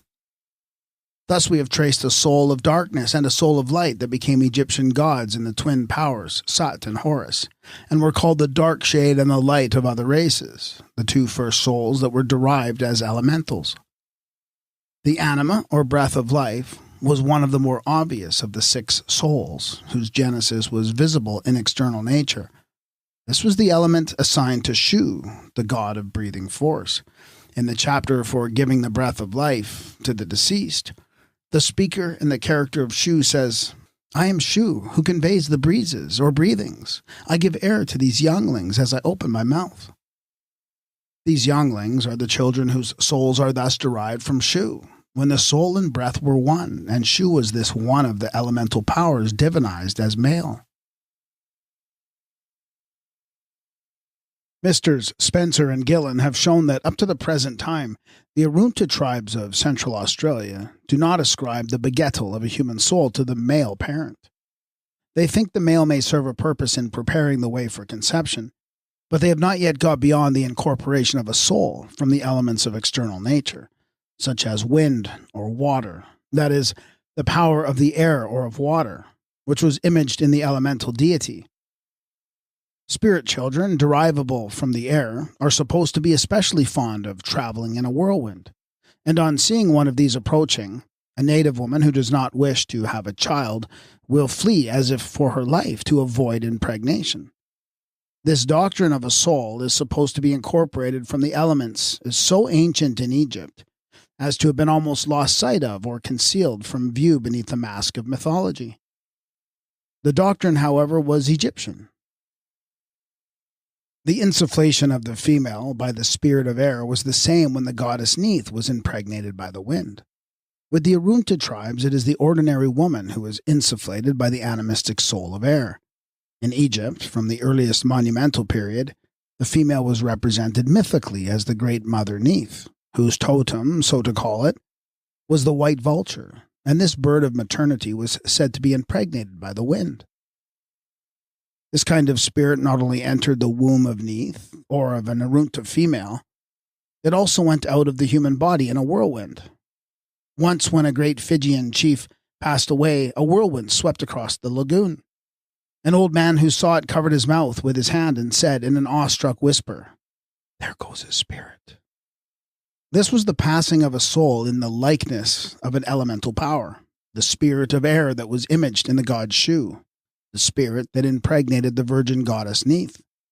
According to a mode of thinking in external things which belonged to spiritualism, so to say, in the animistic stage, the human soul had not yet then been specialized and did not go forth from the body as the Ka, or human double.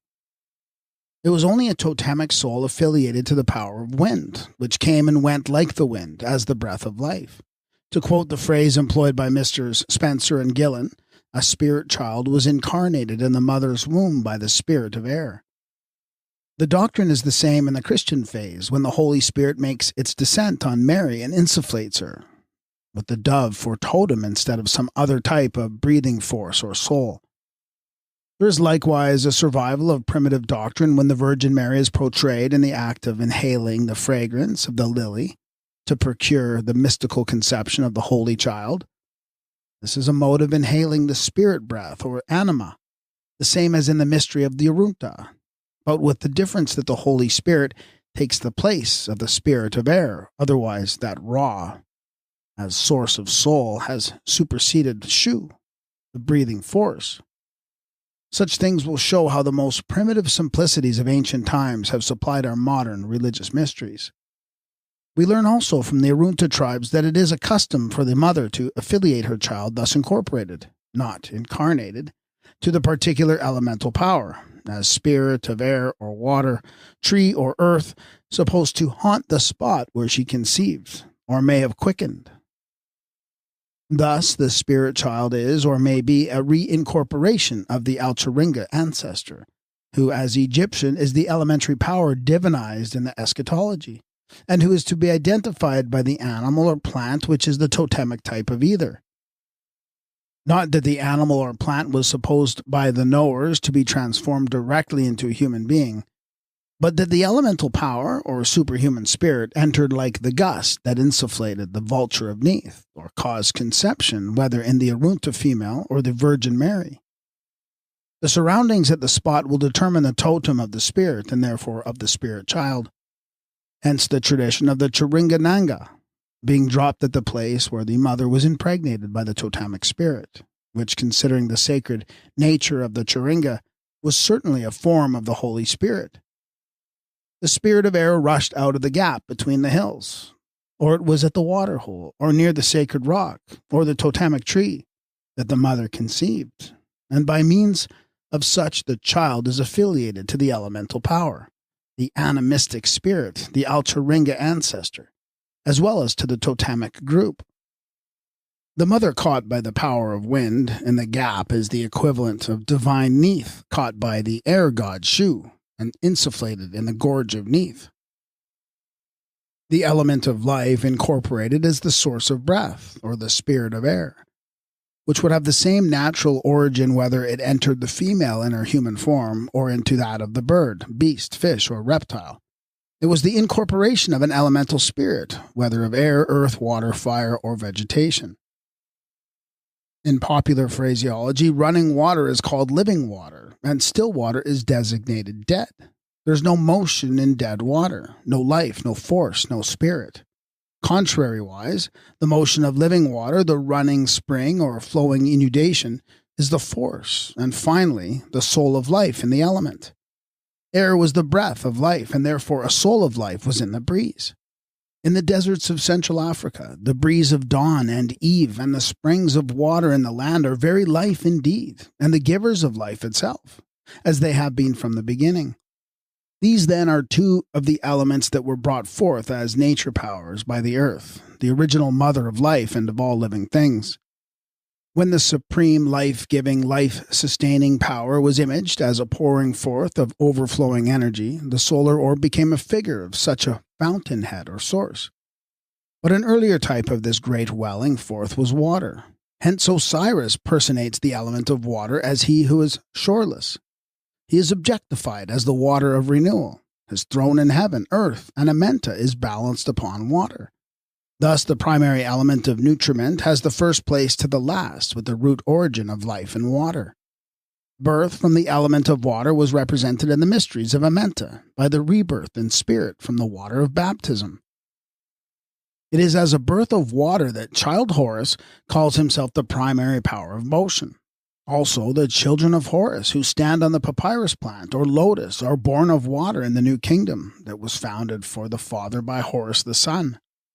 This too is based upon the water. Hence, two of Horus's children, Tamutef and Kabusinef, are called the two fishes, and elsewhere the followers of Horus are the fishers. One of the two lakes in paradise contained the water of life. It was designated the Lake of Sa, and one of the meanings of the word is spirit, another is soil or basis. It was a lake, so to say, of spiritual matter from which spirits were derived in germ, as the Hamamat. This lake of spirit has assuredly been localized in Europe. The superstition concerning spirits that issue from the water is common. And in the Strathspey, there's a lake called Loch Nan Spyridon, the lake of the spirits. When spirit children were derived from the soul of life that was held to be inherent in the element of water, they would become members of the water totem, unless some prearrangement interfered. For example, a water totem is extant in the Kwacha totem of the Arunta tribe. The child was conceived one day by a lubra of the Wichity-Grub clan, who happened to be in the neighborhood of a Kwacha, or a water locality. She was taking a drink of water near to the gap in the ranges where the spirits dwell, when suddenly she heard a child's voice crying, "Mia, Mia," the native term for relationship, which includes that of motherhood. She was not anxious to have a child, and therefore ran away, but could not escape. She was fat and well-favored, and the spirit child overtook her and was incorporated willy-nilly. In this instance, the spirits were Wichity-Grub instead of water spirits of the Kwacha totem locality. Otherwise, if the totem had not been already determined locally, this would represent the modus operandi of the elemental power becoming humanized by incorporation. The water spirit is a denizen of the water element, always lying in wait for young, well-favored women, and ready to become embodied in the human form by the various processes of drinking, eating, breathing, or other crude ways of conversion and transformation. The several elements led naturally to the various origins ascribed to man, from the ideographic representatives of earth, water, air, fire, such as the beast of earth, the turtle or fish of water, the bird of air, the tree, or the stone. The Samoans have a tradition that the first man issued from a stone. His name was Muiki, and he is also reputed to be the discoverer of fire. Now, the discoverer of fire, born of a stone, evidently represents the element of fire which had been found in the stone, the element being the animistic spirit of fire to which the stone was body that served as type. The derivation of a soul of life from the element of fire, or from the spark, is likewise traceable in a legend of the Arunta, who thus explain the origin of their fire totem. A spark of fire in the Alcharenga was blown by the north wind from the place where fire was kindled first, in the celestial north, to the summit of a great mountain represented by Mount Hay. Here it fell to the earth and caused a huge conflagration.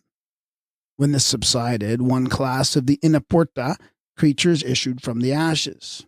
These were the ancestors of the people of the fire totem, the people born from the element of fire. The tradition enables us to identify an origin for children born of fire, or the soul of fire, that is, the power of this element. Moreover, it is fire from heaven. It falls as a spark, which spark falls everywhere in the fire stone. These particular Inaporta, or pre-human creatures, were discovered by two men of Wungara, or wild duck totem, and made by them into men and women of the fire totem. Such then are the offspring of fire or light, where others are the children of air or of water, as one of the elemental or animistic powers, and the pre-human creatures became men and women when they were made totemic. The transformation is a symbolical mode of deriving the totemic people from the pre-human and pre-totemic powers, which were elemental. There's a class of beings in the German folktales who are a kind of spirit, but not of human origin, like so many others that are a product of primitive symbolism, which came to be designated elementals because they originated in the physical elements. These little earthmen have the feet of a goose or a duck. Here the Kamite wisdom shows how these are spirits of the earth, who descended from Seb, the power, spirit, or god of earth, whose zootype in Egypt was the goose. Thus, the earth god or elemental power of the mythos becomes the goose-footed earthman of the Marchen, and later folklore, which are the debris of the Kamite mythology. The cave dwellers in various lands are likewise known as children of the earth. Their birthplace may be described as a bed of reeds, a tree, a cleft in the rock, or the hole in a stone. Each type denotes the earth as primordial bringer forth and mother of primeval life. Children with souls derived from the element of earth are also represented by the Arunta as issuing from the earth via the Erythropa stone. The stone, equal to the earth, is here the equivalent for the parsley bed, from which the children issue in the folklore of the British Isles. The word Erythropa signifies a child, though seldom used in this sense. Also, a figure of the human birthplace is very naturally indicated. There's a round hole on one side of the stone through which the spirit children waiting for incorporation in the earthly form are supposed to peep when on the lookout for women, nice and fat, to mother them. It is thought that women can become pregnant by visiting this stone. The imagery shows that the child stone not only represents the earth as the bringer forth of life, but that it also is an emblem of emanation from the mother's womb. There is an aperture in the stone over which a black band is painted with charcoal. This unmistakably suggests the pubes. The painting is always renewed by any man who happens to be in the vicinity of the stone. These Erythropa stones are found in various places. This may explain one mode of deriving men from stones, the stone or rock in this case being a figure of the Mother Earth. In such wise, the primitive representation survives in legendary lore, and the myth remains as a tale that is told.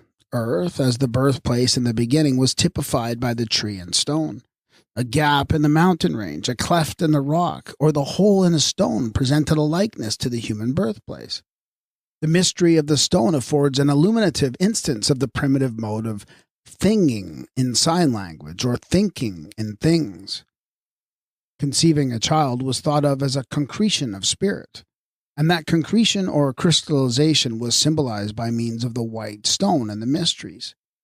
It is the tradition of the Arunta tribe that when a woman conceives, or, as they render it, when the spirit child enters the womb, a charinga stone is dropped, which is commonly supposed to be marked with a device that identifies the spirit child, and therefore the human child, with its totem. Usually the charinga is found on the spot by some of the tribal elders, who deposit it in the Natulunga, or storehouse, in which the stones of conception are kept so sacredly that they must never be looked upon by woman or child or any uninitiated man. Each charinga is so closely bound up with the spirit individual, or the spirit individualized, that it is regarded as its representative in the Urtnalatunga, or treasury of sacred objects.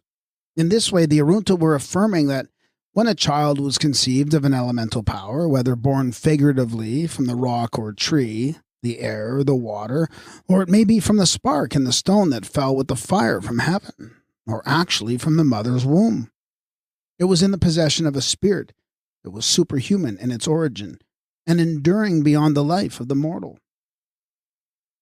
This was expressed by means of the stone as a type of permanence. Hence, when the stone could not be identified upon the spot, a charinga was cut from the very hardest wood that could be found.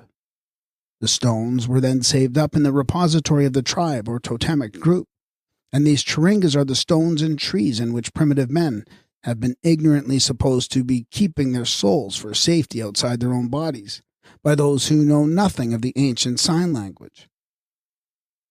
A magical mode of evoking the elemental spirit from material substance survives in many primitive customs. Whistling for the wind is a way of summoning the spirit or force of the breeze, which was represented in Egypt as the power of a panting lion. Touching wood or iron or calling out knife to be safe is an appeal to the elemental spirit as a protecting power. Setting the poker upright in the front of a grate to make the fire burn is a mode of appeal made to the spirit of fire in the metal. This, like so many more, has been converted to the superstition of the cross. The Servians at their Kolidar set light to an oak log and sprinkle the wood with wine. Then they strike it and cause sparks to fly out, crying, "So many sparks, so many goats and sheep, so many sparks, so many pigs and calves, so many sparks, so many successes and so many blessings." These, in their way, were seekers after life, the elemental spirit of life, in this instance being that of fire from the spark. The element of fire was evoked from both wood and stone. It was their spirit child.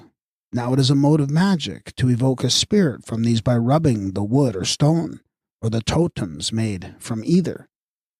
And this way of kindling fire is applied by the Arunta, for the purpose of calling forth the spirits of children from the Arethupa stones, which are supposed to be full of them. By rubbing a man can cause them to come forth and enter the human mother. Clearly, the modus operandi is based on rubbing the stone or wood to kindle fire from the spark that signified a germ or soul of life. Another mode of evoking the spirit of and from an element may be illustrated by a kafir custom.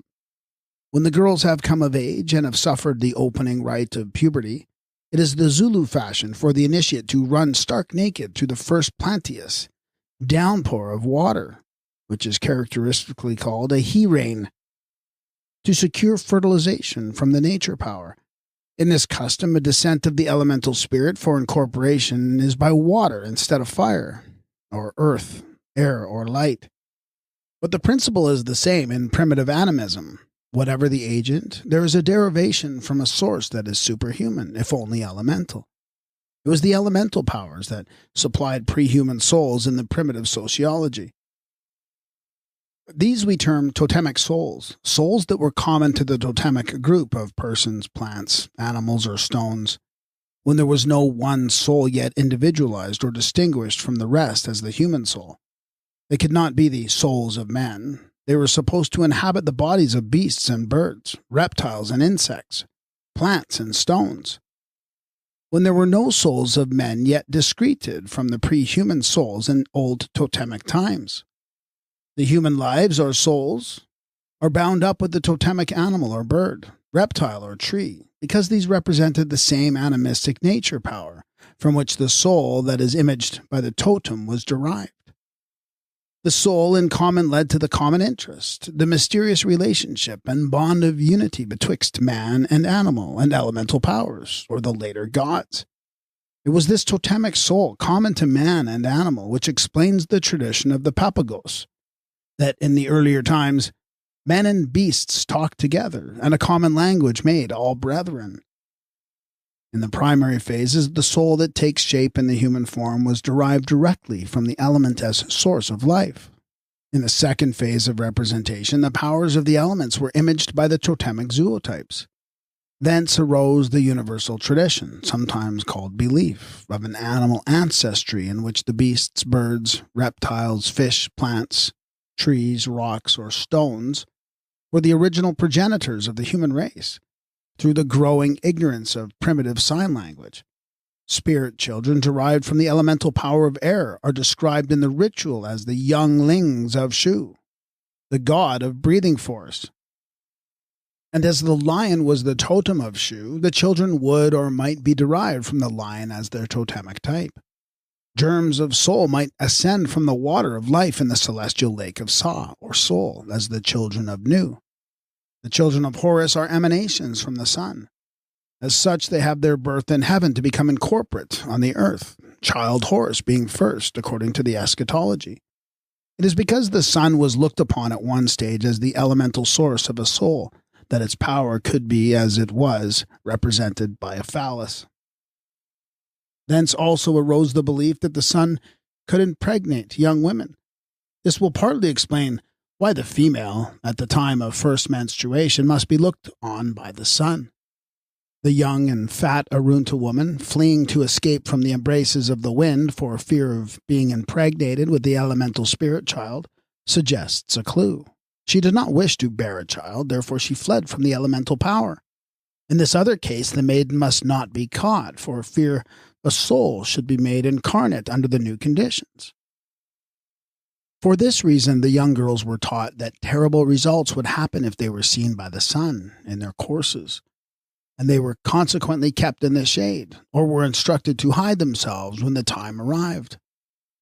They were not merely secluded at puberty, but were shut up sometimes darkly for years together, and suspended on a stage betwixt earth and heaven as taboo, until the period of pubescence came, at which moment they must not be shone upon by the sun, not breathed on by the air, nor must they touch the elements of earth or water. They were secluded and consecrated for puberty, and were shut up from the elements to which generation had been attributed by the early human thought, a superior element of soul being now recognized in the blood of the Virgin. Blood was the latest element of 7 from which a soul of life was derived. This followed the soul of air, water, heat, vegetation, or other force of the elements. And a soul derived from blood was the earliest human soul derived from the blood of the female. Not any blood, not ordinary menstrual blood, but the blood of the pubescent virgin who was personalized in the divine virgin Neith, or Isis, or Mary. In the Semitic creation of man, or Adam, was created from a soul of blood.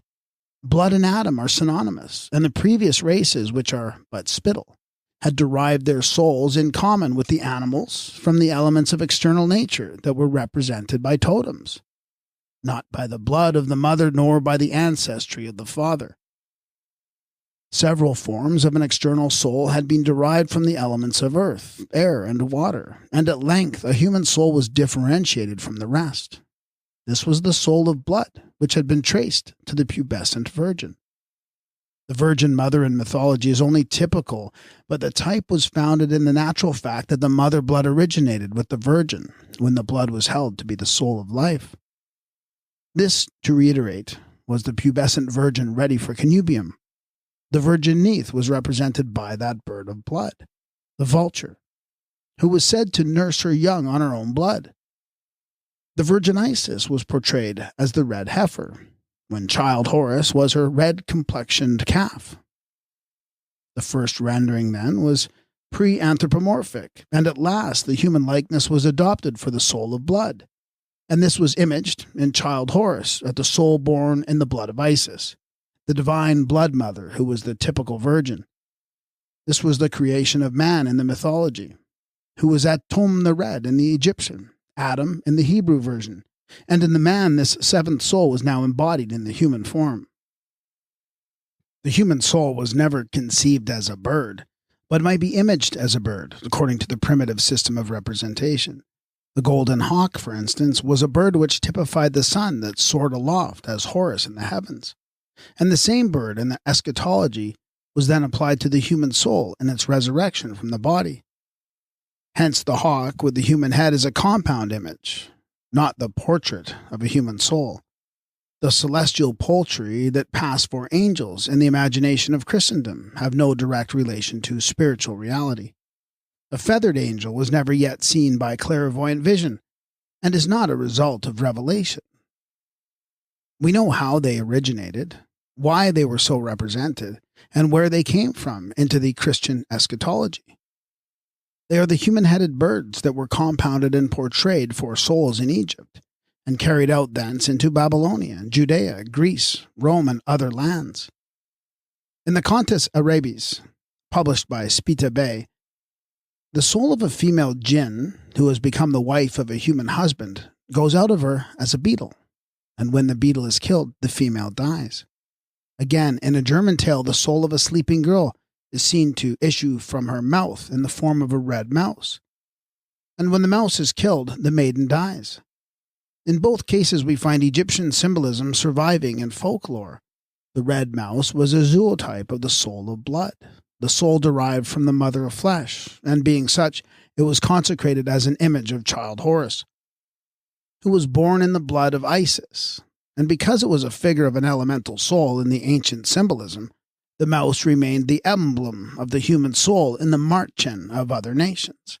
The scarabaeus placed in the chest of a deceased to signify another heart was given to the manes in Amenta, and the giving of this other heart to the manes was dramatically represented on the earth by inserting the beetle in the embalmed body as a typical new heart, the beetle being a type of transformation in death. According to Renouf in Parables and Folklore, we have here the notion of a person's life or soul being detached from the body and hidden away at a distance. The person, he continues, does not appear to suffer in the least from the absence of so essential a part of himself. But this is not the genesis of the idea. What we find in folklore is not contemporary evidence for current beliefs. In this, the ancient wisdom is continually repeated without knowledge, and the symbols continue to be quoted at a wrong value. The soul or heart of a witch, the jinn, or the giant never was the soul of a mortal. The Arabic jinns originate as spirits of the elements. They appear in animal forms because the primary nature powers were first represented by the zootypes. Hence, such animals as jackals, hyenas, serpents, and others are called the cattle of the jinn. No human soul was ever seen in the guise of a mouse or a beetle, hawk or serpent, turtle, plant or tree, firestone or starry spark, if but for the fact that no one of the souls had been discreted separately as a human soul from the elemental, animistic, or totemic powers, which were pre-human. It was on the ground of a pre-human origin for such souls that a doctrine of pre-existence, of transmigration, of reincarnation for the soul could be and was established, i.e., because it was not the personal human soul. This account of an elemental origin for the earliest souls of life may help to explain that pre-existence of the soul, erroneously assumed to be the human soul, which crops up in legendary lore. In the Book of Secrets of Enoch, it was declared that every soul was created eternally before the foundation of the world. The pre-existence of souls is an Egyptian doctrine, but not of human souls already individualized and possessing each a personal identity. They were the elemental souls, not the ancestral human spirits. The Egyptian Hammamat survived in Talmudic tradition as a class of pre-human beings. It was held as a Jewish dogma that the souls were to enter human bodies, had existed before the creation of the world, in the Garden of Eden, or in the seventh, i.e., the highest heaven. So the primordial powers in the ritual are identifiable with the divine ancestors who preceded Ra, and who are called the ancestors of Ra. Hail ye, chiefs, ancestors of Ra. Elsewhere, they are the seven souls of Ra, when Utam Ra becomes the one God in whom all previous powers are absorbed and glorified. The religious ceremonies of the Arunta date from and represent the doings of these ancestors in the Alcharinga, at a time when the ancestor as kangaroo was not directly distinguishable from the kangaroo as man. The derivation of souls from elemental and pre-human powers is marked when the Arunta claim that each individual is a direct reincarnation of the totemic ancestor, who is still living in the Alcharinga. And as the same origin is assigned for the totemic animal, it follows that the man and animal are brothers, born of the same ancestral and pre-human soul. This is indicated when it is said that the spirit kangaroo enters the kangaroo animal in just the same way in which the spirit kangaroo man enters the womb of the kangaroo woman. These totemic souls are the pre-human ancestors of the Arunta tribes who lived in their pre-human as well as prehistoric past. Every native thinks that his mythical ancestor in the Alcharinga was the descendant of or is immediately associated with the animal or plant, which bears his totemic name. So intimately in the native mind are these ancestors associated with the totemic types that an Alcharinga man says of the kangaroo totem that it may sometimes be spoken of either as a man kangaroo or a kangaroo man. The present explanation is that these ancestors in the Alcharinga originated in the superhuman nature powers or elemental souls that were first represented by the totems, which are afterwards or also representative of the totemic motherhood. Thus, the origin of the totemic man in this phase was not from the tree or animal of the totem, whose name they bore, but from the elemental power or pre-human nature soul from which both the man and animal derived a soul of life in common. As it was in the Alcharinga, or old times of the mythical ancestors, which in other countries, as in Egypt, have become the gods, whereas in Australia, Inner Africa, China, India, and elsewhere, they remain the ancestors derived from animals, plants, and other zootypes that were totemic and pre-human. The derivation and descent of human souls from these superhuman elemental nature powers was at first direct. Afterwards, they were represented by totemic zootypes in ways already indicated and to be yet more fully shown. Thus, a clan of the Omahas were described as the Wind People. The Damaras have kept count of certain totemic descents, or Inadas, from the elemental powers when they reckon that some of their people come from the sun and others come from the rain. Others come from the tree. The progenitor, as male, may and does take the mother's place in later ages, but the bringer forth was female from the first. So it is with the types. Hence the mount, the tree, the cave, the waterhole, the earth itself were naturally female. Indeed, we might say that locality is feminine as the birthplace, and the elemental power was brought forth as male.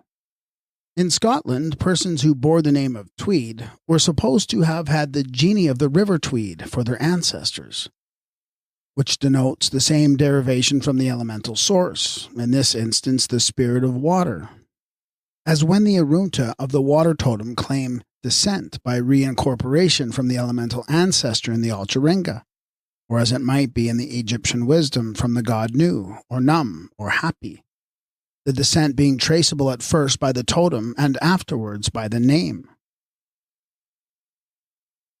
Primitive man has been portrayed in modern times as if he were a philosophic theorist. He's been charged with imagining all sorts of things which never existed. as if that were the origin of his spirits and his gods, whereas the beginning was with the elemental powers. These were external to himself.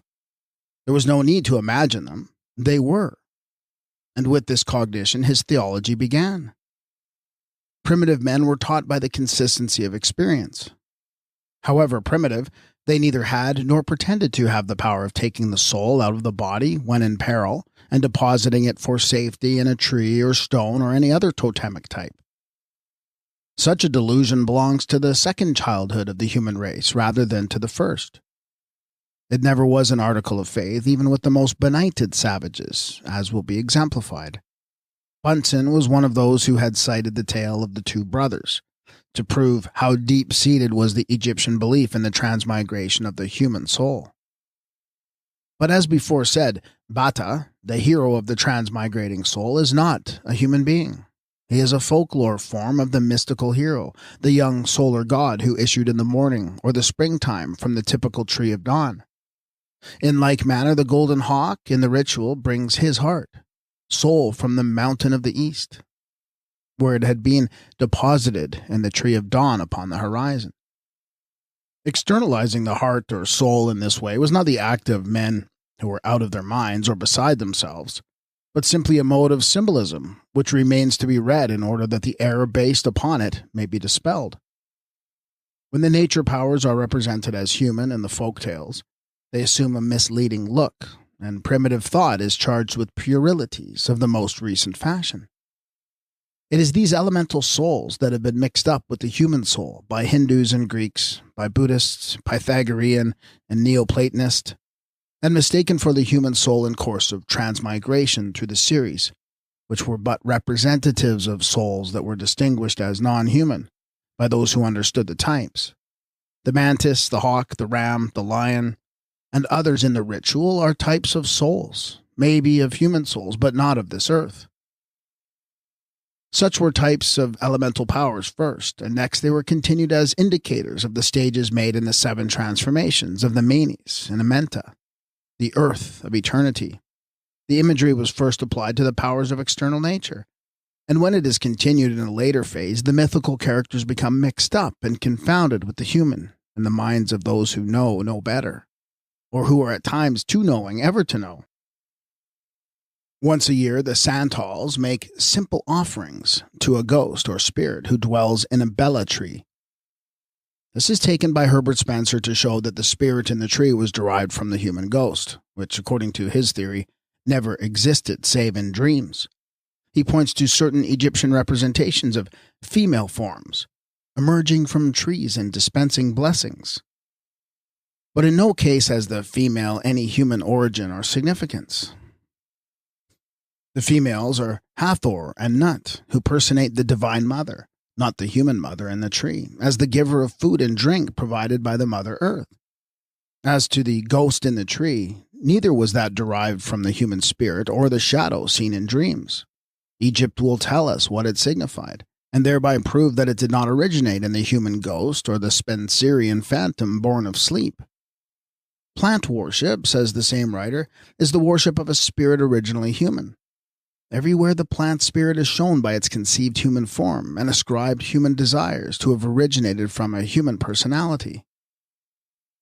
In reply to this, it can be shown from the oldest representations known, viz., those of Egypt, that the anthropomorphic mode of rendering was not primary, but the latest of all. Ranut, the goddess of plant life, was depicted as a serpent before the human figure was assigned to her. The sloughing, self-renovating serpent being a zootype of renewal in a variety of phenomena, including vegetation. Nut, in a female form, gives the water of life from the tree, but she was previously heaven itself in very person. Or heaven typified as giver of the water from the tree or milk from the cow. Neither Nut nor Ranut was derived from a spirit originally human, but from a power in external nature that was known to be superhuman. Hathor in the tree was a divinity not derived from any mortal personality, and her figure of the divine female in the tree was preceded by that of the wet nurse as a milch cow and still earlier as the water cow. In the Osirian mysteries, the so-called corn spirit is derived from the water. At Philae, the god equals the corn spirit is represented with stalks of corn springing from his mummy. And according to the inscription, this is Osiris of the mysteries who springs from the returning waters, as the bringer of food in the shape of corn. In a vignette to the Book of the Dead, the power of water also portrayed in the Great Green One, a spirit represented by the hieroglyphic lines that form a figure of water. This, when divinized, is Horus as the shoot of the papyrus plant, or the branch of endless years, a type of the eternal manifested by renewal and food produced from the element of water in the inundation. What the picture intimates is that water was the source of life to vegetation, and the figure in green arising from the element of water is the spirit of vegetation that was divinized in Horus as the shoot, or Natsar, a figure that survives as Jack in the green who dances in the pastimes on May Day. Nowhere in the range of Egyptian symbolism does the plant spirit originate in or from a human personality. Mighty spirits were supposed to dwell in certain trees by the Batas of Sumatra, who would resent and revenge any injury done to them. Such mighty spirits or powers of the elements had grown up, as Egyptian, to become the goddesses and the gods, as Hathor and Nut in the sycamore, Isis in the Persea tree, Seb in the shrubs and plants, Horus in the papyrus, and Unbu in the golden bough. A soul of self-renewing life in the earth or the tree had been imaged by the serpent. A soul of life in the water had been imaged by the fish. A soul of life in the air by the bird, the elements being represented by the zootypes, which afterwards became totemic and finally fetishistic. Thus, if the tree were the Nanja of the Australian tribe, it would stand for the life of the tribe and be the totem of the pre-human soul. And when the human soul had been discreted as an individual soul from the general or tribal soul, the sacred tree which imaged the life or soul of the tribe might be claimed to represent the soul of a man. This was what did occur.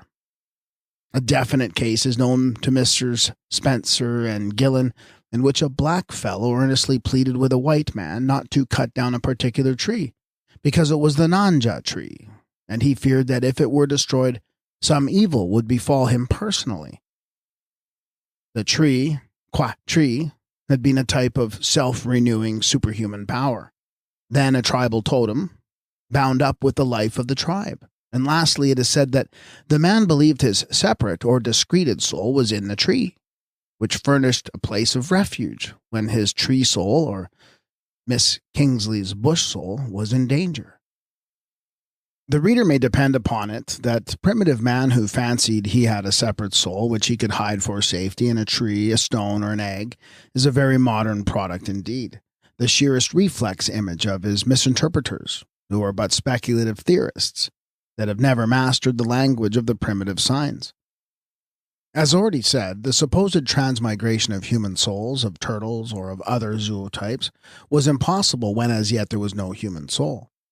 The soul that might transmigrate was pre-human, elemental, and totemic.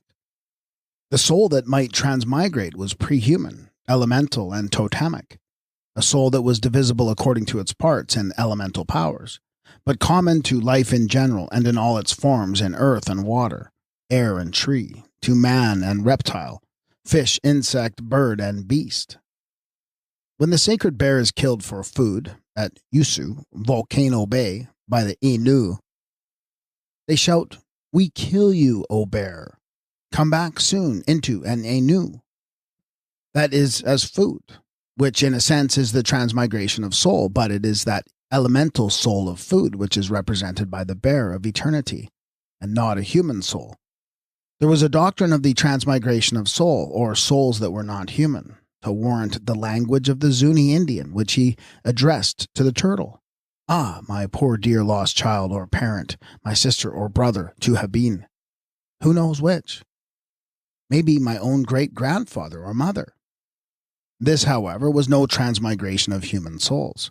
We repeat, at that primitive stage of thought, no soul was specialized as human.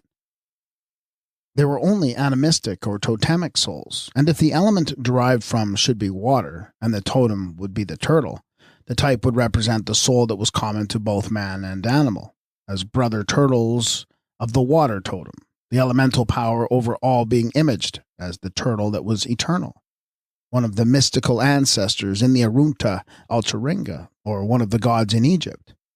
Moreover, when once the soul of blood born of woman had been discriminated as a human soul, it was no longer possible to postulate a return of that same soul to the pre-human status. It was discreted forever from the soul of the animal, fish, bird, and reptile. The kangaroo man would no longer have the same soul as the kangaroo.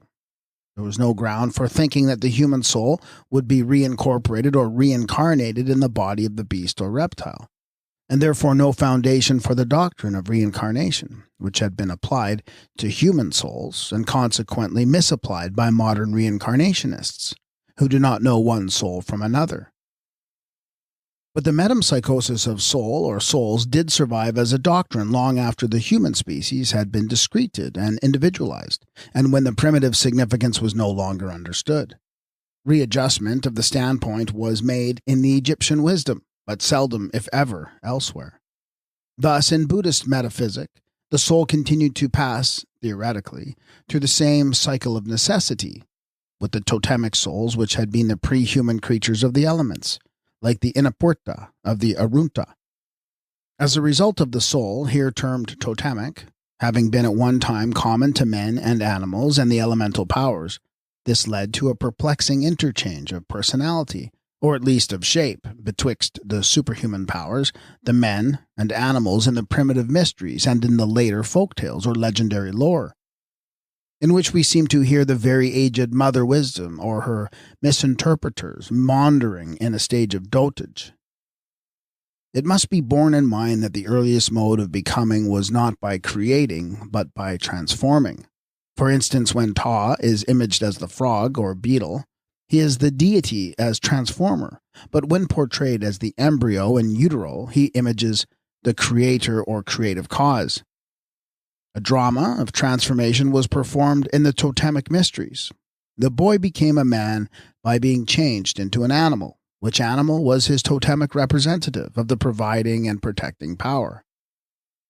This was a mode of assimilating the human being to the divine or superhuman power, when it had been imaged in the elemental stage by means of the particular totemic zootype, whether animal, bird, fish, insect, reptile, or plant. We gather from the magical practices of the Western Inuits that when the sorcerer or spirit medium clothes himself in the skin of animals, the feathers of birds, teeth of serpents, and other magical emblems, it is done to place himself en rapport with the kings of the beasts and the powers of the elements, for the purpose of deriving superhuman aid from these our elder brothers. This, of course, was the natural fact that has been described as making the transformation into animal, bird, or reptile. Spirit mediums, as sorcerers and magicians, witches and wizards, are great transformers who make their transformations in the mystery of trance. In that state, they were assimilated to and united in alliance with one or other of the primordial powers, each of which was represented by its totemic zootype. There were spirit mediums extant when the superhuman powers were elemental, not the ancestral spirits, and these were imaged by the animals and other zootypes. Thus, the spirit mediums, in alliance with certain of these powers, might be said to assume their likeness as animals. Just as in modern times, the witch is reputed to transform into a cat or hare, or the wizard into a wolf. The blacksmiths in Africa, who are thought to work by spirit agency, are supposed in Abyssinia to transform themselves into hyenas. The sorcerers and witches, otherwise the spirit mediums of the Mexicans, were said to transform themselves into animals. The Cons affirm that witches have the power of transforming themselves into tigers. Again, when the goddess Neith and the Arunta women were insufflated by the wind, the soul was thus derived directly from the element. But when the bird is introduced as the white vulture of Neith or the dove of Hathor, the insufflation may be attributed to the bird of air or soul. So with the element of water. The descent of soul may be direct from the element or derived from some type of the element. For example, the Karens hold that the waters are inhabited by beings whose proper shape is that of dragons or crocodiles, but occasionally these appear as men and take wives of the children of men, as do the sons of heaven in the Book of Enoch. Indeed, it is quite possible that this self-incorporation of the elemental powers in a human form through the mothers is the source of the Semitic legend relating to the sons of God who cohabited with the daughters of men. Of course, the phrase sons of God belongs to a later nomenclature. The elemental powers knew no God the Father. These in the Book of Enoch are the 7 primary powers that were the holy watchers, once in heaven, and the heirs of life eternal, but whose origin was as powers of the elements such as pursued the Arunta daughters of men. And whether elemental or astronomical, they were 7 in number. They are charged with having forsaken their lofty station and with acting like the children of earth. They have lain with women and defiled themselves with the daughters of men.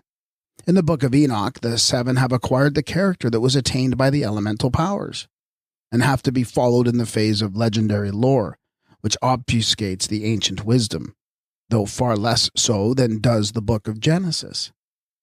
It was not as astronomical powers that the story could be told of the 7, but as elemental forces pursuing nice fat women, like the Arunta spirits of air. To incorporate themselves, they could be described as beings who polluted themselves with women, they being spiritual or superhuman, whereas the daughters of men were of the earth, earthy. This legend was represented finally in literature by what has been termed the loves of the angels. The complexion of these external spirits is likewise elemental. Their various colors are copied straight from nature, and not from the complexion of human beings. The spirit of darkness was black. The spirit of light was white. The spirit of water or vegetation was green. The spirit of air was blue. The spirit of fire was red. The spirit of the highest God upon the summit of the 7 upward steps is golden, as Ra, the divine or Holy Spirit in the final eschatology. Thus we can trace the black spirits and white, red spirits and gray, green or blue to an elemental origin and show that the spirit as a green man, a blue man, a black man, where there are no blacks, a white man where there are no whites, a red man, or a golden child was derived directly from the elements, and not from a ghost that was called into existence by the wizardry of dreams. The human spirit issued from the red flesh in death is painted blue.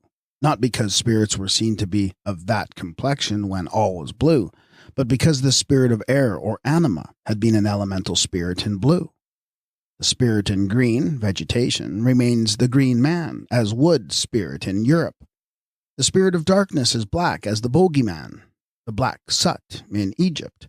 The Zuni Indians described by Mr. Cushing to have a system of praying to the 7 great spirits, or nature gods, by means of the 7 different colors, which are painted on their prayer sticks.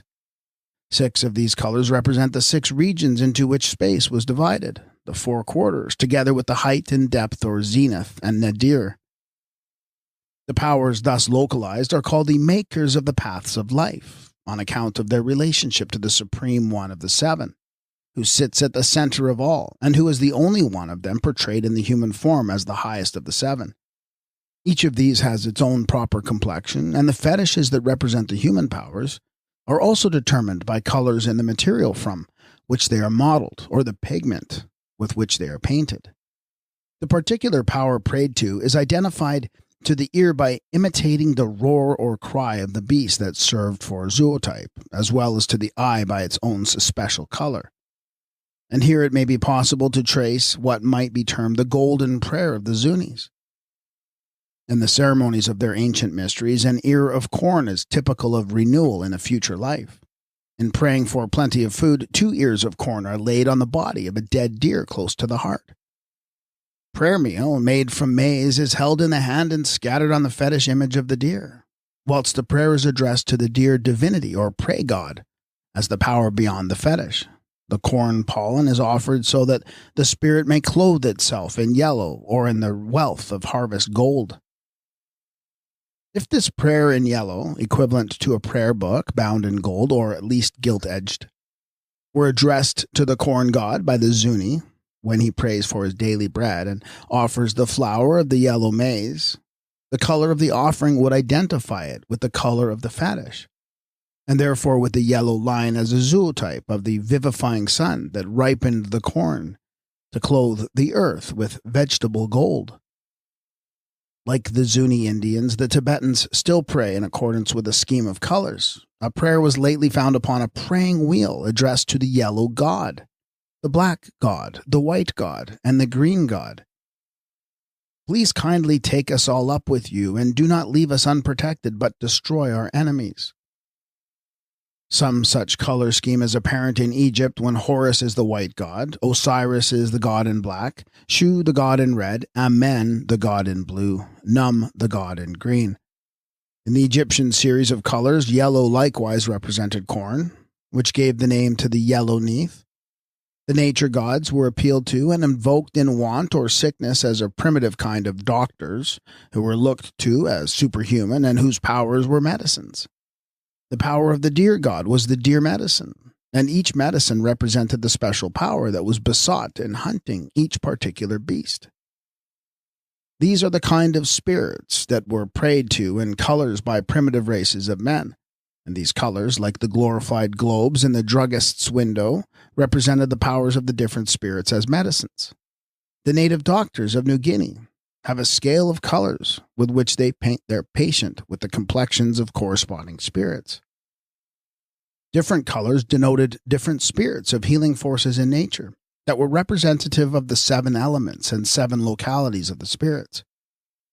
When the Omaha medicine men are acting as healers of the sick, they will use the movements and cry with the voices of their totemic animals. Not because the animals were a source of healing power in themselves, but because the totems had a spiritual relationship and were the representatives of powers beyond the human.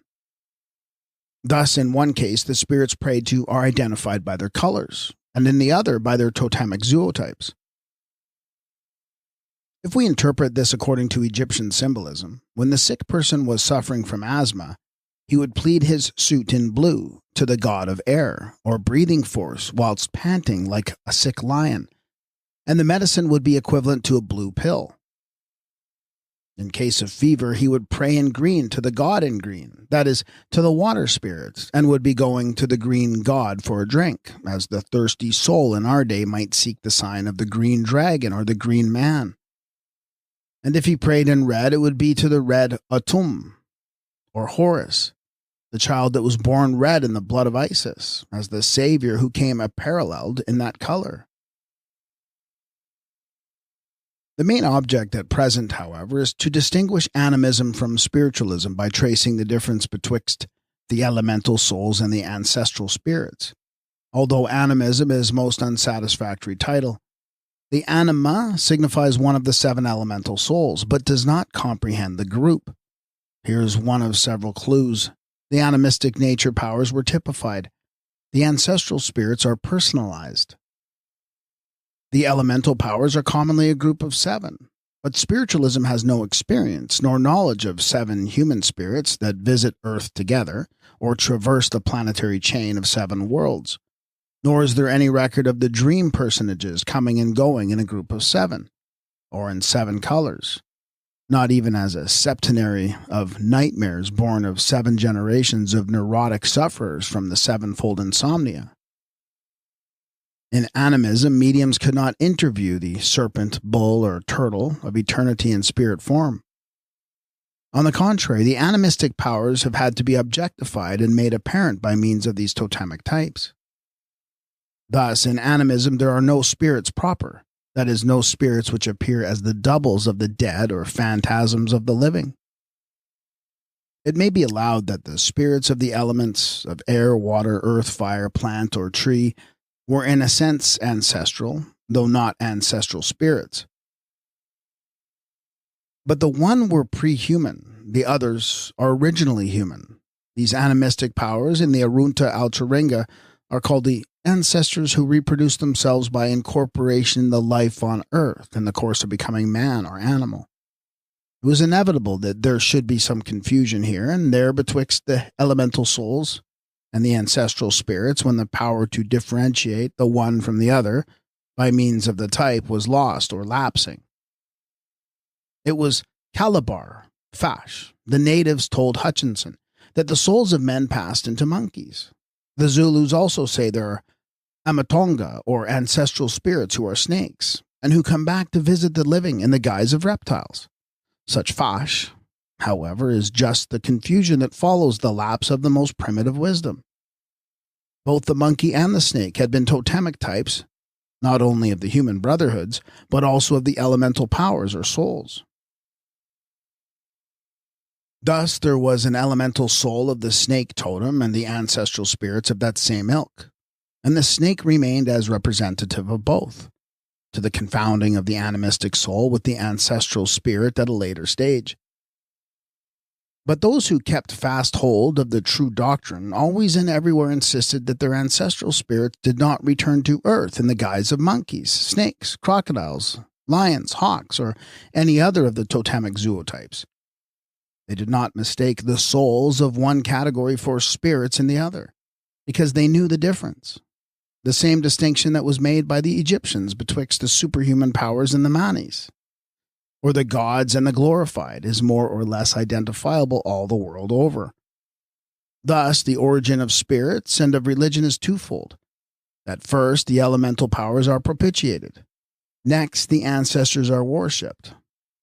The earliest form of a religious cult was founded in evocation and propitiation of the great Earth Mother, the giver of life and birth, of food and water, as the primary power in mythology, who was represented in Egypt by her zootypes, the water cow of Apt, the fruit tree of Hathor, the sow of Reret, the serpent of Ranut, who was first besought in worship as the Holy One, the great goddess, the good lady, the All-Mother who preceded the All-Father. The gods and goddesses of the oldest races were developed from these superhuman nature powers, which originated with and from the earth as the universal Great Mother, and not from the ancestral human spirits. Also, the one is universally differentiated from the other. The two classes of gods and spirits, elemental and ancestral, are still propitiated and invoked by the natives of West Africa. As Miss Kingsley tells us, one class is called the well-disposed ones. These are the ancestral spirits, which are differentiated from the other class, that is referred to as them, the generic name for non-human spirits. The religion of Yao is now preeminently a worship of the ancestral spirits, but beyond and above the spirits of their fathers and chiefs localized on the hills. The Yao speaks of others that they consider superior. Only their home is more associated with the country, which the Yao left in the beginning. This was that land of the gods, who were the primordial elemental powers, the old home or primeval paradise of many races. The Yao also distinguished clearly betwixt the elemental power and its zootype.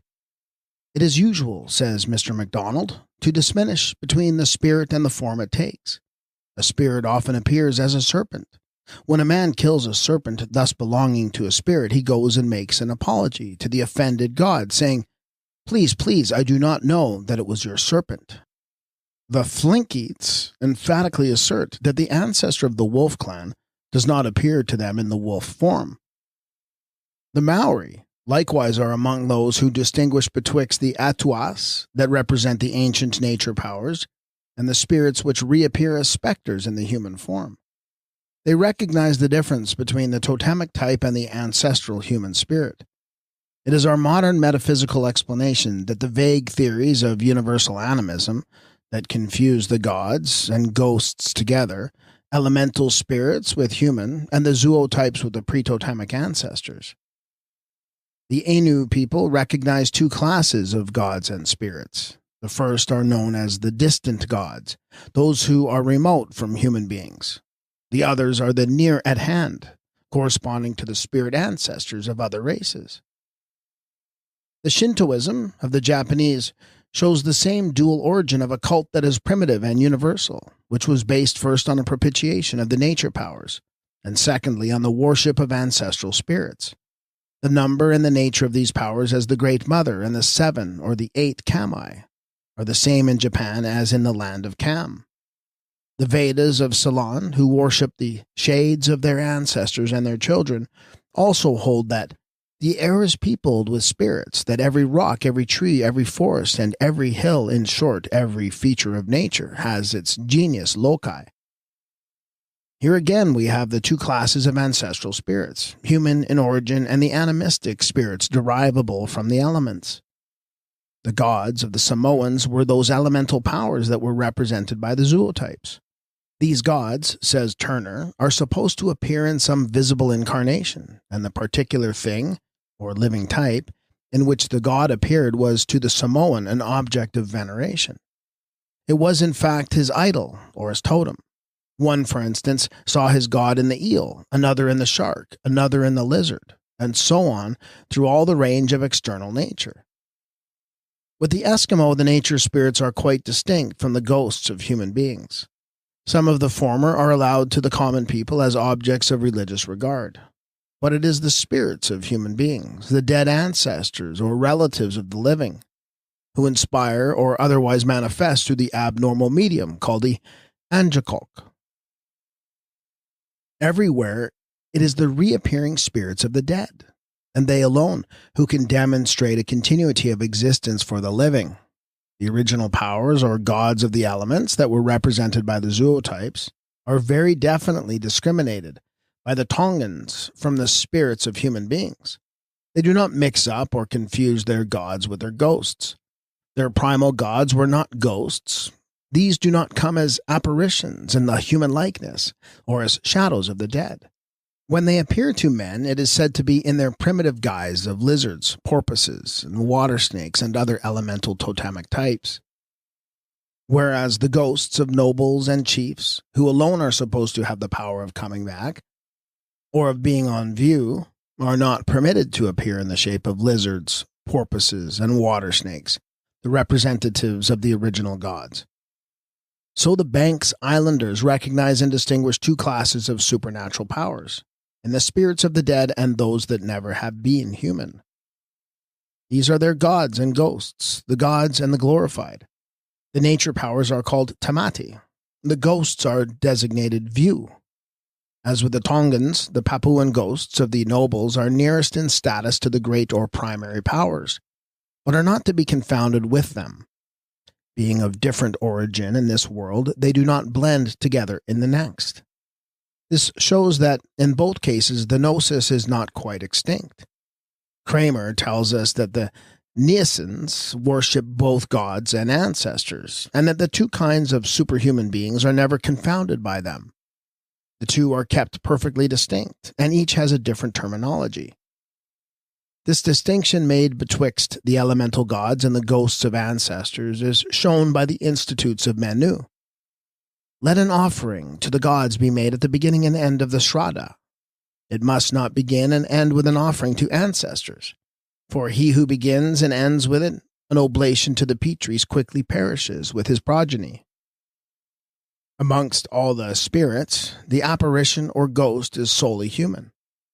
There is no pretense of seeing the ghosts of animals. The great spirit or the great bear of the Ainus remains a bear. The great spirit as the turtle of the Zunis remains a turtle. The great spirit of the Samoans remains an owl. Their representatives are the bear, the turtle, the owl, and not the apparition of a bear, a turtle, or an owl. The zootypes have no spiritual manifestations or phantasms. Only the souls of human beings reappear as ghosts. Thus, we demonstrate that the worship of human ancestors alone was not the primary phase of religious worship. We must needs be careful not to get the divinity confounded with the divine personage. But we may say there was no killing of the god, the tree spirit, the corn spirit, or the spirit of vegetation, in the Fraserian sense, and of putting the deity to death to save him from old age, disease, and decay, and magically bringing him to life again in a more youthful form. This is another result of mixing up the two classes together by the modern non-spiritualist. The Aborigines knew better. The death of the sacred bird with the Samoans was not the death of the god. He was supposed to be yet alive and incarnate in all the owls in existence. So it was with the turtle of the Zunis, the Paynes bird of the Akajeman Indians, and the bull of Osiris, called the bull of eternity. In killing the goose of Seb or the calf of Horus, the bull of Osiris, or the Mariah of the Khons, the partakers of the sacrament had no more thought of killing the god or nature power as a mode of rejuvenation than they had of killing the earth, which produced the food. Also, the spiritual theory will most satisfactorily explain the motive for killing and eating the divine personage, whether as the mother or the monarch, whilst the victim was comparatively young, in good health, and wholly exempt from any bodily infirmity. The slaying and eating were performed as a religious rite and a mode of spiritual communion. This implies a sacrificial offering to the gods or spirits, which had to be as pure and perfect as possible. In the rubrical directions of the Hebrew ritual, it is expressly commanded that the sacrificial offering shall be presented without blemish, otherwise it is unacceptable to the Lord. The death or dying down of the food-producing power as Osiris was a fact of annual occurrence in the external nature. This death of the self-devoted victim was solemnized and mourned over in the mysteries, where the chief object of celebration was the resurrection of Osiris, as the sun from the netherworld, or the returning waters of the inundation, or as Horus in the lentils, or Unbu in the branch of gold, or the human soul resurgent from the mummy in the mysteries of Amenta. This was the divinity who has to be distinguished from the typical divine personage. We learn from the eschatology by which the mythology was supplemented and fulfilled, that there were 7 food givers altogether in a female form. These are grouped as the 7 Hathors, or Milch Mothers, in the mythology called the providers of plenty. For the glorified elect, in the green pastures Aru, or the Elysian fields. The earliest representation being totemic and prehuman, the mythical mother was portrayed by means of the zootype. The wet nurse was imaged as a cow or a sow. The mother of aliment was figured in the tree. The earth itself was imaged as the goose or other zootype which laid the egg for food. The red men say the bear, the buffalo, and the beaver are manitus spirits which furnish food. They were totems of the elemental powers that were propitiated as the givers of food. Now, the first giver of food and drink was the Mother Earth, who was represented by the zootypes, which furnished food and drink. The elemental spirits as producers of food may be seen in the Aztec Popol Vuh as they that give life, a group of primordial powers with such names as shooter of the coyote, opossum, and other animals with the blowpipe. A naive way of describing the superhuman providers of food in the character of the hunter. The Zuni prey gods are also propitiated as superhuman powers in animal forms. The gods of prey that are the givers of food. In the Arunta stage of mythical representation, there are no goddesses or gods. The powers of the element were not yet divinized. They are only known, like the human groups, by their totemic types. Whereas in the wisdom of ancient Egypt, we can identify the elemental powers and trace them by nature and by name into the phase of divinities, whether as goddesses or gods. Thus, we are enabled to reach back to the superhuman powers in totemism that preceded the gods and goddesses in mythology. Instead of gods and goddesses, the Arunta tribe have their mythical ancestors, who were kangaroos, emus, beetles, bandicoots, dingoes, and snakes as totemic representatives of elemental forces, especially those of food and drink. In the primordial Alcharenga, who were incorporated or made flesh on earth in both men and animals. In the Egyptian eschatology, these primordial powers finally became the lords of eternity. But from the first, they were the ever-living ones under the pre-anthropomorphic totemic types. Osiris, for example, remains in the ritual as the bull of eternity. Atum was the lion of eternity, and when both had been personified in the human likeness, the zootype still survived. Thus, the beast, the bird, the fish, which represented the powers of the elements, which were of themselves ever-living, furnished natural types of the eternal.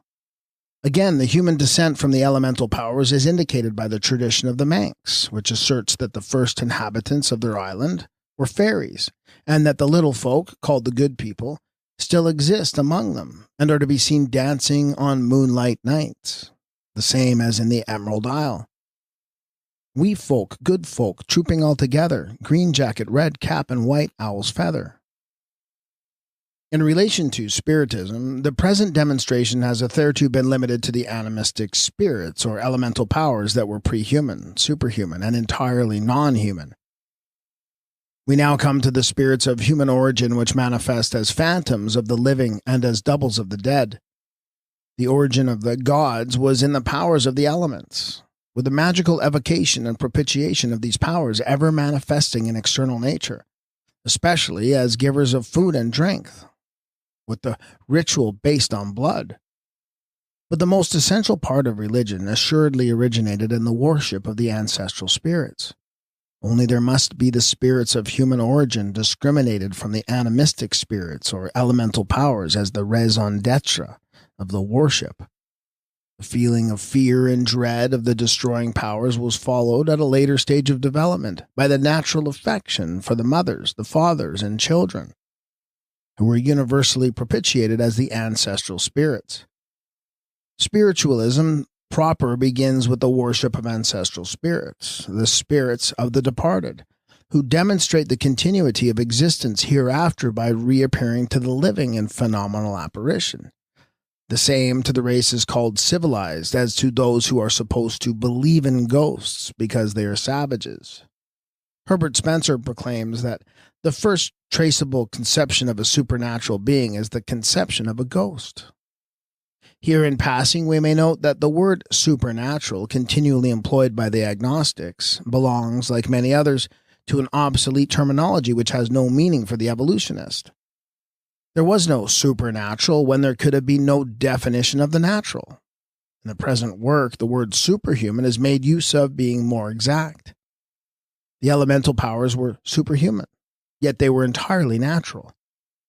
A brief but comprehensive account of inner African spiritualism is given by the author of 3 Years in Savage America, who says, "The religion of the Wanyamwezi is founded mainly on the worship of spirits called the Musimo. Their ceremonies have but one object, the conciliation and propitiation of these spirits. They have no idea of one supreme power or God, personal or impersonal, governing the world and directing its destinies or those of individuals. They believe in the earthly visitation of spirits, especially to announce some great event, and more generally some big disaster. Thus they tell how the chief Mirambo one day met a number of Musimo carrying torches, who invited him to follow them into the forest, which he did. Once there, they attempted to dissuade him from proceeding with a war, which he was then contemplating, and in which he subsequently lost his life. The dead in their turn become spirits, under the all-embracing name of Musimo. The Wanyamwezi hold these Musimo in great dread and veneration, as well as the house, hut, or place where the body had died.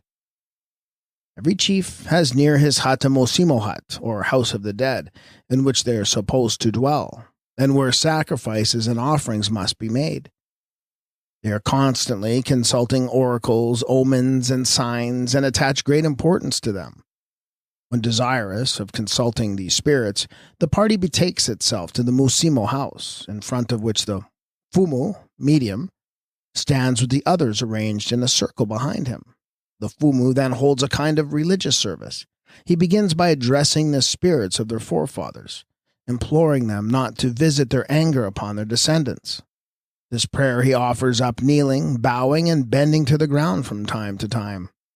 Then he rises and commences a hymn of praise to the ancestors, and all join in the chorus. Then, seizing his little gourd, he executes a pasul, after which he bursts into song again, but this time singing as one inspired. Suddenly he stops and recovers himself. All this time, except when chanting, the spectators observe a most profound stillness. After a brief interval of silence, the Fumu proceeds to publish the message which he has just received from the Musimo. This he does by intoning in a most mournful and dreary manner. The congregation then retire and wind up the proceedings with a noisy dance in the village. According to Giel, the pygmies of the Uturi forest, at the lowest point in the ascent of man, propitiate and invoke the spirits of their ancestors. They also build little huts for them to rest in and make offerings of food to their spirit visitants. The Lendu to the west of Lake Albert, who are worshippers of the ancestral spirits, are accustomed to carry rough wooden dolls supposed to represent the departed, and place them in deserted huts in which their dead lie buried. African spiritualism, which might be voluminously illustrated, culminated in the Egyptian mysteries. The mystery teachers were so far advanced as phenomenal spiritualists, and say so little about it in any direct manner, that it has taken one who owns to having had a profound experience of the phenomena many years to come up with them in studying the eschatology of the ritual.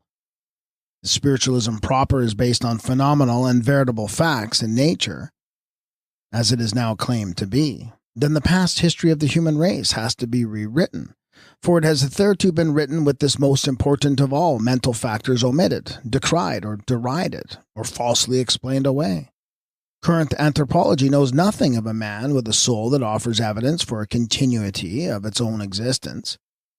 The Egyptians had no more doubt about it than the Norsemen, who used to bring legal actions against the spirits of the dead that came back to haunt and torture the living, and were accused on evidence and adjudged to be guilty.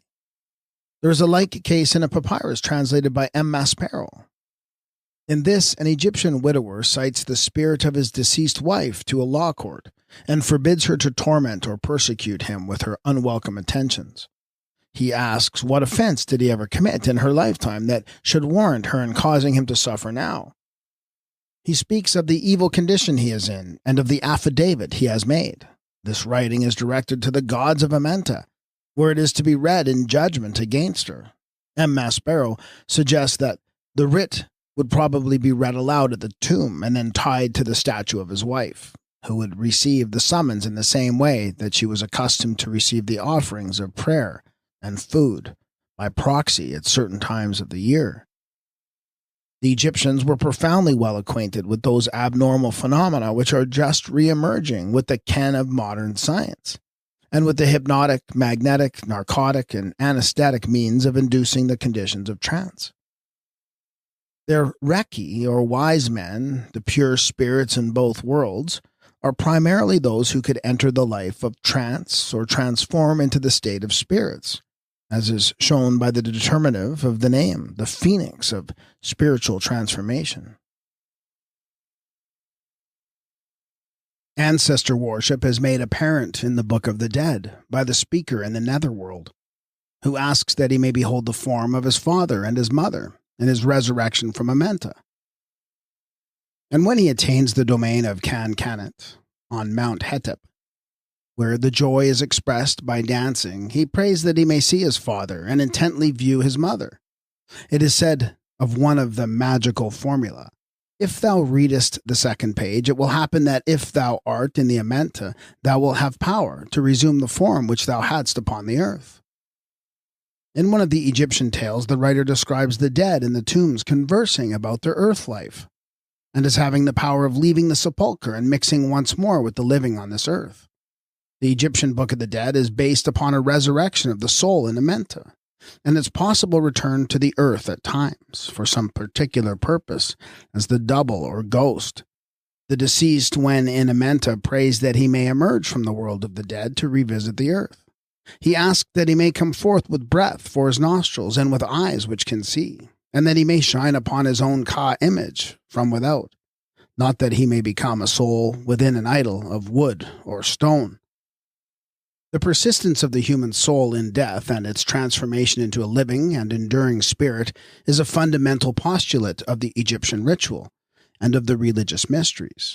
The burial of the mummy in the earth is coincident with the resurrection of the soul in Amenta, which is followed by its purifications and refinings into a spirit that may be finally made perfect.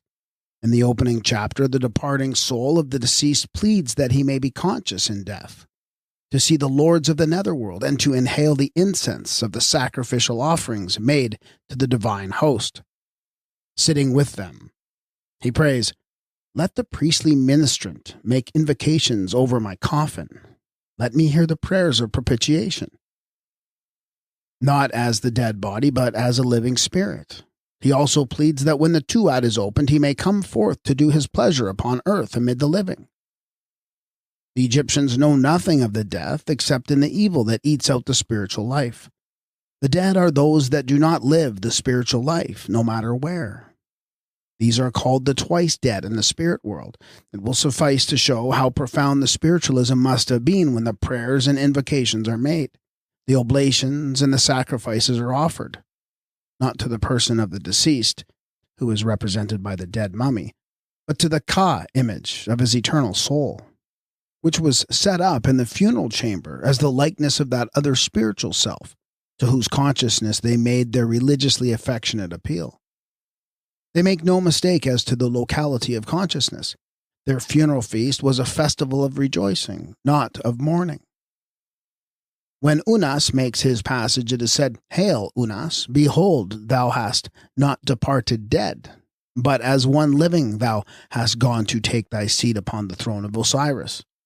The sacred rites were duly paid to the departed not merely in memory of the dead, but for the delectation of the re-embodied Ka that lived on in death. The dead were designated the ever-living. The coffin was called the chest of the living. No eye may look upon the prepared mummy in its last resting place but the eye of its spiritual owner, who came back to see that it was properly preserved in sepulchral sanctity, a small aperture being left in the wall of the serdab, through which the returning spirit alone might pass, to see the mummy when it returned on a visit to the earth. We learn from the vignettes to the ritual that the soul might revisit the earth when it had attained the status of the Ba, which is imaged as the hawk with the human head. In this shape it descends and ascends the ladder or staircase that was erected as the way up from the Kasu, or burial place, to the boat of souls. In the first stage of continuity hereafter, the soul persists visibly as the shade. This form of the manes is commonly associated with the mummy in the tomb where it received the mortuary meals that were offered to the dead. It was held by some that the shade remained as warder of the mummy or corpse and never left the earth. When the deceased had passed the 42 tribunals of the judgment hall, he is told that he can now go out of the amenta and come in at will as an enfranchised spirit. It is said to the Osiris, "Enter thou in and come forth at thy pleasure, like the glorified ones, and be thou invoked each day upon the mount of glory."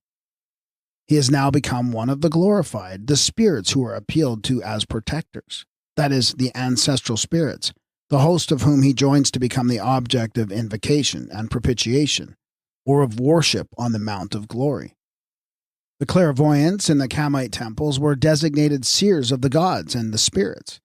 In speaking of his forced exclusion from office in the temple of Amen, Thutmose III says, "So long as I was a child and a boy, I remained in the temple, but not even as a seer of the god did I hold office." In the second tale of Kamuas, there is a contest between the Ethiopian and Egyptian magicians. Amongst other tests of superiority, the Ethiopians bring writing as a challenge to the court of Pharaoh. This has to be read without opening the letter or breaking the seal. Then said Osiris to his father, "I shall be able to read the letter that was brought to Egypt without opening it, and to find what it was written on it without breaking its seal." The father asks what is that sign that he can do this. Osiris answers, "Go to the cellars of thy house. Every book that thou takest out of the case, I will tell thee what book it is, and read it without seeing it." This he does, and then he shows the superiority of Egyptian magic over the sorceries of the Ethiopians by reading the contents of the letter without opening it or breaking the seal. The mode in which the clairvoyant faculty was made use of in the mysteries for seeing into the world beyond death is also illustrated by the priest who is portrayed as the dreamer with the dead. He is called the Sem-priest, and is represented as being in the tomb and sleeping the sleep in which he was visited by the glorified. The recumbent Sem awakes when the other officiating ministrants arrive at the sepulchre. His first words are, "I see the Father in his form entire." That is Osiris in his character of Neb-Ertur. In his demise, Osiris was represented as being cut in pieces by his enemy Sut, as a mode of depicting death to the sight of the initiates. That which applied to Osiris also applied to the dead in Osiris. They were figuratively cut in pieces as the tangible equivalent for abstract death. "I see the Father in his form entire" was the formula of the Sem priest as sleeper and seer in the tomb and as witness and testifier that the dead in Osiris were living still. How wonderful! He no longer existed. And now, what happiness! He exists, and there is no member missing to the manas. All ancestor worshippers have been spiritualists in the modern sense, who had the evidence by practical demonstration that the so-called dead are still living in a rarer, not less real form. The ancestral spirits they invoke and propitiate were once human, not the elemental or animistic forces of external nature, which under the name of spirits have been confused with them. Their belief in a personal continuity has ever been firmly based on phenomenal facts, not merely floated on ideas. The evidence that deceased persons make their reappearance on the earth in human guise is universal. Also that the doubles of the dead supply both ground and origin for a worship of ancestral spirits that were human once in this life and still retained the human likeness in the next, and manifested in the human form. The Karens say the law, or ghost, sometimes appears after death, and cannot then be distinguished from the deceased person. In the opinion of the Eskimo, the soul, or spirit, exhibits the same shape as the body it belonged to, Rink, but is of a more subtle and ethereal nature, as is the Egyptian Sahu, or spiritual body. The Tonga Islanders held that the human soul was the finer, more aeriform part of the body, the essence that can pass out as does the fragrance from a flower. The islanders of the Antilles found that the ghost vanished when they tried to clutch them. The Greenland seers described the soul as pallid, soft, and intangible when they attempted to seize it. Alas, then, says Achilles, as he tries to embrace the spirit of Patroclus. There is indeed in the abodes of the shades a spirit and an eidolon, but it is unsubstantial. Mr. Cushing tells us that whatsoever opinions the ancestors of the Zunis may have held regarding the so-called transmigration of souls, their belief today relative to the future life is spiritualistic. When a corpse had been burnt by the Hos, they still called upon the spirit to come back to the world of the living. It is held by them that the spirit lives on, although the dead body is reduced to ashes. The author of Africana testifies that the Central African tribes, among whom he lived, were unanimous in saying there is something beyond the body which they call spirit or pure spirit, and that every human being at death is forsaken by the spirit. Hence they do not worship at the grave.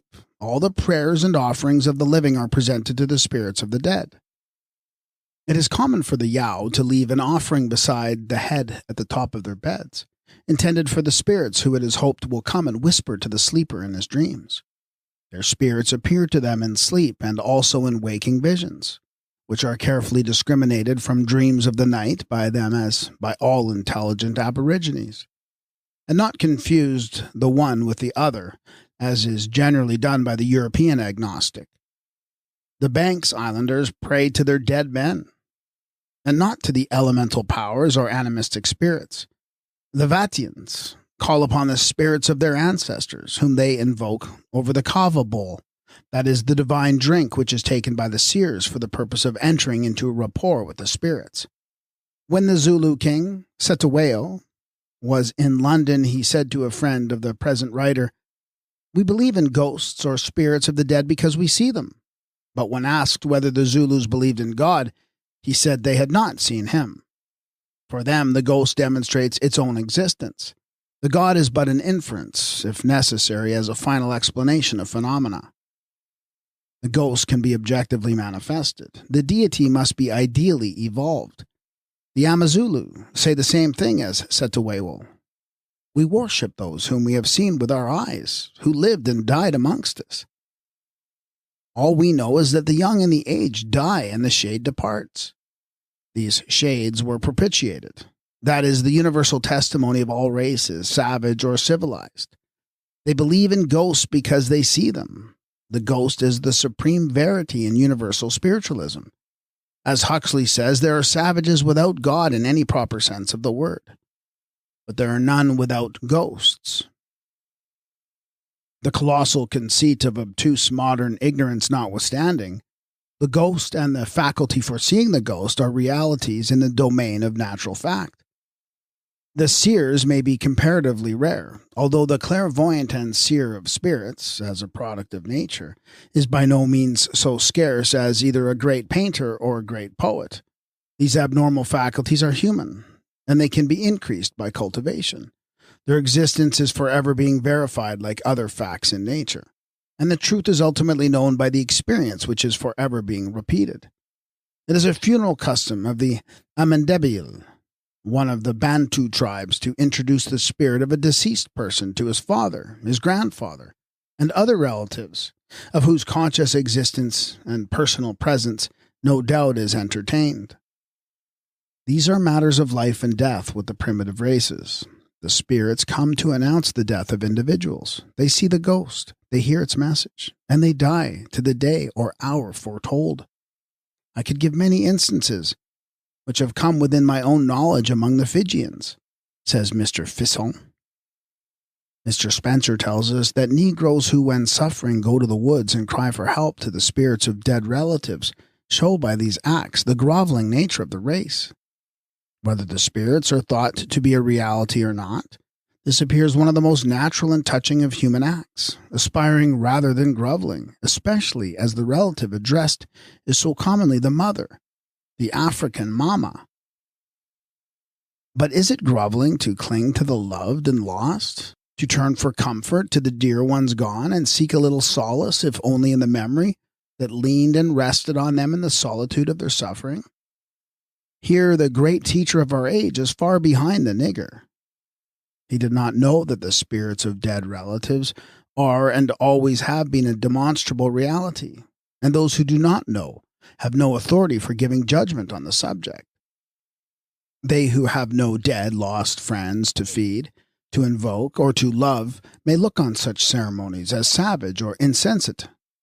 But to those who have, and who still offer them the food or affection, such actions are but the primitive exhibition of our modern spiritualism in its simple childhood, and they have for us something of the tender and touching charm of infancy, even when the first has now become a sort of second childhood through length of time and lapse of knowledge and loss of memory.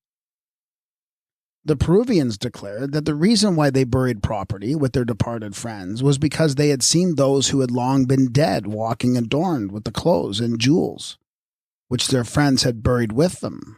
West African Negroes have been so sure of their conscious continuity hereafter that when they were slaves in far-off lands, they have killed themselves on purpose to revisit and relive in their old homes. We have it on the authority of Livingston that the Manyema tribe of Africans exulted in the assurance that after death the suffering ones would be able to come back, when they were set free, to return and haunt and torture those who had sold them into slavery during their life on earth. Mariner mentions the case of a young Tongan chief who was pursued by the spirit of a dead woman. She, having fallen in love with him, besought him to die and go to her, and he died accordingly. The Karens hold that the dead are only divided from the living by a thin white veil which their seers can penetrate. The Kafirs, when fighting, used to leave open spaces in their line of battle for their dead heroes to step into and stop the gap in fighting for them shoulder to shoulder and side by side. First of all, there is a class of customs intended to prevent the dead from returning in spirit. The living will do anything in their power by way of propitiation, bribery, and flattery for the dead not to come back.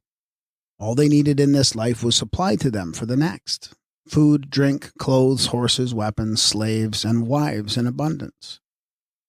For if the dead were in need of anything, it was feared that they might pursue and haunt the living. The Zulu Kafirs say that diseases are caused by the spirits of the dead to compel the living to supply them with offerings of meat and drink. It was a custom of the Fijians to pour out water after the corpse to hinder the ghosts from coming back, water being the element opposed to breath, to spirit or spirits. A running stream they dare not cross. The Siamese break an opening through the wall of a house, pass the coffin through, and carry the corpse round the house 3 times to prevent the spirit from finding its way back. The Hottentots make a hole in the wall of their hut and carry the dead body through it, closely building it up immediately afterwards. We may smile, but until lately, we had a relic of a belief as simple. We used to run a stake through the bodies of our suicides, buried at the crossroads, to pin them to the cross and not allow them to walk or wander as ghosts. This custom of barring the passage back was practiced by black men, red men, yellow men, and white men. Therefore, it was universal. An Australian Aborigine will cut the right thumb off the hand of his dead enemy, so that the returning ghost shall not be able to handle a spear or club if he should come back.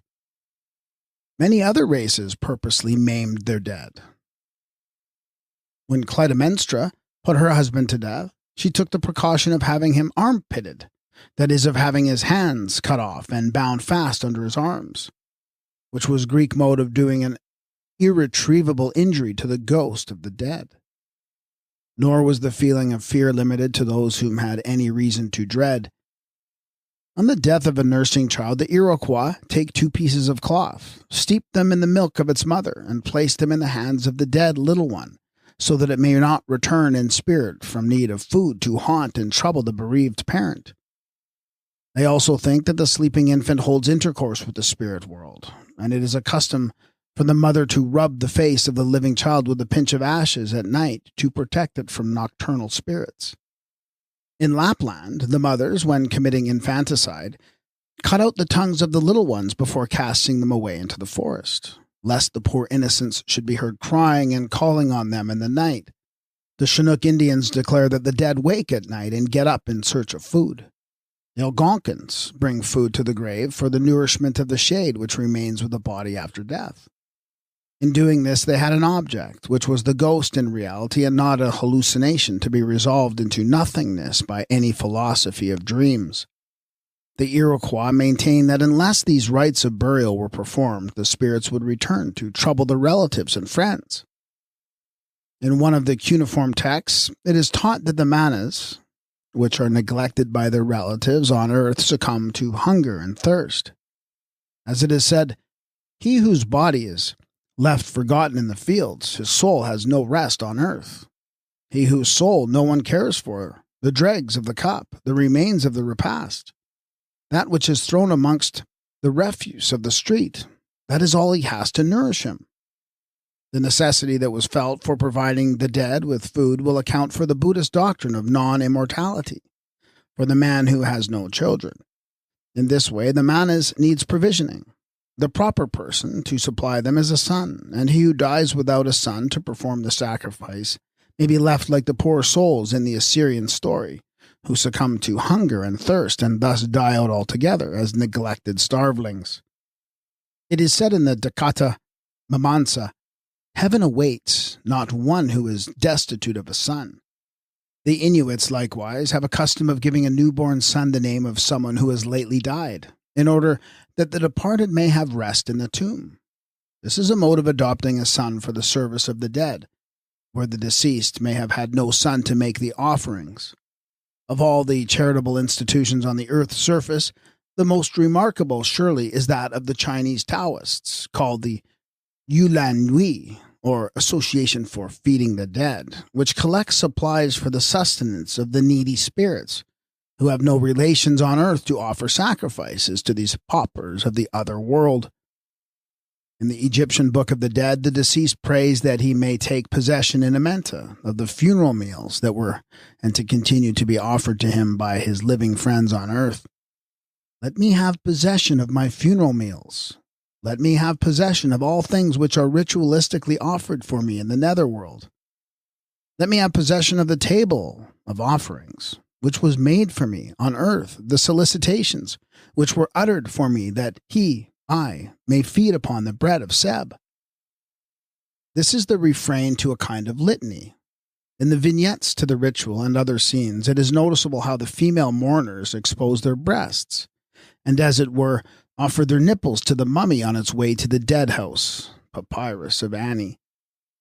This agrees with the scene in a funeral procession of the Bhajas, in which the women lean over their dead companions and squeeze their milk into the mouth of the deceased. King Teta, in the pyramid texts, exults in Amenta that he is not left to suffer from hunger and thirst as a Manes. He's not like one of those poor starvelings who are forced to eat the excrements and swallow the filth that is, as it were, the sewage of the life on earth. Hateful to Teta are hunger and thirst, and from these he does not suffer. He is supplied with pure blood and drink in plenty. Homer describes the spirits as rushing to lap or breathe the blood poured out in sacrifice.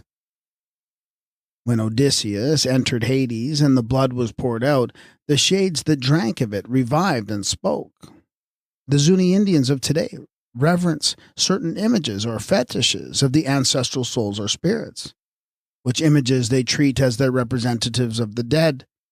These are dipped into the blood that is offered in sacrifice. Whilst performing this rite, they will say, "My father, this day thou shalt refresh thyself with blood. With blood shalt thou enlarge thy heart." The Indians of Virginia used to put children to death for a certain class of spirits to suck the blood, as they say, from the left breast. The Mexicans, who would sacrifice 50,000 human beings in 1 year, held that human blood was the only efficacious offering, and the purest was the most acceptable. Hence the sacrifice of infants and virgins. Offering the blood of the innocent to save the guilty, of those who feared for themselves, would lead to a doctrine of substitution and vicarious atonement, which culminated as Christian in the frightful formula, "Without blood there is no remission of sin." Not merely human blood this time, but the ichor of a divine being who was made flesh, on purpose to pour out the blood for the divine vengeance, to lap in the person of a gory ghost of God. "My father, this day shalt thou refresh thyself with blood." That doctrine is but an awful shadow of the past, the shadow, as it were, of our earth in a far-off past that remains to eclipse the light of heaven in the present and darkens the soul of men today, through this survival of savage spiritualism direfully perverted. The blood first offered as life for the dead was not given for the remission of sin. The Peruvians spread the funeral feast, expecting the soul of the deceased to come and eat and drink. The Bills, among the hill tribes of India, offered provision for the spirit. The North American Indians paid annual visits to the place of the dead, and made a feast to feed the spirits of the departed. The Amazulu prepare the funeral meal and say, "There then is your food, all ye spirits of our tribe, summon one another." I'm not going to say, "So and so, there is your food, for you are jealous, but thou, so and so, who art making this man ill, call the spirits, come all of you to eat this food." There were economical reasons against carrying the worship back too far when worship consisted mainly in making offerings. A Yao will excuse himself from giving even to his own grandfather. He gives to his father and says, "O father, I do not know all your relatives. You know them all. Invite them to feast with you." Thus he makes his offering once for all and saves expenses. The funeral custom is almost universal for the mortuary meal to be made to feed the spirits of the departed, and communion with the ancestral spirits was an object of the totemic Eucharist. The sacrifices offered to the dead, the burial rites, and funerary ceremonies generally imply the existence of a living consciousness to which the piteous appeal was made. The fact becomes visible in the mysteries of Amenta. And one of the greatest acts of sacrifice for the dead is shown in the funeral feast. In their funeral ceremonies, the Yucatanese fasted for the sake of the dead. Now, fasting for the sake of the dead in the most primitive sense was going without food that it might be given to the ghosts or spirit ancestors. The living fasted that the manes might be fed, and herein lies the true rationale of the funeral fast. This was no doubt the motive for the Hakir festival of the Egyptians, when the provisions were laid upon the altar as an offering to Osiris in his coffin. The word Hakir denotes both a festival and a fast. It also signifies starving, and starving with the view of giving the food thus saved to the spirits of the dead would be a really religious sacrifice. This festival that was celebrated by starving or fasting on behalf of the dead comes to its culmination in the season of Lent as a fast of 40 days. In this originally, the food of the living would be given as a sacrificial offering to the dead. or the ancestral spirits, or to the God who gave his life in food for men and animals. Here the Egyptian Lent, or season of fasting for 40 days, is in the true position, as it followed and did not precede the death of Osiris. To have any real meaning, the fast, which was ordained as a sacrifice of food for the dead, was naturally celebrated after and not before the death, to constitute a funeral offering and to make that spirit live. Going without the food and giving it as a sacrificial offering to the dead assuredly affords the proper explanation of the funeral festival that was celebrated as a solemn fast, which finally passed into the Christian Eucharist. The offering of blood to the dead is explained on the ground that the blood is the life, and the more blood shed, the more the life offered, the more precious the sacrifice.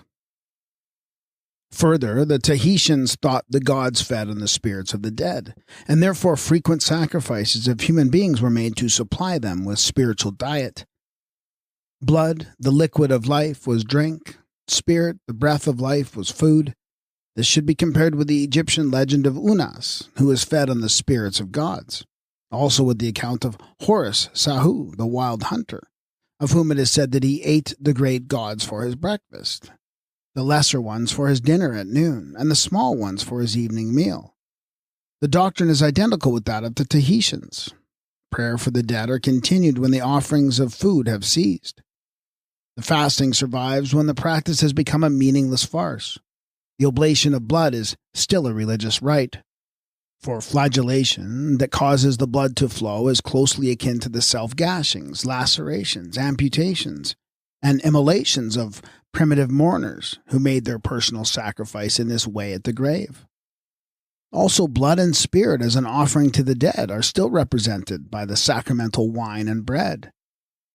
Here it may be remarked that when modern ritualists swing their censers heavenwards and fill the church with clouds of incense, the rite, so far as it has any fundamental significance, is an act in the worship of the ancestral spirits.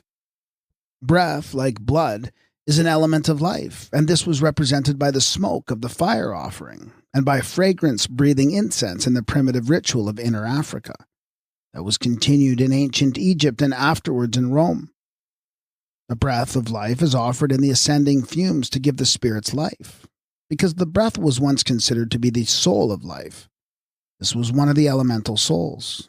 Incense, truly typical and properly compounded in the Christian ritual, ought to include the 7 elements in one soul of breathing life, as an offering to the spirits of the dead, because the elemental souls were 7 in number, and because the 7 souls contributed to the making of one eternal spirit. It has been said that savages believe their weapons to have souls in common with themselves, and therefore, when they bury their dead, they not only bury their weapons, they also break them, to set free the souls of the weapons to accompany the spirits of the warriors. The supposed reason is purely gratuitous and ignorantly European. The interpreters know nothing of the ancient sign language as it was enacted in such typical customs as these. The breaking of the weapons or other things when offered to the dead is done as a sign of sacrifice. The object of the offering is sacrifice, and no sacrifice could be too great, no property too precious, as an offering to the spirits of the dead. When Tessa, king of Uganda, died, over 10,000 pounds worth of cloth was buried with him as a sacrificial offering. Herbert Spencer could find no origin for the idea of an afterlife save the conclusion which the savage draws from the notion suggested by dreams. But whatsoever dreams the savage had, they would become familiar in the course of time. He would learn that dreams had no power to externalize themselves in apparitions, had there been no ghosts or doubles of the dead. He would also learn readily enough that the lesson would be perpetually repeated, that howsoever great his success when hunting in his dreams of the night, there was no game caught when he woke next morning. Clearly no reliance could be placed on dreams for establishing the ghost, any more than on the result of other dreams.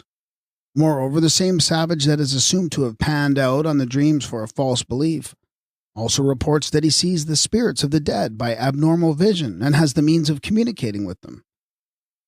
But all the credulity of all the savages that ever existed cannot compete or be compared with the credulity involved in this belief or assumption that the ghost itself, together with the customs, the ceremonies, the religious rites of evocation and propitiation, the priceless offerings, the countless testimonies to the veritability of abnormal vision, the universal practices for inducing that vision for the purpose of communicating with spiritual intelligences, had no other than a subjective basis, and a false belief that the dream shadow was the sole reality. Now, can one conceive anything more fatal to the claims made on behalf of evolution as a mode of nature's teaching than this assumption that man has universally been the victim of an illusion derived from a baseless delusion? If primitive men were the victims of a delusion, which has been continued for thousands of years, in defiance of all experience and observation, what guidance or trust could there be in evolution? Or how are we to distinguish between the false product and the true, if man dreamed the ghost into being when there was no ghost? If he has been so far the victim of his own Frankenstein, as to found the whole body of his religious beliefs and customs on that which never existed? Primitive man was not 100th part so likely to be the victim of hallucination or diseased subjectivity as the modern. External nature is not hallucinative. It is the scene of continuous education and primal or rudimentary and constantly recurring realities. His elemental spirits or forces were real, and not the result of hallucination. Why not his ancestral spirits? Primitive or archaic man was not metaphysician enough to play the fool with facts in this way, to say nothing of his manufacturing facts from the fantasies and vanishing stomachic vapors from which dreams are continually made. A dreamer by night who became the condenser of his dreams by day, and then manufactured the ghost that no one ever saw, or handled, or heard, or smelt out, which ghost had no existence in verifiable reality, and yet had the power to haunt mankind inside of them forever after. The Aborigines knew better, whereas the agnostics do not know. It is not the people that see visions who are the visionaries. The true visionaries are the subjective-minded metaphysicians, who do not know a dream of the night from a vision of the day, and who can most easily blend the object and subject in one. The Kurni distinguish betwixt the imagery of dreams and the spirits seen by open vision. They say that whereas anyone may be able to communicate with ghosts during sleep, it is only the spirit mediums or wizards who can do so in waking hours. A priest of the Fijian god, Nengi, describing his passing into the state of trance, said, "My own mind departs from me, and then, when it is truly gone, my God speaks through me." Unless a profound fanatic, a modern medium would not call the spirit that controlled him God, but the spirit of a person that had once been human and now was one of the ancestral spirits. There is nothing in all nature but the fact that will adequately account for the universal fear of the ghost. It is the fact alone that gives any rational explanation of the inarticulate faith. When once we admit the fact as operative reality, the costly customs, the libations of life, the mysteries of belief, the propitiations of fear and proofs of affection are all duly motived or amply explicated. Modern science has let loose a deluge of destruction that is fatal to the ignorant beliefs and the false faiths derived from misinterpreted mythology. But it will not efface one single fact nor uproot a single reality in nature. Gods and goddesses may defeature and dislim, to pass away as fading phantoms of the nature powers, but the human ghost remains, and remains today as ever, or more than ever, to the civilized as well as to the savage. And if, as we maintain, these phenomena are a part of nature's reality, the methods of science, once applied to them, can but verify the fact and establish its veridical character. There is no possible way of knowing the truth except by interrogation of the phenomena themselves, not merely in the physical domain, but also in the region of intelligence, where you meet with an operator who has to be taken into partnership. Spiritualistic phenomena also confute the assertion of Spinoza to the effect that personality has no foothold in the world outside ourselves, for these intelligences whom we call spirits are persons. They appear in the visible, audible, tangible, and palpable forms of personality, not only as the persons who are called the dead, but also as phantoms of the living, eidolons, recognizable feature by feature, of individuals who were not yet dead. The ghost of the living as a visible reality has been seen out of the body in this life, as Goethe saw his other self, which tends to double the evidence for the existence of the ghost of the dead. The English Society for Psychical Research has collected over 1,000 cases of the phantasms of the living. The science of religion, with the ghost left out, is altogether meaningless. The ghost offers the one unique objective proof of spiritual existence, and the doings and sayings of the ghost, whether it be apparent or concealed, still furnish the data of modern as of ancient spiritualism. Religion proper commences with and must include the idea of or desire for another life. And the warrant for this is the ghost and the faculties of abnormal seership. It has been urged by some writers that religion began with the worship of death and the apotheosis of the corpse. But ancestor worship in all lands was a worship of the ancestral spirits, not occultists of the corpse. The spirits were the ancestors were spirits. The awe excited by the dead is caused by the active ghost of the dead, not by the motionless corpse. The sacrifices offered to the dead are made to propitiate the living ghost of the dead, not the corpse. It was the fact that the ghost might return, and did return and make himself apparent, with the power to manifest displeasure or revenge, that made the revenant so fearsome in the early stages of ghost worship. Dread of the ghost and the desire to placate so uncanny a visitant will account for propitiation of the ghosts.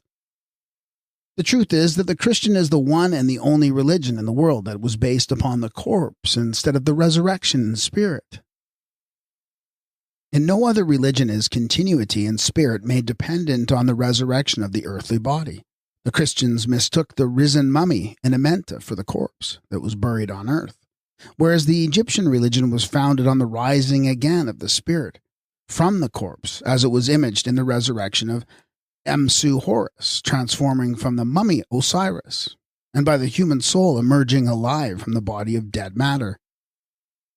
There is no instance recorded in all the experiences of spiritualists, ancient or modern, of the corpse coming back from the tomb. And this religion founded on the risen corpse is naturally losing all hold of the world. It has failed because immortality, or the continuity of personality, could not be based upon a reappearing corpse. The so-called worship of ancestors depended entirely on the ancestors being considered living, conscious, acting in recipient spirits, and not as corpses mouldering in the earth. This furnished the sole raison d'etre for all the sacrificial offerings, the life, the blood, the food, the choicest and costliest things that could be given to the dead. Those whom we call the dead were to them the veritable living in superhuman forms, possessing superhuman powers. The Egyptian Amenta is the land of the ever-living. Sacrifices to the dead were not senselessly offered to the senseless corpse, but to the living personage that was its late inhabitant, still alive and supposed to be needing material nourishment from the well-known elements of life. In the Australian funeral ceremony, it was customary for the relatives of the deceased to cut themselves until the corpse and burial place were covered with their blood. This was done, they said, to give the dead man strength and enable him to rise in another country, by which they meant a survival of the living spirit, not a resurrection of the buried body. The corpse is not and could not be the starting point of worship when the sacrifice was eaten, quiveringly alive, with the flesh warm and the blood welling forth from every wound. That is when there was no corpse, and neither was there any death. The life was taken and converted into another life, the life of the children, tribe, or clan, and was continued on that line. It was also continued on another line in the spirit life. Again, we say there was no death in our modern acceptation of the term. The burial customs, rites, and ceremonies, one and all, from the remotest times, were founded in the faith that the departed still lived on in spirit.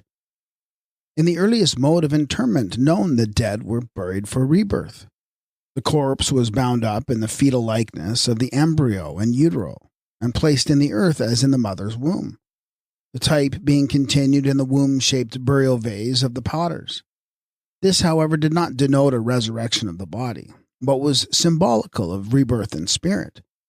Not only were the dead elaborately prepared for the spiritual rebirth, many symbols of reproduction and emblems of the resurrection were likewise buried in the tomb as amulets and fetish figures of protecting power. The corpse and spirit are distinguished in the resurrection scenes of the Egyptian ritual by the black shade laid out upon the ground and the Ka image of continued life. The corpse and spirit are shown together as the twofold entity, when the Chinese, amongst others, kindle candles round the coffin to give light to the spirit which remains with the corpse. One Egyptian picture shows the Ba soul nestling to the body on the funeral couch in an attitude of the tenderest solicitude, with its hands placed over the non-beating heart of the mummy. The Australian Kurnai likewise hold that the ghost of the deceased comes back to take a look at its mortal remains. A native speaking of this to Howitt said, "Sometimes the Murup comes back and looks down into the grave, and it may say, 'Hallo, there is my old possum rug. There are my old bones.'" The Fijians practiced one of the naivest customs for preventing a deceased woman from manifesting as an apparition. In life, her only garment was the liku or waist fringe, which she wore as a cover for her nakedness. In death, the little apron is purposely left upon her body with the strings untied, so that if the poor thing should rise up with a desire to return, her only bit of clothing will fall from her, and she will be forced, from delicacy of feeling, to crouch down again in shame and confusion, and thus be unable to show herself to the living. Now it was known that no Fijian corpse had ever risen and returned from the tomb. It was also known that the consciousness thus appealed to was not that of the corpse. This, therefore, was an appeal in sign language pathetically made to the manas, or spirit of the departed, not to come back and trouble the living. When the bodies of the dead, or living, were buried at the base of a building, it was not for any service that could be rendered by the rotting body, but for the spirit to become a protecting power. In Siam, when a new city gate was erected, for the first 4 or 8 people passing were seized and buried beneath as its guardian angels. Under the gates of Mandalay, human victims were buried alive to furnish spirit watchers. Everywhere the spirit or ghost, not the corpse, is the object of religious regard. And as no corpse was ever known by any race of people to return from the grave, the practices that were intended to prevent the dead from coming back were not aimed at the corpse, to whom they did not apply, but to the alleged living consciousness of the spirit that was represented by the double. Hence the custom of eating or of burying the victim whilst alive. Brow Smith describes a barark, or medium, as lying on his stomach beside the dead body whilst speaking to the spirit of the deceased, receiving and reporting the messages given to him by the dead man. The barark of the Kurnai were declared to be the initiated into their mysteries by the spirits or marts who they met in the bush, and it was from the spirits of the dead they obtained their replies when they were consulted by members of the tribe. Spirits of the dead appeared to the living and addressed them in their own language, as when the Eskimo mother comes back to her boy by day to cheer him and says, "Be not afraid, I am thy mother, and love thee still." The Mandan Indians arrange the skulls of their dead in a circle. The widows know the skulls of their former husbands, and the mothers know the skulls of their children. The skulls so placed from the spirit circle in which the women sit for intercourse with the souls of the departed. There is scarcely an hour in a pleasant day, but more or less of these women may be seen sitting or lying by the skull of their child or husband, talking to it in the most pleasant and endearing language that they can use, as they were wont to do in former days, and seemingly getting an answer back. John Tanner bears witness to the reality of these phenomena amongst the Indian Medaman. He was himself inducted into the state of abnormal seership, and saw a spirit in the shape of a young man, who said to him, "I look down upon you at all times, and it is not necessary you should call me with such loud cries." The Marian Islanders held that the spirits of the dead returned to talk with them. The dead bodies of their ancestors were desiccated and kept in their huts for the purpose of spirit communion, and oracles were supposed to be given from their skulls. This tends to identify at least one motive for making and preserving the mummy. A custom of the Occultism Indians is peculiarly enlightening in relation to totemic spiritualism. At 7 years of age, the children are, or used to be, thrown into a trance by the medicine men in order that they might learn from their spirit guides which of the zootypes, beast, bird, reptile, or whatnot, was to be adopted for the child's own personal totem. This, according to the present reading of the data, was a mode of identifying the particular power represented by the totemic zootype, and a means of affiliating the child, now become an individual, to the power, the later god, for the protection thus sought, and this power was figured and visualized by the totemic zootype. Thus, the personal totem, which was seen by the child in trance, was a prototype of the spiritual support extended to the novice by a protector in the spirit world. So when the Inuit novice had prepared his body to become the temple of some spirit, he would call upon the genius, or Ka, to take up its abode with him. The spirit invoked sent some totemic animal, an otter or badger or other zootype, for him to kill and flay and clothe himself with the skin. By this means he is supposed to obtain the power of running wild or of making his transformation into the animal that images the superhuman power. The tongue of the beast is then cut out and worn as the medicine, the fetish, charm, or gree-gree of the initiate. This again, to all appearance, is equivalent to the child Horus becoming the Word. We now turn to the chief human agent in the production of abnormal phenomena, namely the spiritual medium. As usual, we make use of the Egyptian wisdom for guidance in the past. A human soul had been discreted and discriminated from the animistic and totemic souls and personalized in Horus as the child of the blood mother. This was Horus in the flesh, or in matter. A divine soul was then imaged as the Horus who had died and risen again in spirit from the dead. The powers previously extant had been united and continued as the 7 souls of Ra.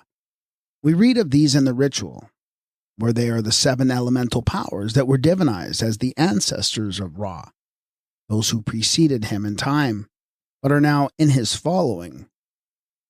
Ra is the self-originated, invisible, and eternal being, the Father in spirit who is not to be apprehended, save through the mediumship of Horus the Son. Horus in spirit who bears witness for the Father in his resurrection from the dead by testifying to the hidden source of an eternal life. The Horus who says in the ritual, "I am the everlasting one. Witness of eternity is my name." In him, the human Horus divinized in death became the spirit medium of the Father God. Ra, the Holy Spirit, was now the source of a divine descent for human souls, who were consequently higher in status than the earlier gods, that were but elemental powers, and higher than the mother soul, which had been incarnated in the human Horus. These were ever-living souls and born immortals, who were looked upon in many lands as divine beings manifesting in the human form. A spirit that lived forever was now the supreme type of the human soul.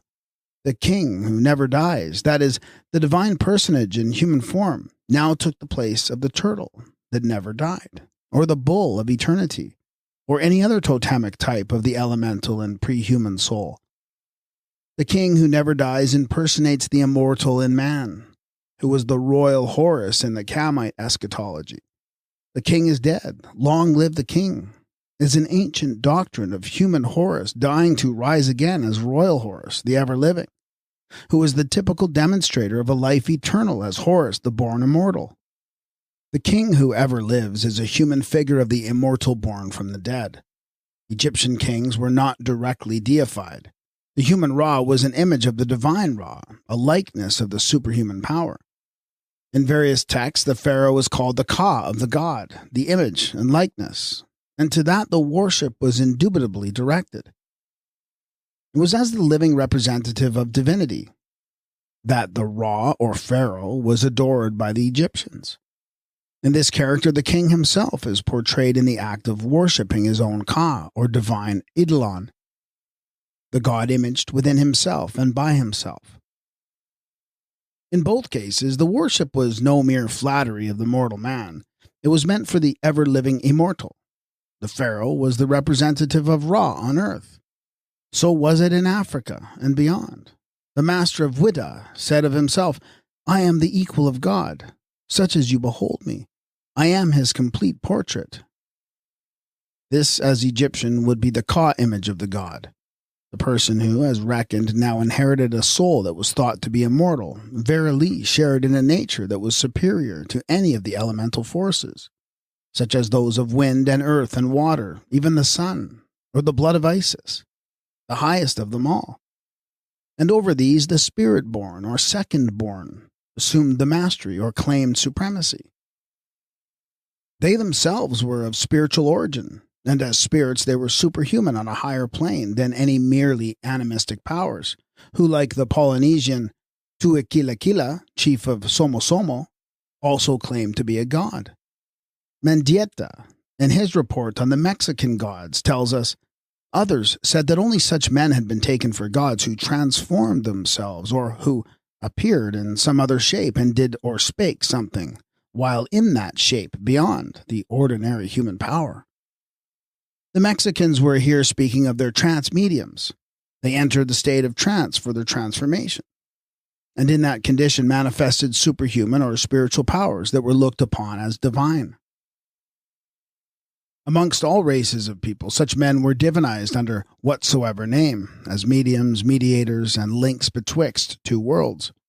In this phase, the transformers were those who entered the state of trance. This asserted superiority over the powers of the elements is one cause of the claims made by or accredited to the divine mediums, preposterous enough at times with regard to their superhuman control of the elements as rainmakers and rulers of the weather. The supernormal faculty of the seer and sorcerer is the sole root of reality from which the fiction springs. The Mexican kings, on assuming the sovereignty, were sworn to make the sun shine, the clouds to give forth rain, the rivers to flow, and the earth to produce abundantly. The Inuit, Angakok, has to play the part of a great provider to the people, as master of the elements, on which plenty of food depends, the water for fish and the air for returning birds of passage. Such mediums were a sort of titular, not actual, masters over the elemental powers, as a result of their asserted higher origin. A line of priest-kings founded on this basis of divinity was at one time extant in the island of Niue, in the South Pacific. Being the representative of deity, the monarch was made responsible for the growth of food, and in times of dearth, he was put to death because of a failure in the crops. So exigent were the people that at last no one would consent to become king, and so the monarchy expired. The immortal in man being more immediately demonstrated by the spiritual manifestation and the abnormal phenomena of trance and interior vision, the mediums were the first divine persons who demonstrated the facts of spirit existence and spirit intercourse. And such were the earliest born immortals. They had the witness within. But those who were not mediums had to attain assurance as best they could. They had to make use of the others. Paul speaks of not being certain of his immortality. But he presses on to see if by any means he may attain to the resurrection from the dead. This led to a doctrine of conditional immortality that was universal, and to a theory of the mediums or mediators being divine personages or born immortals, like the second Horus, who was the first fruits of them that previously slept. The earliest guidance then was spiritual on this ground. The aboriginal priest-king or divine person was looked to as a ruler and leader in this world on account of his abnormal relationship to the other. He was the demonstrator of a soul that was the first considered to be ever living.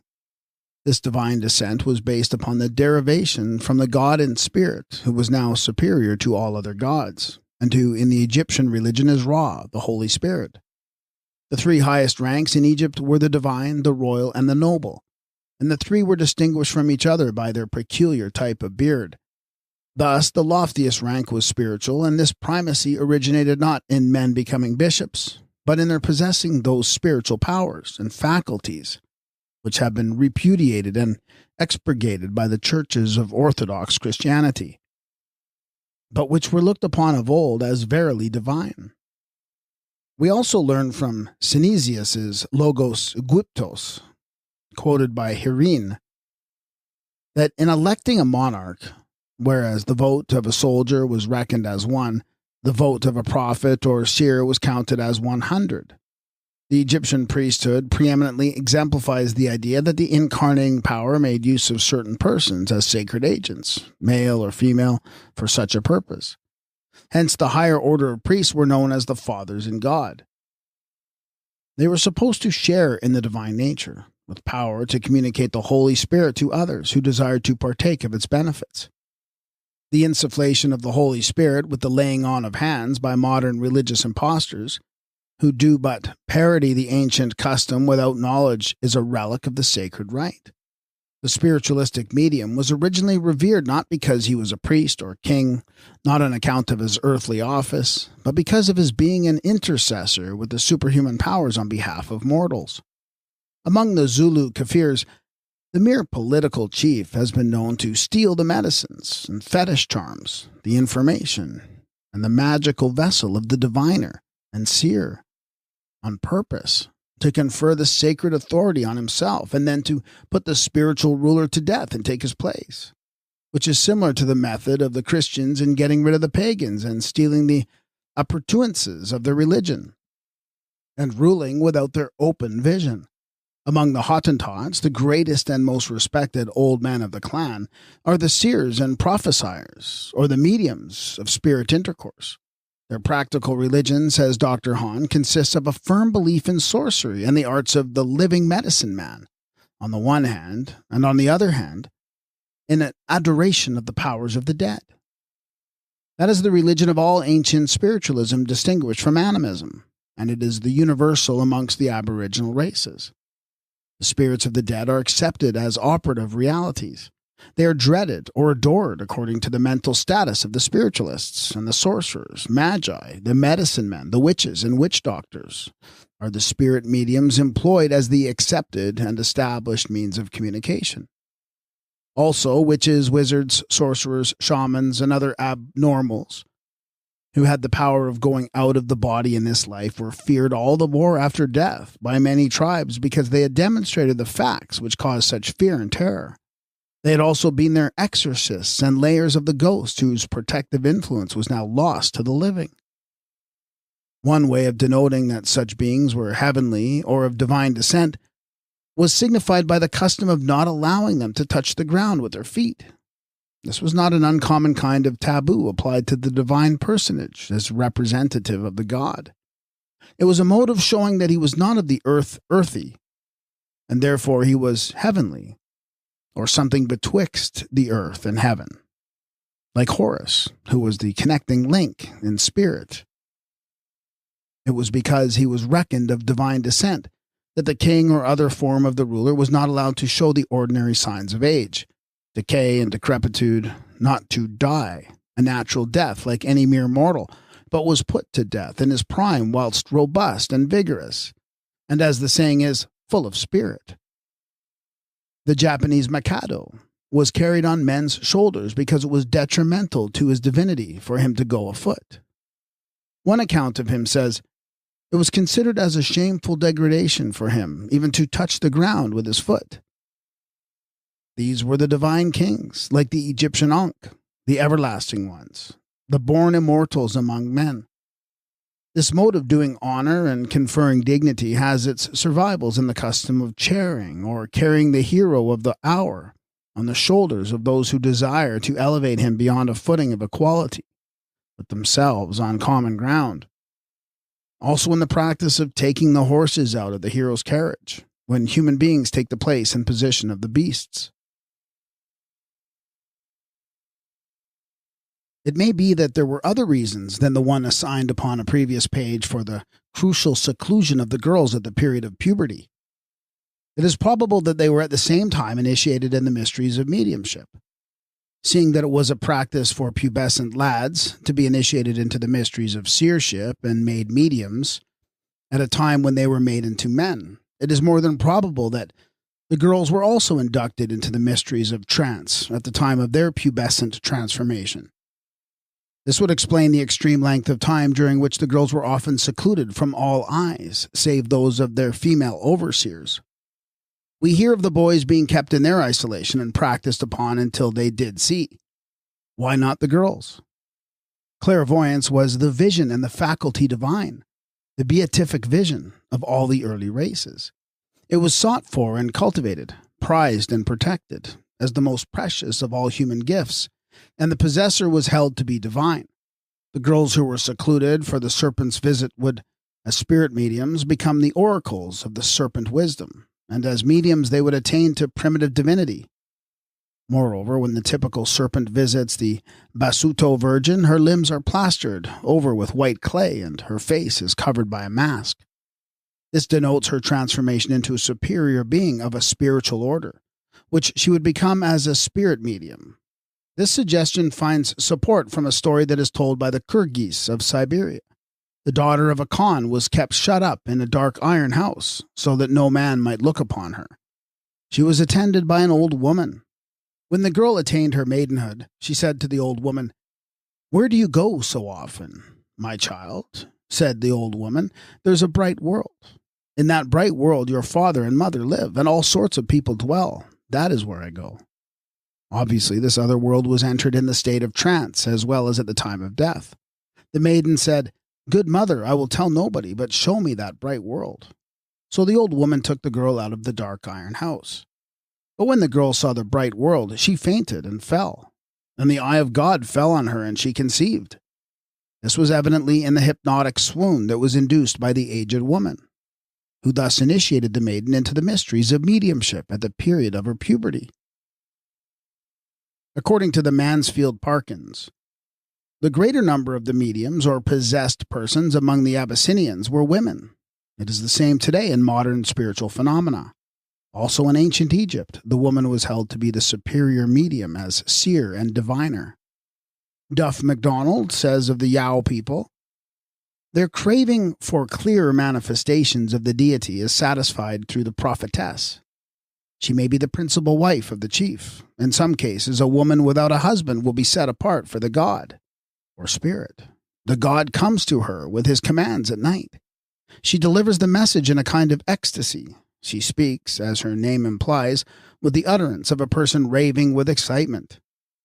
During the night of the communication, her ravings are heard resounding all over the village.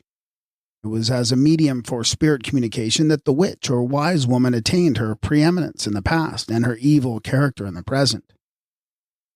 Witchcraft is but the craft of wisdom. Witches were the wise in a primitive sense, and in ways considered to be magical for assignable reasons. But witchcraft and wizardry, magic and miracle would be meaningless apart from primitive spiritualism. The witch, as abnormal seer and revealer, was the most ancient form of the mother's wisdom. The spirit medium was the nearest approach to a human divinity. He or she was the born immortal who demonstrated the existence in this life of a soul or spirit beyond or outside of the body for a life hereafter. And as he or she was the demonstrator of that soul, they were the first to be credited with the possession of such a soul, and this possession constituted him or her as born immortal. The Tongans hold that it is not everyone who possesses a spiritual part capable of living a separate existence in Volutu, the Tonganamenta. Only the Igai, or chiefs, are credited with the possession of enduring souls in the life on earth. The status of these souls of the nobles is well shown when it is said they cannot return to earth in the old totemic guise of lizards, water snakes, or porpoises. Not these, but the ghost or double is the one witness for the ever-living souls. The Fijians, amongst others, declare that only the secret few have souls which are inherently immortal. Thus, when the ordinary Egyptian entered Amenta, he, like Paul, was by no means certain of his enduring soul. This had to be attained, and his pilgrimage and progress to that end are portrayed in the drama of the ritual, as will be hereafter shown. It is quite common for the old dark races to be despised and badly treated by the more modern as the people who have no souls. They are not looked upon as human beings, but are denounced as wild beasts, reptiles, monkeys, dogmen, bushmen, men with tails, and it is here explained how it was they had no souls. They were the preliminary people, who only had totemic souls, which were born of the elements, and only represented the elemental or pre-human soul. An arresting instance is mentioned by Howitt in which a group of the Australian Aborigines ceased to use their own totemic name and called their children after a celebrated seer or medium. In doing this, they were affiliated the fatherless ones to a higher type than that of the old totemic elemental soul. This was the soul whose origin was held to be divine, as demonstrated by the supranormal faculties of the Burarch or spirit medium. The Incas of Peru were a superior race who had souls, whereas the Aborigines were looked down upon as the people without souls. The Incas, on account of this superior soul, were also born immortals, or the ever-living ones, whose name of the Inca agrees with that of the Egyptian Ankh, the king or the Ankh as the ever-living. Such persons did not originate in kings and emperors or as earthly rulers merely mortal. Under whatsoever personal type or title, the divine or semi-divine character was primarily derived from intercourse with spirits or the gods, and the consequent extension of human faculty in the abnormal phase of mediumship. The people of East Central Africa, says Santos, regard their king as the favorite of the souls of the dead, and think that he learns from them all that passes in his domains. This identifies the king in this case with the spiritual medium, and points to the origin of the priest-king in the same character. The Fitur of the Senegambian Syriers, who is the chief and priest in one, is a spirit medium with power over the souls of the living and the spirits of the dead. Every West African tribe, says Miss Kingsley, has a secret society. Two, in fact, one for men, one for women. Every free man has to pass through the secret society of his tribe. If during this education the elders of the society discover that a boy is what is called in Calabar an ubumtup, a medium, a person who can see spirits, they advise that he should be brought up to the medical profession. In Kimbunda, the Sova, or chief, is the religious center of his tribe. He is their wise man, their seer, their supreme man of abnormal powers. The religion, according to Magyar, consists in making sacrifices to the ghosts of their ancestors, the richest offerings being made to the Sova. The faculty of seeing and foreseeing formed the basis of their power over the common people.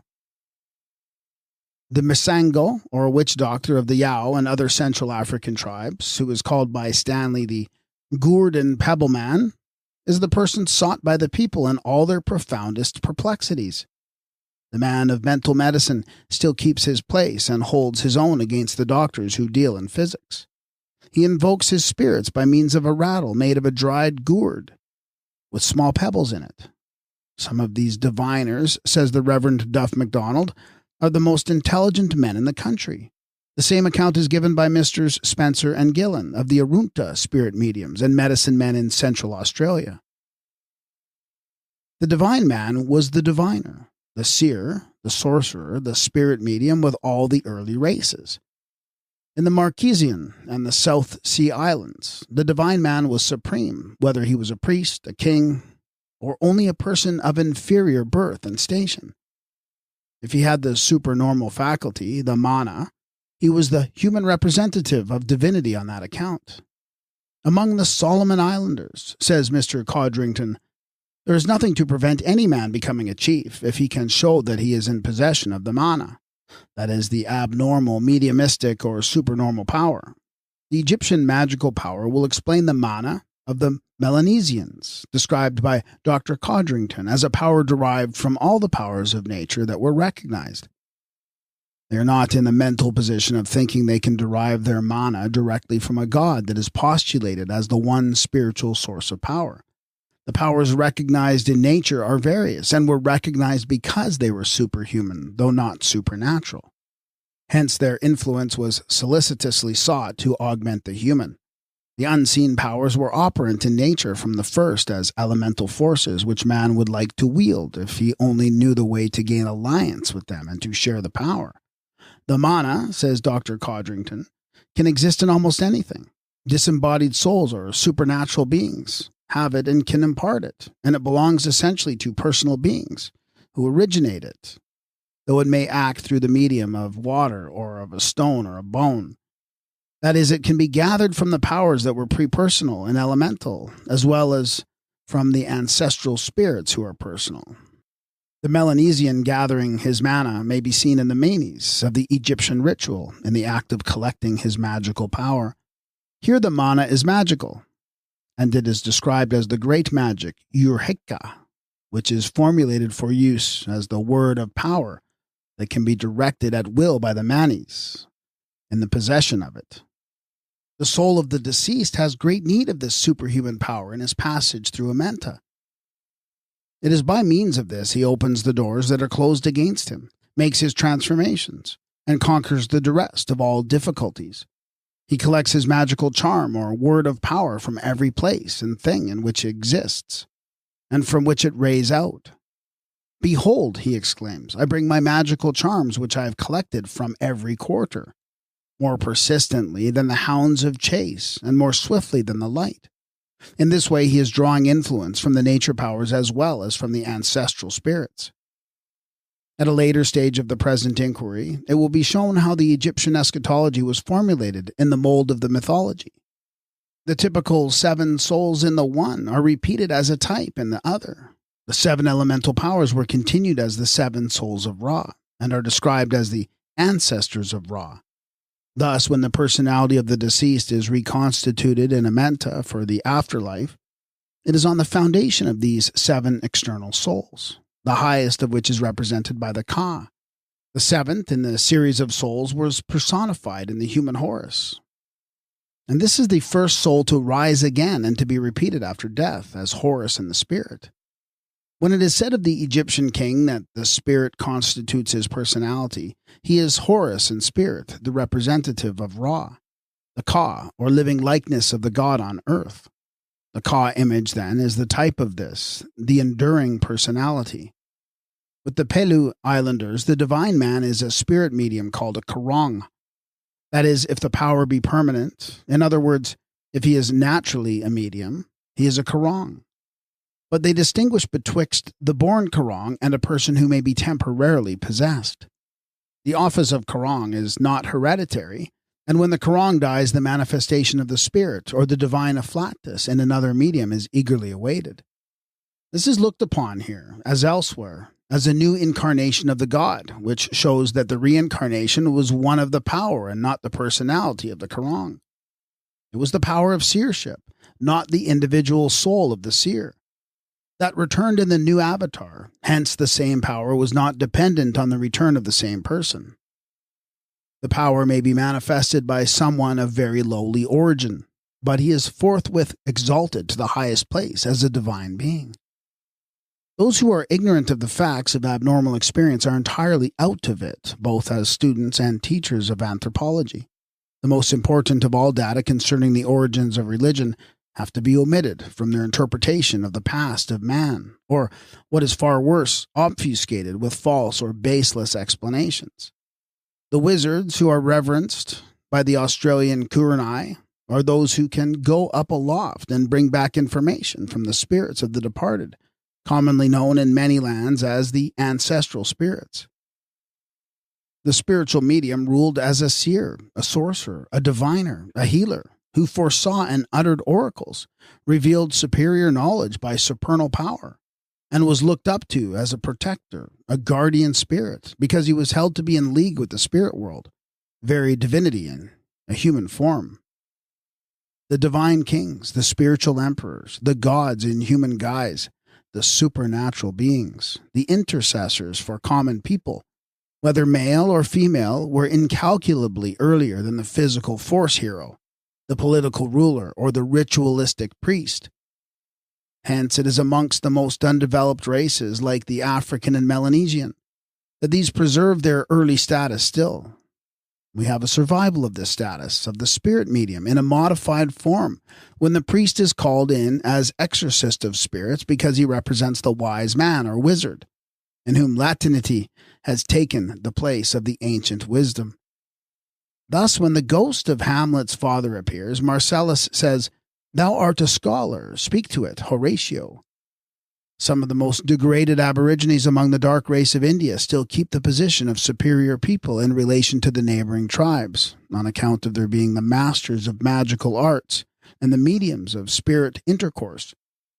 The burghers of the Neilgherry Hills have the custom of getting one of the neighboring tribe of Kurumbars to sow the first handful of seed and to reap the first sheaf of corn, evidently for mystical reasons, as the Kurumbars are reputed to be great sorcerers, and therefore the influence sought is spiritualistic, which they are accredited with possessing. From the first sheaf, thus reaps cakes are made to be offered as an oblation of first fruits and eaten together with the flesh of a sacrificial animal in a sacramental meal. Spirit mediums, being considered divine beings or immortals in a mortal guise, like the Manushya Deva, have been looked to as the purveyors of a diviner essence than the protozoa of the ordinary mortal male for the procreation of children. Roman ladies, says Reckless, flung themselves into the arms of the thaumaturgists, whom they took for quasi-divine beings able to bestow intenser pleasure and superior progeny.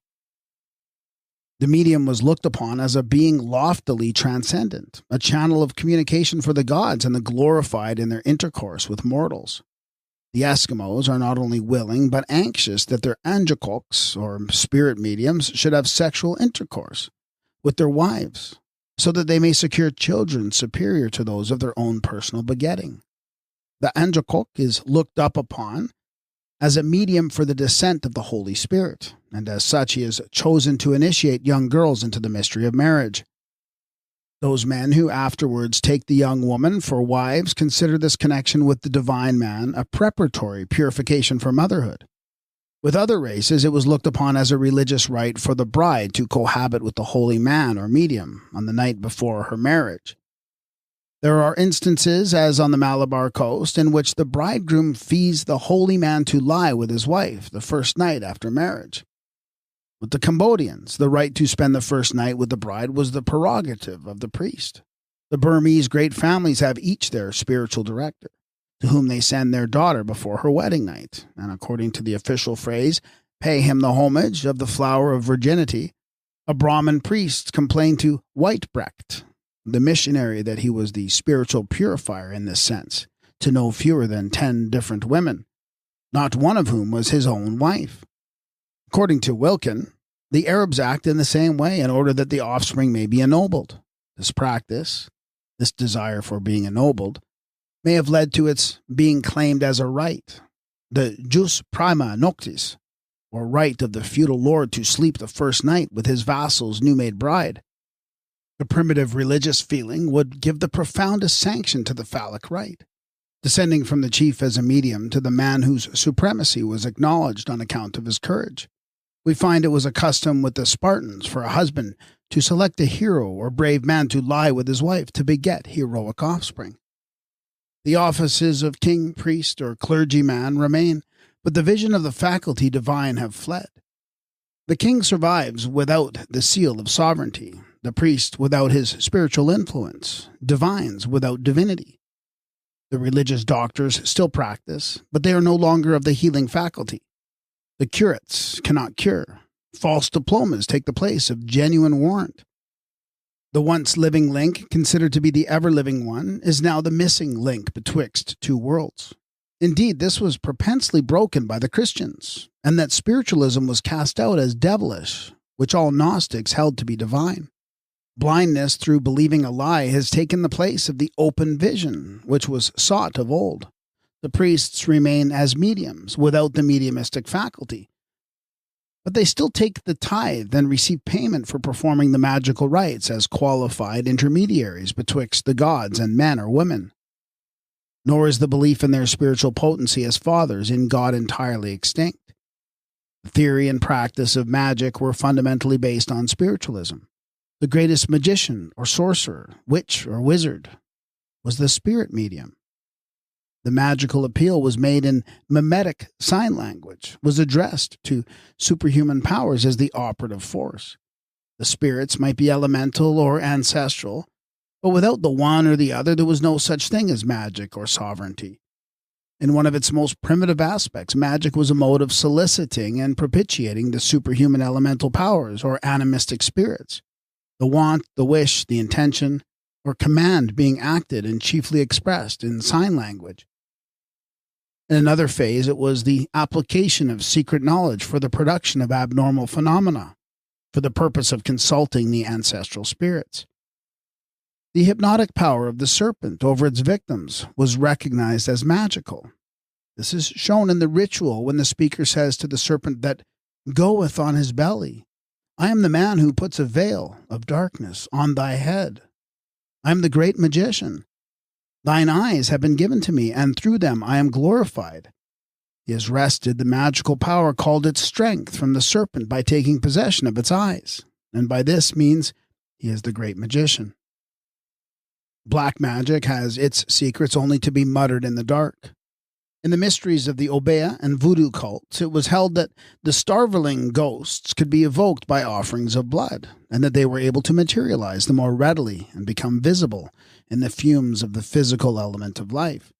Other mysteries of primitive spiritualism might be cited. For example, Miss Kingsley, who was so profoundly impressed on the subject of African fetishism, mentions a class of women who had committed adultery with spirits and who were recognized as human outcasts by the natives of West Africa and consequently accursed. Sexual commerce betwixt human sensitivities and spirits is known alike to the aboriginal races and to modern mediums. Telepathic communication of mind with mind directed by the power of will, even without words, was a mode of magic practiced by the primitive spiritualists. All that is nowadays affected under the names of hypnotism, mesmerism, or human magnetism was known of old as magic.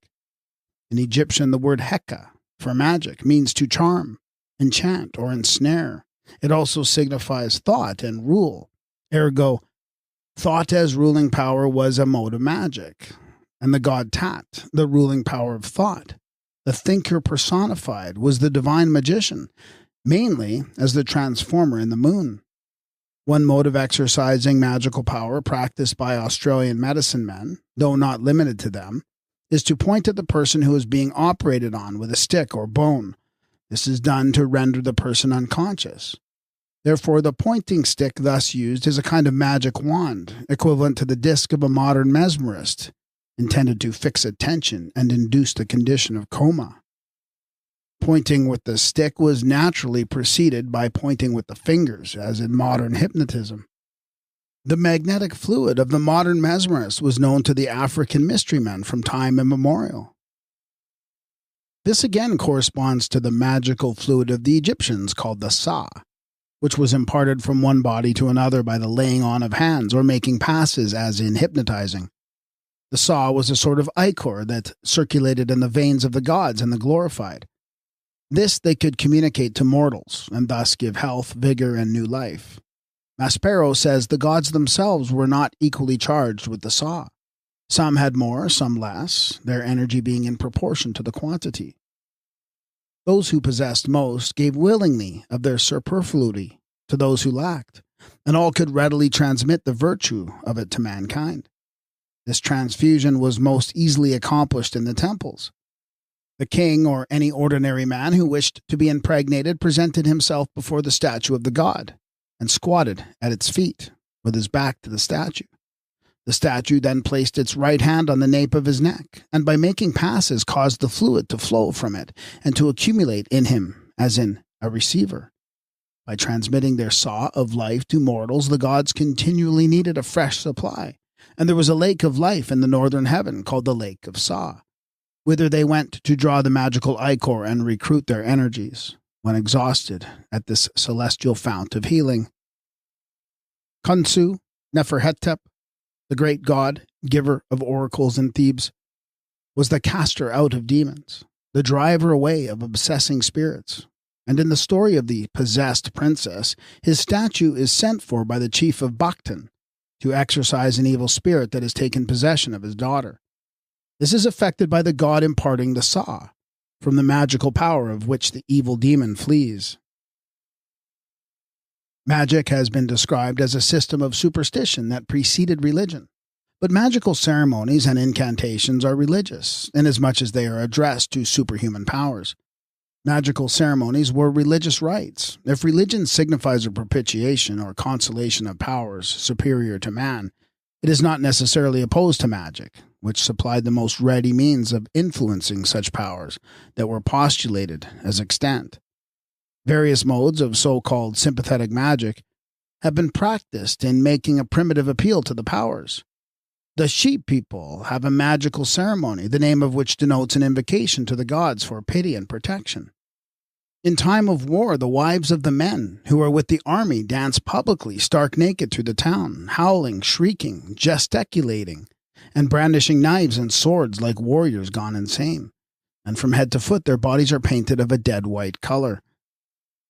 Dancing in a state of nudity was a mode in which the women showed their natural magic of the sex. Being all in white, they danced as spirits in the presence of the powers, whether sympathetic or not, whilst soliciting aid and protection for their men engaged in battle. In magic there was also a sense of binding as the root idea of religion, far beyond the meaning of the word religio in Latin. The bond or tie has been magical before it was moral, as we find it in the bonds of Jessa and other modes of binding by means of magical spells. One mode of compelling spirits was by the making of a tie, and of tying knots as a mode of acting the desire or of the exhibiting controlling power. The most primitive and prevalent type of the African grigri is a magical tie. The magic of this proceeding was on the same plane as the utterance of the words that compel, only the intent was visibly enacted in the language of signs, howsoever accompanied in the language of sounds. The character of the fetish man was continued by the Christian priests. According to the promise made to Peter in the Gospels, it is said, "Whatsoever thou shalt bind on earth shall be bound in heaven, and whatsoever thou shalt loose on earth shall be loosed in heaven." And thus, in the latest official religion, the power to bind, tie up, and make fast was reconferred on Rome, where theological beliefs became identical with spiritual and intellectual bondage. This attitude of controlling, commanding, and binding of the superhuman powers by means of magic also points to the lowly origin of these nature powers, which became more and more inferior and of less and less account in later times, when they were superseded by other spirits or gods, and the practices of magic were less and less appropriate to a deepening sense of the divine. The earliest human soul, which followed those that were deprived from the external elements, had not attained the power of reproduction for an afterlife, on which account the likeness of the elder Horus in the mythos is an impubescent child. But when he makes his transformation in death, Horus has acquired the reproducing power, as shown by his figure of the virile male, portrayed in the person of Amsu, who arises from the tomb in ichthyphalic form. In the eschatology, the reproducing power is spiritual. It is the power of resurrection and of a reappearing as a spirit, that is, the divine double of the human soul, which was tabulated as the eighth in degree. The soul that could reappear victoriously beyond the grave was a soul that could reproduce itself for times infinite, or for eternity. When Horus rose again from the dead, as the divine double of the human Horus, he exclaims, "I am he who cometh forth and proceedeth. I am the everlasting one. I am Horus who steppeth onwards through eternity. I am the link." This is he who had passed and united a soul that was elemental with the spirit that was held to be divine. This is the soul beyond the human, which has power to reproduce itself in spirit and prove it by the reappearance of the Ka, or double of the dead.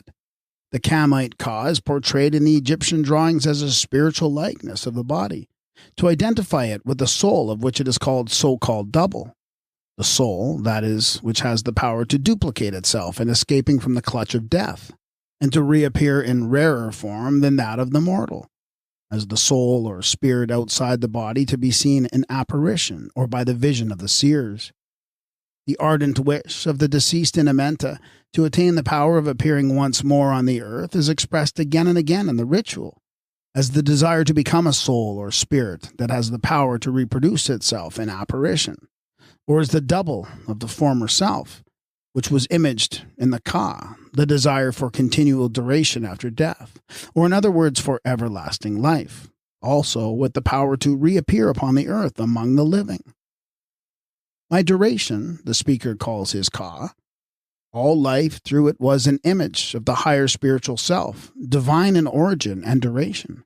The speaker continues, "May I come to thee, and be glorified and ensouled. It was a soul that could be drawn upon and lived on in this life as a sort of food of heaven and sustenance for a future life. The Ka was propitiated or worshipped, that is, saluted with oblations, as a divine ideal. It was the Ka of God that was propitiated according to his pleasure. It was the Ka of the Pharaoh that was worshipped as the image of Ra. So when the Manes propitiates the Ka image of himself, it is not an offering to his mortal self, but to that higher spiritual self which has now held to be an emanation of the divine nature, and which had the power of reappearing and demonstrating continuity after death. The Kamite equivalent for eternal life is the permanent personality, which was imaged by or in the Ka.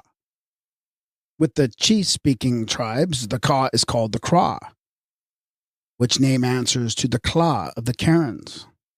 The Kra, like the Ka, is looked upon as the genius or guardian spirit who dwells in a man, but whose connection with him terminates when the Ka transforms or merges into the Sisa or enduring spirit.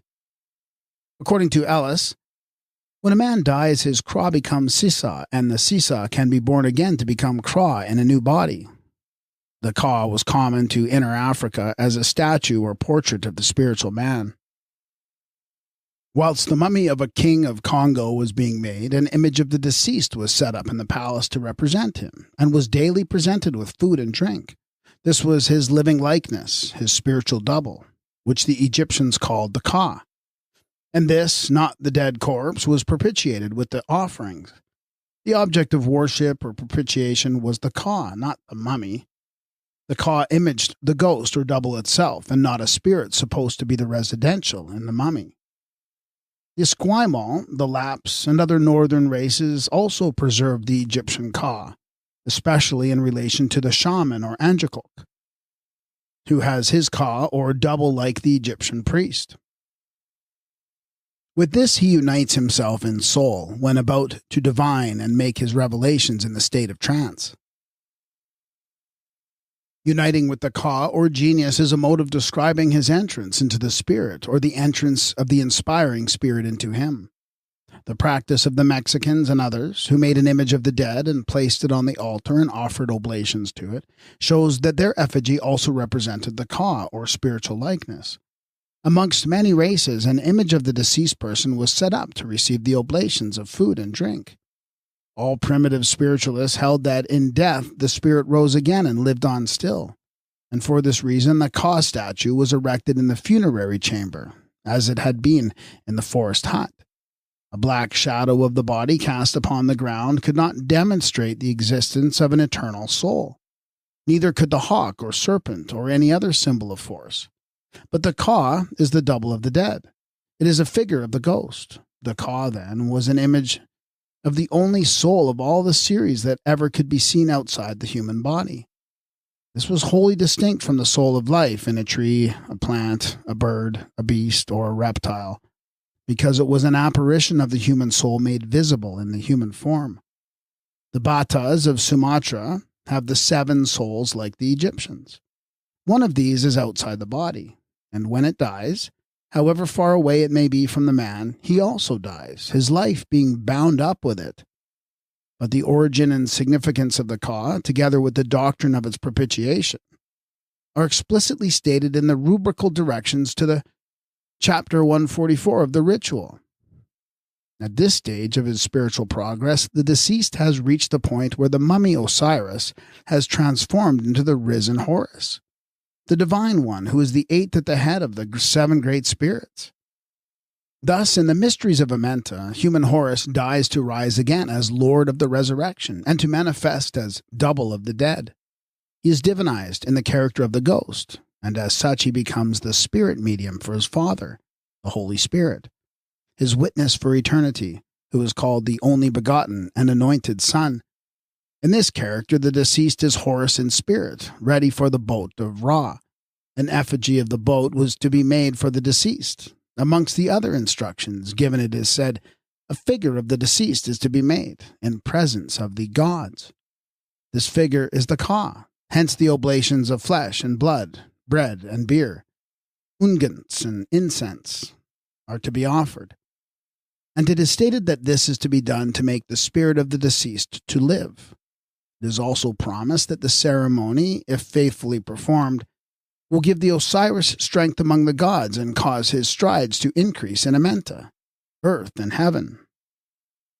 Thus the Ka image to which the offerings were made was representative of the deceased who lived on in the spirit, whether groping in the netherworld or walking the earth as the ghost, or voyaging the celestial water in the boat of Ra, on his way to the heaven of eternity. Naturally enough, the sustenance of life was offered to feed the life of those who were held to be the living, not the dead. Amongst the other things, it is commanded that 4 measures of blood shall be offered to the spirit, or Ka, image of the deceased. The doctrine is identical with that of the other races who gashed and gored their bodies to feed the spirits of the departed with their blood, because the blood was the life, and because it was the life, they desiderated for the dead. In the same rubrical directions, it is ordered that the incense shall be burned in presence of the Ka image as an offering to the spirit of Osiris Nu. And in sign language, incense represents the breath of life. In that way, another element of life, besides blood, was offered the deceased to make that spirit live. And the offerings are to be presented to the Ka image of the deceased. Thus, the Egyptian wisdom witnesses and avouches that the primitive practices of offering food and drink to the dead, and more especially the soul of life and blood, were based upon the postulate that the so-called dead were living still in spirit form.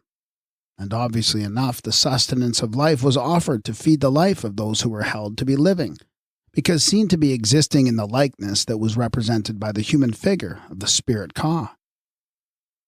It is one of the various delusions recrudescent in our day that theology began with a self-revelation to the world of a one and only God. No delusion or mania could be a grosser birth of modern ignorance, more especially as the only one of the oldest known beginning was female and not male, the mother, not the father, the goddess, not the god. The Egyptians gave a primary and permanent expression to the dumb thought of the non-speaking, sign-making races that preceded them in the old African home. But they did not begin by personifying any vague infinite with a definite face and form, nor by worshipping an abstraction, which is but the shadow of a shade, and not the image of any substance known. In the Book of the Dead, the adorations are addressed to the Great Mother Sekhet, Bast, as the Supreme Being, she who was uncreated by the gods and who was worshipped as the only one. She was existed with no one before her, the only one mightier than all the gods, who were born of her, the Great Mother, the All-Mother, when she was the only one. By a cunning contrivance, this Great Mother is shown to be the only one who could bring forth both sexes. As Apt, and again as Neith, the genetrix, or creatress, is portrayed as female in nature, but also having the virile member of the male. This was the only one who could bring forth both sexes. She was figured as male in front and female in the hinder part. Here we may refer to the Arunta traditions of the Altaringa ancestors relating to the beings who were half women and half men when they first started on their journey, but before they had proceeded very far, their organs were modified and they became as other women are. The mother was indeed the only one in the beginning, however various her manifestations in nature. She was the birthplace and abode. She was the earth mother as the bringer forth, the giver of food and drink who was invoked as the provider of plenty. As the Great Mother, she was depicted by a pregnant hippopotamus. As a crocodile, she brought the water of the inundation. As Apt, the water cow, Hathor, the milch cow, or Rerit, the sow, she was the suckler. As Ranut, she was the serpent of renewal in the fruits of earth. As the mother of life and vegetation, she was Apt in the dom palm, Utai in the papyrus, Hathor in the sycamore fig, Isis in the Persea tree. In one character, as the mother of corn, she is called the Sekhet or field, a title of Isis, all of which preceded her being imaged in the human likeness, because she was the mother divinized. This is the only one who is said to have been extant from the time when as yet there had been no birth. The mother gave birth to the child as Horus, who came by water and the fish, the shoot of the papyrus, the branch of the tree, and other forms of food and drink that were most sorely needed. Hence, the child as bringer was a savior to the land of Egypt. In the beginning of the Egyptian theology, then, the word was not the god, but the goddess. The fecundity, the power, the glory, and the wisdom of the primordial bringer forth was divinized in the Great Mother, who was worshipped at Ombos as the living word. In one of her many forms, she is the lioness-headed Sekhet Bast, who was the object of adoration in Inner Africa as the only one. Following the mythical mother, the son became her word or logos, and in Sebek Horus the word was God. This was in the mythology that preceded the eschatology. The earliest mode of worship recognizable was in propitiation of the superhuman power. This power of necessity was elemental, a power that was objectified by means of the living type, and again of necessity the object of propitiation. Invocation and solicitation was the power itself, and not the types by which it was imaged in the language of signs. But if we use the word worship at all, then serpent worship is the propitiation of the power that was represented by the serpent as a proxy for the superhuman force. The power might be that of renewal in the fruits of earth, which was divinized in the serpent goddess, Ranut, or in the serpent of the inundation. Tree worship was the propitiation of a power in nature that was represented by the tree and by the vegetation that was given for food. Although the votive offerings were hung upon its branches, the tree itself was not the object of the offering, but the power personified in Hathor, or Nut, as giver in the tree. Waits tells the story of a Negro who was making an offering of food to a tree, when a bystander remarked that the tree did not eat food. The Negro replied, "Oh, the tree is not fetish. The fetish is a spirit and invisible, but he has descended into this tree. Certainly he cannot devour our bodily food, but he enjoys its spiritual part and leaves behind the bodily part which we can see." This, then, was not tree worship as commonly assumed. The tree was not the object of religious regard. There was a spirit or power beyond that manifested in the tree. In like manner, earth worship was the propitiation of the power in nature that was worshipped as the Great Mother, the bringer forth and nurse of life, the only one, who is the producer of plenty. The most primitive man knew what he wanted. The objects of perpetual desire and longing were food and fecundity. It has been shown that the Egyptian gods were primarily the elemental powers, and how the ancestral spirits became the glorified elect in the Egyptian eschatology. It is now possible to trace the one god of the Osirian religion as the final outcome from the original rootage, the culmination and consummate flower of all. Before the human father could be personalized as the progenitor, it would seem that causation was represented by the embryo, in utero, the child, whom the Egyptians called the fecundator of the mother. The eternal child is thus addressed in one of the solar litanies. O thou beautiful being, who renewest within thyself, in season as the disk, within thy mother Hathor, as the heir of eternity, self-begotten and self-born. According to the ritual, life was apprehended as a mode of motion or renewal coming of itself, in the water welling from the earth, the vegetation springing from the water, or more mystically manifested, in the blood of the pubescent virgin. The type of this self-motion is the eternal, ever-coming child. Hence, child Horus claims to be the primary power of motion. This was as the child of her who came from herself, the seventh soul that was imaged as Horus, the mortal who was incarnated in the virgin blood. There is another curious thing worth noting. The 7 elemental powers or animistic souls were all male, and male only, which may account for the tradition that women have no souls, unless they derive them from the male, whereas the second Horus, Horus in spirit, represented a soul of both sexes, as the typical witness for the parent in heaven. With the Egyptians of the ritual, real existence and enduring personality were spiritual, and these were imaged by the Ka type of an existence and personality which could only be attained in spirit. The Ka image represented an enduring or eternal soul as a divine ideal that was already realized, even in this life, by the born immortals who were mediums of the spirit. But for others it was a type of that which had to be attained by individual effort. On entering Amenta, the soul of the deceased was not necessarily immortal. He had to be born again as a spirit in the likeness of Horus, divinized. Thus, the man of 7 souls was said to be attended or accompanied all through life by the Ka likeness of an immortal spirit, which was his genius, guardian, guide, or protector, to be realized in death, when he rose again and manifested as the Ka, or Eidolon, of the dead.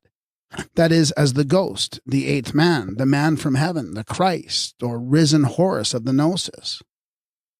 The process of compounding the many gods in one is made apparent when Osiris says, "I am one, and the powers of all the gods are my powers."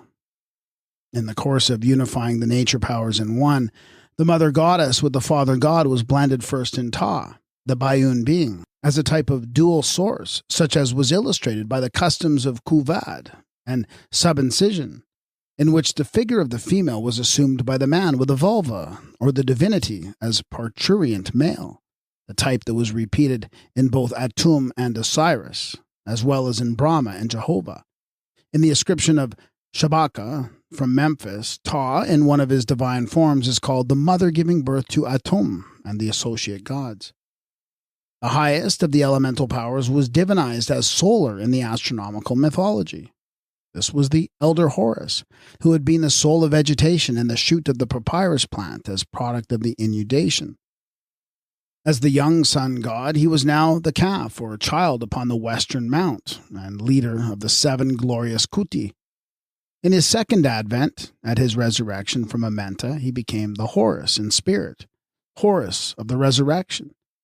He who arose hawk-headed on the eastern mount, this was Atum Horus. He in whom the spirit or ghost was blended with the elemental power in Atum Ra, who had attained the status of the Holy Spirit in the Egyptian eschatology. The 8th was now the highest by the series as the god who demonstrated the power of resurrection by his rising from the dead, first as the sun, next as the soul, which was represented by the Ka, as the image of the reappearing other self.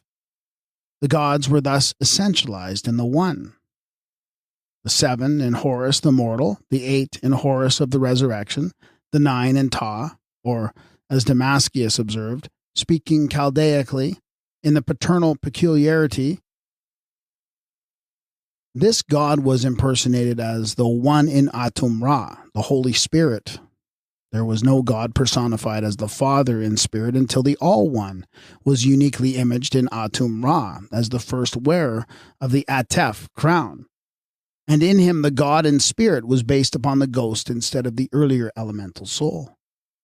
Not only was the paternal peculiarity represented in Atum as a begetter, he was the begetter of souls, or rather of soul and spirit. The one being personalized in his son Hu, the other in his son Sa, or Ka. The soul of man, the mortal, had been derived from the 7 elemental powers, including the mother blood. This was divinized in Horus, who was Atum as the child, Tum, the first Adam in the Hebrew creation. The soul of man, the immortal, was now derived from Atum Ra, the Father in spirit, and imaged in Nefer Atum, the Hebrew second Adam. This was Horus of the resurrection as an 8th soul, the outcome of the 7. The soul with power to reproduce itself in death was now an image of eternal life as Horus, who became the resurrection and the life to men.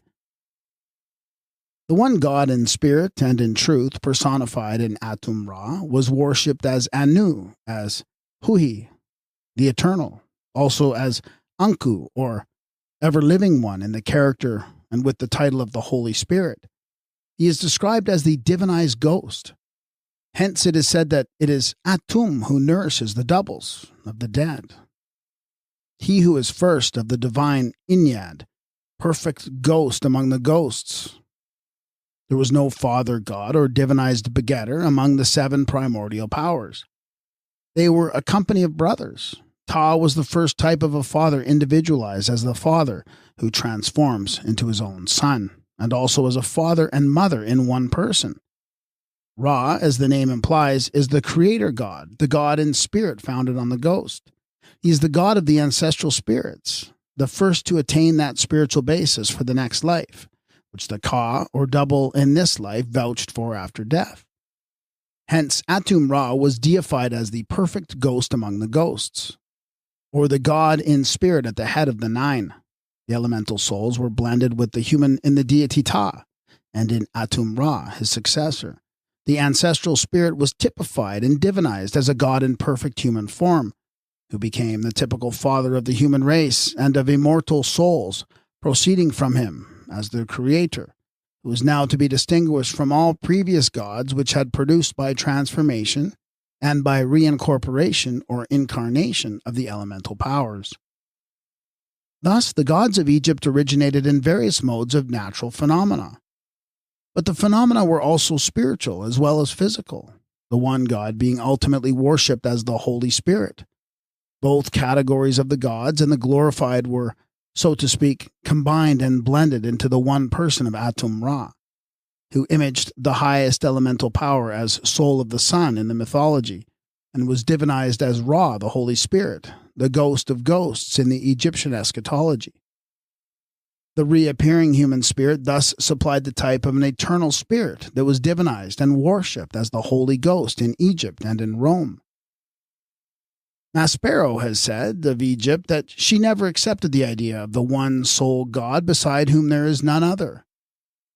But here the one God is a phrase. What is meant by the phrase? Which, or who, is the one God intended? Every description applied to the one God in the Hebrew writings was pre-extant in the Egyptian.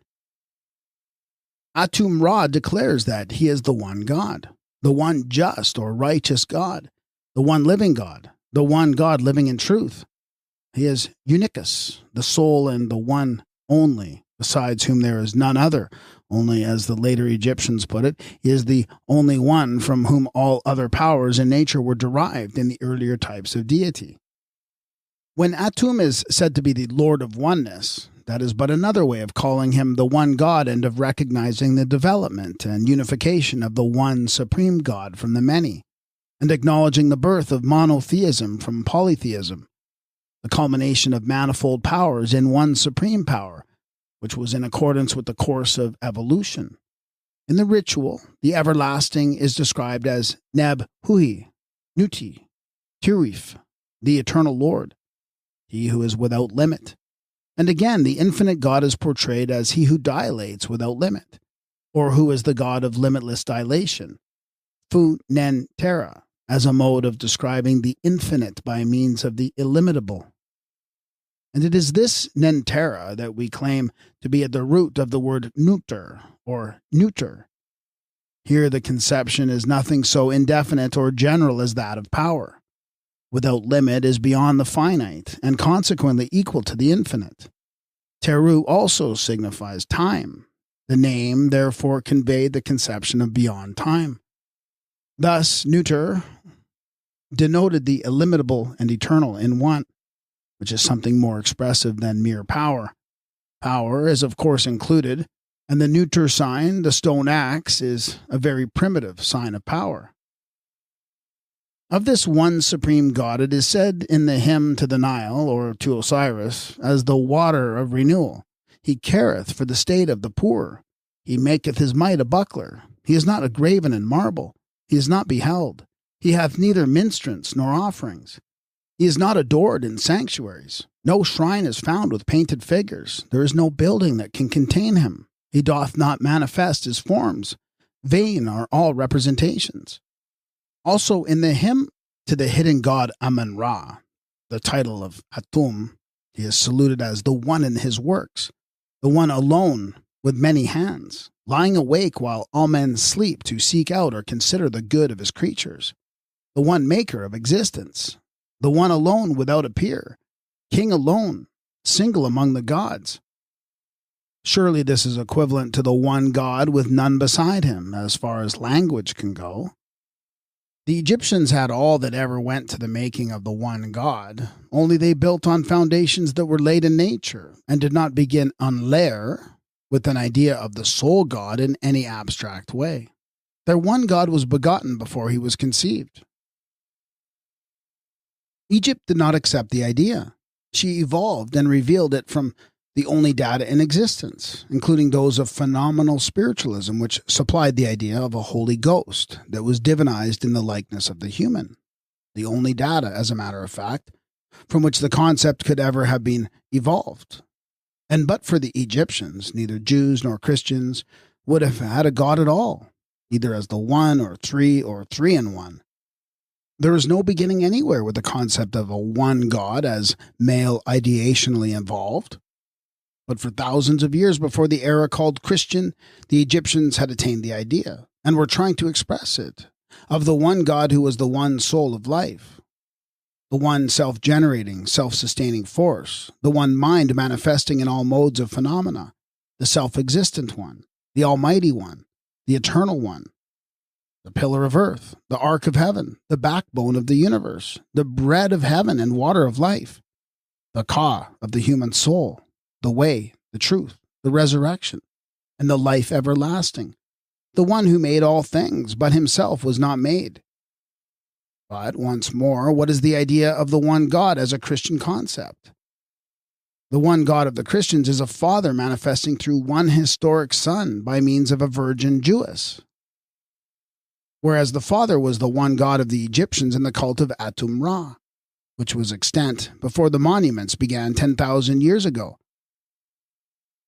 Only the son of the one God in Egypt was not historic nor limited to an individual personality. It was the divine nature manifesting as the soul of both sexes in humanity.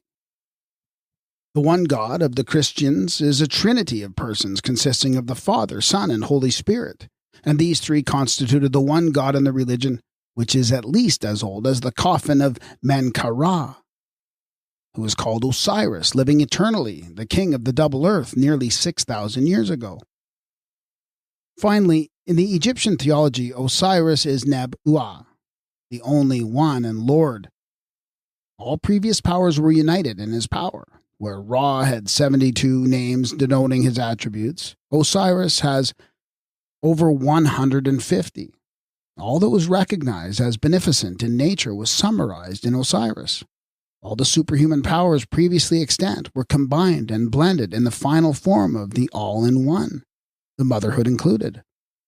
For in the trinity of Osiris, Horus, and Ra, which three are one, the first person is imaged in the likeness of both sexes. Osiris, as male with female mame, is a figure of the nourisher and source of life, who had been from the beginning when the mother was the only one. The one God of the Egyptian theology culminated as the eternal power of evolution, reproduction, transformation, renewal, and rebirth from death to life, on earth in food, and to a life of the soul that is perpetuated in the spirit. The oneness of the Godhead unified from all the goddesses and gods was finally compounded in this supreme one, inclusive deity, in whom all others were absorbed. Horus and Sut as twins of light and darkness, the seven elemental powers as the seven souls, Nu, father of the celestial water, as the water of renewal in Osiris, Seb, the father of food on earth, as the father of divine food or bread of heaven in Amenta. The mother and father were combined in Ta as the one parent. Atum Horus assumed the form of man as son of Seb on earth. Osiris Sekeri, that of the mummy in Amenta, as God the ever-living in matter, and Ra, bird-headed, as an image of the Holy Spirit. Horus the elder was the manifester as the eternal child of Isis, the Virgin Mother, and his foster father Seb, the god of earth. And at his second advent in Amenta, Horus became the son of the Father in heaven as the final character in the Osirian drama. Tot gave place to Osiris in the moon, Ta to Osiris in the Tot, Anup to Osiris as the guide of ways at the pole. It is said in the hymn to Osiris that he contains the double Ennead of the double land. He is the principle of abundance in Anu. He gives the water of renewal in the Nile, the breath of life in the blessed breezes of the north, the breath of life in the grain. And lastly, he is the food that never perishes, the God who gives his own body and blood as the sacramental sustenance of souls, the bull of eternity, who is reincorporated periodically as the calf, or, under the anthropomorphic type, as Horus, the ever-reincarnating, ever-coming child, who rose up from the dead to image an eternal soul. Such was the God in whom that all at last was unified in oneness and as one. This has been an audio recording of Book 3, Elemental and Ancestral Spirits, or the Gods and the Glorified, by Gerald Massey. Narrated by Graham Dunlop.